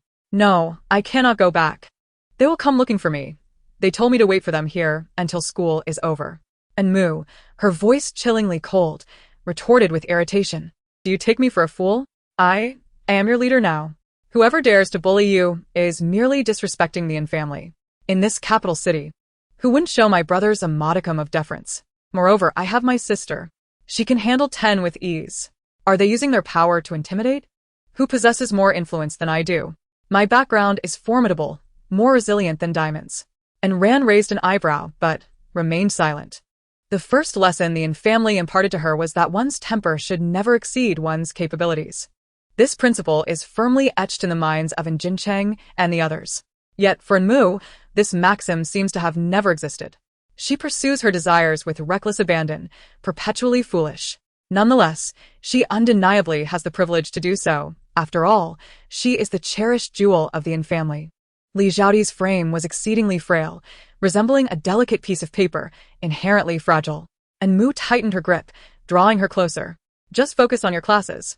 As soon as school ends, rush to find and ran in the senior international class, and disregard what anyone else says, understood? This is the last period. There won't be any issues, truly. And ran. Why not say to find you? Li Xiaoti timidly nodded, lacking any strong opinions, and complied. After Mu repeatedly emphasized the point, she reluctantly left the restroom, promising to dash out the moment the school bell rang to find Mu. Once she departed, Mu exhaled, relieved. Her actions had not been curtailed by the rules, indicating that their influence lessened in Rant's presence. Thus, Li Xiaoti's fate could likely be altered. She was still so young, yet she had been submerged by the malice of countless peers without having truly experienced the world. After fruitless lamentations, she resorted to an extreme method to make her existence acknowledged. Indeed, she was seen, but then what? The chasm of class disparity is an insurmountable divide. Without igniting any sparks, she was effortlessly subdued. And Rant's expression grew more solemn. Her features, cold and jade-like, bore a tender curiosity. And Mu cleared her throat, maintaining a calm demeanor, clearly feigning ignorance of Rant's gaze, and turned to depart with poise. The restroom, marked with a yellow under-maintenance sign, was momentarily left with Ran alone. She shook her head, feeling helpless, yet a smile crept upon her lips as she exited. Directly facing the surveillance camera opposite the restroom, its red light flickered like a venomous snake, instilling a sense of unease within her. The final lesson of the senior international class had yet to reach its midpoint when Mu, who had been absent, and Ran, who had left midway, swaggered into the classroom one after the other, their demeanor utterly dismissive of Yili. Uncharacteristically, Yili did not change her expression but instead smiled at Ran, as though reaching some peculiar understanding. This sentiment sent a chill down Mu's spine. Subsequently, Yili completed her lecture and, akin to the original plot, announced the upcoming school opening ceremony in a week's time. This would be the last event for this year's senior students. The classmates in the international class were all quite enthusiastic, except for Mu, who appeared listless. At this opening ceremony, Ran and Su Jin resembled the much-admired prince and princess. Their original duet unexpectedly surged to the top of online trends, becoming a source of courage for countless individuals. Yet, like all malicious supporting characters, she inflicted irreparable damage on the lead-esque guitar performance, though it ultimately did not hinder the flawless conclusion of the show. Such matters seemed trivial. Her thoughts were solely occupied with the unfortunate Li Xiaodi. The incident surrounding her was merely a case at 101 Middle School.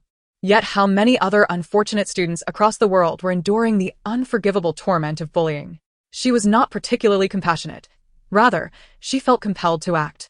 Given that in the original storyline, Li Xiaodi chose to leap to her death to expose the malevolence of school bullying, she believed she must do something as well, at the very least, to ensure this crime was brought to light. "Hey, teacher. I want to sign up." And Mu exclaimed, sitting up straight as if invigorated, raising her hand. Yili looked up in surprise. "Doesn't Mu have a program?" And Mu smiled sweetly, her eyes sparkling. "I wish to audition for a play titled That Flower Did Not Wait for Its Sunshine, focusing on the theme of school bullying." Yili appeared even more puzzled, furrowing her brow. "And Mu, this is not a matter to take lightly. The opening ceremony at 101 Middle School may be live-streamed online, and it won't just be our school students watching. The audience will be much broader, and if any mistake occurs, the consequences are beyond what I can bear." And Mu smiled nonchalantly, her eyes shimmering with determination. "Oh, teacher, I am serious. I'm not joking. Rest assured, I will prepare the script for your review in advance." And Rant's gaze shifted to one of evident appraisal, then transformed into playful intrigue. After a moment's contemplation, she too raised her hand. "Teacher, I'll join Mu." And Mu slightly tilted her head, accepting Ran's participation. In her eyes, only Ran could defy the rules, thus increasing the likelihood of success in this endeavor. She could not accept that Li Xiaoti's tragic end would merely stir insignificant ripples.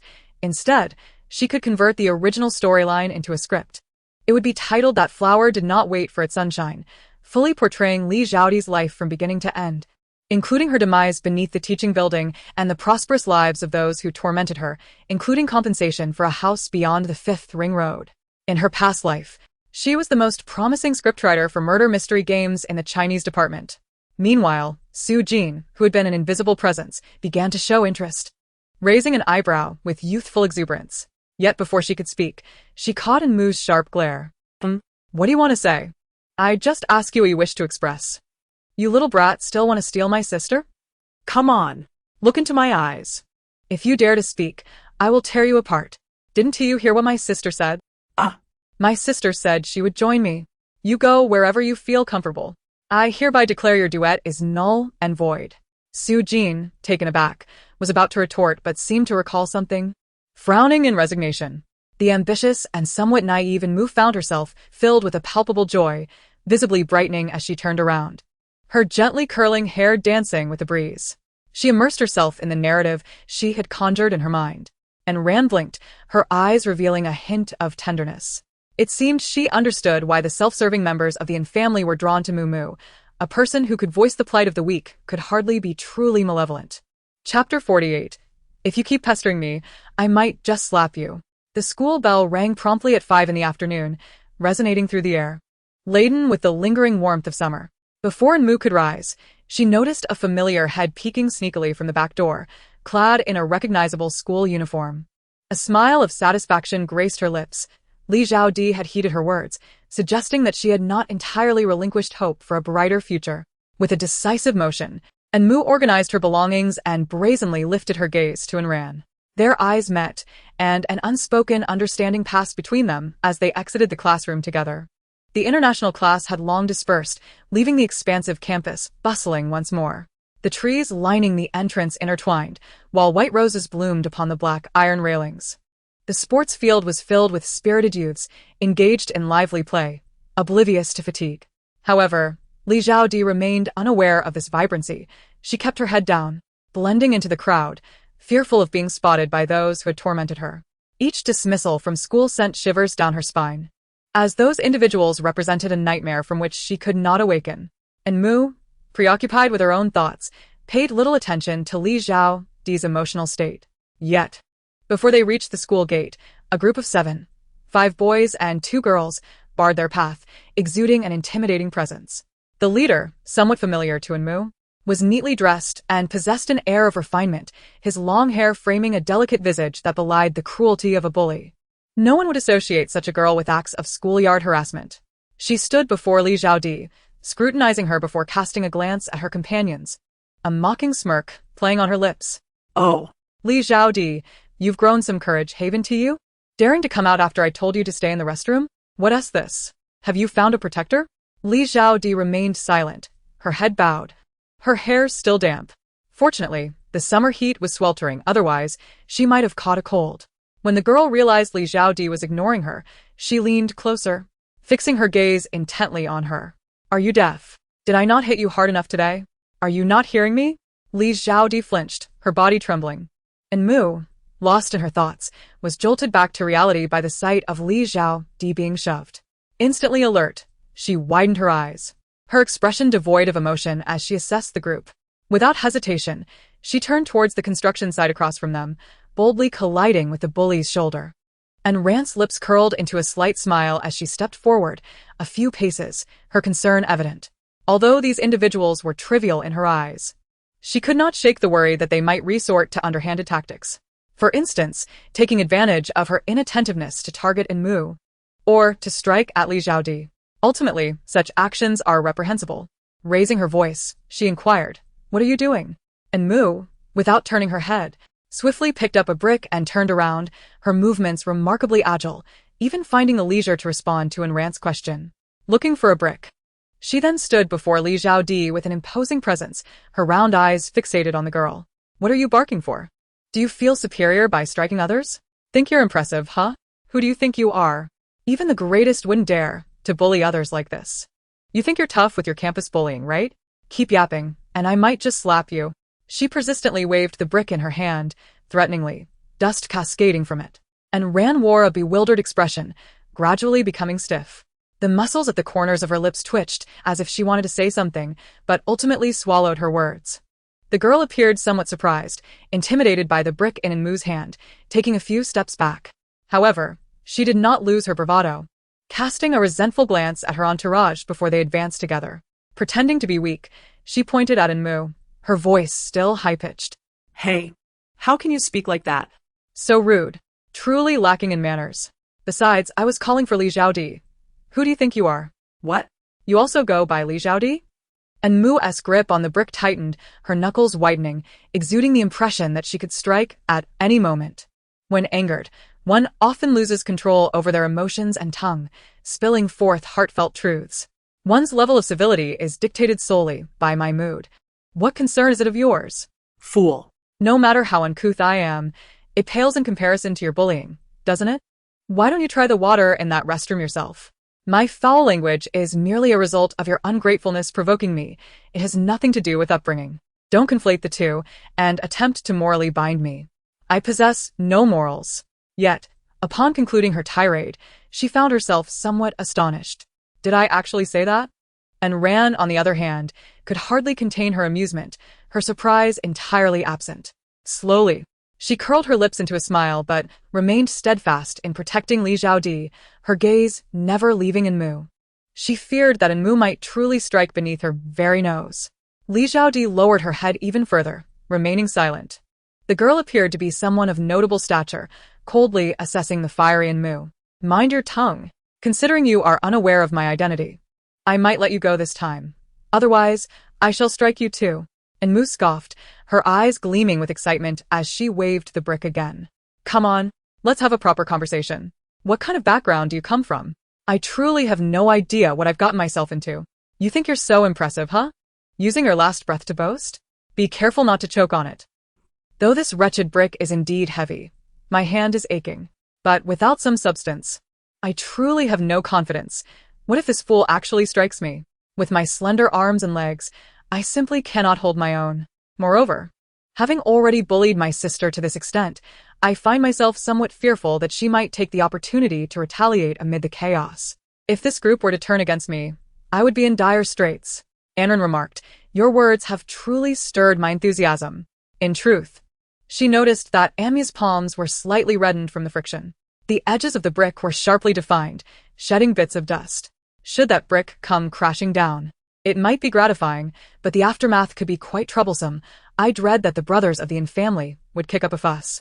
Weighing the pros and cons, Anren deliberately extracted the brick from Anmu's grasp, her movements resolute. Holding it in her hand with a stern expression only enhanced her presence. Her concern for Anmu was not the driving force behind her action. Rather, it was the desire to avoid complications. Anmu, perplexed, lifted her head, her bright eyes filled with confusion. Yet she understood that questioning such trivial matters at this moment would ruin the atmosphere, so she chose to swallow her inquiries. The girl's lackey stepped forward, creating a standoff. A burly boy suddenly shoved Anren. Though he failed to budge her, his tone was laced with anger. Ha! Do you even know who she has offended that you dare to protect her? Have you grown a lion's heart? How dare you insult Sister Mion? Anmu furrowed her brows, clearly infuriated by the boy's aggression. She was, after all, a young lady of privilege, and not one to tolerate such insolence. Since learning of the original plot, she could no longer afford to be wronged and immediately pushed back with fierce determination.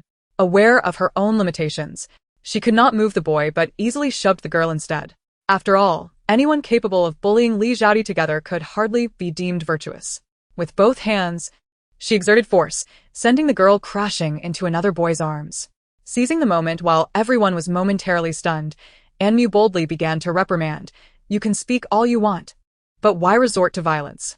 Do you think you are the only one who has hands? The girl, momentarily taken aback, soon regained her composure, her anger flaring, and, with a scowl, she reached out to retaliate. However, as she moved, Anren, poised and ready, swiftly grasped the girl's hand. Perhaps her grip was too strong, for the girl's palm began to redden almost instantly. What are you doing? Let go of me. Let go. Unbelievable. Let go. The girl cried out, her voice piercing the air. Seeing the commotion attract attention, Anren finally released her grip. The girl hastily withdrew her hand, seething with indignation, unable to swallow her pride. She shot a glare at the boy standing nearby, as if signaling him to take action. Yet, the boy seemed indifferent to the girl's plight. Instead, he stared at his own palm, then glanced at Anren's slight frame. She was merely taller than the average girl. Yet why could he not budge her even with all his might? Anmu had no interest in their petty squabbles and, with her arms crossed defiantly, retorted, Who exactly are you? So full of yourself. One would think you were of royal descent with such a grand display. The girl scoffed disdainfully, her expression laced with contempt.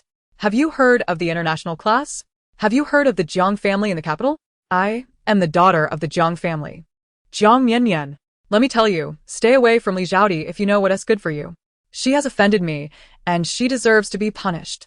You too, be smart and go where it's cooler. And Mu let out a sound of disbelief and rolled her eyes.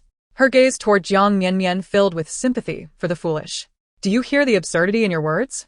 It's akin to a 90-year-old grandmother bombing your ancestral grave. I thought you had some sort of background, but is this all? Really? I must say, the Jiang family is infamous for their inability to control their lower halves. In the entire capital, the most illegitimate children come from your family. Do you still think being a daughter of the Jiang family is a prestigious status? What a joke. It's only the Jiang family that remains oblivious to how they have become a laughingstock in the capital for so many years. Jiang Mianyan's face flushed with anger, her breath becoming erratic as she glared at Enmu, a look of pure hatred in her eyes. What nonsense are you spouting? Who do you think you are? Who are you calling an illegitimate child? Enmu coldly snorted, her sarcasm relentless. You don't even know me? You must be blind. Even Jiang Liar doesn't want to associate with you, and yet you're trying to act tough here? I only recognize Jiang Liar and Jiang Tingting from the Jiang family. Who is Jiang Mianyan? Just another illegitimate daughter from some branch of the family. Do you understand why there are only illegitimate daughters and no illegitimate sons? The old man of the Jiang family sees you all as mere tools for marriage. Otherwise, why would he bring you and Jiang Tingting home, pretending you're his own? In his eyes, you're just an object. Chapter 49, Sister. Help. Save my life. Have you given no thought to your future? Has your brain been eaten by zombies? Fool. You lack even half the intelligence of Jiang Tingting. And you're resorting to school bullying? I'm truly impressed. Jiang Liar wouldn't act so arrogantly in front of me. You're just putting on a show. Aren't you? If I were to report you to the head of the Jiang family, believe me, your allowance would be cut off by tomorrow. Though Enmu didn't have a very high opinion of Jiang Tingting, she had to admit that she was quite clever. In the Jiang family, as long as you could bring value, you would receive better treatment. It was quite fair. Jiang Mianyan stared blankly, her voice hoarse. A sense of panic washing over her as she realized she was not in control. Who are you really? Enmu cast her a light glance, her eyes glimmering with clarity. What does it matter who I am? Why should I tell you? Oh, what are you afraid of? Weren't you just acting tough? What's wrong? Did I strike a nerve? Let me tell you, if anything happens to Li Zhaodi, you and your kind will be lifelong murderers. Jiang Mianyan was taken aback, her brow furrowing. Enmu's demeanor suggested she was not someone to be trifled with. Yet Jiang Mianyan found it hard to swallow her pride. With so many eyes watching her, the girl ground her teeth together, her anger nearly spilling over. A fleeting shadow of malevolent resentment flickered across the depths of her eyes, and in an instant, she raised her wrist with an abrupt motion. Following this, a sharp exclamation pierced the air. Damn you! You little wretch! Enmu was utterly taken aback by Jiang Mianyan's audacity to strike directly. With wide eyes, she stumbled back 2 steps, instinctively seeking refuge behind and ran. Sister, sister, help me, save my life, she cried, the self-proclaimed queen of verbal battles. Who would have imagined that she would dare to act in broad daylight, surrounded by onlookers? And Ran remained vigilant against the group before her. As she prepared to retaliate, she refused to be outdone. She swiftly grasped Jiang Mianyan's arm and, amid the gasps of the crowd, unceremoniously twisted it behind her back with a fluid motion reminiscent of a practiced countermove. By the time Jiang Mianyan regained her senses, an agonizing pain had seeped into her very bones. Let go! Let go! It hurts! She wailed, her cries echoing louder than before, akin to a banshee's lament. Enmu's eyes sparkled with unrestrained delight, resembling a small creature clinging to Enran, peeking from behind her shoulder. Jiang Mianyan, her back turned, felt the blood rush to her restrained hands, now flushed with crimson. The remaining 6, witnessing their leader's predicament, dared not intervene, their gazes toward Enran filled with trepidation. Who among ordinary women could possess such martial prowess? Clearly, they had encountered a formidable opponent. They could only watch helplessly as Jiang Mianyan gasped for breath, tears pooling in her eyes. At that moment, Enmu boldly stepped forward, exuding an air of authority. She casually pulled forward Li Zhaodi, who had been lingering in the background as if invisible, and thrust her into the spotlight. Behold, This person is now under my protection. If you dare to bully Li Xiaodi again, you'll have to contend with me. To cross me is to cross her. She pointed emphatically at Anran, who remained effortlessly composed while holding Jiang Mianmian in check. If you go against her, you are truly finished. This is my sister, the leading lady, do you understand? Have you heard? You won't even know how you met your demise. She taunted. But my sister is undeniably cool. Just look at her stance, her strength. I am utterly enamored. And ran, with grace, waved her free hand, a smile playing on her lips. The sensation of supporting someone was quite gratifying, especially with those bright, admiring eyes fixed upon her, akin to nurturing a small kitten. Jiang Mianmian, curled up in a ball, was rendered nearly immobile by pain, tears streaming down her face. Gasping for breath, she cast desperate glances at the onlookers, seeking aid. Alas, not a single soul dared to come to her rescue. I was wrong. I truly was. I will never bully anyone again. Please, let me go. It hurts so much. Jiang Mianmian, realizing her plight, chose to plead for mercy. Yet and ran. Possessing no inclination to torment the inexperienced, soon relented, easing her grip. Jiang Mianmian scrambled forward several steps, finally returning to the center of her group. The fury in her gaze threatened to become palpable, and unable to confront Anran, she could only glare at Anmu and Li Xiaodi. Anmu silently dismissed the situation, casting a disdainful glance at Jiang Mianmian. She reached out to pull the ever-bowed Li Xiaodi and turned to leave. Oblivious to the sudden darkness that descended upon Anran's expression as her gaze swept over the clasped hands of the two. However, just as they had taken a few steps, a bright voice called out Mumu. Anmu paused, reluctantly lifting her head. What met her eyes was the handsome, distinguished face of Anzai, adorned with sunglasses that glimmered in the dusk. Tall and commanding, he approached the group with swift strides. He lowered his sunglasses slightly, seemingly perplexed by the gathering around Anmu, before effortlessly pulling her close, encircling her protectively. Though his eyes still sparkled with joy upon seeing her, they quickly turned cold. What is going on here? Bullying those who are fewer in number? Anmu gazed up at Anzoi, a mixture of joy and confusion in her eyes. Brother, what brings you here? Why are you the one picking me up today? Anzoi ruffled Anmu's hair gently, unusually careful not to mess it up, and half embraced her as if she were a crutch. With a sidelong glance at Anran and the seemingly background figure of Li Xiaodi, he softened his tone and smiled lightly. I'm here to pick you up from school. I've been waiting for quite some time at the gate, and you, ungrateful little one, didn't he come out? Just as I took a couple of steps, I noticed this crowd. Have you been bullied? Anmu waved her hand dismissively, her eyes curving with a playful smile. Not at all. Who could possibly bully me? It's this person who has been bullied. She deftly shifted to reveal Li Xiaodi behind her. Anzai didn't even glance at her, his gaze darkening as it fell upon Jiang Mianmian. The latter remained silent, her eyes betraying a hint of disarray. As if encountering Anzai here was akin to seeing a ghost. The guilt was palpable. Anmu, sensing something was amiss, like a hound catching a whiff of gossip, became increasingly intrigued. Brother? Do you know her? She nudged Anzai's shoulder, seeking his attention.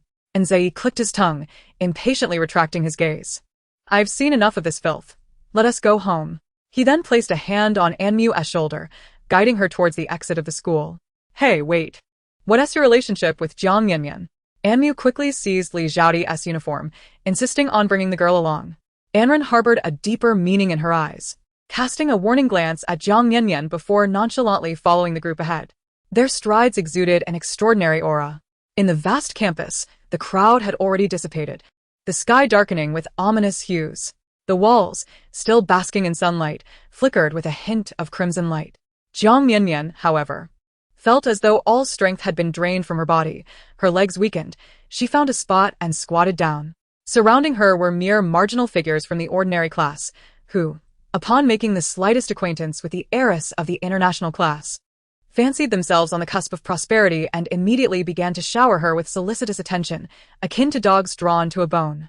Jiang Mianmian, clearly still reeling from the encounter, wore an expression of astonishment coupled with conjectures regarding Enmu's identity.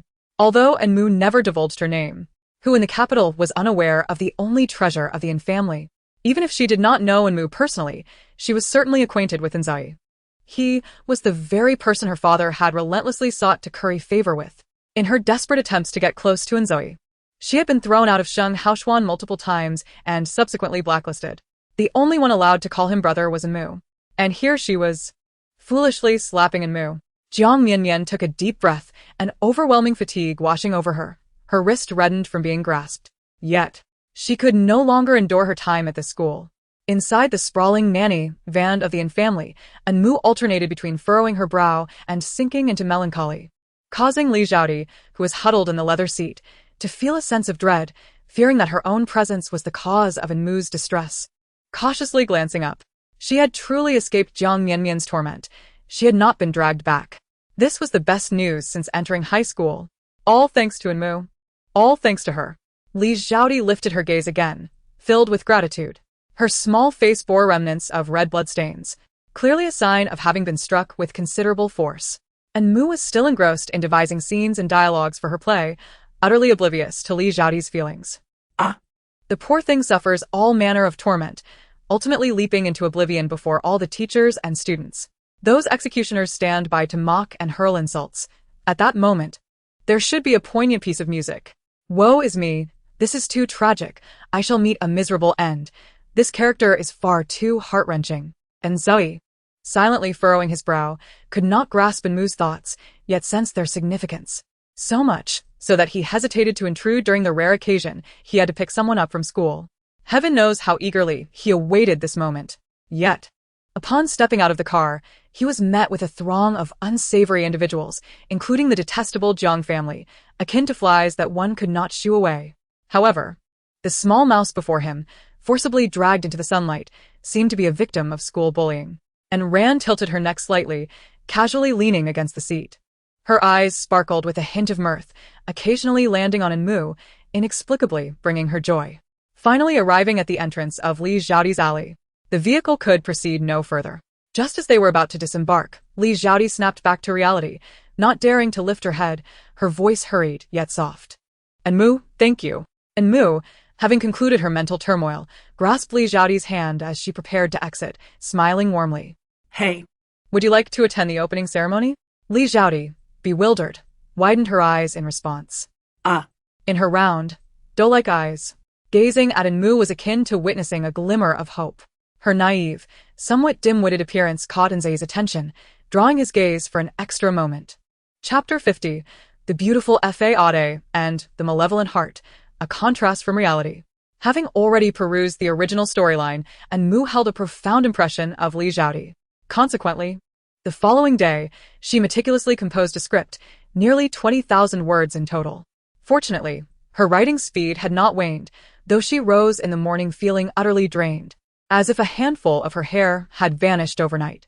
Yet, when she did not wait for the sunlight to bestow upon Yi Li that particular flower, a wave of joy surged from the depths of her being. Li Xiaodi had endured an unbearable existence. Her family of origin epitomized the archaic preference for male offspring, residing in a mountainous region in the northern part of the country. Despite their dire poverty, they were insistent on bearing a son, as if their very survival hinged upon it. After Li Xiaodi, they bore 3 more daughters, whom the Li family callously discarded into a well to drown, displaying not a shred of sorrow. These were mere newborns, deprived of even a sip of milk, never having opened their eyes. What fault lay with these fragile lives? Save for their gender? The tragedies of the nation often stem from the remnants of feudalistic ideologies.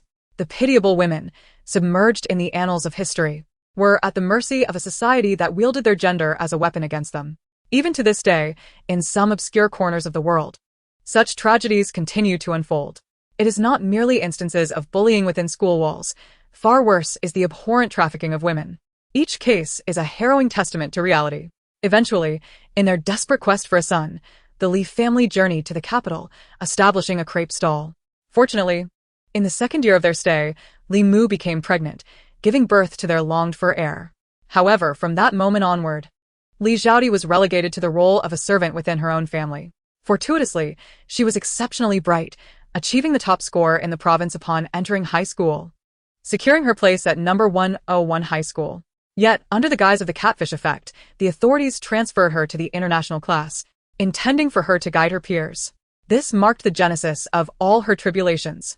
A voice from a student of modest means would seldom be heard, and even the teachers deemed her admission to the international class a stroke of ancestral fortune.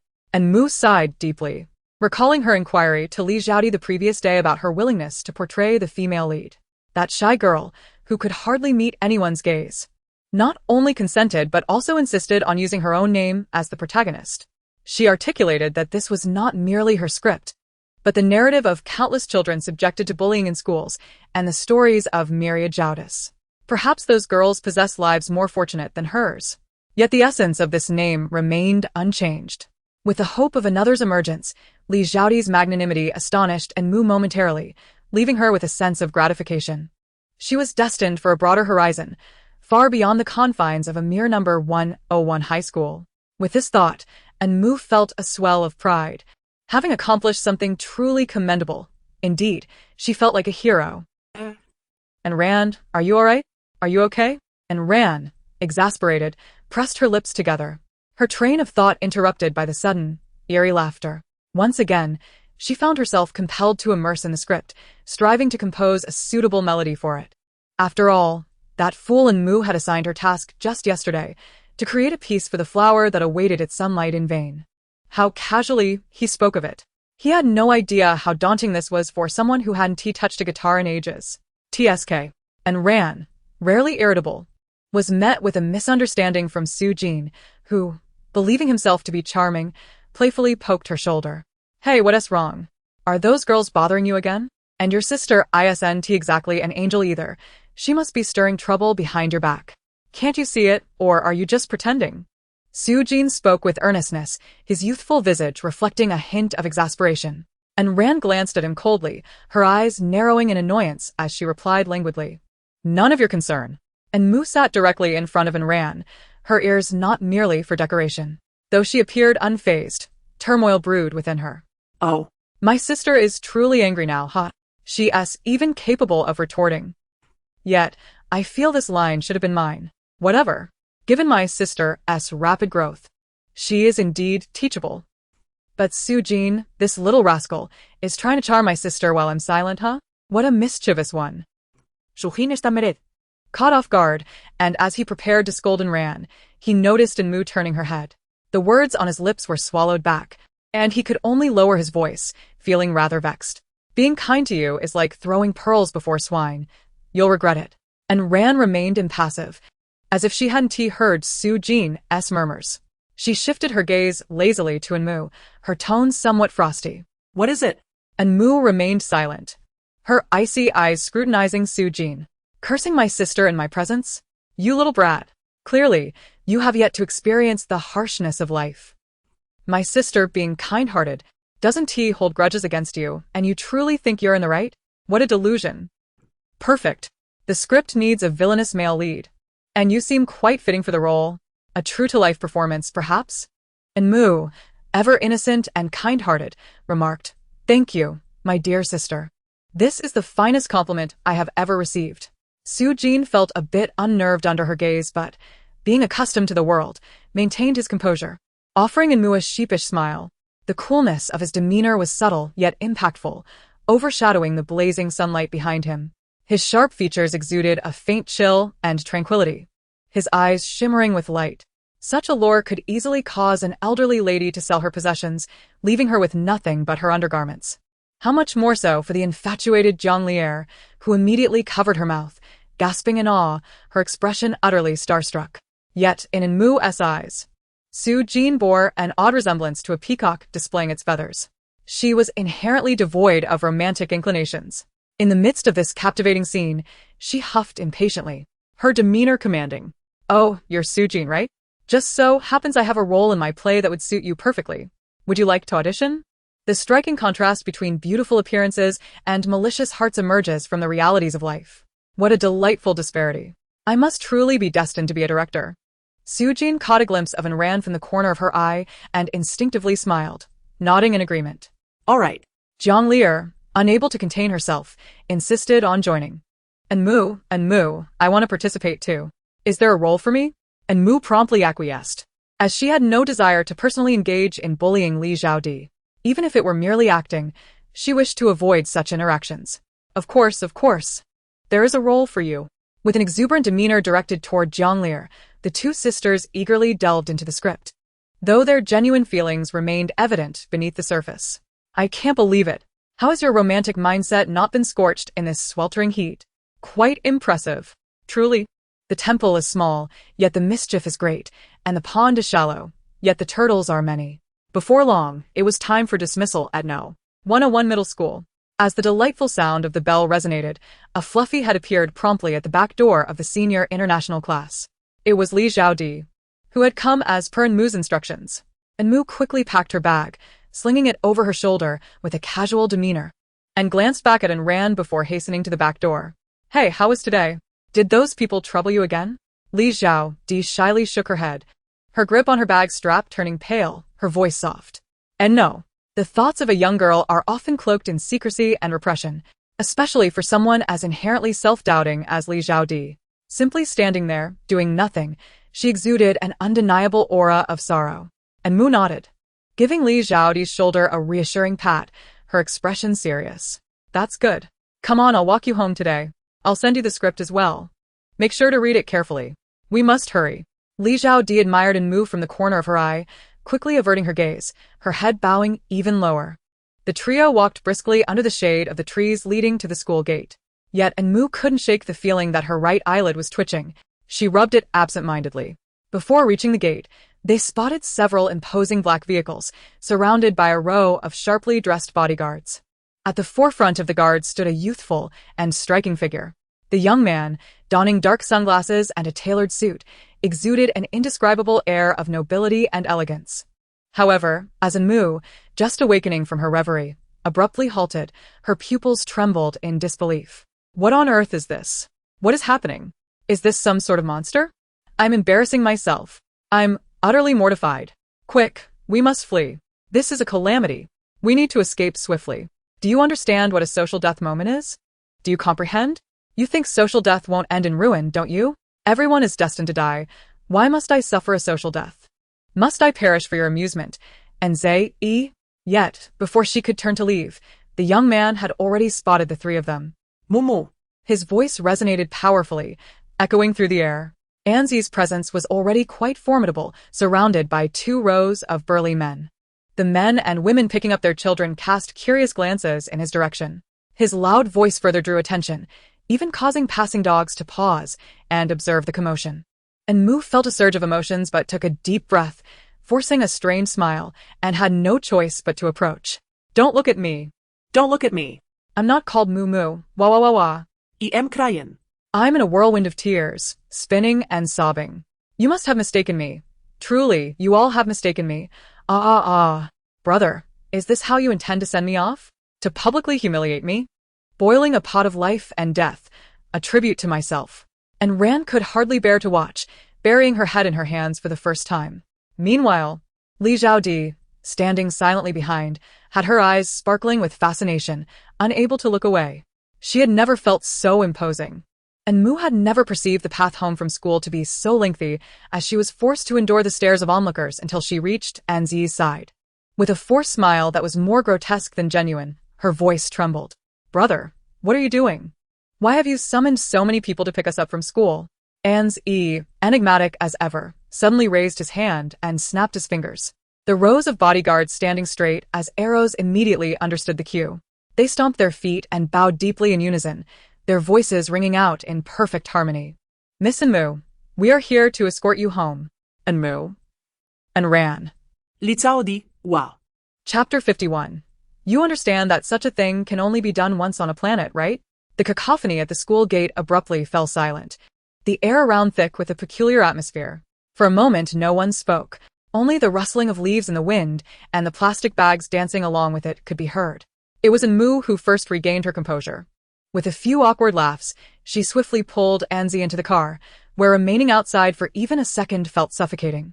The smile in Anzi's eyes lingered as he playfully lowered his sunglasses slightly, revealing his elongated, sparkling eyes. However, before he could speak, his expression froze. Staring blankly at Enmu with a hint of helplessness, the pampered Enmu appeared calm and collected, languidly reclining in the leather seat. Yet, a torrent of words came rushing at her like a tempest, suffocating Anzi. Are you okay? Are you okay? Are you okay? Anzi, are you okay? I beg you, brother. How is this any different from defecating at the school gate? I am but a step away from death. Truly, brother. There's no need for such euphemism if you want to celebrate. I genuinely wish to flee the earth with my bank card tonight. Do you know the level of social death required to reach Mount Everest? It's precisely this. So embarrassing that I could perform a complete set of 24 styles of Tai Chi in my seat. So embarrassing that I could carve out a 3-bedroom apartment with my toes on the ground. Such occurrences can only transpire once on a single planet. It is time to transition to another world. Ah, brother, you truly are something else. Never mind, it no longer matters. My heart has grown numb. And Ran felt a burning pain on her face as she grabbed Li Xiaodi and turned to leave the moment the bodyguard spoke, not daring to look back, pretending not to recognize the two individuals making a spectacle of themselves. Once the whispers around them quieted, she mustered the courage to approach the family's chauffeur-driven vehicle, ushering Li Xiaodi inside with a swift motion. Yet, she still felt the piercing gaze of Enmu upon her, laden with accusation. And Ran cleared her throat awkwardly, feigning ignorance. In contrast, Li Xiaodi seemed to greatly admire Enzoi's arrangements, a blush adorning her cheeks as she gazed at him with reverence. You are truly remarkable. So many people listen to you. How impressive. Li Xiaodi expressed her admiration sincerely. It was her first conversation with Enzoi.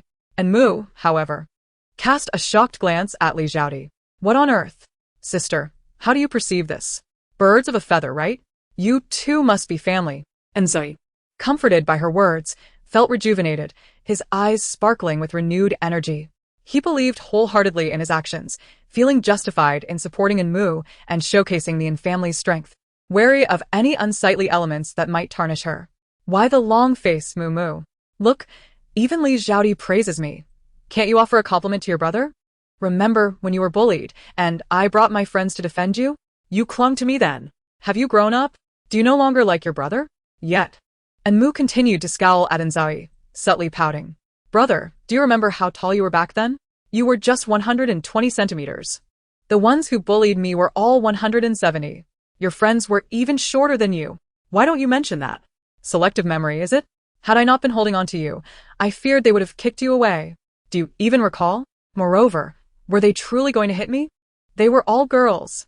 Who wouldn't he find a tiny 1 meter tall me adorable? They merely wished to hug me or take photos with me. It was you who charged in with your little friends, squawking without hesitation. What are their strength in numbers? In the end, you ended up being petted by everyone. Do you remember how you clung to that beautiful sister, refusing to let go? Brother, I know you care about me. But can we just pause the worrying for a moment? It's Li Xiaodi who is facing bullying. Why would you let me face humiliation? I truly cannot endure this on this planet anymore. With my face and the family status, who would dare bully me? It's just... Fine. I understand I was wrong. Enzoi, suppressing his frustration, darkened his expression and decisively covered Enmu's mouth with his hand, not forcefully, merely to interrupt her incessant chatter. If he were to delay even a moment longer, he felt as though his very undergarments would vanish.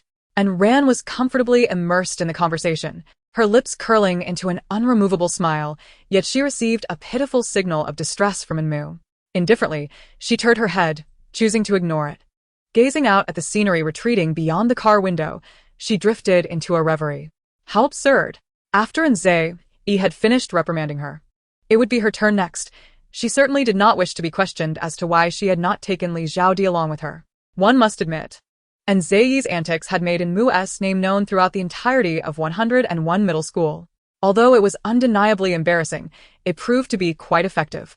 With such a display, anyone contemplating troubling Enmu would have to weigh their ability to withstand a few punches first. Enmu blinked, moving the large hand that had been covering her mouth away, and let out a resigned sigh. She understood her brother's overwhelming concern for her, and could only pat Enzei on the shoulder. Oh, brother, I know you care for me and wish to shield me from harm. I appreciate it, truly. Just please don't let them come next time. It's quite exhausting. Enzei furrowed his brow and raised his sunglasses. Oh, his voice dipped a few tones, his displeasure palpable from head to toe. Li Xiaodi tilted her head, feeling bewildered and somewhat confused, timidly raising her gaze. Enmu, why don't you want them to come? It's quite impressive. Enmu choked momentarily, her joints stiffening as she turned back, her expression growing uneasy. Don't you feel socially embarrassed?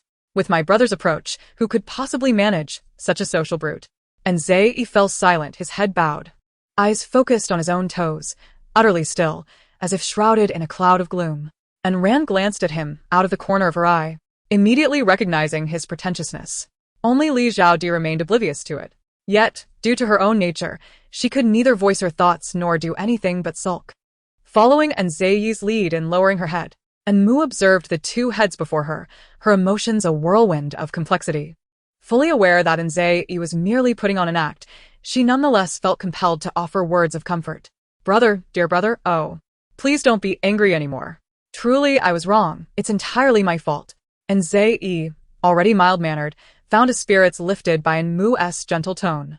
However, recalling Mu's teasing, he flopped back onto the seat, arms crossed defiantly. I want to listen, you're the fool. And Mu? And Ran. Li Xiaodi. What kind of childish antics are you two engaging in? In the time that followed, Mu rehearsed extensively with Li Xiaodi and others, preparing diligently for the upcoming school opening ceremony in just a few days. She even sent the script to her fourth brother, and Xiaoyu, who, known for his gentle demeanor, immediately smiled and cancelled all his engagements, hurrying back to the in-household. From lighting to overall aesthetics, makeup, and stage design, he provided Mu with a wealth of advice. And Mu felt at ease within Xiaoyu, an esteemed actor with impeccable taste, as rehearsals flowed seamlessly. However, when he inquired about the role she intended to play, she found herself at a loss. She had not assigned herself a character. Yet, since this was the first script she had penned herself, she whimsically replied that she wished to portray a tree. Her fourth brother has always been unlike the others. Even when Mu would bully the 5-year-old in Xiaoyu, he could still muster a gentle good job. Upon hearing such nonsensical responses, he merely smiled warmly, his eyes curving charmingly as he tilted his head and lightly brushed Mu's hair ends. Then our Mu must be the most adorable little tree. However, Mu was taken aback when Xiaoyu genuinely took her words to heart. Time passed swiftly, especially during leisure moments, which felt as if they had been stealthily pilfered by a thief. In the blink of an eye, the day of the school opening ceremony arrived. Within Xiaoyu's presence, their play progressed as if they were conquering challenges, and soon each person could perfectly embody their character. Particularly, Li Xiaodi, with the help of the makeup artist, appeared pitifully enchanting. The scars on her face and her swollen eyes were rendered with exquisite detail. Moreover, her authentic portrayal, just by standing on the high platform, evoked a sense of trepidation in the audience. Yili was correct. The opening ceremony indeed featured a live broadcast. Yet, being merely a middle school, the equipment and lighting were far from the professionalism Xiaoyu brought. This was Mu's debut work, one he would surely cherish. At that moment, he sat prominently beside the rotund principal, his eyes sparkling with a gentle smile, meticulously masked to avoid recognition. He had numerous fans, and he was reluctant to disclose even his identity as the young master of the Yin family, fearing any trouble it might bring to his family, especially to the still young Mu. The grand hall was filled with a dense crowd, the surroundings rather dim. Only the forefront shone with a glimmer of light, illuminating two boys singing in chorus. As the music concluded, the audience receded. Finally, it was time for Mu's play. Chapter 52. Is the truth you perceive truly the truth? In an instant, the lights extinguished, and the sound of an infant's cry echoed, followed by the imagery of being thrown into a well, creating an overwhelmingly realistic sensory experience. Subsequently, the stage meticulously retraced Li Xiaodi's life, flashing rapidly before the audience's eyes. Each scene unfolding was heart-wrenching to behold, a chair splattered with red ink, a backpack submerged in water, a hairpin tossed into the air, shredded homework papers, a lunchbox filled with leftover food, slaps raining down, and cold water poured from head to toe. The indifference to the cold violence, the whispered rumors behind her back, and the unsightly photos on mobile phones. The teachers' dismissive expressions, the parents' disdainful looks, and their impatient attitudes. Every trivial matter, once deemed inconsequential by all, was vividly laid bare before them. The surface was stripped away, revealing the depths within, until, with a snap, silence enveloped everything. Sobs echoed. The sounds of weeping arose from all directions, rampaging through the darkness, followed by the thunderous footsteps and shouts that pierced the air. Something's wrong. Li Xiaodi is going to jump. Hurry, hurry, hurry. Quick, someone. What is happening? Is this real? She must be joking. Look upstairs. It's real. She's standing on the rooftop. It's so dangerous. Jump. Why don't you jump? What a performance. I refuse to believe she would truly leap down. What a fade. Jumping from a building is merely a ploy for sympathy. Indeed. I concur. She lacks the courage for such an act. Call the police. Why are you all standing there? Hurry and call the police. At last, a ray of light broke through the suffocating darkness, illuminating the feet of the girl perched precariously on the rooftop. The 17-year-old girl wore a subtle smile, yet upon closer inspection, it was not merely lipstick, but a vivid stain of blood. Half her hair was damp, while the other half danced in the wind, her face flushed and swollen. She held a piece of dark cookie, cautiously chewing. The onlookers gathered below, gazing upward at the small figure on the rooftop. Meanwhile, the perpetrators, teachers, and classmates stood upon the precipice, attempting to persuade her. Lisa, What are you doing? come down. Yes. Can this truly resolve anything? I find it hard to believe she would actually jump. She can barely meet anyone's gaze, let alone possess such bravery. Is it really necessary? Such trivial matters should not drive one to despair. Oh, indeed. Can't we discuss this calmly? What a charade. This is utterly disingenuous. As voices rose, Li Xiaoti's hand trembled, and she crushed the cookie in her grip. The surroundings grew darker as light from the crowd illuminated upward. All that could be seen were mouths moving, indistinguishable between the living and the spectral, leaving truth ambiguous. Silence. Silence. A chilling glint flashed as Li Xiaoti's heart-wrenching scream pierced the air. What are you laughing at? What is so amusing? You are all murderers. Yet, a retort emerged from the crowd, laced with a sense of morbid curiosity. Why are you blaming us? We didn't force you onto the rooftop. Exactly, it's not our fault. Li Xiaoti managed a hollow laugh, her voice raspy, suffused with an indescribable despair. Like a bird trapped in an abyss, wings broken and beak torn, she could no longer soar. Do you believe you are blameless? You are all murderers. My parents are negligent, and you, the school authorities, only seek to curry favor with those in power. You remain indifferent. None of you see. Not a single soul perceives. Why? Why can't any of you see? No one is here to assist me. You are merely spectators. Right now, you are watching the spectacle, are you not? You would relish my plunge. I am certain you wonder why I haven't jumped yet. When will I leap? This is the essence of your monstrosity. Hypocritical. Deceitful. The homeroom teacher trembled slightly, visibly uncomfortable under the public scrutiny. Li Xiaoti, they have merely bullied you. There is no need for such theatrics. Let us discuss this calmly. Shall we? We will come down and talk this through. I will help you, I promise. Li Xiaoti sniffed, the light around her dimming, as transparent dust floated and danced, encircling her in a halo of shimmering particles. No, you are deceiving me. Have I not tried every possible avenue? Yet you, all of you, are only fixated on your own beliefs. The truths you hold dear, are they truly truths? That is merely the outcome you desire. If I were to perish, would you see that there exists a group of individuals in this world? They are unloved by their fathers and neglected by their mothers, enduring malice from their peers. They suffer a fate worse than death, grappling with torment each day. It is not the animals that embody the world's indifference, but rather you. You, the onlookers and perpetrators. You are all murderers. In the face of bullying in schools, you merely treat it as a jest, even joining in the jeering, riding the tide of cruelty. Those who act and those who remain passive are equally culpable. Do you believe yourselves to be untainted?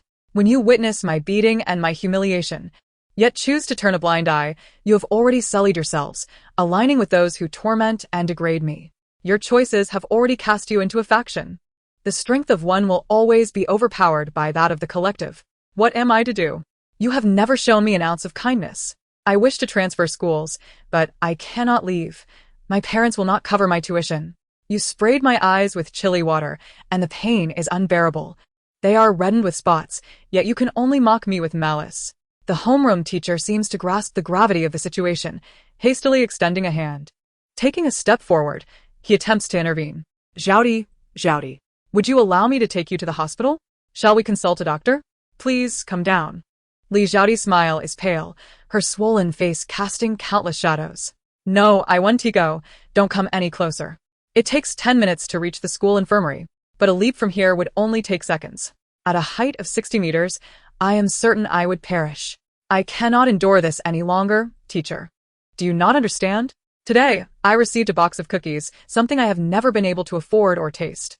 I ate some. See, I haven't finished them. I thought I had received kindness, but why? Why is even the filling tainted with chalk dust? What have I done to deserve your hatred? Yet, I have done nothing wrong. The fault lies with you. What am I to do? I have become unwell. I will become your eternal nightmare. It is you who has killed me. Bang. The last glimmer of light faded away as the girl leapt from the high platform, her garments swirling in the shape of the wind. In the dark, a haunting melody emerged. I witnessed them wielding scissors, severing her vocal cords. Give me a moment. Please grant me a moment. Indifferent, heartless rodents. Tragically noisy flies. Malicious words, aphids, insults, hurricanes, beatings, humiliation. Who will come to her rescue? Who will save her? She leapt, soaring towards the sky that belonged to her. Bit by bit, she vanished. I attempted to escape everything related to this. Yet I remained ensnared by haunting shadows. I saw her gradually lose her life before my eyes. Recently, at number 101 high school in our city, a 17-year-old girl named Lee, unable to bear the immense academic pressure, chose to end her life, prompting discussions among educators regarding the intensity of study for high school students. So, has the school finally relented? I raised her with great difficulty. It cannot be that they will only compensate this meager amount. They have relaxed their grip. They want us to regard the death of our financial burden as merely the stress of academic pressure, rather than an act of bullying. They have graciously agreed to provide us with a residence. Truly. Oh, my dear child, at long last, we can become citizens of the capital. We now possess a household registration in the metropolis. It seems we have not raised a financial burden in vain. If it has to end, so be it. Indeed, today is a splendid day, and we must celebrate it heartily. The lights have dimmed once more. Every performance must eventually conclude. In the vast hall, a rare silence was quickly shattered by an eruption of thunderous applause. Amid the lingering music, a cacophony of discussions ensued. I never saw that ending coming. How heartbreaking, exclaimed one. I truly need a tissue, please. You can just use your sleeve. Oh no, not my sleeve. Li Zhao met her untimely end without garnering the attention of others. How tragic. Her death was in vain. Why must they lie? It was too poignant. It pierced my heart, which has been hardened over a decade of fishmongering. And Moo, portraying the little tree, stood on tiptoe, peering through a hole in her headpiece, observing the unfolding scene.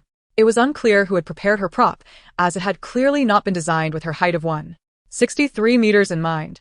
The hole was situated far too high, barely allowing her head to protrude. And Xiao Yu, ever quick-witted, seized the moment and captured the scene with a snap of his phone. Regardless of the shock, the show must go on. Li Zhao, seated nearby, wiped her eyes, smearing the vibrant red across the inside of her uniform. She smiled at the little tree and joined her companions in lifting the props. The drama had concluded, and her days of suffering would also come to an end. And Moo, clutching the props close to her chest, followed and ran backstage. Though exhausted, they had altered the original narrative and uncovered some loopholes in the rules. More importantly, Li Zhao had finally emerged from her quagmire. She would soon leave behind the past of her youth, filled with tears and laughter. In that past, there were no gallant youths or unforgettable friendships, nor were there vibrant, youthful smiles. Instead, there were only dampened backpacks, bruised faces, and the daily grind of humiliation. She had endured alone for far too long, finally breaking free from the shadows. The opening ceremony continued, and Xiao Yu, however, found no joy in observing it. The dim surroundings were somewhat unclear, yet the bright, round eyes unmistakably belonged to Enmu. Next to the tree sat and ran, cradling a guitar and softly humming a tune. The more in Xiao Yu looked, the more amusing it became, though he was unsure of the mood that compelled him to share it with the group. And Xiao Yu, image. Almost simultaneously, he received a response. And Yi Xiao, what? Where are you? Come on, tell me where you are. And Xiao Yu, at Mumu's opening ceremony, and Ran is here too. Anze Yi. Why wasn't I invited? Why wasn't I brought along? And Luo Sheng, same here. And Xiao Yu, your presence is of no consequence. I am the technical advisor. After all. And Yi Xiao, what opening ceremony? What is this? How come I am unaware? What has transpired? Anzi, Gori. And Luo Sheng, likewise. And Ran, who had been lurking in the shadows. Meanwhile, at this very moment in Myanmar, and Jin Cheng, clad in a meticulously tailored suit, was engrossed in handling documents. Yet his hands were preoccupied with a mobile phone, alternately zooming in and out. He wished to articulate something but felt it unbefitting of his superior status, thus he repeatedly picked up and set down the device without sending the meticulously crafted message. Meanwhile, Assistant Shin, who awaited his signature, wore a subtle smile, urging him, "I am still waiting to use this." And Jin Cheng raised his gaze slightly, swiftly signing the document, allowing her to leave. Yet, he remained in a state of melancholy, gazing at the jade market in the distance, lost in thought. Assistant Shin turned on her heel, her smile instantly vanishing. It was as if getting a signature from the boss was akin to extracting a life. All she wanted was to reimburse a bill. In such a large company, it had been half a month without approval. Why must she personally chase after the accounts? How miserly! It would inevitably lead to ruin. Chapter 53. She sang with a strained voice. She listened with a pinched expression. Who will come to her rescue? And Mu was inexplicably in high spirits. Her steps light and buoyant. Humming a tune that rivaled the collision of stars, her softly curled hair danced about as she swept away the dust in the air. Diligently, she categorized the materials needed for the play. Meanwhile, Unran, clutching a guitar, wore a pained expression, veins bulging on his hands, his emotions indescribable. And Ran, who will come to her rescue? After much contemplation and restraint, he finally seized Enmu as she joyfully bounded past him. Enmu halted, looking at Enran with a face full of confusion. What's wrong? Enran took a deep breath, as if making a significant decision. His cold gaze betraying a flicker of forbearance, his voice trembling. Who will come to her rescue? Enmu stiffened, pressing her lips together, swiftly rolling up her sleeves. She took a few steps back, a serious expression on her face, staring intently at Enran. What are you doing? Do you think I sing poorly? Enran, clutching the guitar with one hand, tightened his grip, while his free hand pinched the bridge of his nose. Actually, it's not too bad, just missed a few notes. Enmu scoffed, casting a deep glance at Enran, saying nothing, her movements graceful yet dignified as she turned to leave. But in that fleeting moment, Enran was bombarded by an entirely different cacophony. My sister is too good at comforting people, a mere 10 words, and she missed 8 or 9 notes. Can she not be more subtle? Some people sing beautifully, others poorly. I suppose I fall somewhere in between, singing terribly. It's perfectly fine. I am quite attractive as it is. No one is flawless, and even the most melodious singers must find a way to make a living. Primeramente. I am utterly despondent. My sister finds my singing unbearable. Anran remarked, everyone finds it intolerable when a saw grates against a chimney. Everyone cringes at the sound of a porcelain spoon scraping a porcelain bowl. The pitch has strayed far beyond recognition. She may be the original singer, but she can also play the role of the accuser. When she sings, she does so while straining her voice, and when she listens, she does so while pinching her upper lip. With a sigh, Anran gazed at Anmu's dejected silhouette, feeling a twinge of discomfort. However, in all honesty, she had no desire to lie and declare her sister's singing as commendable. The opening ceremony had yet to conclude, yet the group had already tidied their props. Anmu, devoid of any enthusiasm to hum a tune, sent a message to Xiaoyu to inform him of her early departure. She sat alone at the entrance of the performance hall, observing ants as they moved their homes. According to the original plot, she was supposed to accompany her clique, portraying the bully, along with Anran to Shanghai Akshuan. There, they would intoxicate Anran, concoct a scheme to ensure her defeat in the game, and compel her to embark on a daring adventure to retrieve a button from Shangwan's shirt. However, upon their arrival, she had never returned, having fainted in Shangwan's embrace. What troubled Amy the most was the thought of her sister's safety should Anran become intoxicated and be taken away. In the original narrative, Shangwanza was a paragon of virtue, an unflappable gentleman of refined demeanor. Yet ever since Anran had entered his life, the storyline had unraveled completely, diverging from its original course. The developments were becoming increasingly disconcerting. What if his character were to shift? Her sister could be in grave danger. Yet on the other hand, Shangwanza was her favorite male lead. Only a refined, gentle, and self-restrained gentleman was worthy of her sister, the quintessential heroine. He selflessly devoted himself, silently protecting Anran in his own way, cherishing her dearly. Narrowing her eyes, Anmu spotted Li Zhaodi and the others in the distance. In an instant she sprang up, quickly adjusting her attire.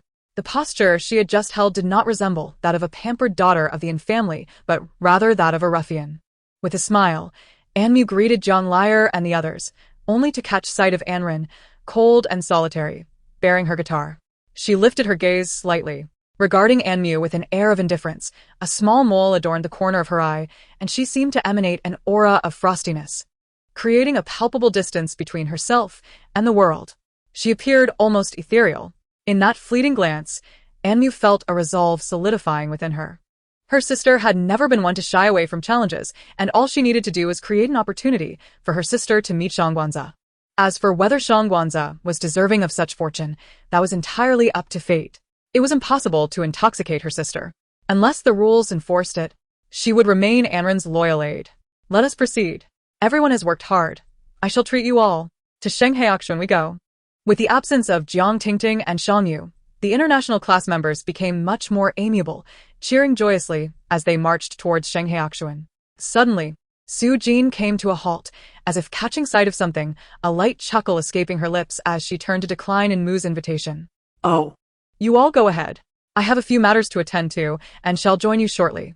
Jiang Liar's eyes flickered with discontent as she immediately sought to retain her. Brother Jean, what are you going to do? Can I accompany you? And Rand, perplexed, furrowed her brow, unable to grasp the intentions of the Su family. Nonetheless, she sensed no impending turmoil. Quickening her pace, she soon caught up with Mu. True to her instincts, peculiar sounds reached her ears. And Mu pursed her lips, remaining silent, unable to suppress her sarcastic tone. Oh, Brother Jean, oh, can I join you? You wouldn't be able to breathe without a man, would you? Even Wang Baochuan would have to call you ancestor. Su Jin's smile abruptly stiffened, yet, unable to confront Jiang Liar directly, she took a deep breath and softly replied. You should go with Ran, and the others. I will find you soon, all right? Jiang Liar, torn between rejection and admiration for Su Jin's gentleness, found herself standing there, foolishly smiling and nodding in agreement. And Mu, however, remained indifferent, unconcerned about Jiang Liar's romantic inclinations. After all, she had no interest in Su Jin as a brother-in-law. Such a rogue was simply not worth her sister's affection, nor did he deserve her favor with his ulterior motives and self-serving approach. Sister, come on. Let me introduce you to a man. He's 87 meters tall, likely possesses 8-pack abs, charming and sweet-tongued, yet not one to frequent nightclubs, and quite adept with his phone at a young age. Though Shangguanze is only 22, for years our junior, he is already a distinguished professor at Peking University. With extraordinary intellect, the key is he is obedient, family-oriented, and not possessive. Oh, you are in for a treat. And Ran exclaimed, there's absolutely no need for that. What was with this strangely proficient matchmaking tone? Yet, since she had heard the name from Mu long ago, meeting him seemed inconsequential. It was just that she had to keep a closer eye on Sheng Haoshuan. At least she couldn't allow Mu to stray from her sight. The Sheng Haoshuan, the largest club in the capital city, is a comprehensive high-end recreational facility featuring a cinema, bar, lounge, golf course, and various entertainment amenities, spanning 5 stories. With an additional surrounding area covering nearly 65,000 square meters, it caters exclusively to users with diamond cards and above, making it quite popular among business elites. And Mu was quite clear about where she intended to take them, the bar. Not long after they departed, Jiang Tingting and Shangguan Yu, who had been watching a performance in the hall, emerged as well. Standing still, they gazed at Mu and her companions from a distance. Jiang Tingting's expression was icy, her lips curling slightly, seemingly nonchalant, yet her grip on the paper was firm, revealing prominent veins. Shangguan Yu scoffed dismissively, her gaze indifferent. You have poured your heart out to Mu, yet she has not even invited you to her play, instead enjoying herself with Jiang Liar. Is this the person you are so devoted to? Jiang Tingting, a wise bird chooses the right tree to perch upon. Jiang Tingting, with her small, pointed face, managed to smile after a long pause. This is hardly a worthy subject, likely to stir up various controversies. Perhaps it would be better not to participate at all. But do you know who bullied Li Zhaodi? You are acquainted with her after all. Shangguan Yu leaned against a nearby pillar, casting a sidelong glance at the composed Jiang Tingting. She genuinely disliked Jiang Tingting's calm demeanor and had lost all interest in playing coy. It was Jiang Mianmian, your sister, who tormented Li Zhaodi. Oh, it was quite the tragedy, with both beatings and scoldings involved. This live stream may attract only a handful of viewers, but once edited and shared on social media, given its quality, it will surely garner significant attention. At that point, There may even be no place left for tears. What did you say? Jiang Yanyan? Jiang Tingting froze momentarily, her body stiff as she turned to look, her eyes trembling with disbelief. The Jiang family has many daughters. Yet her closest bond remains with Jiang Yanyan. Though they share the same father but different mothers and are both tools of the Jiang family, they cannot help but empathize with one another. Shang Guanyu took delight in witnessing her unravel, a smile blooming across her features, radiant as bait. Indeed. The name Jiang Yanyan sounds quite familiar. She has certainly committed her share of sins, particularly in the realm of school bullying. With that, she turned away like a delicate butterfly, leaving behind a faint, cool fragrance. Upon realizing the truth, Jiang Tingting felt a chill run through her. She finally understood why Enmu had not brought her along to the play. With the captivating presence of that flower, the scene's emotional impact would undoubtedly ignite a firestorm of attention surrounding school bullying. How would Jiang Yanyan navigate such a situation? After all, she stands as the foremost perpetrator. Su Jin let out a cold laugh, adjusted the wrinkles from her prolonged crouch, and leisurely stood up, offering a tissue to Jiang Tingting. I have a method. Would you care to hear it? It could allow both you and Jiang Yanyan to emerge unscathed. Chapter 54. I must first elegantly attend to some matters at the office. The grand hall of Sheng Haoshuan is resplendent, radiating opulence and luxury. In the center of the main hall stands a lotus pond, where several golden koi gracefully swim. At this evening hour, with few patrons present, Enmu and her companions appeared quite striking.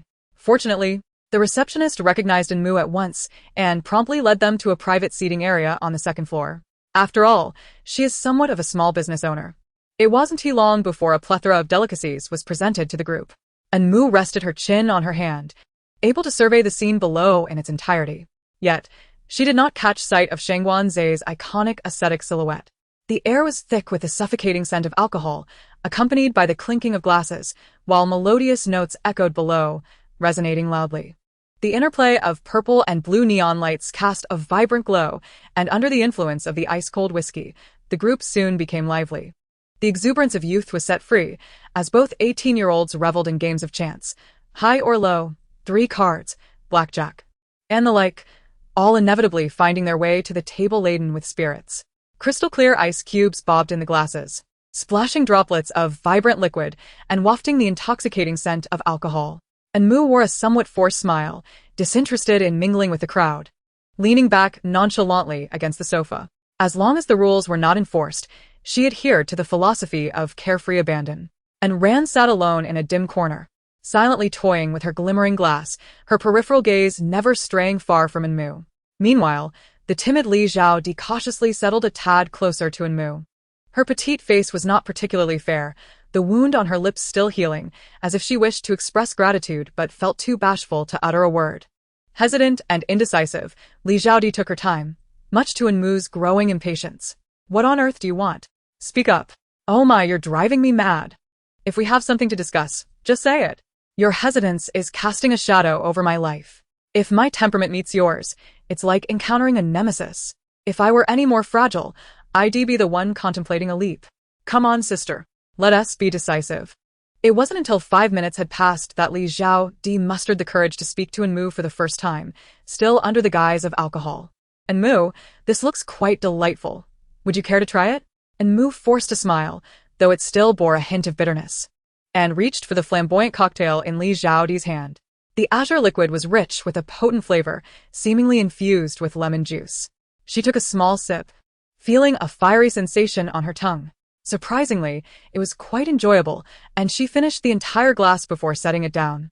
See you tomorrow? Such an odd name. Li Zhaodi looked over curiously, nodding in agreement. I just had 3 of these and found them rather delightful, don't you think? Actually, I wanted to thank you. Enmu. Thank you for your help. Enmu furrowed her brow, her gaze flickering. Thank me? I haven't really done anything. After a pause, she continued, we lack sufficient evidence, but once more people pay attention to this matter, we can proceed with a lawsuit. Jiang Mian will certainly have to be accountable for her actions. This could even be classified as intentional injury. It's far from over. Li Zhaodi took a deep breath, her expression brimming with joy, her bright eyes sparkling with excitement. Really? I can't thank you enough. Enmu patted Li Zhaodi on the shoulder, just as a wave of dizziness washed over her. She shook her head and changed her tone, adopting an air of mystery. Wait for me, I need to gracefully attend to some business at the office, and I'll come back to chat with you properly. Li Xiaodi looked puzzled. What office? And Mu clicked her tongue, casting a reproachful gaze. What office indeed? You poor child. The restroom. Li Xiaodi tightened her sleeves and gasped softly. Anren cast a sidelong glance at the two and then rose to her feet. Before she could finish her sentence, Anmu swiftly pressed her back down, letting out a heartfelt sigh. What are you doing? You can't go. I'll go myself. Don't move. Just sit there and wait for my return. I'll find a man for my sister, hee. Anren remained indifferent. She wouldn't even retrieve tissue from the restroom. Nor would she deliver it if she didn't have any. Observing Anmu seemingly unaffected by the alcohol, she finally felt at ease, allowing her to leave. After all, she was just heading to the office to handle some matters. Standing at the door waiting for her felt a bit odd. Upon entering the office, Anmu leaned against the sink, her heart racing. She shook her head vigorously, a wave of drowsiness washing over her, as if her body were falling apart. Leaving her reflection in the mirror doubled. After splashing her face with water, a faint blush appeared on her otherwise delicate complexion, which seemed soft and charming. Yet her words shattered all semblance of gentleness. No way. Am I really this tipsy? I'm only fit for juice, right? Damn it. My head feels like a crowded dance floor. Please stop dancing. Her expression grew heavy as her eyelids began to droop more and more. Reluctantly, Anmu stepped outside, making her way to the 5th floor. She regretted not accompanying Anren, who could have anticipated such a strong aftereffect. The Sheng Haoshuan spans 5 floors, with the 5th floor designated as a resting area for clients, featuring a room solely for her use. This state of inebriation was ill-suited for her to wander about. Her already muddled mind felt like a chaotic puddle, rendering the path ahead somewhat blurred. Just then, a group of seemingly formidable individuals approached. There were about 10 of them. The leading man wore a pale blue tang suit, exuding an air of elegance, continuously twisting a decorative string of prayer beads in his hands, and stood out conspicuously among the crowd. His steps were decisive, his attire billowing slightly, yet it did nothing to diminish his innate grace. As they drew nearer, his features became clearer. He sported glasses perched on a straight nose, his facial structure strikingly noble, exuding a refined and gentle demeanor, though his expression remained cool and distant. Each movement measured and composed, suggesting a hint of kindness in his character.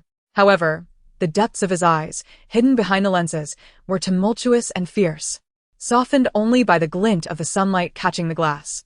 Upon noticing Anmu, he extended his hand, long fingers slightly curled, signaling for the person reporting to fall silent. He stood still for a moment, gesturing for the others to remain, then took a few steps toward Anmu.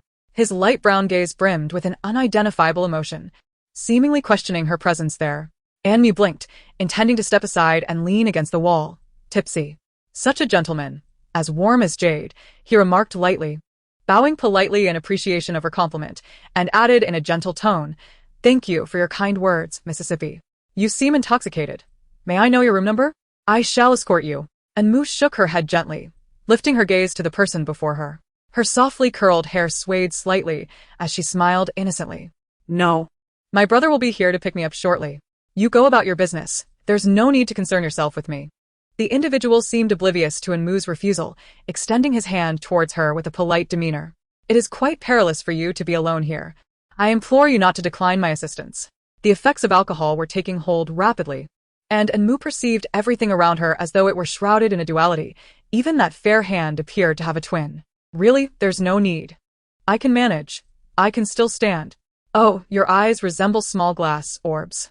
The young man inhaled deeply, a flicker of confusion crossing his features as he shifted his foot upon the gleaming floor, his brow slightly raised. You may call me Su Wuxi, and I assure you, I am not a mere glass orb. And Mu pursed her lips, once again pushing away his hand, and with a sense of righteousness, she made a suggestion. Little glass orb, I possess but one kidney. You might as well concern yourself with someone else. Furthermore, she added, those who abduct children often carry sweets as bait or may use drugs to whisk them away. She bent slightly, her head spinning, a hint of sympathy evident in her eyes. Oh, you seem quite young. Are you not familiar with this line of work? Perhaps not as much as I am. Fear not, I have experience. The young man tilted his head, his face a canvas of perplexity, and after a moment's contemplation, he shook his head, slightly embarrassed. The most valuable lesson I have learned today is that one should not attempt to reason with a drunken person. And Mu inhaled sharply through her nose, her irritation palpable as she looked up to challenge him. Who are you calling drunk?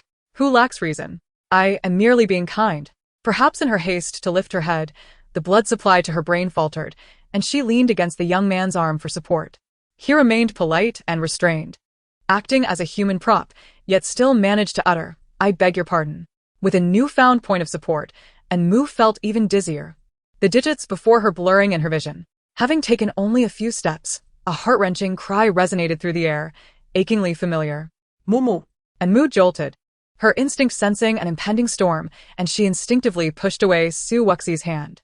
The young man stiffened, utterly bewildered by the unfolding scenario, mistakenly believing in Mu was about to collapse. Reflexively, he tightened his grip, both hands politely encircling her. And Zai, startled and anxious, had felt unsettled ever since learning that Mu was at Xinghao Xian, fearful that something might occur right under his nose. He promptly ceased his work, uneasily making his way to the second floor in search of her. To his dismay, the group of children was reveling in merriment. Yet Mu was nowhere to be found, not even the seemingly reliable Ran. Neither of them is here. This is serious. In a flurry, he hastily arranged for surveillance footage, only to discover that Ran had gone to the restroom, while Mu, inebriated, was wandering on the 5th floor, leaning against the wall. Rushing over with urgency, he was met with the sight of Mu grappling with a man. This was his precious sister, cherished in the palm of his hand. After all the effort to raise her, was she to be trampled by a swine? The more he pondered, the angrier he became, his blood surging as reason exploded within him. Without pausing to consider the identity of the other party, he strode forward with an air of defiance.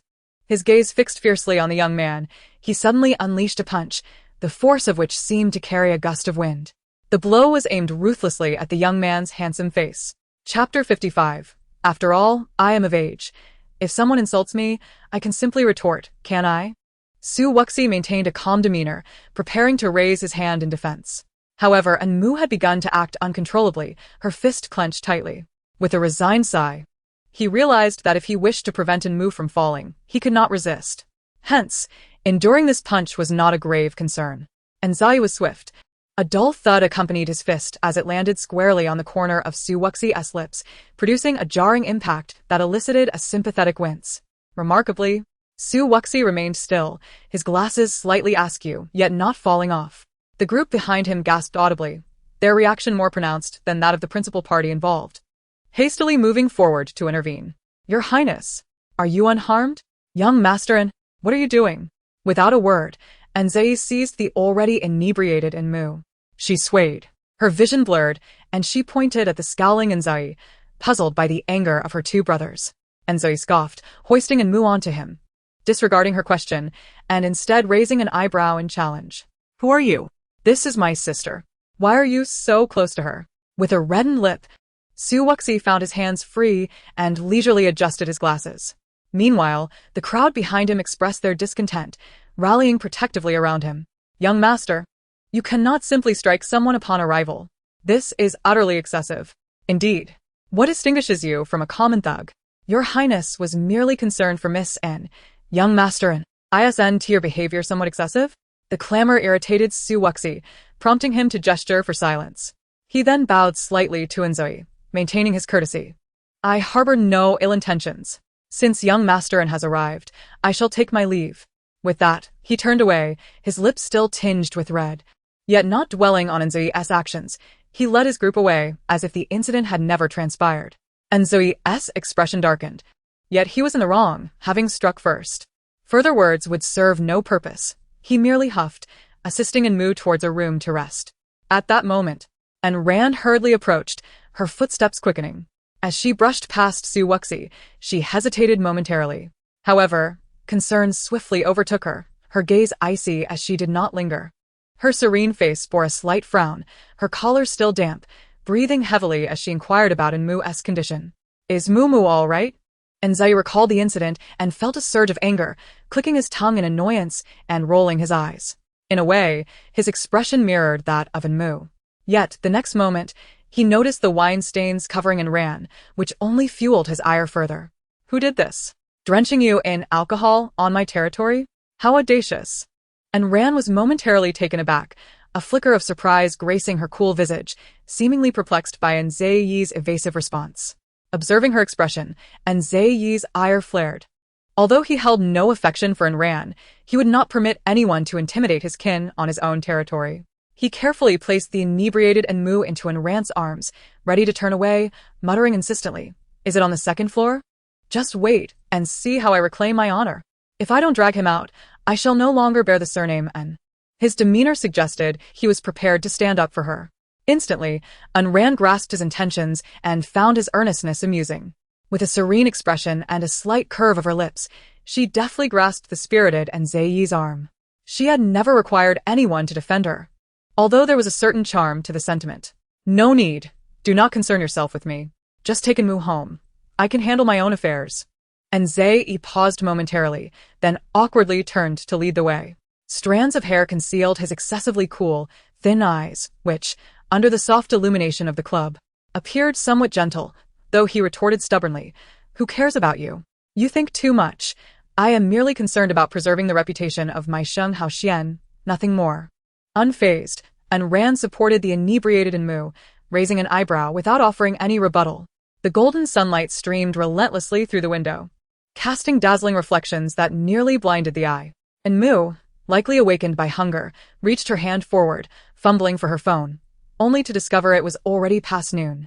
Her silky hair sprawled across the entire bed, and it seemed that her nap was now futile.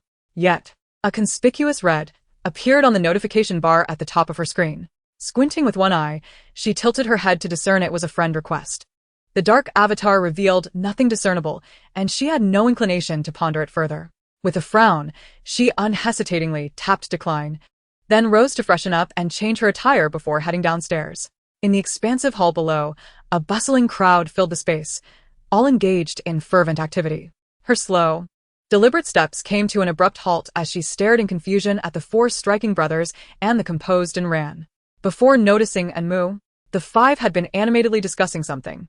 However, upon An Ran raising her hand, they fell silent, turning in unison to gaze at An Mu.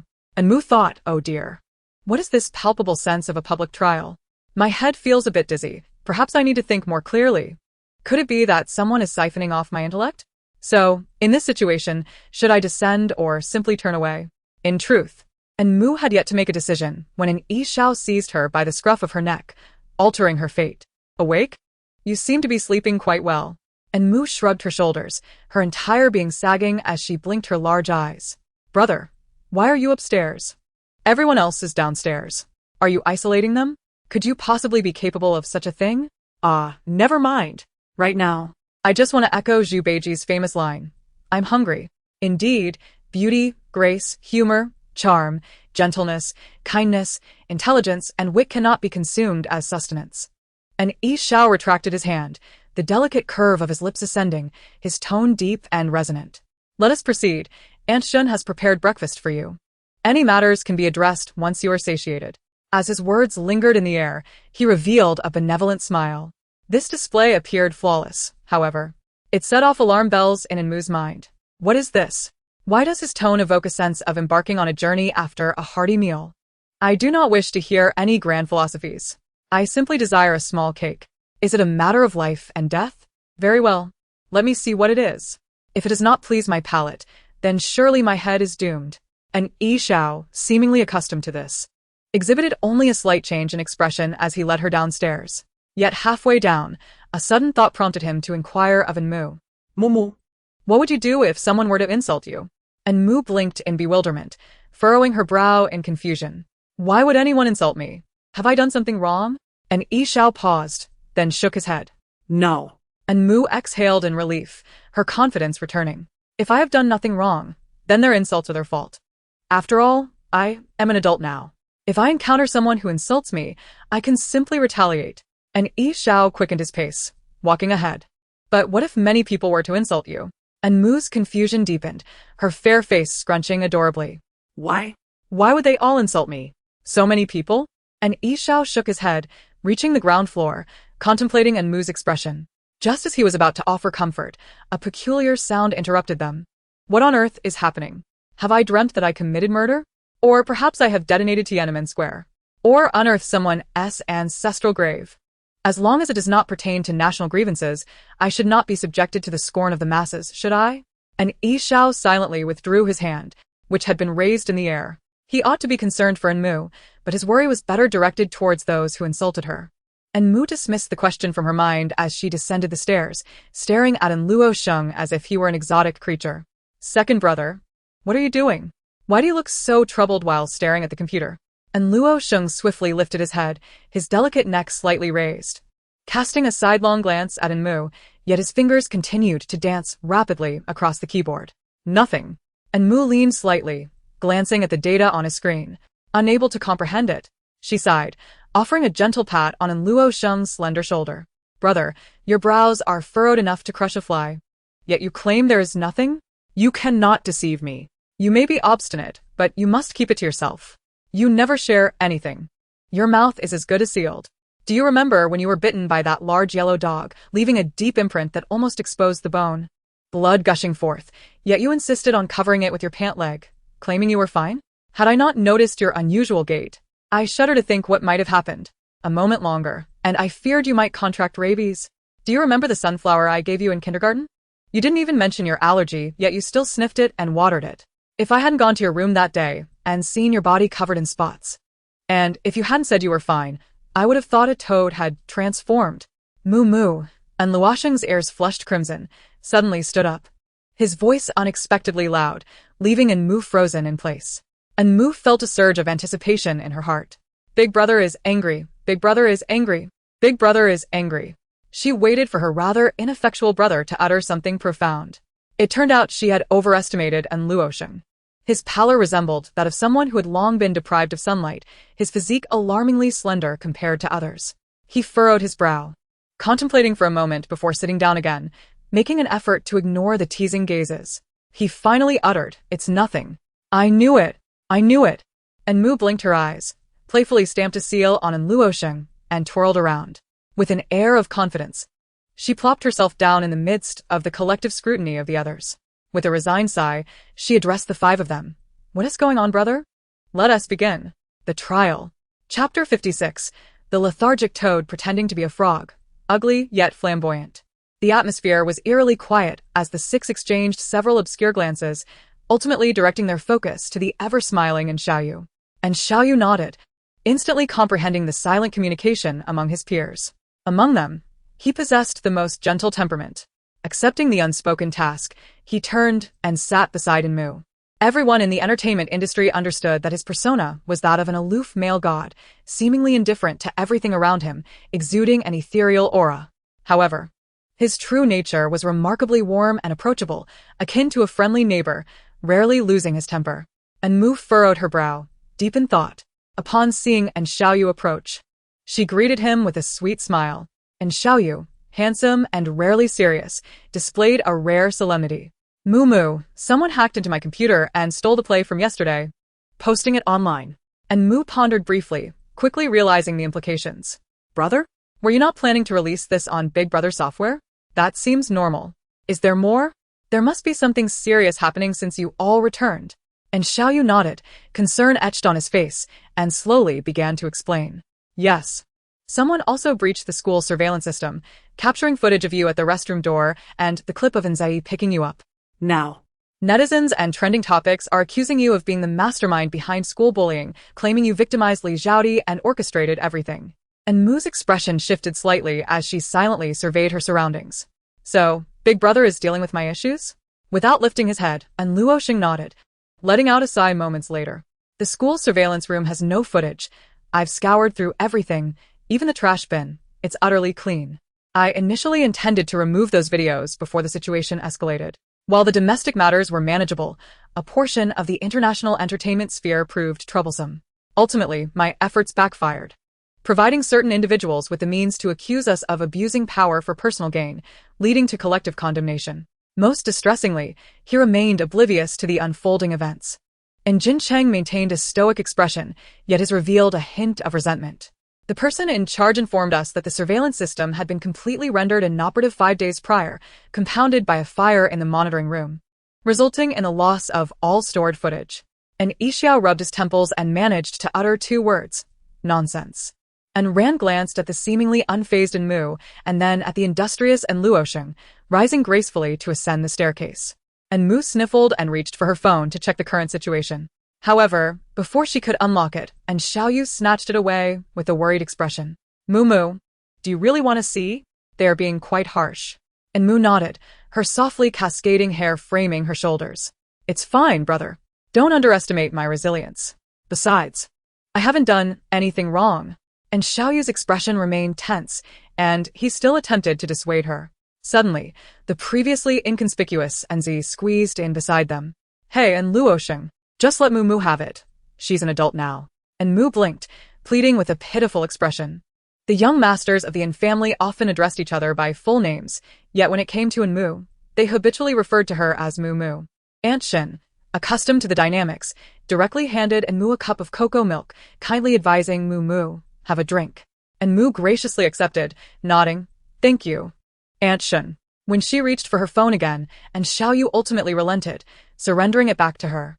After a moment's contemplation, he expressed concern for her feelings, his tone turning somewhat grave. Mu, if you encounter hurtful comments, don't take them to heart. They're just keyboard warriors. If it bothers you, screenshot it, and I'll send them a lawyer's letter.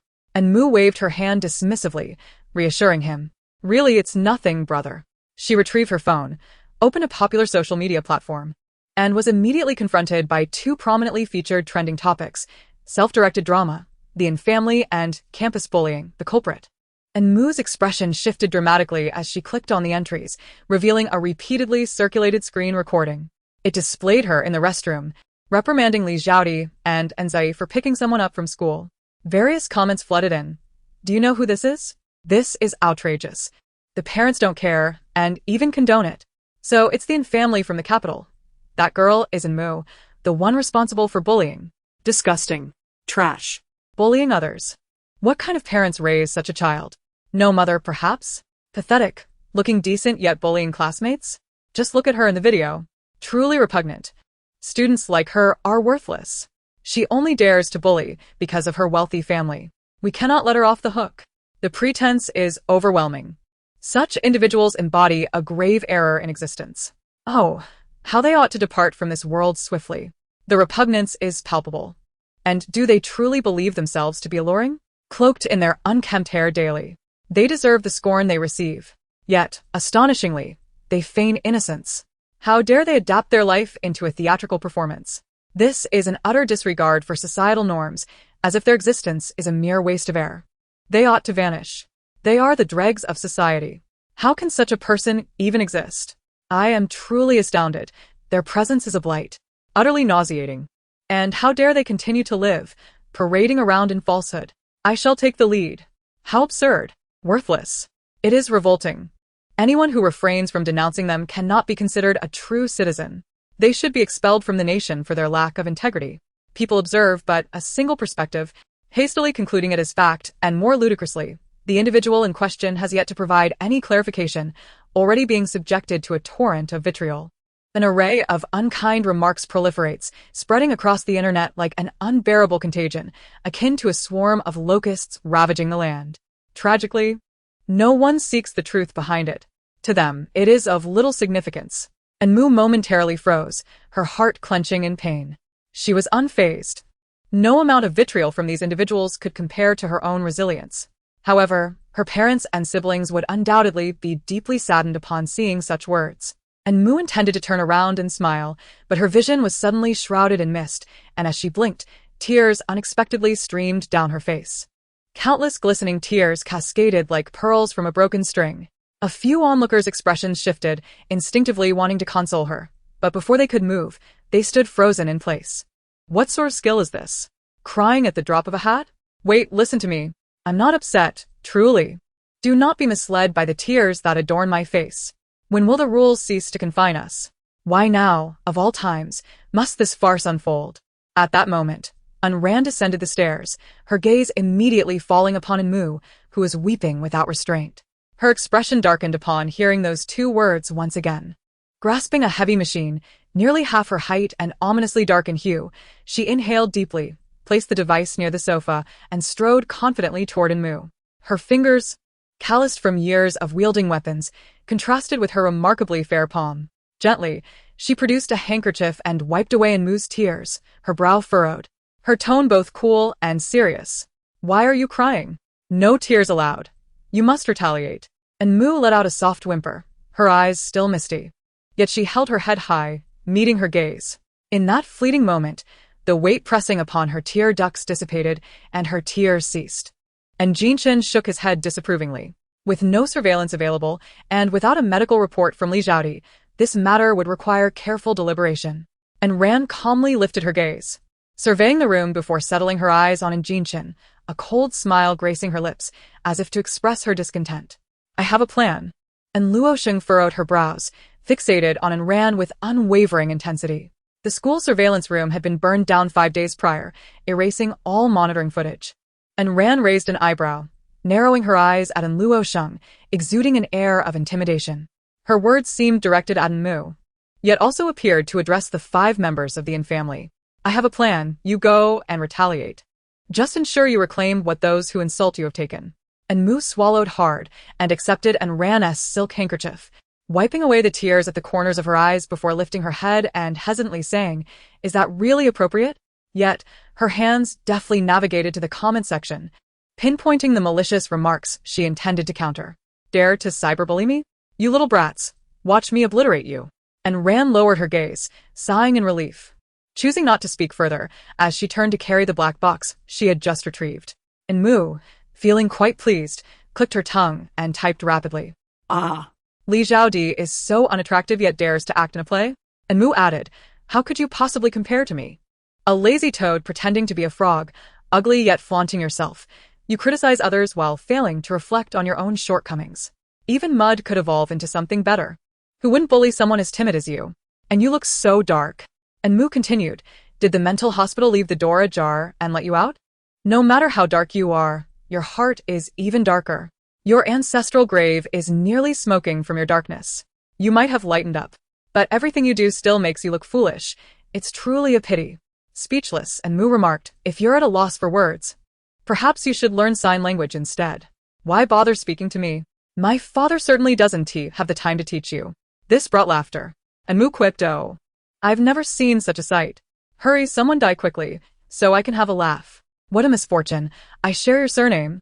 Enmu added, "You cannot possibly compare to your lofty self. Even the Buddha would bow to you. Go ahead and change your surname to Buddha. I think it would suit you. And even the less Han giant Buddha would have to make room for you. One hand cannot clap alone. Who knows what Li Zhaodi did to deserve such bullying?" Enmu provocatively remarked, "Shall I slap you twice then? If that isn't sufficient, I can provide more." 666. The Yin family in the capital is truly impressive. Enmu teased, "Using 666 is so mundane. How about you calculate pi instead? It might keep you from being so idle, spewing insults online after munching on some snacks." However, this exchange soon lost its luster for Enmu as her typing speed lagged. Meanwhile, Xiaoyu, with a cheerful demeanor, offered her a pillow. "Mu, how about going live? Clarify this matter." Enmu's eyes brightened, sitting up straight like a fish leaping from water, but considering her public persona, openly cursing felt inappropriate. Chapter 57. When I saw you berating me, I thought I had desecrated your ancestors' graves. If I were too harsh in my insults, would my elder siblings think I'm behaving oddly? Yet, I genuinely wish to clarify this situation. I wonder how Li Zhaodi is faring. To be honest, I'm quite worried about her. It's all so conflicting." And Xiaoyu smiled knowingly, not waiting for Enmu's response. Turning away, he casually retrieved the live streaming stand that had accumulated dust in the room, his tone unperturbed. "Do not worry, we are all here. Speak your mind freely. If they utter harsh words, I shall send them a lawyer's letter." He said this with a charming glance, signaling to Enmu to feel at ease, as if he were quite accustomed to such matters. His hands moved with remarkable agility, swiftly setting up the equipment, even adding a supplementary light. After completing this task, Xiaoyu opened his account, gazing at the nearly 90 million followers with an air of indifference as he shared 2 trending posts. He quickly typed the phrase "support Enmu" and commenced the live broadcast. Using my account would attract a larger audience and generate more buzz. Just ignore those pesky detractors. Particularly Xiaoyu's most ardent critic. They will not bother you. And Mu's fingertips danced hesitantly on her phone, and she looked up at Xiaoyu.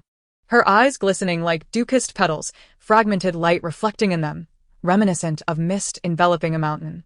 Brother, why are you using your account to stream for me? How can you be certain I am innocent? What if I truly did bully a classmate? You didn't even inquire. You simply chose to side with me. We have no evidence, and they will surely criticize you as well. And Xiaoyu maintained a gentle smile, his gaze fixed on Enmu's hair, illuminated from behind. Soft and fluffy. With a tender touch, he ruffled her tousled locks before crouching down to meet her eye level. You are my little sister. I know your character well. Our Mu wouldn't teach her to fly, let alone bully a classmate. The fault lies not with you.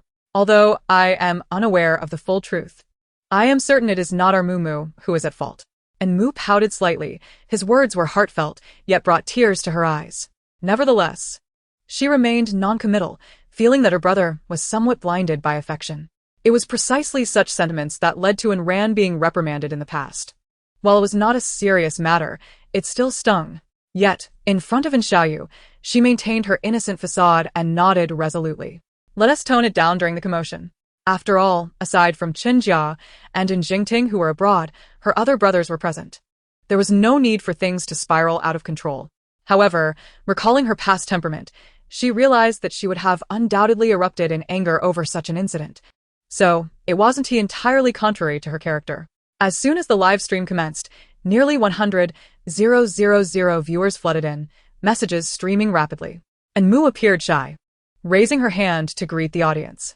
Hello everyone, I am Mu, the protagonist in today's trending topic regarding school bullying, a student from number 101 middle school.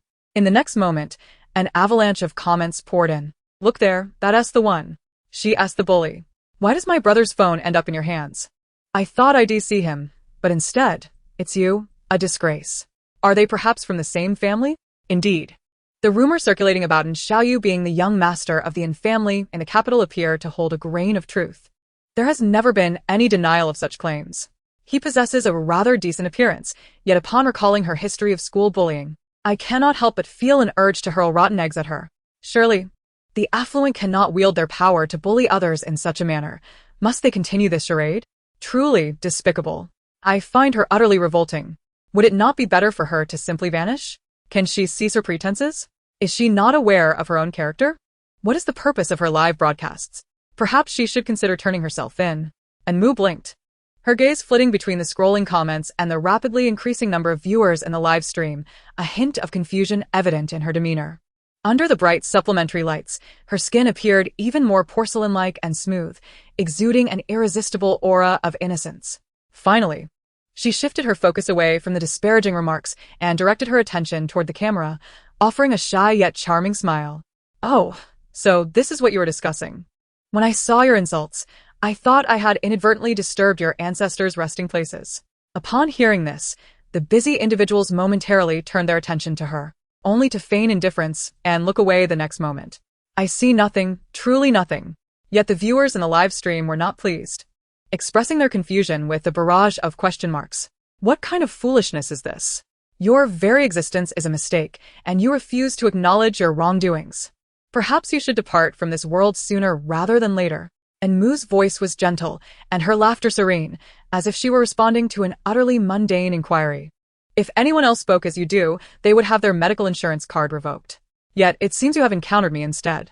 Is it possible that your nitpicking led to you being struck so hard that your wisdom teeth became your front teeth? I see your speech is somewhat incoherent. How unfortunate. Do you realize that attacking family members is the most base form of insult? Individuals like you do not even warrant a response from me.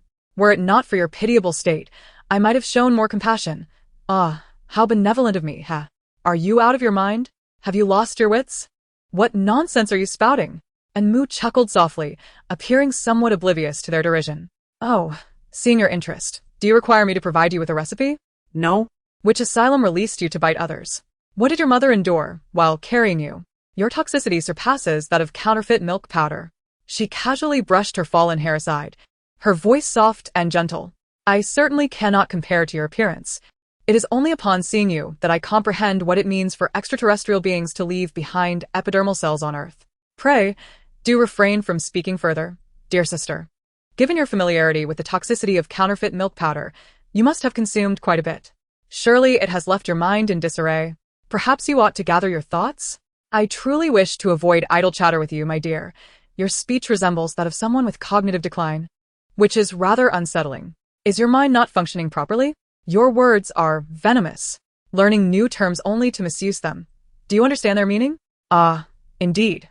Your little mouth is like honey, chattering endlessly, is it not? And Moo's lips curled into a slight smile, as if she found their antics amusing. She glanced up again to see the 6 individuals engrossed in their own tasks, seemingly oblivious to her presence. Only then did she draw closer to the microphone and speak softly. I believe your father is right. Why not hurry and take note? What do you expect? For me to inscribe it on your tombstone? My words may be sharp, but isn't it true that I consumed a fugu just to poison you petty creatures during this live stream? What's the matter? Did you invent the Chinese characters? Did you register a copyright or obtain a patent? Why should I concern myself with how I use them? How do you know I'm akin to a landmine? Is it because you're morally deficient? Smoke-emitting eyes have been blown out by me? Not only did I send them flying, but I also sprinkled some cumin for the dogs. And Moo inclined slightly, straightened her back, and her smile grew gentler, entirely oblivious to the momentary rigidity of those who feigned indifference. Observing the screen filled with question marks, she noted the absence of any retort from the audience. They merely expressed their dissatisfaction and astonishment. With that, she tempered her demeanor, slowly gathering her long hair, offering an innocent smile laced with fragility. All right, I'm genuinely pleased that you can listen to me with calmness, as it allows me to clarify the truth.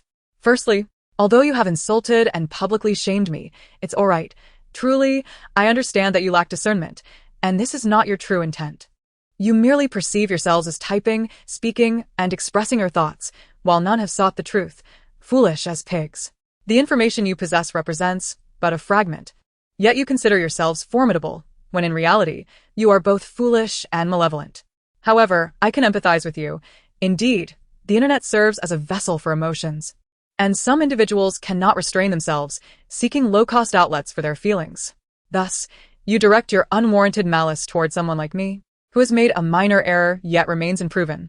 This is the nature of public shaming, a manifestation of your primal instincts. And Moo paused, her demeanor innocent and radiant, yet her words struck like blades. When individuals like you type furiously, you momentarily cease to embody humanity. It is painfully evident that those who partake in public shaming lack independent thought, intelligence, and the essential qualities of humanity. You may be likened to walking corpses. For like flies, you swarm at the faintest whiff of blood. You care little whether I am a victim or a perpetrator. Your only concern is your own fleeting pleasure. You derive joy from cursing me, or perhaps you experience a psychological high.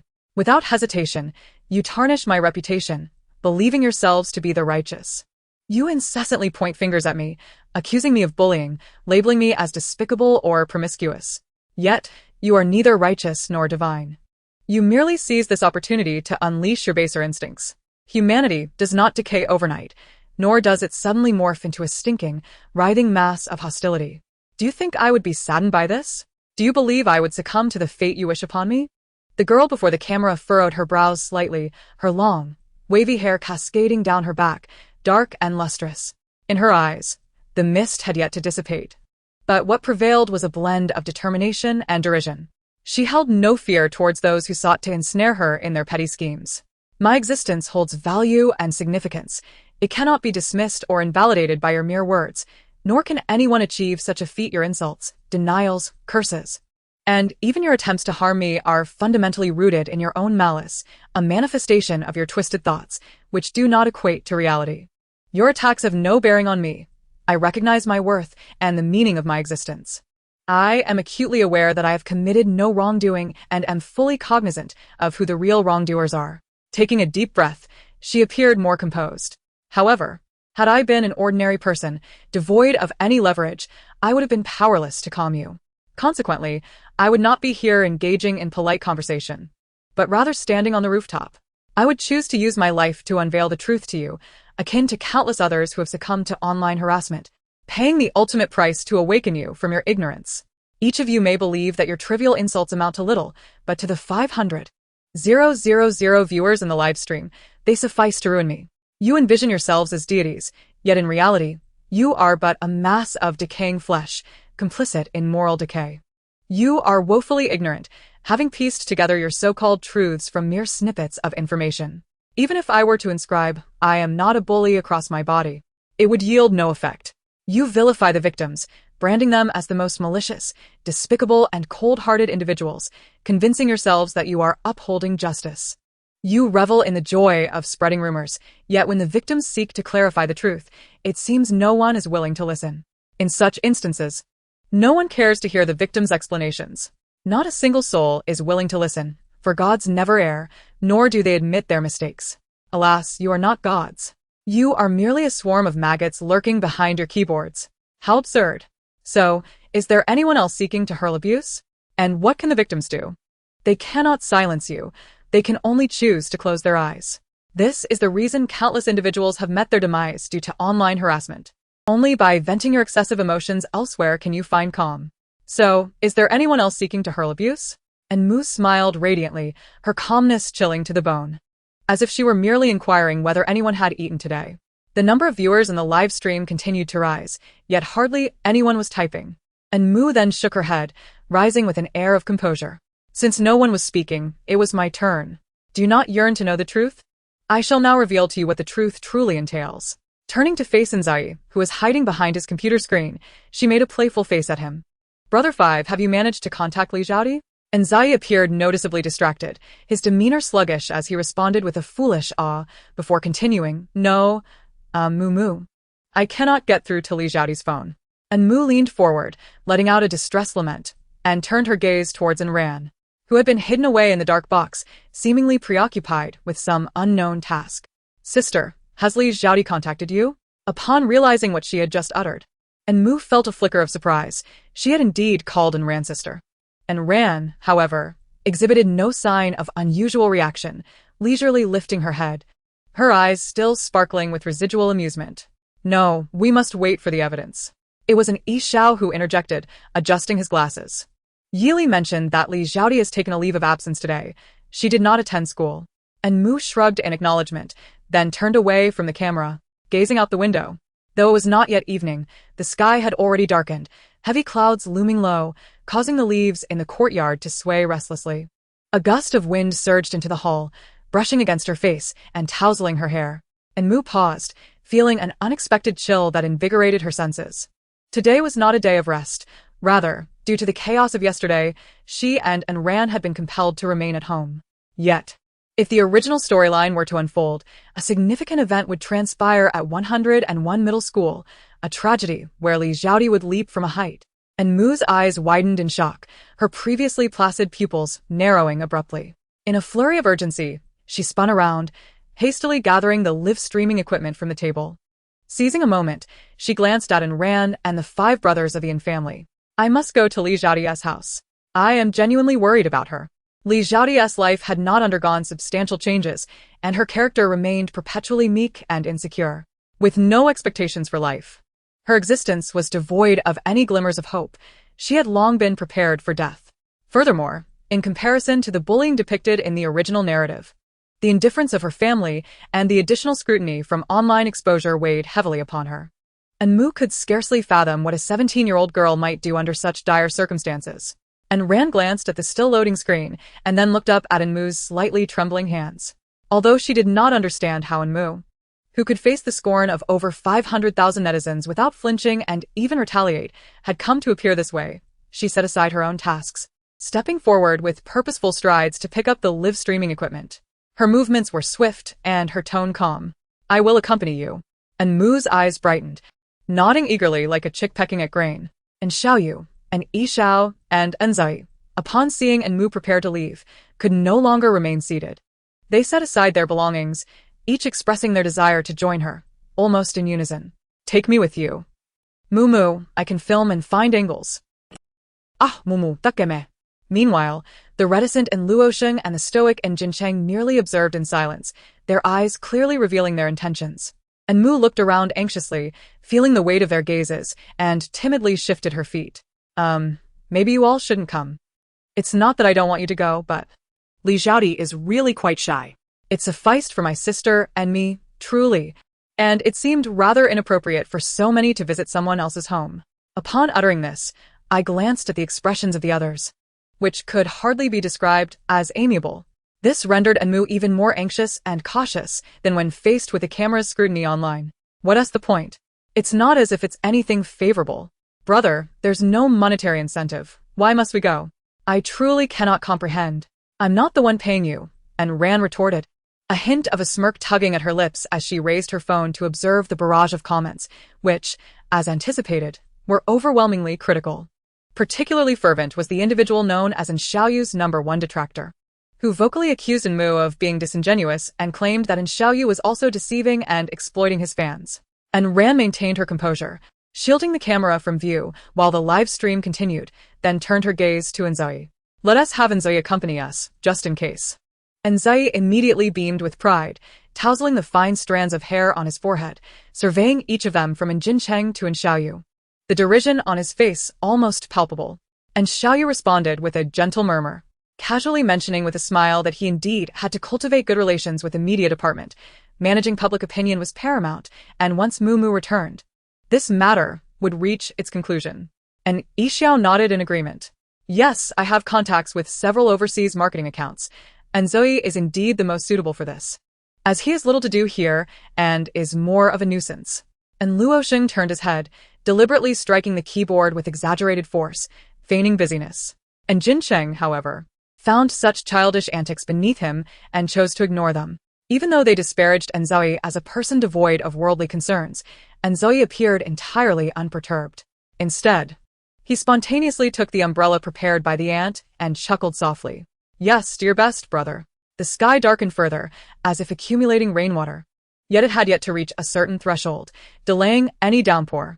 And Mu sat beside the car window, her heart racing incessantly. The incessant notification of the number you have dialed is currently busy. Please try again later echoed in her phone. She understood that this meant Li Xiaodi had blocked her. However, she was also aware that this was not Li Xiaodi's decision but rather a result of parental coercion. She had disrupted the narrative, thereby prompting the rules to rectify the world line without compromising the character's integrity. It could even be directed unhesitatingly at her, seeking to obliterate all her efforts to establish her role. This was entirely normal. It was akin to a character in a story suddenly attracting the attention of a wealthy patron.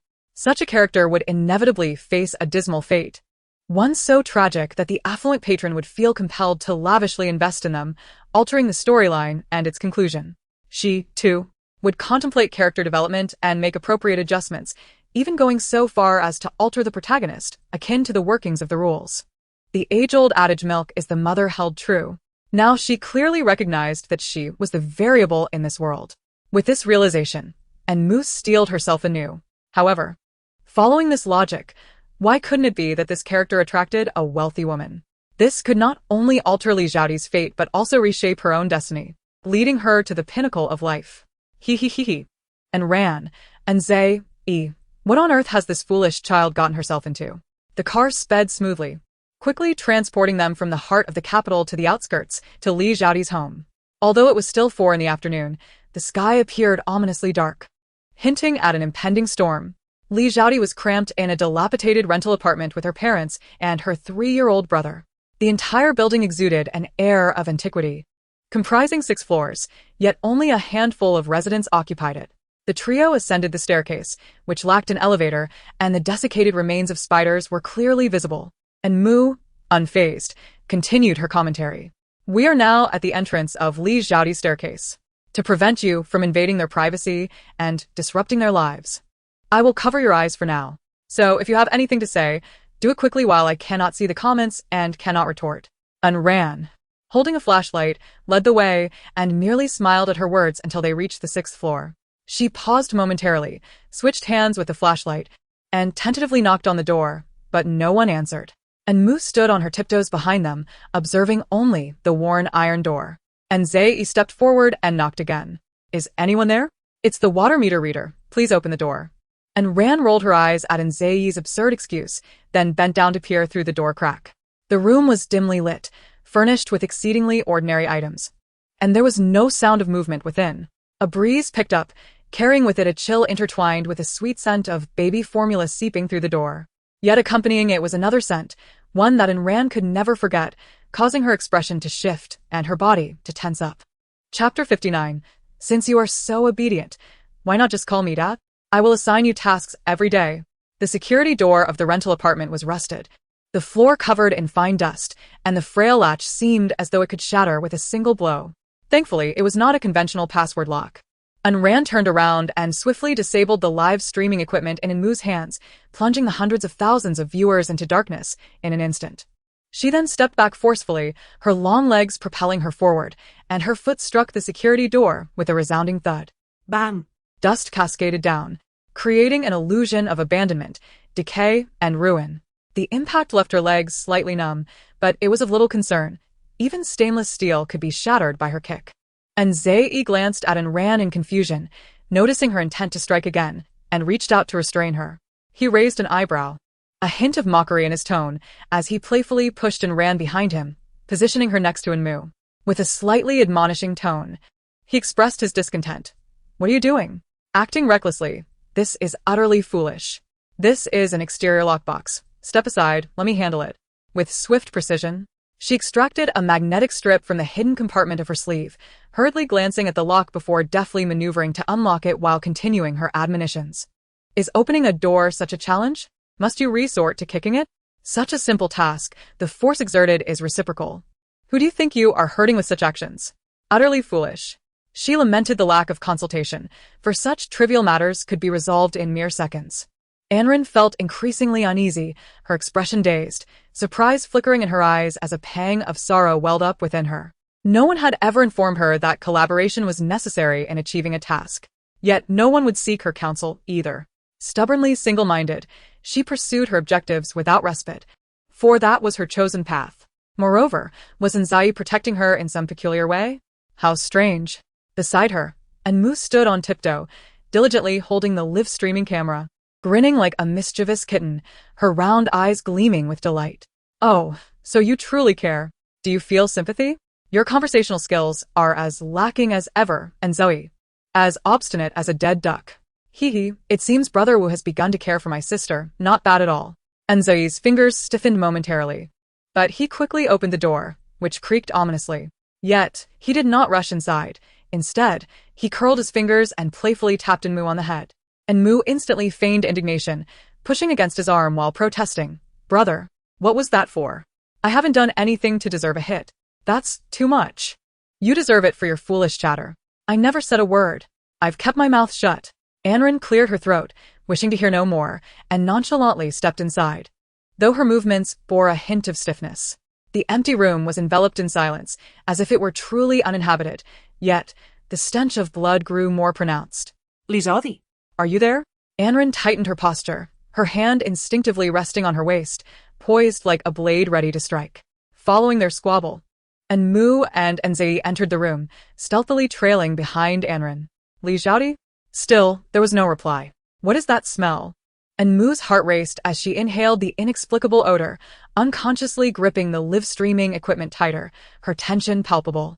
Zae sniffed the air as well, utterly perplexed. There's nothing. Oh, but there is. It's foul, and quite unbearable. The temperature around them had dropped significantly, the wind gusting through the ajar window, unabashedly revealing the chilling atmosphere. Anren pressed her lips together, casting a deep, inscrutable glance at Enmu. Nodding in agreement, Enmu affirmed, there is indeed something. Anren could sense it, but why was Enmu also able to detect it? Nevertheless, she swiftly cast aside this thought and took a deliberate step forward, advancing towards the source of the odor. Without a word, she pushed open the wooden door of the bathroom. The door creaked open to reveal a dimly lit music box resting on the windowsill, slowly turning. It had likely been a long time since it last played, now silent due to lack of power. The dancing figure's heart resembled a bulb, dimly flickering like a faulty connection, while the tap glimmered, dripping water into a crimson bucket. The girl leaned weakly against the wall, her left hand turned palm up over the sewer drain, akin to a beast letting its own blood flow. The searing liquid, viscous and pungent, would trickle away through the drain. Her frame was excessively gaunt, her lips devoid of color, thin as a sheet of white paper, ready to disperse at the slightest breeze. There were no overtly vivid stains of crimson. Yet the dagger that hung from her right side attested to the events that had unfolded in the room. She dared not sully the restroom with death, unwilling to burden her parents. Such maturity, perhaps. The scent of blood was overwhelmingly rich, sweetly metallic, nearly inducing nausea in Anmu, who choked back words that refused to form. Anren reacted swiftly, gliding over to her. The wound at her wrist was so deep it almost exposed the bone, with severed veins visible from the gash. Having rested against the drain, it was matted with strands of hair. With deft hands, she first checked for breath, then expertly applied pressure to several acupressure points, staunching the flow of blood. Anzi, too, grasped the gravity of the situation, immediately covering Anmu's eyes. "Do not be afraid, do not look. Moo, close your eyes." Anmu swallowed hard, her hands trembling as she retrieved her phone. "Brother, call third brother." Anren cast a worried glance at the two before swiftly lifting Li Xiaodi and racing downstairs. The echoes of urgency grew fainter in the corridor. "Quick! Call an Yixiao and urge him to go to the hospital. Li Xiaodi is in critical condition." Anmu jolted awake, flustered, and followed Anren down the stairs. Anzi closely trailed, his long strides quickly closing the gap. The trio climbed into the vehicle, speeding toward an Yixiao's private hospital. The concern in Anzi's eyes was almost palpable. Although Anren was quick-witted, covering Li Xiaodi's wound with fabric to halt the bleeding, Anmu had undoubtedly witnessed a great deal. Clearly, Anren shared the same apprehensions, casting sidelong glances at Anmu, mindful of her mental state. She appeared composed, her demeanor calm and unshaken. Yet at the next intersection, they encountered a red light, forcing a brief stop before they resumed their frantic pace. Anmu regained her composure, lifting her gaze to the figure cradled in Anren's arms, softly asking, "Sister, will Li Xiaodi die?" Anren reached out to feel Li Xiaodi's breath and examine the makeshift bandage on her wrist, contemplating the fact that this person had once again referred to her as sister. Her typically cool gaze narrowed slightly, softening as she looked up. "No, she will survive."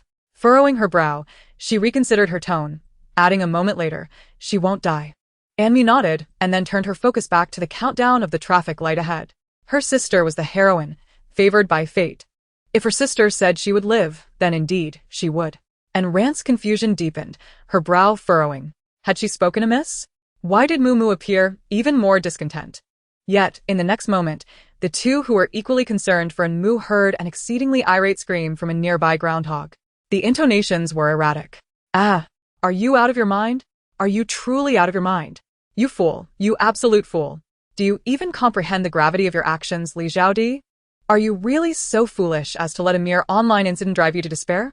I told you to aim for Qingbei. Why haven to you? I suggested you become president. Why haven to you? I urged you to unify the world. Why haven to you?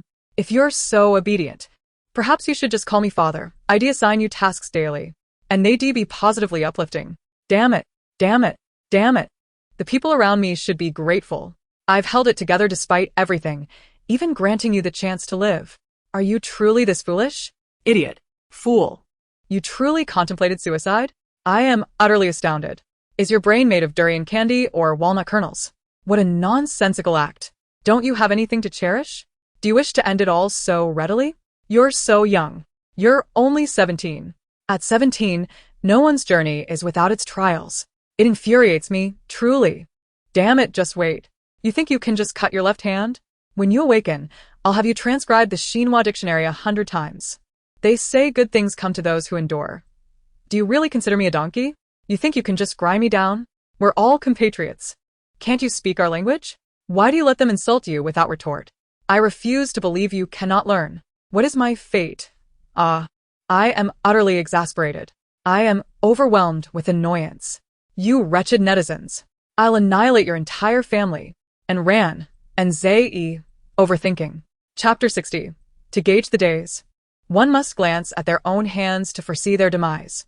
The rain, which had been brewing for half an afternoon, finally showed signs of pouring down, illuminated by a flash of lightning, with thunder rumbling ominously. And Mu's gaze remained fixed on Li Xiaodi's pale, lifeless visage, and she fell into a long silence.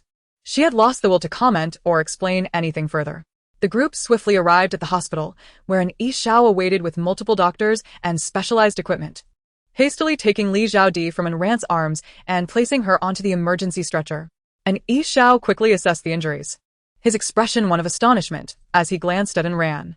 Ultimately, he asked nothing, racing against time as he anxiously pushed the patient into the operating room. And Mu let out a sigh of relief. With her sister S promise and her brother S medical expertise, Li Xiaodi would undoubtedly survive. She could finally set aside her worries for Li Xiaodi. Lifting her gaze, she spotted in Xiao Yu and in Luo Sheng standing at the entrance, both equally striking, wearing black masks, seemingly engaged in conversation. And Luo Sheng appeared visibly tense, clearly unwilling to be brought out. Only Jin Chen was absent. And Mu forced a somewhat strained smile and quickly walked over. And Ran exhibited no discernible emotion as she exchanged glances with Nzai Yi, both of them leisurely approaching the two individuals. How are you? The tone was unremarkable, inquiring of An Luo Sheng, with her gaze cast downwards. And Luo Sheng turned abruptly towards An Yizhao's office, disregarding them entirely. And Ran remained stationary, unanswered, and furrowing her brow in confusion. The atmosphere grew somewhat awkward, prompting An Mu to let out a resigned sigh, attempting to alleviate the tension. Come on, there are delicious treats in Third Brother's office. Last time I visited, he had an entire box of chocolates. And Xiao Yu's eyes flickered with a peculiar emotion, which he swiftly concealed, nodding in agreement. Yes, let us wait inside. Mumu has been busy all afternoon, and hasn't he eaten all day? And Luo Sheng appeared to have been waiting for quite some time, surrounded by the tools and laptop that An Ran required, sitting calmly upon the black leather sofa. His complexion was strikingly pale, seemingly glowing in the dimly lit office. His voice soft. Prior to her suicide, Li Xiaodi had indeed released a clarifying video and a suicide note, yet both were suppressed, uploaded to another signal channel. The interface displayed led her to believe she had done everything necessary, but in reality, no one had seen it. And Mu widened her eyes and abruptly switched on the light, drawing all attention towards her in bewilderment. She offered an awkward smile, shifting her feet shyly, only to collide with An Ran, who remained impassive as she studied her. And Mu's lips moved slightly as she explained, Brother, the room was too dark. It was rather frightening. And Luo Sheng nodded, indicating it was of no concern, then turned his gaze back to the messages on the screen, continuing, I hacked into her phone, as well as her parents' devices, and discovered a sudden transfer of 5 million to their account, alongside a betrothal gift from a 40-year-old widower. There were indeed some anomalies before her decision to take her own life. As she had been in constant communication with someone online under the alias Silk Thread, Li Xiaodi confided everything to that individual, who continuously praised Mu with an array of flattering words, which I find to be quite accurate. However, I believe he was subtly altering Li Xiaodi's mindset, amplifying her guilt while implanting the notion that she possessed nothing of worth. He suggested that she had no means to draw the world's attention. The only bargaining chip she had was her life. Moreover, this girl already had suicidal tendencies. At the tender age of 17, she was far too susceptible to influence. Upon concluding, An Luo Sheng raised his gaze to An Mu, his expression serious and solemn. Therefore, Mu, she has no connection to you. She simply wished to end her own life. Do not feel guilty. And Mu blinked, as if grasping her brother's underlying message. Meanwhile, An Xiao Yu, with a cheerful demeanor, elegantly seated himself on the sofa. So, has the suicide video been re-uploaded? And Mu raised an eyebrow, her perception of An Xiao Yu shifting considerably. And Luo Sheng stiffened, his posture straightening. She is the mastermind behind Mu's online exposure. Despite her innocence, it is imperative that she clarifies this matter. Moreover, a person of integrity has no reason to fear shadows. Not only that, I have also uploaded that letter, which has garnered significant attention. And Luo Sheng glanced at An Mu's expression, wisely swallowing the words that lingered in her throat. And Xiao Yu stood at the pinnacle of morality, letting out a sigh. TSK, that child is merely 17. Your actions could ruin her life. Furthermore, there is still a chance for redemption. This overwhelming heat makes it impossible for the child to lead a normal life. She has parents to care for. And Luo Sheng's delicate face was filled with disdain. Yet her temperament kept her from speaking out. On the other hand, An Mu felt a pang of sympathy, grasping An Xiao Yu's hand in a gesture of peace. Brother, why are you acting this way? Blame er? He is only looking out for me. It is all my fault. I should have kept the recording device handy to expose anyone who dares to frame me. When someone accuses me, I can simply show the footage to prove my innocence. It is my fault for allowing them to find a weakness, putting you all in a difficult position. And Xiao Yu shot a glance at An Luo Sheng. But she remained indifferent. The height difference prevented An Mu from seeing the silent exchange between the two. He gently tapped An Mu's forehead, as if offering praise. Indeed, our Mu must remain vigilant. Otherwise, all sorts of scoundrels will attempt to approach you. Fortunately, your brothers are here to protect you. But you cannot afford to let down your guard. Not everyone is benevolent. I understand your intentions to do good, but such matters are inherently contentious. You could easily hide and capture the scenes of their bullying, using public sentiment to suppress the wrongdoers. Of course, I do not blame you. I merely wish for you to be a bit more self-serving, rather than rashly aligning yourself with Li Xiaodi. Your actions are passionate and not entirely misguided, but you are not like her. You have us, and you have her parents. She has no one to care for her. If she were to perish, no one would mourn her. This statement was one in Xiao Yu dared to voice only in his heart. Before Enmu, he was eager to assume the role of a caring brother. Pausing for a moment, he looked up at Enran and continued, and Enran, we are one big family. Mu, you are very important to us. Do you understand? Silly girl.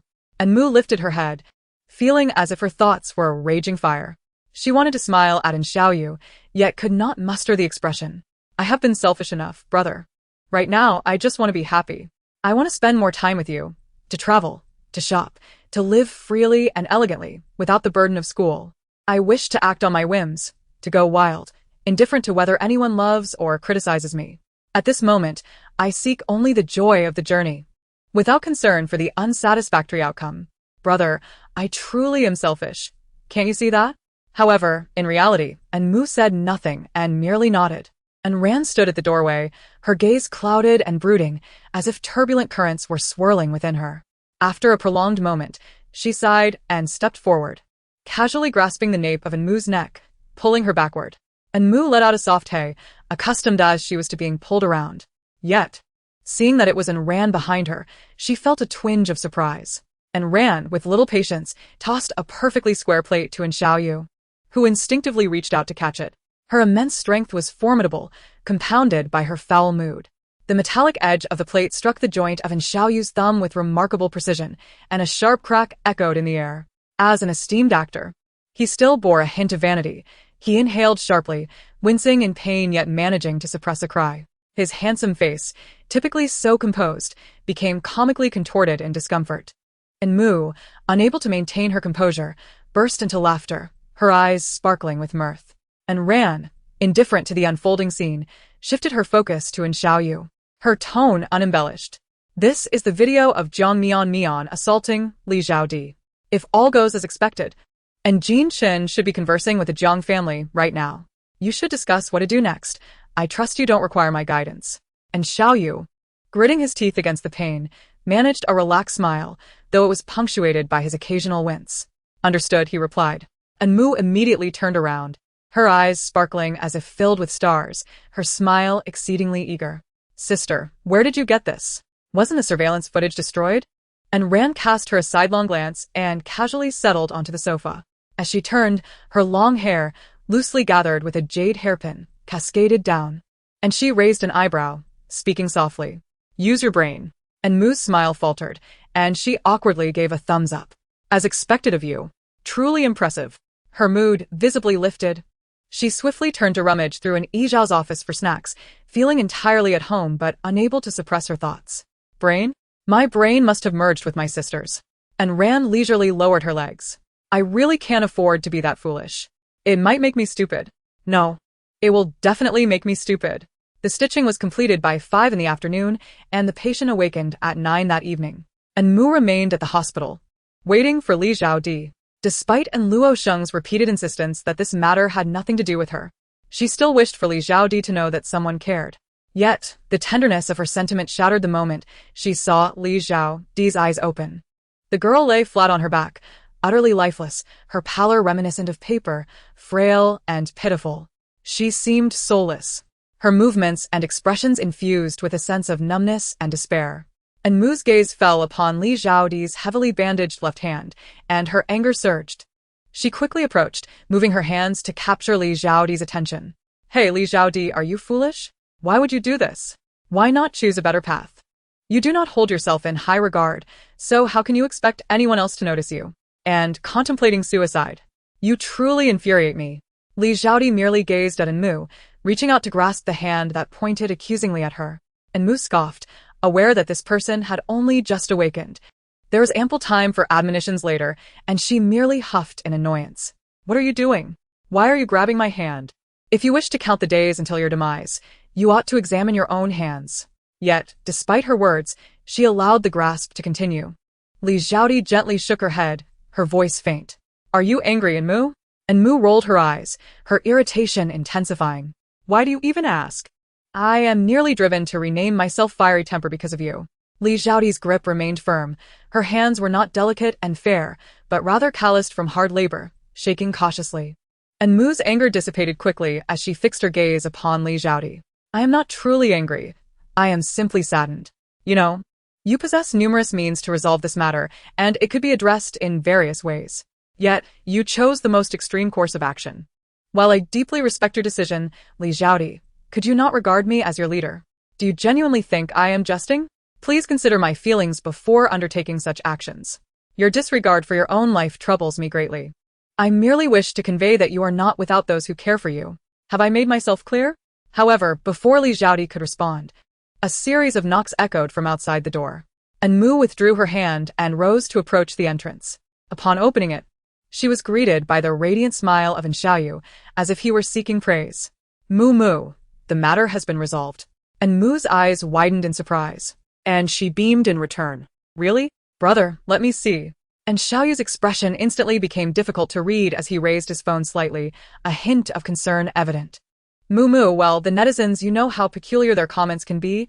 They have given you a nickname, so brace yourself. And Mu, perplexed, tilted her head. What nickname? And Xiaoyu fidgeted, hesitating before finally saying, they call you the chatterbox of the capital, Enmu. Chapter 61. What is understanding? Am I to be wrong to amuse a fool? Her delicate, fair face still bore a smile, yet the moment she heard the answer, it froze in disbelief. She glared in exasperation, her cheeks puffed with indignation. And Xiaoyu again touched his nose, suppressing an involuntary grin, fearful that the little one before him might truly become upset. Lowering his phone, he pointed to the trending topic in a bid to refute the absurdity. I can tell at a glance that they are spouting nonsense. My Mu is so well behaved. They have gone too far, fabricating tales merely to attract attention. However, there are some who praise you, saying you are refreshingly perceptive, truly, that you are eloquent and that they acknowledge their mistakes and have apologized to you. He feigned an exaggerated anger, as though more incensed than Enmu herself. Enmu resembled a wilted eggplant, her pitiful gaze lifting momentarily to meet Xiaoyu's, only to then droop despondently. If apologies held any merit, what purpose would the police serve? And Xiaoyu maintained a stern expression, poised to address the matter of sending a lawyer's letter, when he was suddenly confronted with her unfiltered thoughts. How utterly excessive. Truly outrageous. They even bestowed upon me a nickname. Not only do they insult me, but they also label me with a derogatory moniker. How can one be so shameless in their conduct? And such an unpleasant nickname at that. It is beyond outrageous. What nonsense. What utter nonsense. I am undeniably adorable. I am gentle, considerate, and polite, and I articulate myself with grace. I radiate positivity. How can they dare to call me a chatterbox? Why is this so? Why? Others are hailed as national sisters, national daughters, or national uncles. Yet here I am, reduced to the label of a capital city chatterbox. I refuse. I refuse. How can this be? It truly shatters my heart. I am heartbroken to the point of distortion. Heartbroken to the brink of madness. So, they wish to call me a chatterbox, do they? Very well. I shall unleash a flurry of punches. Uppercut, lower cut, left hook, sweeping leg, spinning kick. Antelope leaps, goats bound. Crows take flight. Mice navigate mazes. Elephants kick. An enraged octopus. A giant axe fells a tree. Utterly insane. Completely mad. Absolutely deranged. And Xiaoyu cleared his throat softly, turning slowly away from Enmu, his shoulders trembling slightly. Instantly, Enmu's worries dissipated, consumed by thoughts of whether her brother was crying or feeling sorrowful. Due to their height difference, she could only tiptoe to gently pat his shoulder in a comforting manner. Brother, I am fine, truly. Being called a chatterbox is quite alright. It merely indicates that the online community acknowledges my eloquence. Even she found it hard to believe her own words. And Xiaoyu's trembling intensified, his demeanor embodying a profound restraint. Enmu paused for a moment, her eyes betraying her confusion. Although her fourth brother generally appeared amiable and possessed a good temperament, garnering unanimous praise from both the entertainment and capital circles, and frequently showcasing a positive demeanor since childhood, he was, in truth, gentle on the outside but resilient within, hardly susceptible to genuine harm. Having consistently dominated the film rankings, he bore the weight of celebrity expectations, remaining oblivious to the absurdities concocted by tabloids. Consequently, An Xiaoyu often projected an image of either refined elegance or an unattainable facade. She had never witnessed him in such a pitiable state of potential tears. Her heart ached for him as she continued to murmur words of comfort and cautiously shifted her weight. "Oh, brother, what troubles you? I assure you, I have not taken this matter to heart. Truly." Suddenly, she bent down, leaning forward unexpectedly to peer at An Xiaoyu's face, eager to discern his condition. Their gazes locked, creating an unusually awkward moment. The radiant smile lingering at the corners of An Xiaoyu's lips had yet to fully fade as his hand pressed against his mouth. The intense emotions swirling within him suddenly collided with Enmu's little head. His pupils quivered violently, and he abruptly straightened his posture, as if the one who had just laughed until his stomach hurt was not him at all. This was utterly absurd. An Xiaoyu cleared his throat and reached out to ruffle Enmu's hair, intending to offer an explanation. However, he was met with Enmu's stern expression as he took a step back, fuming silently. Ah. "An Xiaoyu, even with your back teeth shattered, you still couldn't contain yourself? What on earth is so amusing? This is utterly ridiculous." I'm infuriated. Infuriated? Is this truly funny? Do you think your simple laughter has not shattered my confidence and dreams? Your derision doesn't just wound me. It devastates my sacred yet fragile heart, along with the affection and concern I hold for you. You believe you merely laughed at me, but your callous demeanor has obliterated my last vestige of trust in you. You cruel fourth brother. You are a tormentor. Your heart is as cold as stone. They call me a blabbermouth, yet you mock me like this. You possess no compassion.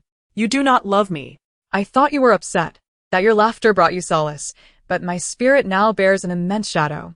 Even in the depths of night, the thought of your laughter can soak 3 layers of my quilt with tears, while you, on the other hand, sleep soundly and guiltlessly. Your actions have left me heartbroken, deeply scarred.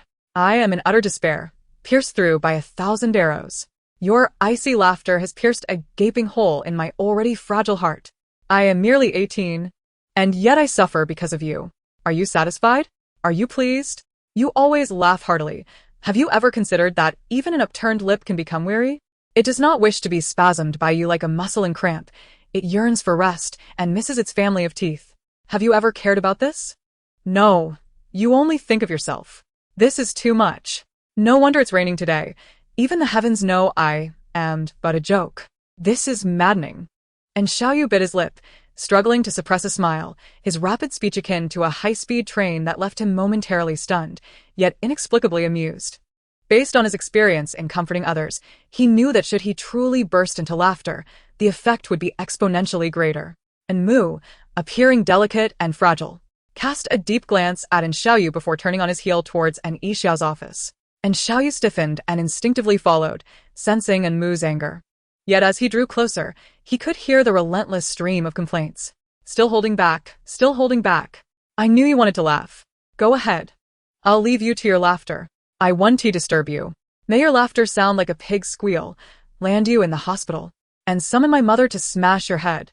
Laugh until the entire hospital needs hearing aids, and even third brother's performance improves. May you laugh so hard that your right hand grips your left foot, while your left hand forms a heart, executing a perfect somersault. Laughter led to varicose veins and a sprained pinky. Laughter illuminated the sound-controlled lights within a 10-mile radius for you. Laughter propelled my hand to strike your Ferrari, which subsequently released 4 non-fu batteries. How vexing. I shall ignore you. And Xiaoyu, how considerate.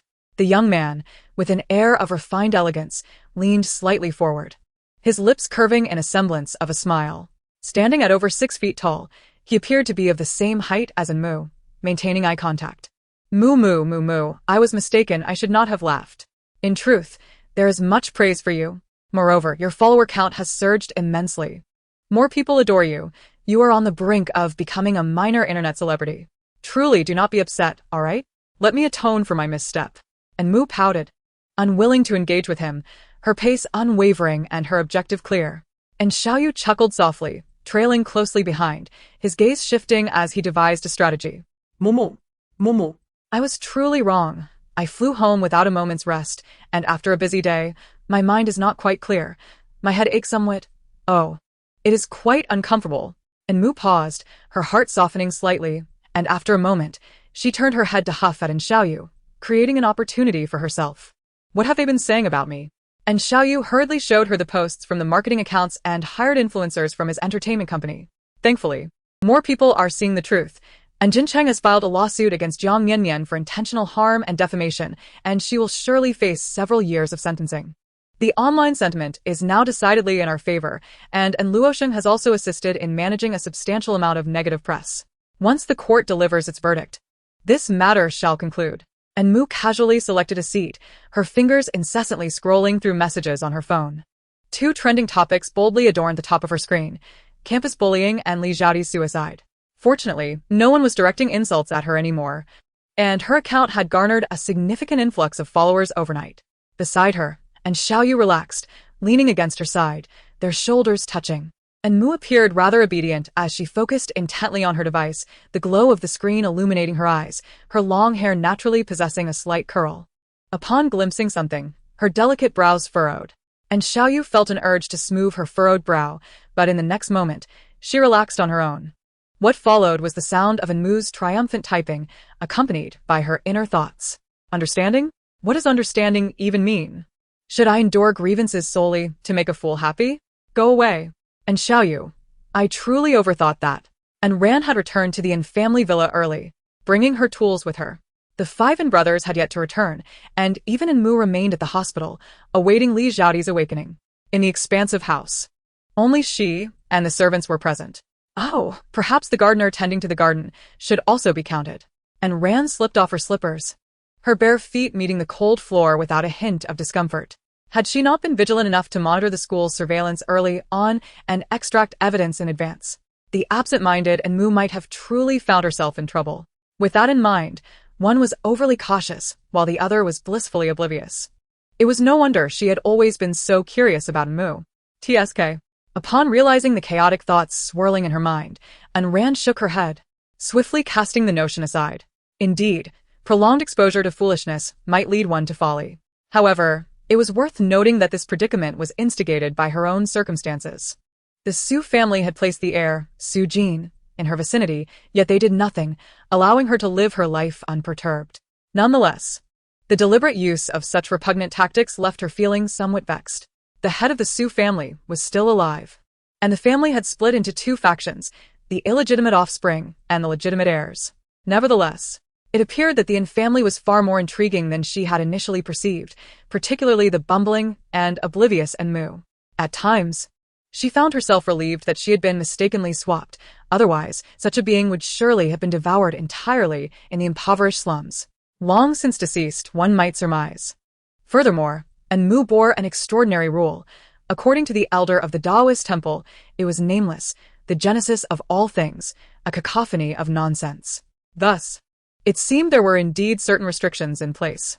And Ran casually removed her obsidian hairpin, and her cascading dark hair fell gracefully to her waist. She resumed her seat before the black box, which housed numerous screens of varying sizes. The greenish glow illuminated her serene visage, adding an air of mystery. As her jade-like fingers languidly rested upon the keyboard, tapping at random, the actions of the Su family's legitimate heir had thoroughly disgusted her. She was determined to uncover the true intentions of the Su family. Meanwhile, on the other side, Su Jin, having been abruptly cautioned to cease his actions, was seething with indignation. Disregarding any notions of status, he stormed towards Su Wuxi's location. How dare such an inconsequential being threaten him? Yet, just as he was about to knock, he recalled that individual's methods, causing him to flinch. Taking a deep breath, he knocked calmly on the door. Suddenly, a light tap on his shoulder startled him, causing him to jump. Turning around, he encountered a head of grizzled hair. With a youthful face contorted in a frown, he complained, addressing the elder respectfully, "Old Su, what are you doing? Why are you hiding behind me?" The elder, referred to as Old Su, was clad in a well-tailored suit, his face lined with wrinkles that spoke of his advanced years. His eyes, however, sparkled with vitality. Although he wore a smile, there was an undeniable air of authority about him. "You seek to find His Highness, do you not?" "He has stepped out and is not present," Old Su stated. Su Jin expressed his displeasure with a discontented exclamation but dared not voice any further objections. The elder smiled kindly and elegantly gestured for him to proceed. If you require assistance, I can relay any messages on your behalf. Su Jin's expression momentarily stiffened before he shook his head in refusal. There's no need, old Su. I shall take my leave for now and return later. With that, he quickly departed as if fleeing the scene. Once he regained his composure, he received a message from Enran, who had just breached his firewall. Greetings, member of the Su family. Your aim is merely to draw me out. But what is your true intention? Su Jin scoffed derisively, dismissing the need to appease Enran. Even in a society governed by law, you cannot escape. I never contemplated evasion, yet your actions have incited my ire. Wildcats will always be wildcats. It is a matter of genetics.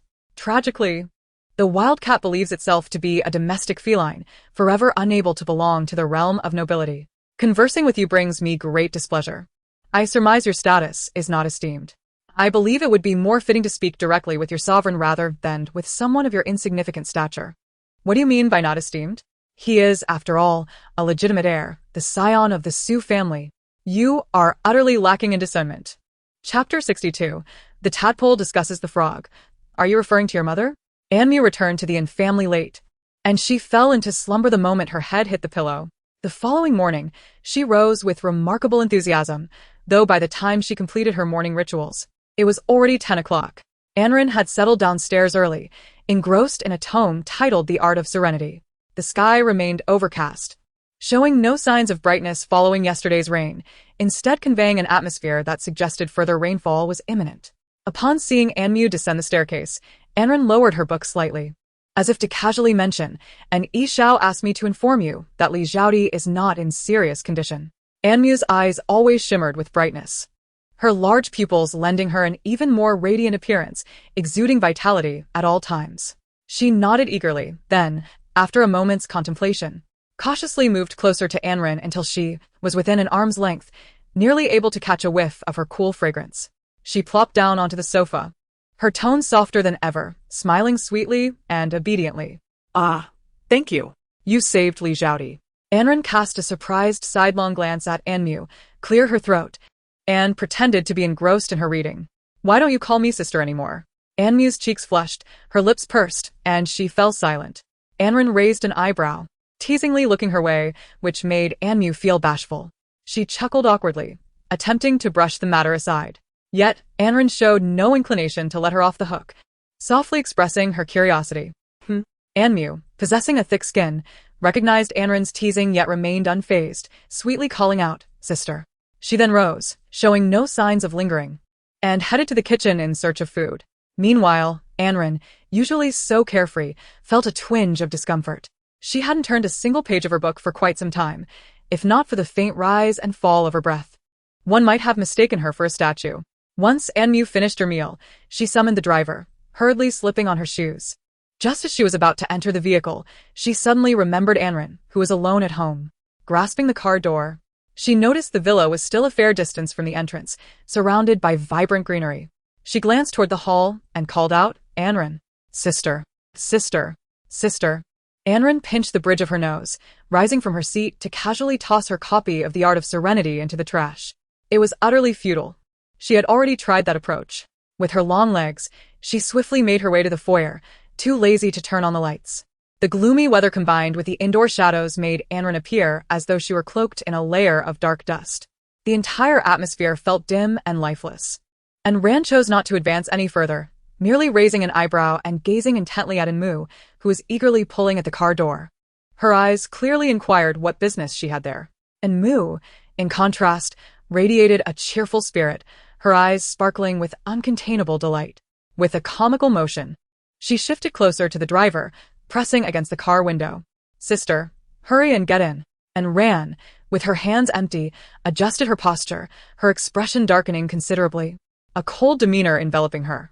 Even her hair seemed to convey the message that Enmu better have a valid reason.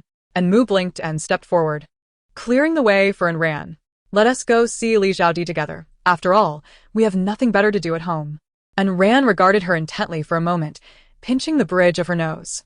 Although she longed to say that it was merely her own business, She inexplicably found herself changing shoes and entering the vehicle from the opposite side. And Mu awkwardly ignored the bewildered gaze of the driver as she closed the door behind her.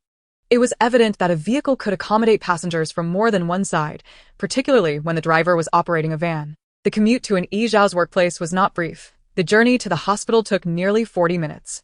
Hospitals are often regarded as places of misfortune, the harsh fluorescent lights casting a stark pallor on the faces of all who pass through, evoking feelings of despair and sorrow. Yet, they also possess a sacred quality, competing with death itself. Li Zhaodi's ward was located on the 4th floor, a private room typically reserved for those of considerable status, and it was unusually quiet. As soon as Enmu stepped into the corridor, she caught a whiff of disinfectant which, though sharp, was not entirely unpleasant. However, today, the 4th floor seemed particularly noisy, a cacophony of sounds flooding her ears. Enmu furrowed her brow, casting a worried glance back at Enran. Enran's expression remained unchanged, her steps steady and swift as she kept pace. And Yi Zhao had always been vigilant regarding disturbances in the hospital. The number of security personnel was uncountable, and Enmu had never before encountered such a din. As they drew nearer, Enmu realized that the commotion was emanating from Li Zhaodi's room. A sizable crowd had gathered outside, reveling in the spectacle, some even raising their phones to capture the moment. Recognizing that the occupant was the same Li Zhaodi who had recently dominated the trending searches due to bullying allegations, Enmu stood on her toes, craning her neck in anticipation, but all she could see was a sea of heads, obscuring her view. So many people. Let me see, let me see. Enran chuckled at the sight of Enmu bouncing in excitement, finding her antics both foolish and endearing. Grasping Enmu's arm with one hand, she forcefully parted the crowd with her strength, leading her inside. Before Enmu could fully comprehend what was happening, she found herself standing in the ward, immediately confronted by the pitiful gaze of Li Zhaodi. Her eyes were bloodshot and teary, laced with crimson veins, and with the loss of blood. Her complexion appeared ghostly pale. Enmu blinked in shock, unable to suppress her reaction. Oh my! Beside Li Zhaodi stood an Yi Zhao, upright and wearing a deep blue mask. With both hands tucked into the pockets of a white coat, 2 thumbs peeked out, behind a pair of distinctive gold-rimmed glasses. His narrow eyes glimmered with a chilling coldness. Upon catching sight of Enmu, his demeanor softened momentarily. Accompanying him were several young men clad in security uniforms, seemingly intent on escorting the troublemakers away. Enran leisurely relaxed her grip and exchanged glances with an Yi Zhao. Standing upright, Enmu called out brother to an Yi Zhao before turning around. It was then that she discerned the source of the commotion, a quartet of middle-aged individuals. 3 men and 1 woman, their weathered skin and lined faces bearing the marks of time. They appeared to have made an effort to present themselves well, dressed in neat and clean clothes that suggested a certain status, though ill-fitting. At that moment, they clung to the wall, resisting departure with palpable reluctance. Despite the security personnel's attempts to pull them away, their resistance was formidable. They directed their ire towards Li Zhaodi, their tone irate and heavily tinged with a lingering accent. How can you be so ungrateful? Have we not raised you with care? Providing for your education, feeding you well. Look at the other children in the village who have long since abandoned their studies, and yet you, only you. We allowed you to attend elementary school, then middle school, even brought you to the capital for high school. Is this how you repay us? Just walking away without a word, not even a letter left behind. And now you've caused such chaos. Li Zhaodi, are you trying to drive me to despair? The woman's dramatic display left Enmu astounded, her antics escalating as she stomped her feet, her ample frame surprisingly agile as she evaded the security's grasp, spitting words in fury. As the woman drew closer, Enmu, in a state of panic, sidestepped to avoid a potential blow to her face. And Yi Zhao, growing impatient, signaled to the security guards still holding onto her. Yet the collective strength of the group proved insufficient to subdue the woman's fierce resistance. Li Zhaodi, shrinking back in trepidation, summoned her courage. Mom, I didn't cause trouble. They bullied me. I've told you, but you never listen. And Mu, incredulous, surveyed the 2 women, noting their familial resemblance, though their temperaments were worlds apart. The woman's confidence surged as she reached for Li Zhaodi's hand, berating her. What do you understand? Meanwhile, the vigilant security personnel made another attempt to drag her away. The woman struggled, but lacked the strength of the men, especially when faced with 2 of them. And Mu leaned back against an Yi Zhao, feeling a measure of relief. You claim to understand everything, Yeah, how did you end up in such a predicament? You speak of tadpoles discussing frogs. Are you referring to your mother? I truly wish to scold you. Parents like you only care for your own interests. You have never properly guided Li Xiaodi. What right do you have to stand there and speak? This is outrageous. What a farce this world has become. Raising a daughter as one would a beast. Don't think I'm oblivious. Your visit is merely for the dowry. And Rand felt overwhelmed, her head buzzing from the woman's incessant clamor. She lowered her gaze to observe Enmu's eager demeanor and, in a gesture of camaraderie, gently nudged her forward. Go on, she urged. Enmu, perplexed, turned to stare at Enran, thinking to herself, why do I feel as though I am unleashing a dog upon the world? Chapter 63. A dog may bite you, but you can certainly sell it to the butcher. Despite Enmu's nagging feeling that her sister's tone was somewhat off, she was unexpectedly filled with enthusiasm. If one were to describe this sensation, it would resemble the exhilaration of the Monkey King, newly freed by Tang Tsing, leaping and shouting with boundless energy. Moreover, the absence of constraining rules offered Enmu a remarkable sense of relief. The plot was already in disarray. It could hardly deteriorate further. In such moments, Rand's presence felt like a unique talisman of protection. Turning her head to glance at Yi Shao, she received a reassuring look, which prompted a gentle smile to grace her lips. Her starry eyes sparkled like the night sky, shimmering even under the glow of the lights. The woman continued to bellow, directing her sharp cries at Li Xiaodi. Li Xiaodi. Do you have any sense? Come home with me. Your brother is still at home alone. You truly are an ingrate. We raised you with such effort. Is this how you repay us, making me lose face before others? I nurtured you with my own hands, and you won't even return home with me. You. Li Xiaodi. Enmu stood firm, her posture erect. Her gaze fixated on the woman's thrashing figure, she let out a soft scoff, her voice gentle yet clear enough for all present to hear. Madam, do you not understand why Li Xiaodi is leaving with us? It is because she has lost too much blood and fainted. Speaking of which, this is rather absurd. You were not home, yet it seems Li Xiaodi was merely picked up by you. Why were you so indifferent to her? Oh, I see. It's because your precious son is still alive. But is Li Xiaodi truly your daughter? When you locked her up and ignored her well-being, did you genuinely consider her your daughter? When she was suffering from bullying at school, seeking your help, did you recognize her as your daughter then? When she chose to attempt suicide, with no one at home, did you still acknowledge her as your daughter? In an instant, the woman exploded like a firecracker, frantically pointing at Enmu and hurling insults. Stop talking nonsense. How do you know how I treat my daughter? What business is it of yours? Who are you to meddle in our family affairs? Should I have you taste the refuse passing by the door? What concern is it of yours, you little girl? And you, Li Xiaodi. You think I can't control you anymore, don't you? Have you grown wings? Very well, you have matured. And Mu let out a chuckle, raising an eyebrow as she scrutinized the woman with the gaze one might reserve for a rare creature, a mocking smile playing on her lips. Madam, your spittle is nearly erasing the paint from my house's walls.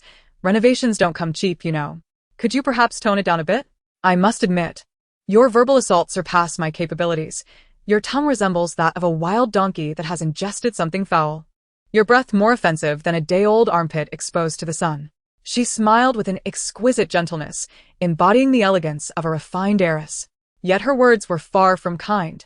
However, you are indeed quite amusing.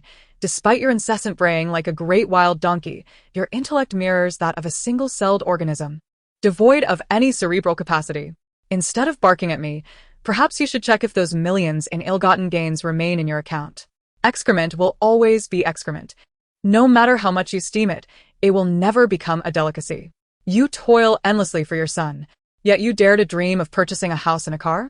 In your obsession with sons, have you forgotten that you are a woman as well? Naming her Zhao Di reveals your intentions clearly to any discerning individual. It is only your own lack of self-awareness that leads you to lament here. What standing do you have to bring her home? Can you afford her medical expenses or provide her with support? You are incapable of fulfilling any parental role, yet you still dare to call yourself a parent? What a farcical situation this is. Many parents in the world are unworthy, yet you seem uninterested in becoming a competent one. If you do not intend to raise her, then do not bear her. The woman's face flushed crimson, her murky eyes ablaze with fury, yet she could not refute a single point made by Enmu. She was unable to pay for Li Xiaodi's medical bills or provide her with any support. Unable to retaliate, she sought assistance. her trembling lips turning towards the head of the family, Li Xiaodi's father. The burly man cast a fierce glare at Li Xiaodi's mother before bellowing at Li Xiaodi. Are you siding with others? Are you going to let her insult your mother? I can no longer manage you. Li Xiaodi, have you no conscience? Your mother and I have come to bring you home. Do you believe our family can afford such a fine hospital?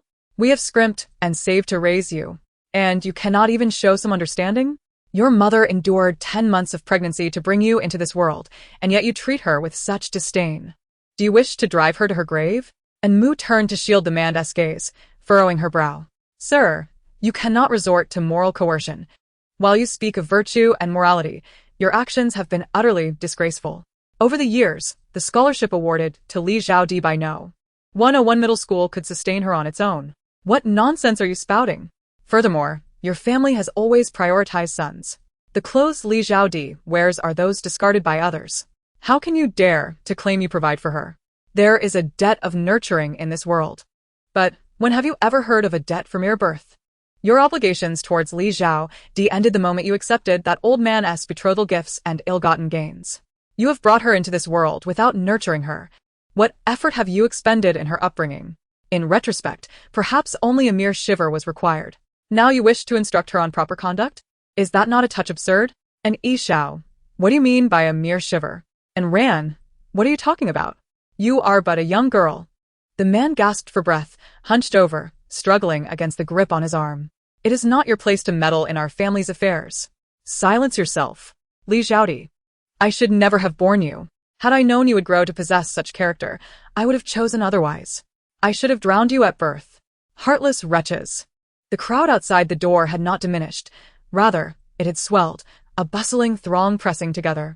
Living alone was exceedingly dull, but the rare commotion was a welcome distraction, prompting animated conversations among the onlookers. What is happening? The parents have arrived. Why are they not allowing anyone to leave? Haven't you heard? The situation has escalated over the past few days. This individual is a student from Class 101, a victim of bullying at school, and her family exhibits a blatant preference for sons, showing little concern for her well-being. She took her own life, and no one was aware of it. If it weren't for the family, this child would have perished. Is it truly that serious? What malice could a child possess? She must have been overwhelmed by the pressure. I observe that this young girl is meek and submissive. What do you know? What is the name of that play? Something about flowers? It has been said that this family has drowned several children, an epitome of son preference. Good heavens, isn't that a crime? Li Xiaodi instinctively recoiled, burying herself beneath the medical blanket, trembling in fear. Upon hearing these words, Mu was suddenly enlightened, as if struck by a revelation. The man's gaze was laced with scorn, an expression of helplessness and sorrow. Are your sufferings truly the fault of Li Xiaodi? Why must she bear the brunt of your actions? The root of all this misery lies entirely in your ignorance and folly. Do you truly possess the qualifications to be parents? You have brought forth 4 daughters. You could have chosen to place those children in a welfare institution or with other families. Yet you did not. To evade inconvenience, you opted instead to let them drown in life, and in your midnight musings, do you not fear their spirits haunting you? Those were 3 lives extinguished, simply because they were born of the wrong gender. Once a child is born, they exist as an independent natural person, entitled to their own right to life, bodily autonomy, and health. Even if you are her father, it is of no consequence. Drowning those children is akin to murder. You have committed murder. This is no longer merely a matter of whether Li Xiaodi can return home. It has escalated to a question of whether you too shall face imprisonment. The family shall file a lawsuit against you for intentional homicide. And Mu, filled with righteous indignation, struggled to maintain her composure, a faint smile gracing her lips throughout. Behind her, Ran and E watched intently, their eyes betraying unabashed admiration. The onlookers, having gathered to witness the spectacle, began to voice their own condemnations of the couple. Li Xiaodi wiped her tears away and for the first time met the gaze of her parents. Does she hate them? Li Xiaodi found no answer, yet she understood that when these two had callously plotted to marry her off to that elderly widower, she had only wished to escape this suffocating world. And indeed, she had attempted to do so, only to be rescued in the end. The couple who came to stir trouble, along with their accomplice, were visibly frightened at the mention of a lawsuit, not daring to cast a glance at Li Xiaodi. They hurriedly retreated from the hospital room, fleeing with the speed of rabbits, a rather comical sight. And Mu let out a sigh of relief, her phone screen lingering on the definition of intentional injury. Such individuals, both honest and wicked, could remain indifferent even if 3 lives were lost. Yet they were so naive that the mere threat of legal action sent them scurrying away without a trace. The security captain exchanged a few words with an Yi Shao, nodded, and led his team out, closing the door behind him to muffle the outside noise. The room fell silent, and Enmu awkwardly smiled at the others before gracefully settling on the edge of the bed. Her delicate face radiated obedience, a pearl necklace adorning her slender neck, and her posture exuded elegance. Her long hair cascaded gently over her shoulders, creating an illusion of fragility, as if the one who had just quarreled was not her at all, a stark transformation. And Yi Shao refrained from asking questions, merely reaching out to gently stroke her hair in a leisurely manner. Li Xiaodi, thin and pitiful, curled up on the hospital bed, appearing malnourished. She tugged at Enmu's hand, still unable to sever her concern for her biological parents. Enmu, will they really go to prison? Enmu pressed her lips together, her gaze towards Li Xiaodi filled with a mix of disappointment and frustration. What's wrong? Are you still worried about them? They sold you out. Li Xiaodi bowed her head like a timid quail, remaining silent.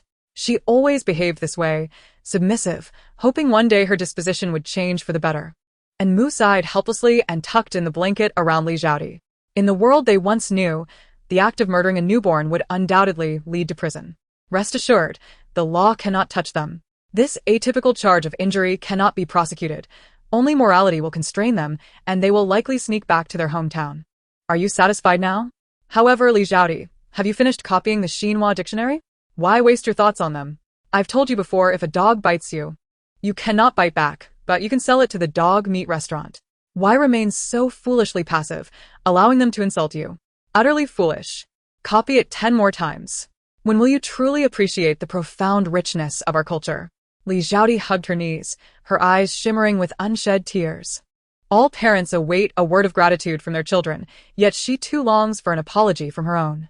However, at present, her parents believe they have given her life and, on that basis, shamelessly demand and exploit her, even marrying her off to an older man for dowry. Yet she has returned her life to them. Had it not been for Enmu, she would have perished in a cramped restroom, as unnoticed as the character she portrayed in a play, with no one to care.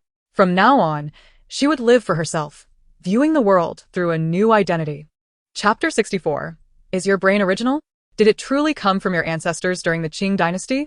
Those who had gathered at the door recorded the quarrel and posted it online.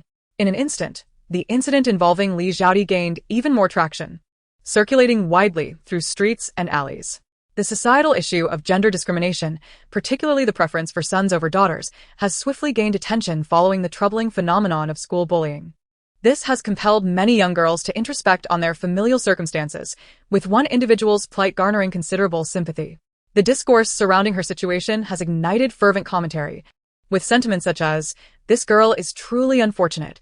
Not only is she tormented by her peers, but she is also mistreated by her parents, who seem to regard her as less than human. They insist on bringing her home, all while refusing to return the betrothal gifts." This represents a blatant manifestation of gender bias, which could potentially be endured until one graduates from university and seeks to forge a path elsewhere. You cannot fathom the subtleties of my household. There exists an insidious form of gender preference. My parents appear to treat my brother and me equally in mundane matters. Yet in significant decisions, the bias becomes starkly evident.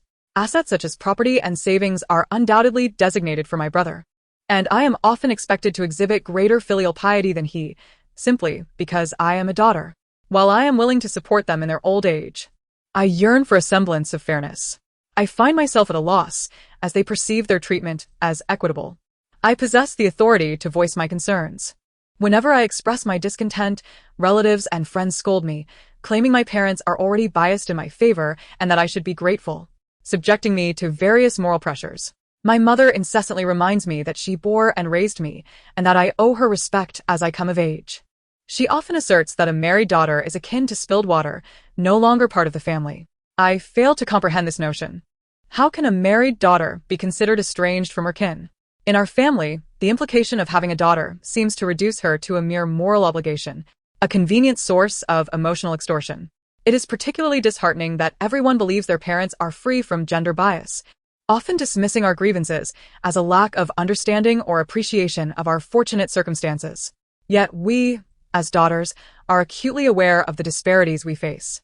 Indeed, we share no fundamental differences with boys. It is perplexing why we are subjected to various forms of discrimination solely based on our gender.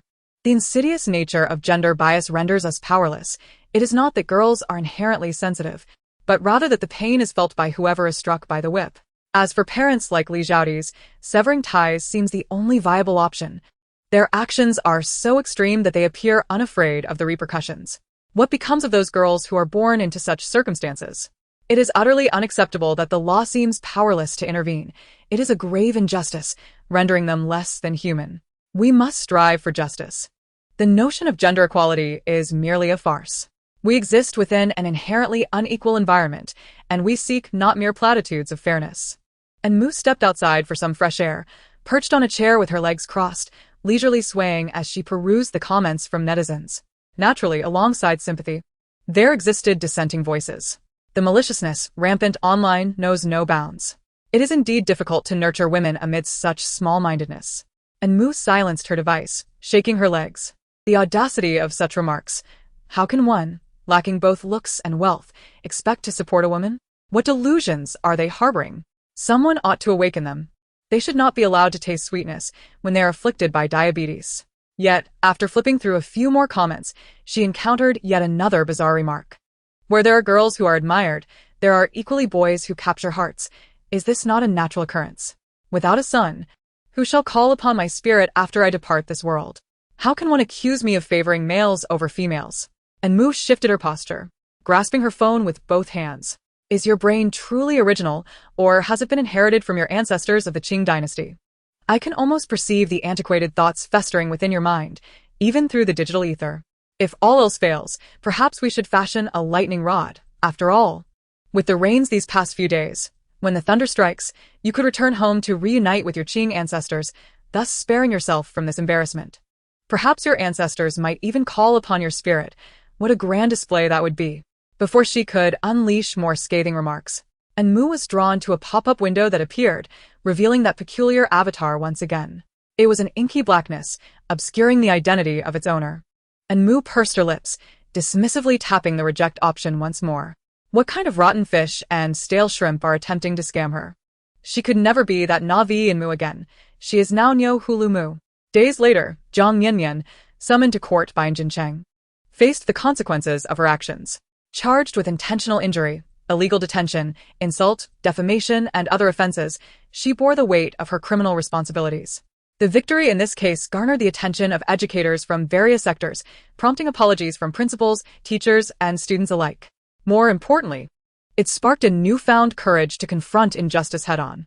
Li Xiaoti's tragic suicide illuminated the profound impact of bullying on victims, affecting both their mental and physical well-being, sometimes leading to the ultimate sacrifice of life. Youth should not serve as a shield against punishment. A child's ignorance can often lead to boundless malevolence. Thus, wielding the law to safeguard one's rights has become a lifeline for those who have suffered, instilling hope in countless victims of bullying. And Mu, with an air of nonchalance, tossed her hair back, nestling into the sofa as she observed Jiang Yanyan being escorted away for education, letting out a sigh.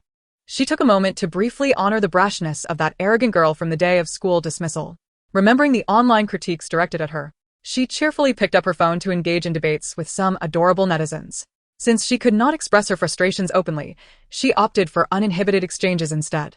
However, the audacious Mu, far from shedding the reputation of a gossip in the capital, became a fearless figure amidst the fray, championing causes against gender discrimination and school bullying. She roamed the digital landscape, ready to assist those in need, raising her voice for the weak and confronting online trolls, which became her favorite pastime. Fortunately, Li Xiaoti survived. However, both she and Anran were confined to home studies.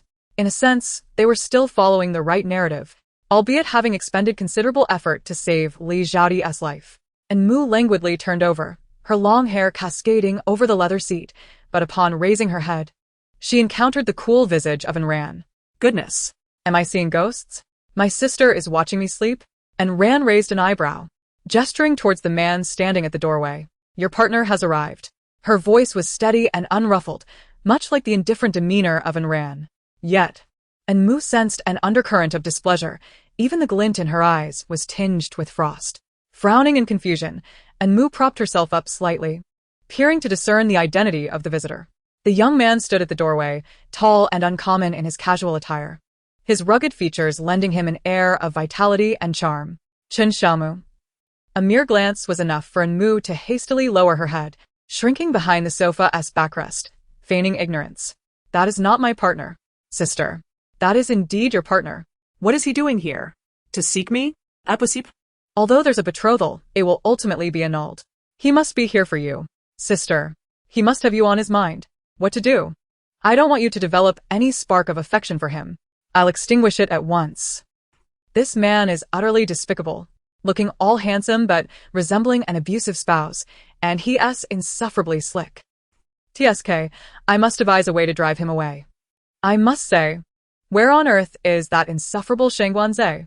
And Mu continued her incessant chatter, her form shrinking even further, and Ran glanced sideways at her sister, who appeared as if she wished to burrow into the sofa. Rubbing her wrist, she pressed her lips together, contemplating for a moment before giving the sofa a light kick in frustration and turning to approach Chen Xiaomu. The leather sofa was thick and resilient, and Mu felt nothing. Once Ran departed, she still peered cautiously, eager to eavesdrop on their conversation. The flaxen strands of Ran's hair swayed in the air, glistening like gold under the sun, easily visible even without turning back. Although she desperately wished to pull Mu out and have her confront this insipid betrothed suitor, the incessant gossip of the capital weighed heavily on her mind, prompting Ran to relent for the first time. It would be prudent to use Mu's absence as an excuse to hasten his departure and spare herself from the relentless chatter. However, must you not conceal your intentions more discreetly? What is exposed is no longer a slip, but rather a blatant revelation. In her room, Mu strained her ears, trying to catch snippets of their conversation, yet she remained oblivious to the specifics. Still, she was unsettled by the thought of Chen Xiaomu pressuring Ran into a compromise, prompting her to stealthily edge closer. Their voices were intermittent, yet words like designer floated through the air. Mu pondered deeply, still perplexed by the unfolding scene. According to the original narrative, after the two opted for self-study at home, Ran rarely lingered at the inn residence. Even if she had dealings with Chen Xiaomu, it should not occur under her nose. Could this be yet another instance of the narrative as self-correction? Ever since her encounter with Li Zhaodi, Mu had seldom experienced a forceful enforcement of character roles. If that were the case, the key to breaking the cycle lay with her sister? Mu furrowed her brow, as if she had stumbled upon the wealthy investor in the tale. After all, if even the protagonist has abandoned the storyline, what purpose does it serve to restore the rules? It would inevitably lead to a collapse, would it not? Just as the two subtly mentioned the name Mu, a large hand emerged from behind, gripping the nape of Mu's neck. In the next moment, the tiled floor seemed to diminish in size, as if someone was forcefully lifting her up. The production team had little to attend to, and Xiaoyu was reluctant to heed any notifications, taking the rare opportunity to grant himself a few days of respite. Yet, recalling that old man and Jingtian was soon to return, he decided to head home directly, anxious to avert any unforeseen incidents. He still remembered the happenings in the chat group. However, barely off the plane and stepping through the back door, he had not yet found his footing when he spotted something sprawled across the sofa. Alarmed, he feared that Mu might fall, covering the distance of several meters in just 5 seconds. Yet, upon lifting her, he noticed her expression was rather peculiar.